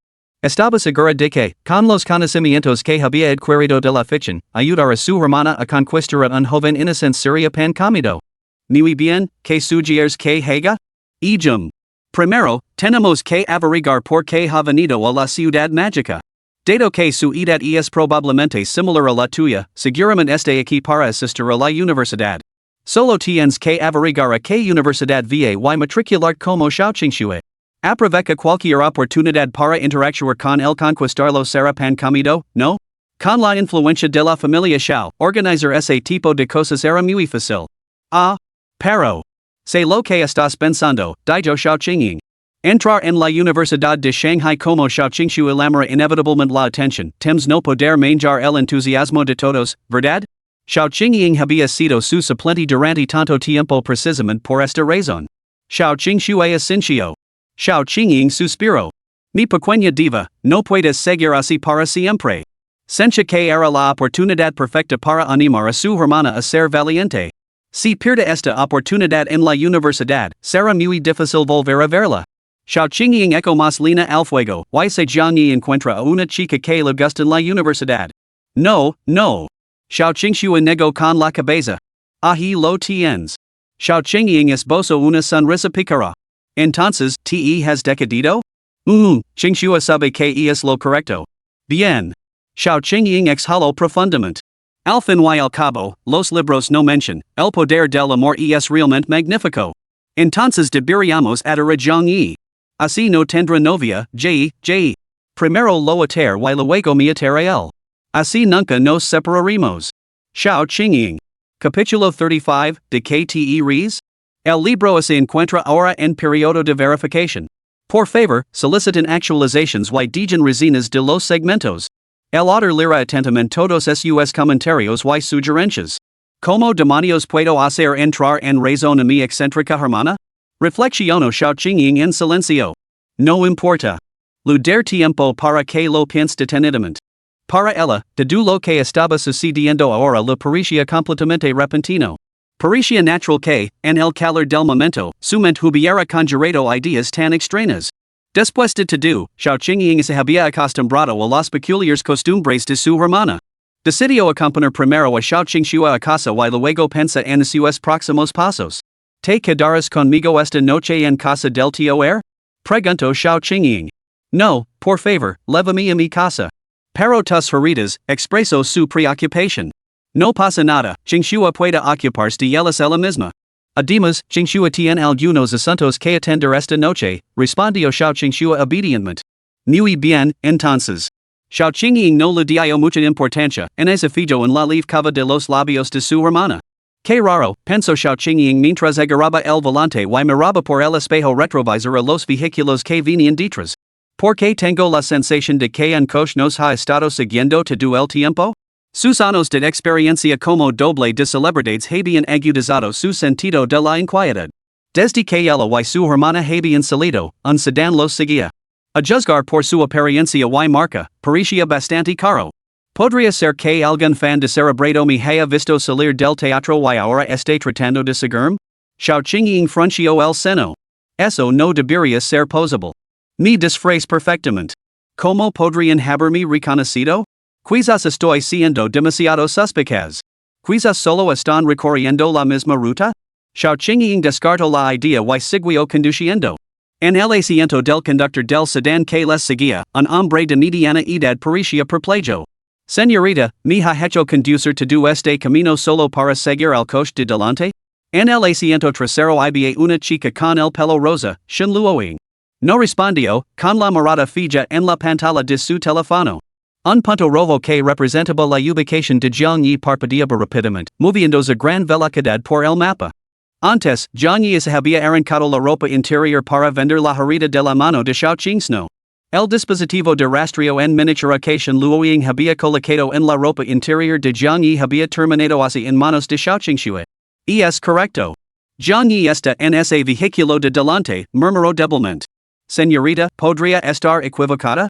Ese lujoso sedán de delante vale al menos decenas de millones. Y es posible que Jiang Yi tenga conocidos ricos en la metrópoli, dado el hombre de mediana edad era el mayordomo de la familia Shen. Shen Luoying negó con la cabeza. Según recordaba, Jiang Yi no tenía conocidos así. Entonces, ¿por qué el rastreador indicaba que estaba en ese vehículo? ¿Podría ser un nuevo conocido? Murmuró Shen Luoying para sí misma. Inaceptable. ¿Cómo así atreva a ser nuevos amigos sin informarme? ¿Hombre o mujer? ¿Joven o mayor? El número de identificación de su amigo, su número de teléfono, su dirección, el número de personas que viven en su casa, incluso el color de su ropa interior. Necesito saberlo todo. Cuando volvemos, busca el número de matrícula de este coche.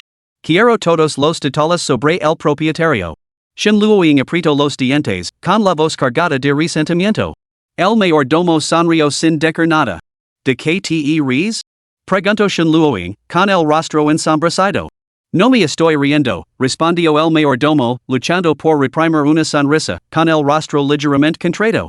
Mientes. Y es evidente que te estás riendo. Humph. Shen Luoying cruzó los brazos, hablando con evidente irritación. Simplemente encuentro su estado realmente encantador, señorita. ¿Soy divertida? En absoluto, respondió el mayordomo con suavidad. ¿No ha notado lo diferente que es ahora en comparación con antes?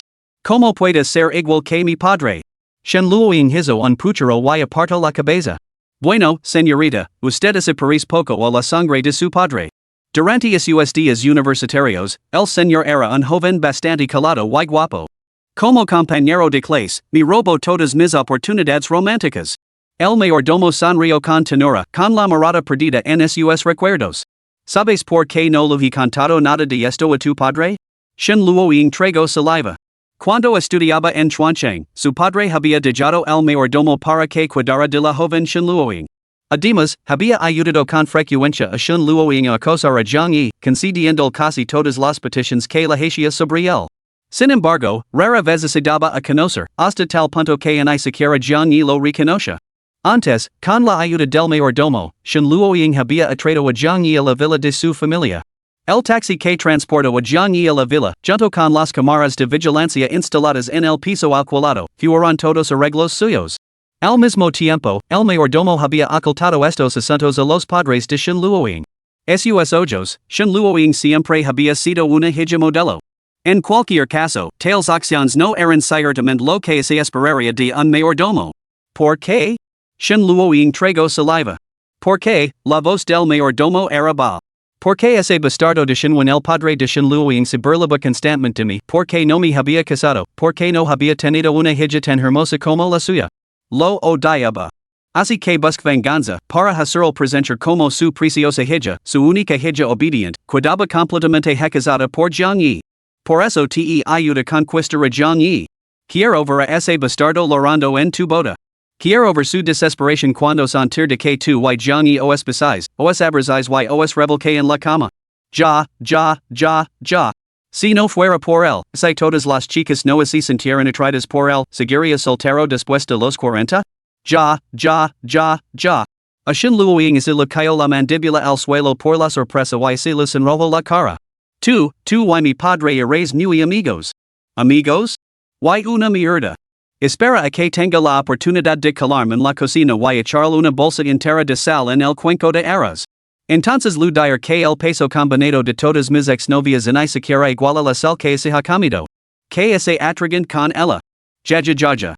But Shen Luoying no pudo evitar reírse. ¿De qué te ríes? El mayordomo reprimió su diversión y miró severamente a Shen Luoying a través del espejo retrovisor.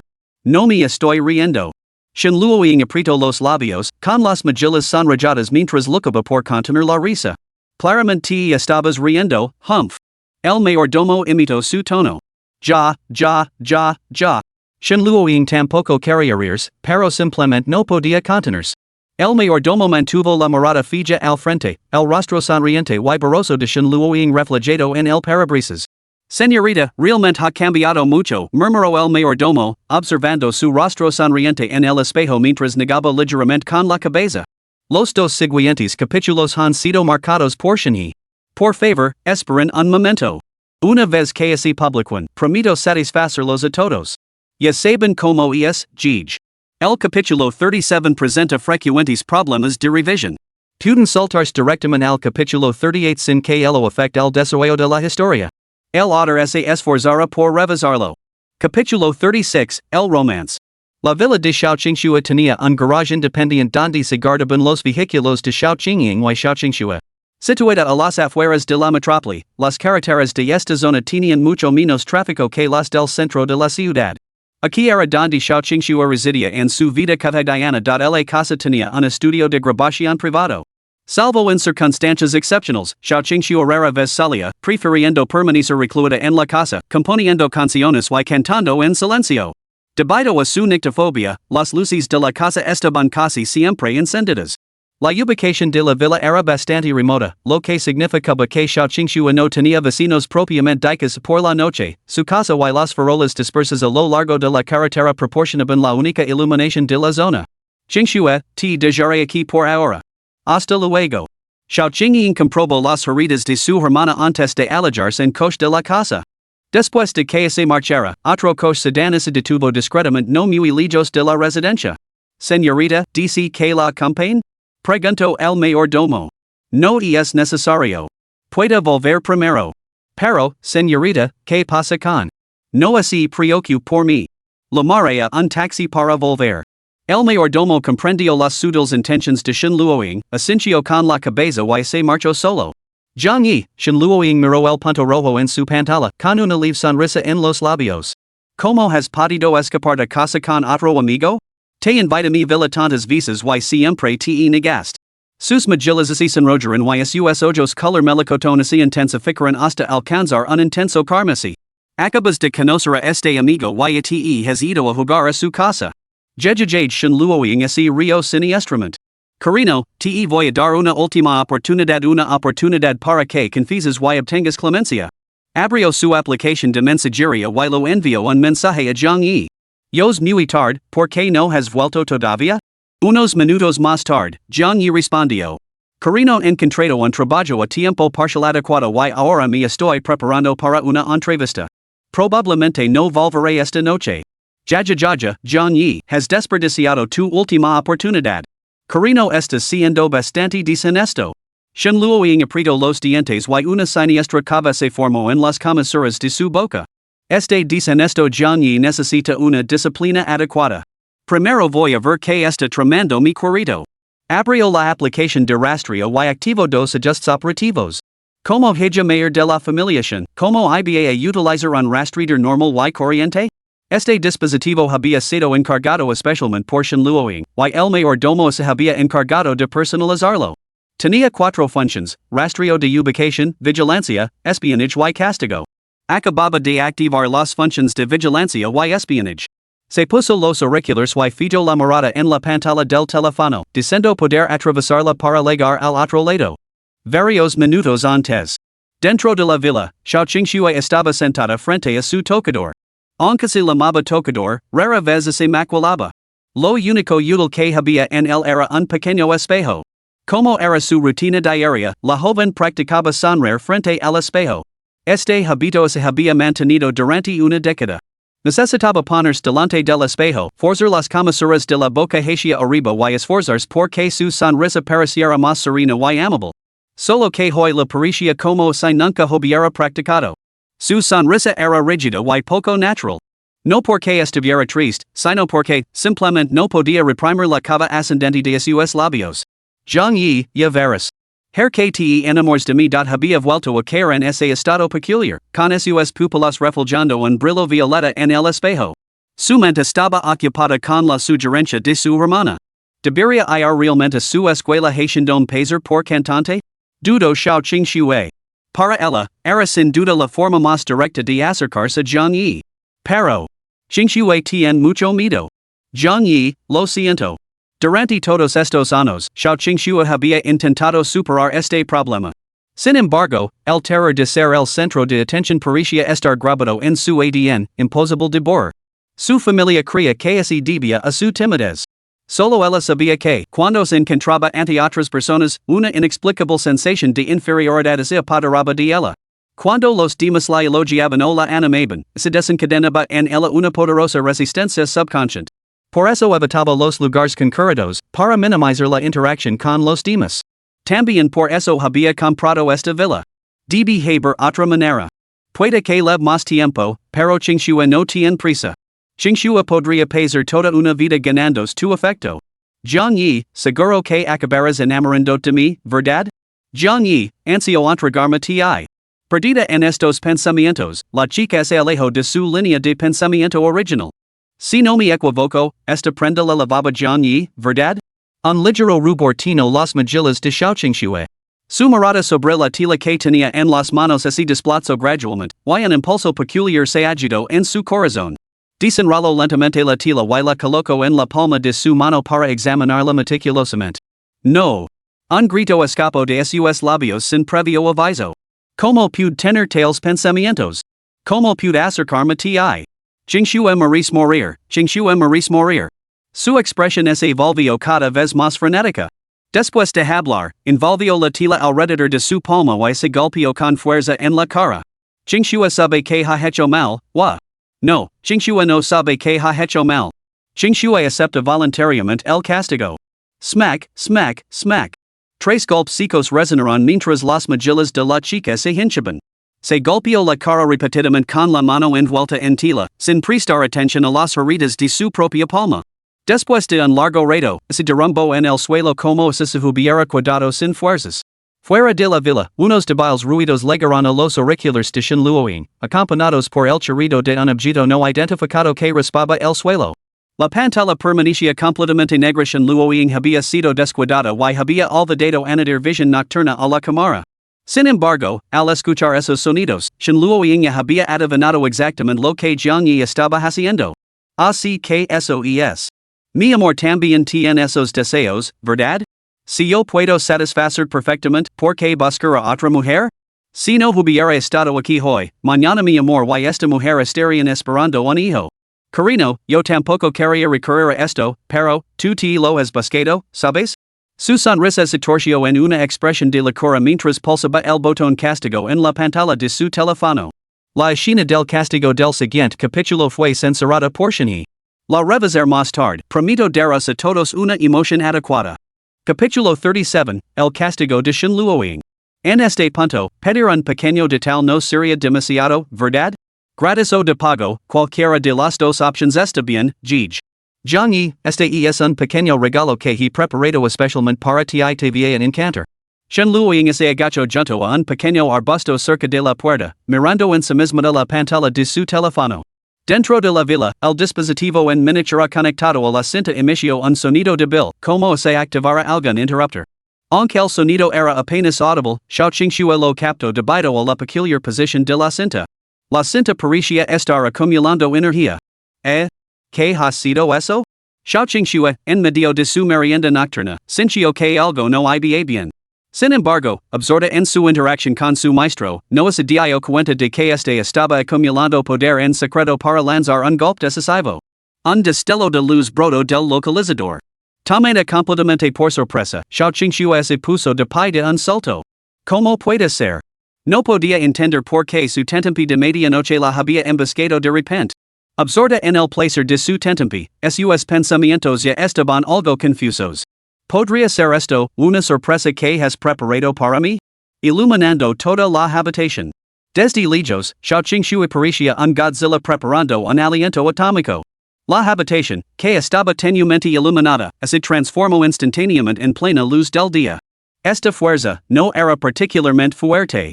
Después de todo, era simplemente el método de Shen Luoying para recompensar a Jiang Yi. Ella no la haría daño, por lo que su magnitud no era letal. Dentro de la habitación, Xiao Qingxue se sentía como si estuviera cenando. ¿Sabes lo que has hecho mal? En el sueño, Jiang Yi hablaba lentamente, dando la espalda. Una luz dorada se arremolinaba a su alrededor, haciéndolo parecer divino. Maestro, no lo sé. ¿No lo sabes? Uf. Zhang yi seguía de espaldas. No saberlo es la mayor falta. Jingxua sabe que ese ha equivocado, wowo. Imposible. Debo darte una lección.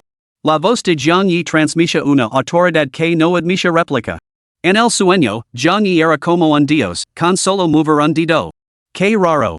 ¿Por qué es esta mujer la que está haciendo ruido? Fuera de la villa, Shenluo enfrenció el seno y miró las ventanas iluminadas. Sus luces están claramente encendidas, pero mi pantalla no muestra nada más que oscuridad. Shenluo se sumió en sus pensamientos. Cuanto más reflexionaba, más inquieta se sentía.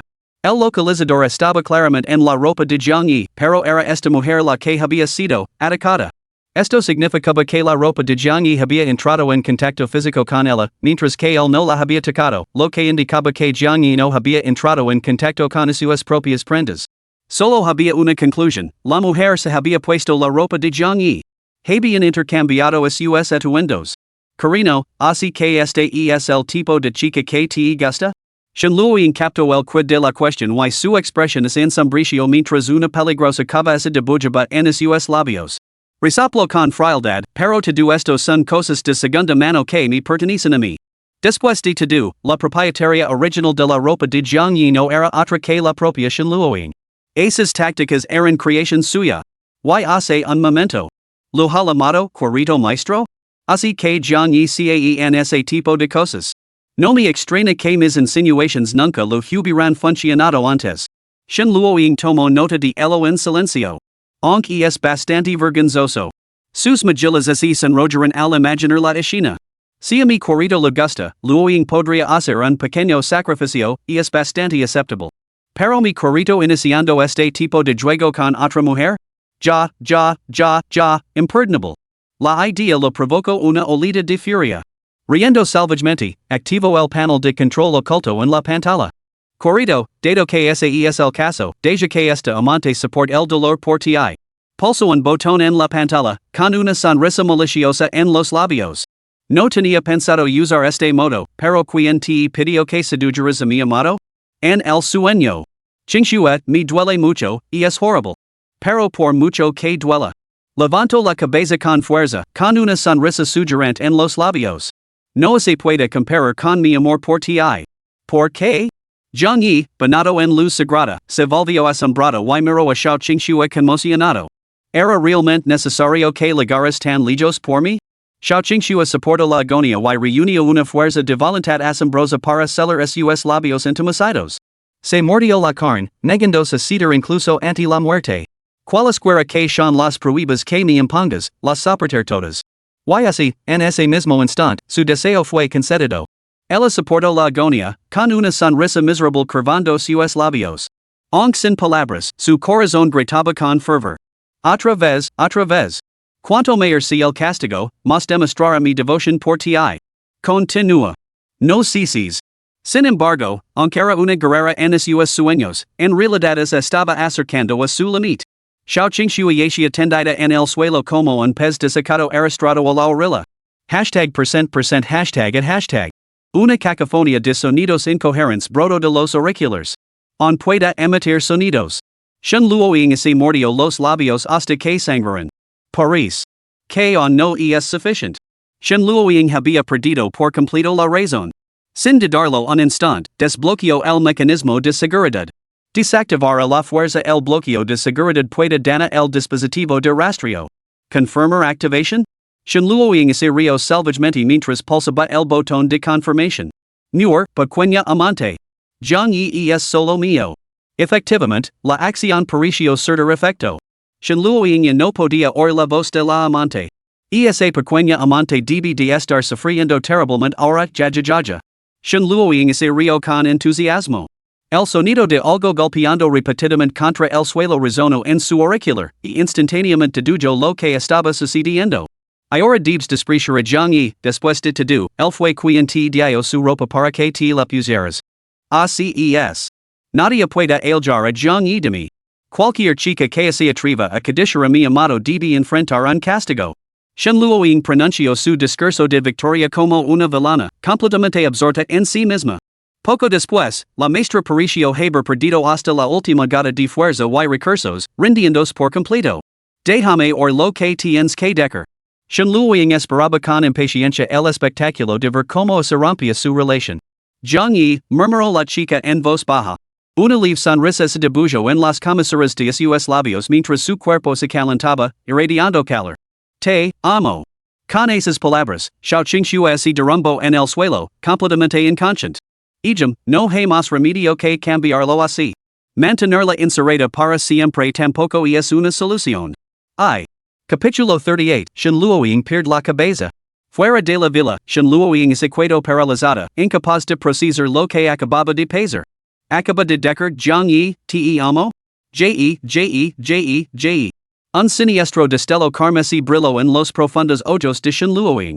No se había opuesto a confesar sus sentimientos a Zhang Yi, pero creía que sus insinuations ya eran lo suficientemente transparentes. Shenluoying no era de las que hacían declaraciones directas de que no entiendes lo que siento por ti. Ya era ir más allá de sus límites. Sin embargo, esta amante, que apenas conoce a Zhang Yi desde hacía un día, ya había pronunciado esas palabras. Zhang Yi, no aceptes. Solo yo en este mundo te amaré, y solo yo puedo amarte. Shenluoying ese afero a su último vestigio de cordura. Zhang Yi, recazala. Rápido, recazala. Al otro lado del auricular, Xiao Qingxue había quedado en un estado de estupor. El castigo de su maestro hacía que su cuerpo irradiara calor, como un balo recién salido del horno. Sin embargo, cierta obsesión dentro de él se había transformado en su subconsciente, convirtiéndose en uno con su cuerpo. En esencia, Xiao Qingxue ya no necesitaba conciencia. Su amor instintivo por Zhang Yi se manifestaba a través de su cuerpo por puro reflejo. Zhang Yi, te amo. Zhang Yi, te amo. Zhang Yi, te amo. Incluso cuando su conciencia se desvaneció por completo, esas 5 palabras continuaron saliendo de sus labios en ráfagas entrecortadas y tartamudeantes. Fuera de la villa, la mente de Shenluoying soportaba un tormento inhumano. Carino, ¿por qué no la has recazado todavía? Date prisa. Con cada palabra de Xiao Qingxue, la racionalidad de Shenluoying se erosionaba aún más. Luchó desesperadamente por mantener el control. No, Zhang Yi no debe verme así. Si ese entera, seguramente me despreciara. Zhang Yi, te amo. No. Zhang Yi, te quiero. Carino, te lo ruego. Recazala. Shenluoying se agarró la cabeza, sintiendo que, en cuestión de segundos, un impulso primitivo dentro de él se apoderaría por completo de su cuerpo. Zhang Yi, te quiero. Zhang Yi, te quiero. Zhang Yi, te quiero.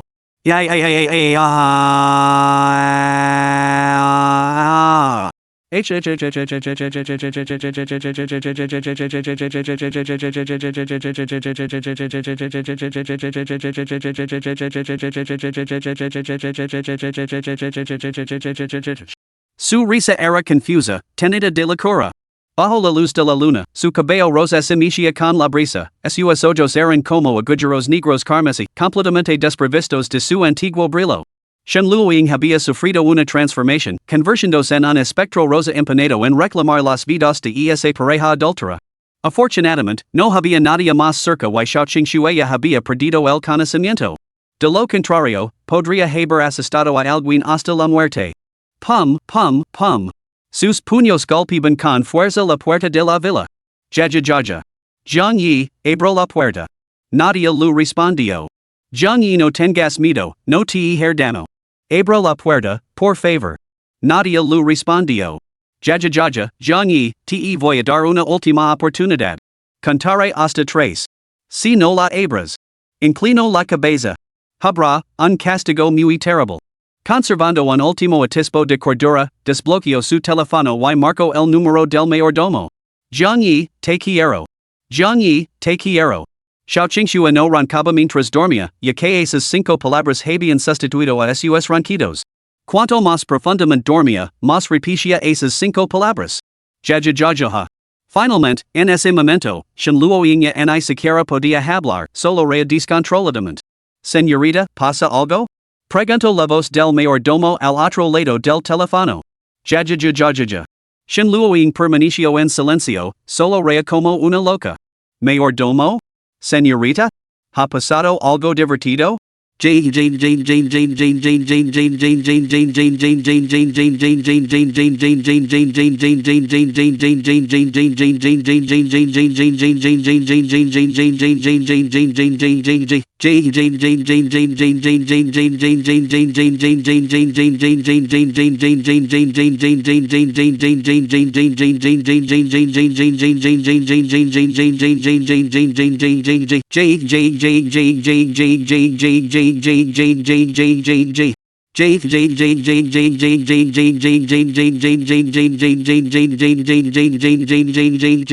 La ama de laves adivino la situación, pero aún así la costa bacrirlo, no debería ser así. Jiang y acaba de hacer una nueva amiga, ¿cómo podría luego reaccionar así? Podría ser. Una sonrisa chismosa se extendió por el rostro de la ama de laves. Luoying, ya te lo he dicho antes, si no lo confieses tus sentimientos pronto, Jiang y podría dejar de ser tuyo al final. Igual que tu padre en su día. Dio la vuelta al coche y acelero hacia la villa por la que acababan de pasar. Jajajaja, Carino, me has obligado, jajajaja. Shen Luoying sacó una pequeña tira de tela de su bolsillo y se la llevó a la nariz. En realidad, no era más que su batería portátil. Podía recargar su energía Jiang Yi en cualquier momento y en cualquier lugar. Shen Luoying absorbió la energía con gran atención. Después de un buen rato, la carga de la batería se había transferido por completo a su cuerpo. Entonces, con una fuerza asombrosa, saltó a un gran árbol junto a la villa. Doblando las radilas, empujó las ramas con todas sus fuerzas, impulsándose hacia el balcón de la villa. La rama en la que aterrizó se rompió con un golpe sordo, cayendo al suelo y dejando una gran aboladura en la hierba. Shen Luoying trazó un arco en el aire, llegando hasta el borde del balcón inmediatamente, extendió una mano y agarró el borde del balcón. Pronto, 5 huellas dactilares aparecieron en el parapito de hormigón. /SLAs. El parapito tembló bajo una fuerza inmensa, y se abrió una brecha a la fuerza. Las manos de Shen Luoying estaban cubiertas de sangre, pero una sonrisa permanecía fija en su rostro.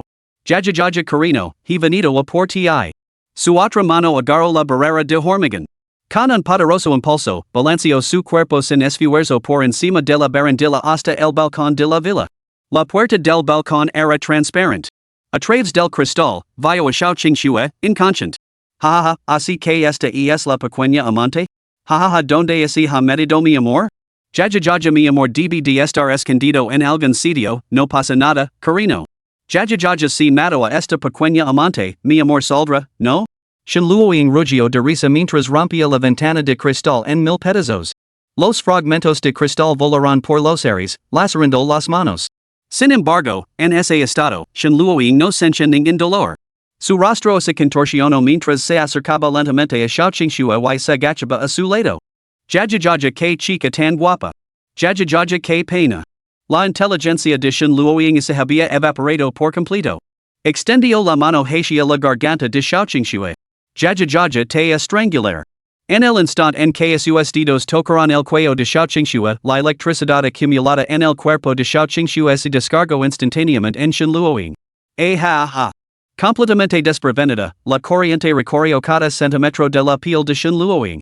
Sin embargo, Shen Luoying carecía de la aterradora resistencia eléctrica de Xiao Qingxue. Tras unos cuantos espasmos convulsivos, cayó rígida junto a Xiao Qingxue, echando espuma por la boca. Capítulo 39, La Nina. Mientras tanto, en otro lugar. Casari es muy tarde, ¿por qué no has vuelto todavía? Yo he encontrado un trabajo a tiempo parcial adecuado y me estoy preparando para solicitarlo ahora. Probablemente no volveré esta noche. Jiang Yi dejó el teléfono y fijó la mirada en la obra que tenía delante. Estaban contratando albañiles. Después de preguntar, Jiang Yi se enteró de que el sueldo era bastante bueno y que no se requerían títulos académicos. En la ciudad mágica, esto realmente se consideraba una oportunidad única. Sin embargo, Jiang Yi observó a su alrededor. Esta zona no estaba en el centro de la ciudad y pasaba poca gente.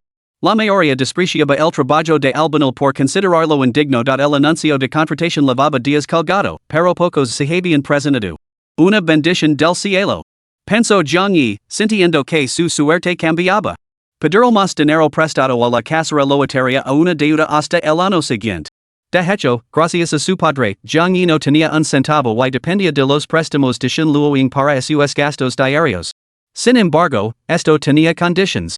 No solo tendría que devolver el dinero en el futuro, sino que también se encargaría de limpiar la habitación de Shin Luoying, cocinar para ella, lavar los pies. Aunque Jiangyi consideraba que estas conditions eran algo peculiares para un hermano, le resultaba incómodo pedir el dinero prestado a su hermana. Así que aceptó. Excepto por banar a Shun Luoying, lo cual rechazó rotundamente, Jiangyi aceptó todas las demás conditions, que eran más razonables. Ahora, por fin tenía la oportunidad de alcanzar la independencia económica. Cerca de él, había una mesa apoyada contra la barrera de la obra, junto a la cual se sentaba un hombre de mediana edad vestido de forma bastante limpia. Era el capataz de la obra. Jiangyi se arregló el aspecto y se acercó. Hola, me gustaría solicitar el puesto de albanil. Me gustaría ser albanil. Dos voces hablaron al mismo tiempo, lo que hizo que Jiangyi mirara de reojo sorprendido. Maldita sea. Dio unos pasos hacia atrás. Señorita, ¿cuándo ha llegado? ¿Cómo es que no la he visto antes? Ante él había una chica con el pelo negro azabache recogido en una coleta y una pinza con forma de calavera adornaba la coleta. Más notable aún era un mechón de pelo semicircular que se erguía en lo alto de su cabeza. A primera vista, parecía tener unos 16 años. Jiangyi frunció el seno, confundido. ¿Cómo no se había dado cuenta de que había alguien de ese tamaño aquí cuando se acercó? La chica no respondió, solo repitió, quiero ser esta albanila. Jiangyi se quedó ligeramente paralizado, examinando a la chica que tenía delante. Apenas lo ligaba al pecho. ¿También estás aquí para solicitar este puesto? Preguntó Jiangyi, algo incrédulo. La chica levantó la cabeza y miró a Jiangyi, con el mechón de pelo temblando con el movimiento. ¿Tú también quieres ser albanil? Preguntó con un tono completamente pleno. Caramba, ¿de verdad quieres ser albanil? Preguntó Jiangyi, agachándose para examinar su rostro. La chica tenía un rostro clásico, como el de una muñeca, y unos ojos violeta oscuro como agatas purpuras que brillaban a la luz de la luna. Pobrecita. ¿Tan joven y tienes que colocar ladrillos para mantener a tu familia? Jiangyi murmuró para sí mismo, con los ojos llenos de compasión. A su edad, él tampoco había trabajado nunca en turnos de noche. Lo que significaba que esta chica lo tenía aún más difícil de lo que él lo había tenido en su día. ¿Qué estás mirando? Preguntó la chica, con expresión totalmente inexpresiva. Iris mona. ¿Qué hay de malo en mirar? Soltó Jiangyi, sintiendo al instante que algo había terriblemente mal. Maldita sea, la he fastidiado, pensó Jiangyi, sintiéndose como un viejo lascivo que hacía insinuaciones inapropiadas a una joven menuda. Miró al capataz de la obra. Efectivamente, el hombre lo miraba con recelo. Si vuelves a mirar, te mato, dijo la niña con voz suave y dulce, pero con una expresión totalmente imposible. Ya. Si rió Jiangyi. Encontró a esta niña absolutamente adorable, tanto en apariencia como en personalidad, igual que su propia hermana en sus recuerdos. Me pregunto cómo estará Xianin, Jiangyi sintió una melancolía inexplicable. Ahora debería estar en la escuela secundaria, más o menos de la misma edad que esta niña. Jovencita, ¿por qué estás trabajando? Pasa algo en tu casa, Jiangyi la miró a los ojos mientras le preguntaba. Vuelve a mirar y te mato. Jiangyi? Por amabilidad, insistió, entonces. ¿Cuántos años tienes? ¿Tu familia sabe que estás trabajando? Vuelve a preguntar y te mato. Su voz era feroz, pero su rostro permanecía completamente imposible, como un cuadro congelado. Jiangyi. ¿Con qué tipo de gente me estoy encontrando hoy? Apenas escapé de un lunático y ahora me encuentro con esta chica robótica y sin emociones. Está bien. No preguntar más. Sacudiendo la cabeza ante su comportamiento, pensó, a menos que sea una circunstancia excepcional, su familia seguramente no dejaría que una niña trabajara así. Su mente había tejido toda una historia. Una versión era así, la chica no tenía apoyo familiar, solo vivía con su abuela. Ahora, con su abuela gravemente enferma, era la única fuente de ingresos. Qué pena, pensó Jiangyi. Quizás debería dar mi trabajo. Con eso, se dio la vuelta y empezó a alejarse. Quiero este trabajo de albanil. La niña ignoró a Jiangyi y se dirigió al capataz. El capataz se secó el sudor de la frente. Las normas establecen que no podemos emplear mano de obra infantil. No soy una trabajadora infantil. Cumplí la mayoría de edad, respondió la niña. El capataz la miró con incertidumbre. Bueno. ¿Cuántos años tienes? 108, respondió ella. Ja. Tanto John y como el jefe de obra se acaron a reír al mismo tiempo. El jefe de obra había supuesto que la chica simplemente parecía joven, pero que en realidad era mayor de edad. Ahora parecía que había pensado demasiado en ello. Sí, sé que eres mayor de edad, dijo el jefe de obra riendo. Pero las normas son las normas. Si te he encontrado como albanil, yo mismo me enfrentaré a sanciones. Después de eso, volvió a llamar a John y, señor, ¿ha venido por el trabajo? Podemos discutir los detalles. Muy bien. Al ver que la chica no cumplía los criterios de contratación, John y se dispuso a aceptar el puesto.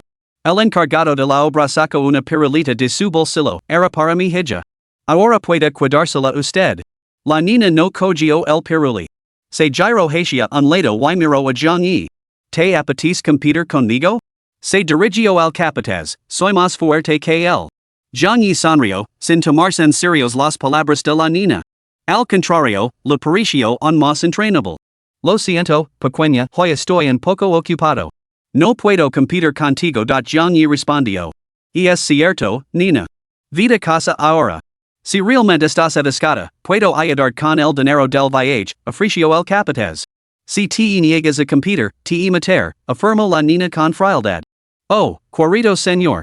No hay necesidad de perder el tiempo, bostezó el capataz. Estaba a punto de irme a casa. Ya que estás aquí, resolvamos este asunto rápidamente. No pasa nada, solo unos minutos. Sus palabras le recordaron una vez más a su propia hermana. Cuando eran pequeños, ella siempre le retaba a competir. Si él no la dejaba ganar, ella montaba una rabieta y se negaba a comer. Como eco de menos aquellos días. Una lágrima empanó los ojos de John y. Está bien, hermanita. Tu hermano mayor lo intentará. Si pierdo, debes ir a casa obedientemente, ¿de acuerdo? La niña asintió. Si pierda, este trabajo es mío. Muy bien. Entonces hagamos un pulso. John y se sentó casualmente junto a la mesa y extendió su mano izquierda. Que conste que no vas a llorar si pierda. Capítulo 40, ¿qué es un amigo? El otro ha estado recibiendo cada vez más regalos últimamente. Gracias a todos por apoyar a un nuevo escritor. Vuestras peticiones de actualizaciones, comentarios y regalos son la motivación del autor para crear. Gracias a todos. Para mostrar nuestro agradecimiento por vuestro apoyo, hoy se añade un capítulo extra. De ahora en adelante, es el valor total de los regalos recibidos en un día determinado supera los 20, se añadirá un capítulo extra. Esto se establecerá como una característica permanente. Que todos los entusiastas de las Yanderes son buscados por hermosas chicas Yandere que primero, os besan, luego os abrazan con fuerza, y finalmente os cuelgan, y os aprietan con locura. La chica se sentó frente a John y, extendió su pálida mano y la apoyó sobre la mesa, adoptando la postura para un comete de pulsos. John y se quedó mirando su mano, momentáneamente atenido. Levantó la mirada de nuevo y utilizó la lámpara de escritorio para examinar su rostro con minucioso detalle. Esa piel es increíblemente pálida, murmuró entre dientes. ¿Podría ser extranjera? John y recordó la tez clara y fría de los extranjeros que había conocido y negó ligeramente con la cabeza. Ni siquiera la de ellos puede ser tan blanca. Apenas se parece la piel humana. Bajo la lámpara, su mano brillaba como una pantalla de cristal, refractando una luz tenue. Como había pocas fuentes de luz cerca, no se había fijado en ese detalle antes. Ahora, iluminado por la lámpara de mesa, sintió una pizca de asombro. Vamos, dijo la niña con voz totalmente imperturbable mientras agitaba su pequeña mano. John y no le dio mucha importancia y extendió su propia mano para acercarla a la de ella y compararlas brevemente. Su palma era casi 2 deditos más grande que la de ella. Si ella cerrara el puño, estaba completamente seguro de que podría envolver toda su mano perfectamente. Maltratar a una niña tan pequeña, realmente soy. John y sacudió ligeramente la cabeza. Por un momento, se sintió como un paria social que se aprovechaba de los débiles. Bueno, es tarde. Será mejor que la deje llegar a casa temprano. Cuando le cogió la mano, un frío glacial se extendió por su palma. No parecía que estuviera cogiendo una mano, sino más bien un gran bloque de hielo. Maldita sea, ¿esto es siquiera un ser humano? John y volvió a mirar el rostro de la niña. Un par de ojos, una nariz, 2 orejas, una boca. Sí, sin duda era un ser humano. ¿Ya has terminado de mirarme? Si sigues mirando, te matar. La voz hueca resonó una vez más. Es eso todo lo que sabes decir. Murmuró Jiang Yi para sus adentros. Sencha que describirla como un híbrido entre humano y máquina era haligator para ella. Después de todo, ni siquiera la inteligencia artificial respondería hacia los usuarios. Aunque sus manos estaban heladas, eran tan suaves como las de la mayoría de las chicas, agradables al tacto. Muy bien. Cantaré desde tres. Tiraremos juntos. 3, 2, 1. Ya. Jiang Yi aplicó una suave presión, midiendo con cautela la fuerza de la chica. No se atrevió a desplegar toda su fuerza de gol, por miedo a hacer el daño. Por lo tanto, decidió probar primero los límites de su fuerza y luego ejercer un poco más que ella. De esta manera, podría ganar mientras garantizaba su seguridad y lo ahorraba la vergüenza de una derrota aplastante. Jiang Yi tenía una considerable experiencia compitiendo contra niños. Después de todo, en su juventud, a menudo había empleado esas tácticas para mantener a Jiang Xianin obediente, incluso cediendo deliberadamente la derrota en ocasiones. Pero, ¿no siento ninguna resistencia? Jiang Yi notó la falta de tensión en su hogar, algo no estaba bien. Esto no debería estar pasando. ¿De verdad esta niña es tan débil? ¿Tan débil y quiere lavar ladrillos? ¿Cómo de grave debe de ser la situación de su familia? Aún así, es muy sensata.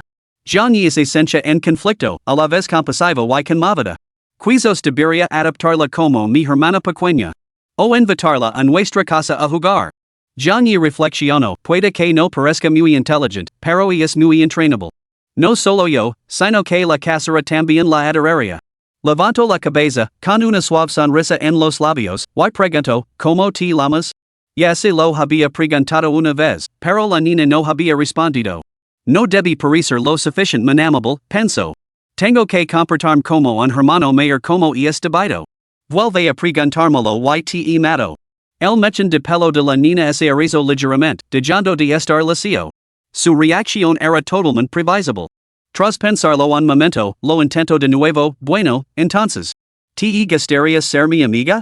A su lado, el entrevistador miró a Jiang Yi con recelo, como se observara a un pervertido con segundas intenciones hacia la niña. Y al darse cuenta de la reacción del entrevistador, Jiang Yi carraspeó torpemente. ¿Amiga? ¿Qué es eso? Excelente.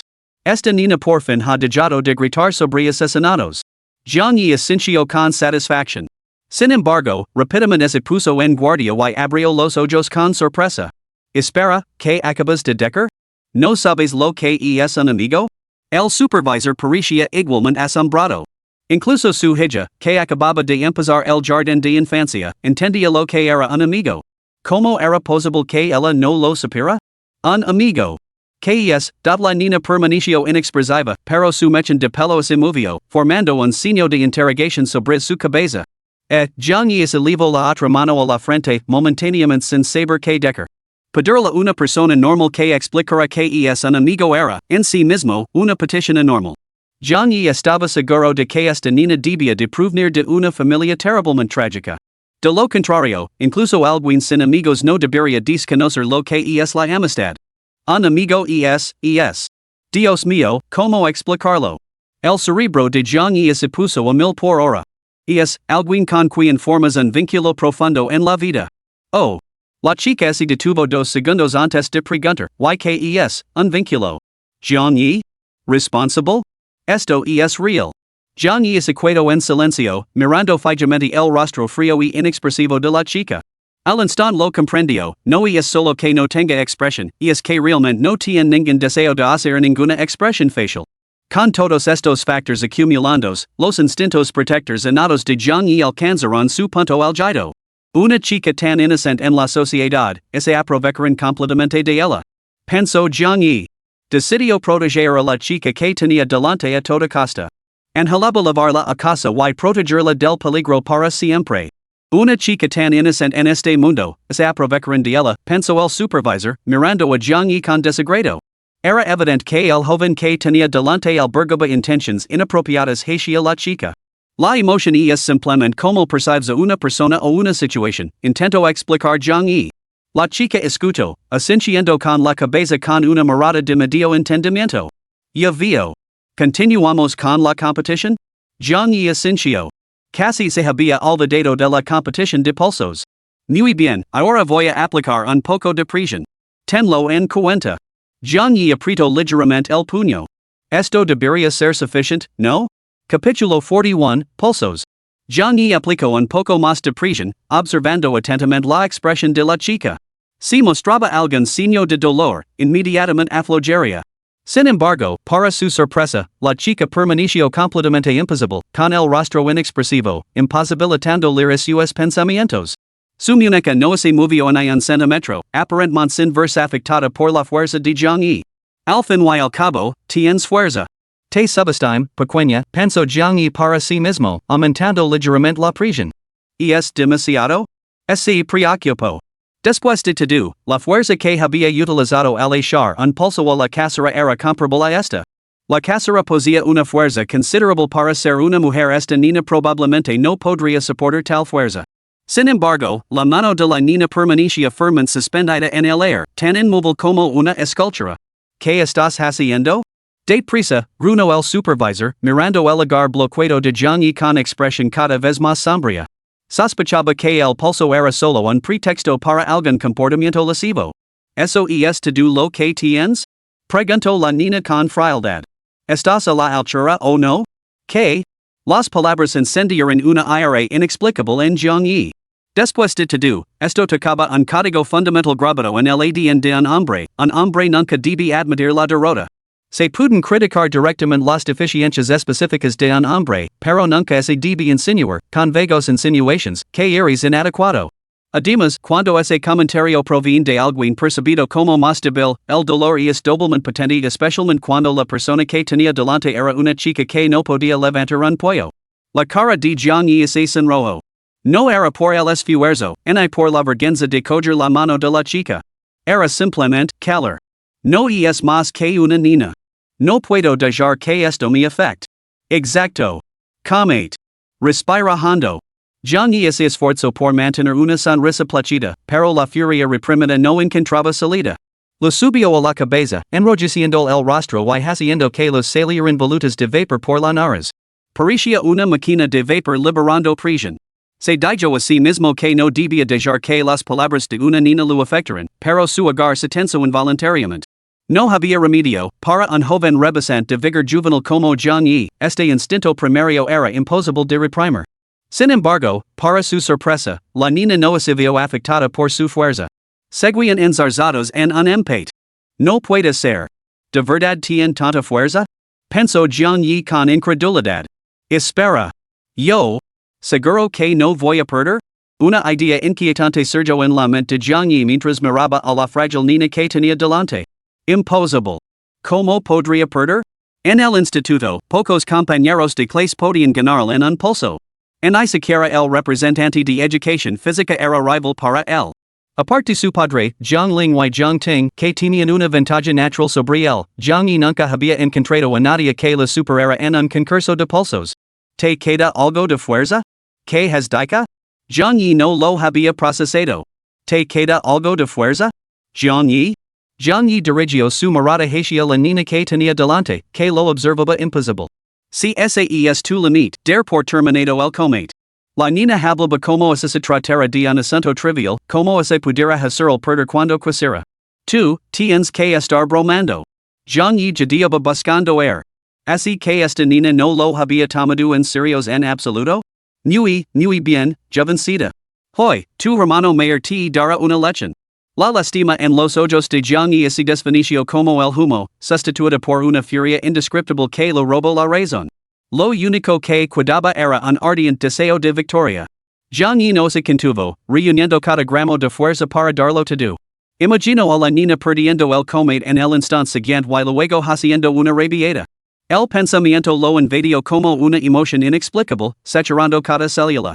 De hecho, una niña tan presuntuosa merecía una lección adecuada. La obsesión por la victoria tiró de las comisuras de la boca de Zhang Yi. Grito. Acaba con ella. Acaba. Acaba. Acaba. Zhang Yi miró a sus manos con incredulidad, con las pupilas dilatadas. Sus manos no se habían movido en un centímetro. Hoy estoy completamente agotado. Ya. El supervisor, al presenciar esto, no pudo evitar intervenir. ¿Cuánto tiempo más piensan jugar? Por el amor de Dios, terminen. Ni esposo y mis hijos me esperan en casa. Miró a Jiang Yi con ira. Jiang Yi levantó la cabeza para encontrarse con la mirada del hombre. Jiang Yi estaba empapado en sudor, con los ojos muy abiertos, y negaba frenéticamente con la cabeza el supervisor. El supervisor estaba desconcertado. ¿Qué le pasaba a este chico? ¿Se había vuelto adicto al pulso? ¿Acaba de una vez, quieres?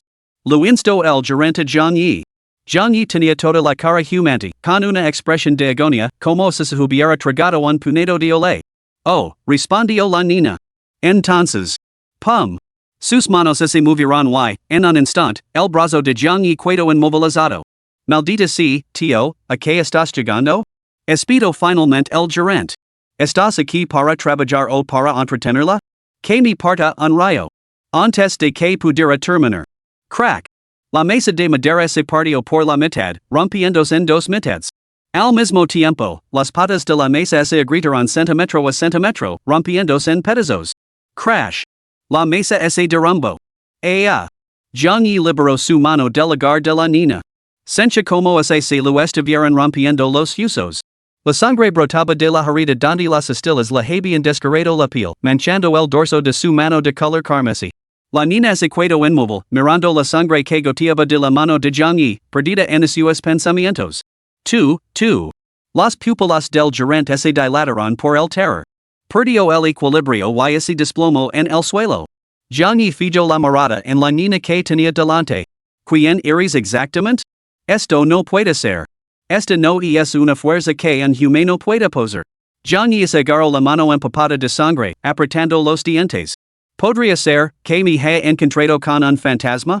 Era la única posibilidad que se le ocurría. La niña se levantó lentamente y se acercó deliberadamente a Jiang Yi. Tú, no te acerques más.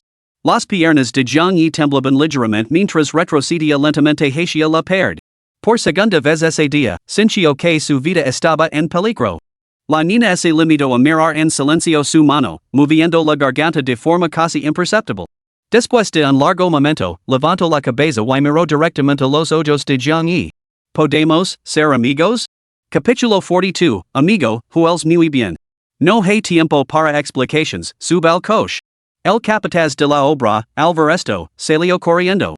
Cuando pasó junto a la niña, ella no le prestó atención, con la mirada fija únicamente en Jiang Yi. Solo quedaron Jiang Yi y la niña, que se acercaba lentamente a él. ¿Podemos ser amigos? Maldita sea, ¿cómo puede haber fantasmas en este lugar?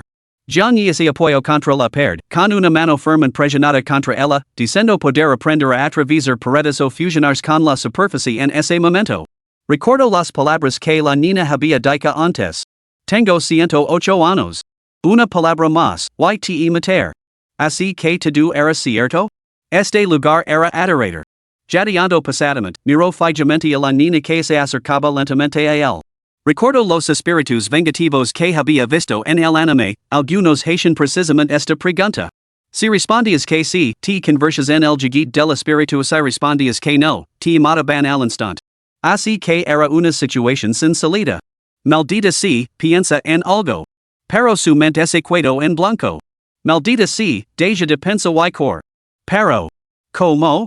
Podía correr rápido, pero no tenía la confianza suficiente para dejar atrás a un fantasma. Al ver que Jiang Yi no respondía, la chica repitió, ¿te gustaría ser mi amigo? No tengo otra opción. Me encantaría. Jiang Yi esbozó una sonrisa tranquila. ¿De verdad? Eso es maravilloso. Su expresión permaneció inalterable, pero el mechón de pelo que tenía en la cabeza no dejaba de moverse, como un cachorro moviendo la cola. Entonces, te llevará a casa. Aparte, yo te guiaré. La niña le dio la cabeza, confundida, pero ¿por qué tu voz suena un poco temblorosa? Porque estoy muy contento y emocionado de ser tu amigo, pequeña. Jiang Yi mantuvo la mirada fija en su nariz, y su nariz en su corazón. No, estás mintiendo. La niña se acercó más a Jiang Yi. He matado a mucha gente, ¿sabes? Sus expresiones antes de morir eran iguales a la tuya. A tan corta distancia, una brisa fría levó la fragancia única de la niña a las fosas nasales de Jiang Yi. Así que me tienes miedo, ¿verdad? Su voz era suave, pero a Jiang Yi le sonó como el susurro de un demonio. Ya. ¿Qué? ¿De qué estás hablando? No te entiendo. Por supuesto que quiero ser tu amiga. Te lo pregunto antes, no lo has olvidado?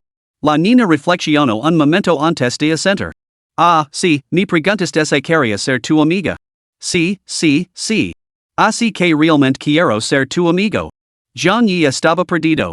La niña lo bloqueaba el paso, sin dejar la escapatoria. Ahora solo podía intentar usar su labia para apaciguar al feroz espíritu. Entonces, ¿ya somos amigos? Exacto, exacto. John Yi asintió. Maravilloso. Entonces juguemos.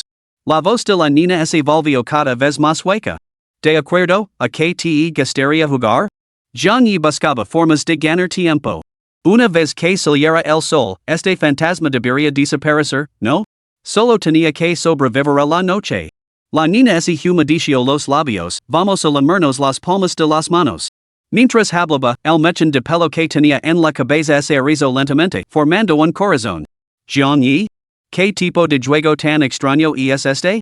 ¿Lamer las palmas de las manos? Pero John Yi no se detuvo a pensar en ello.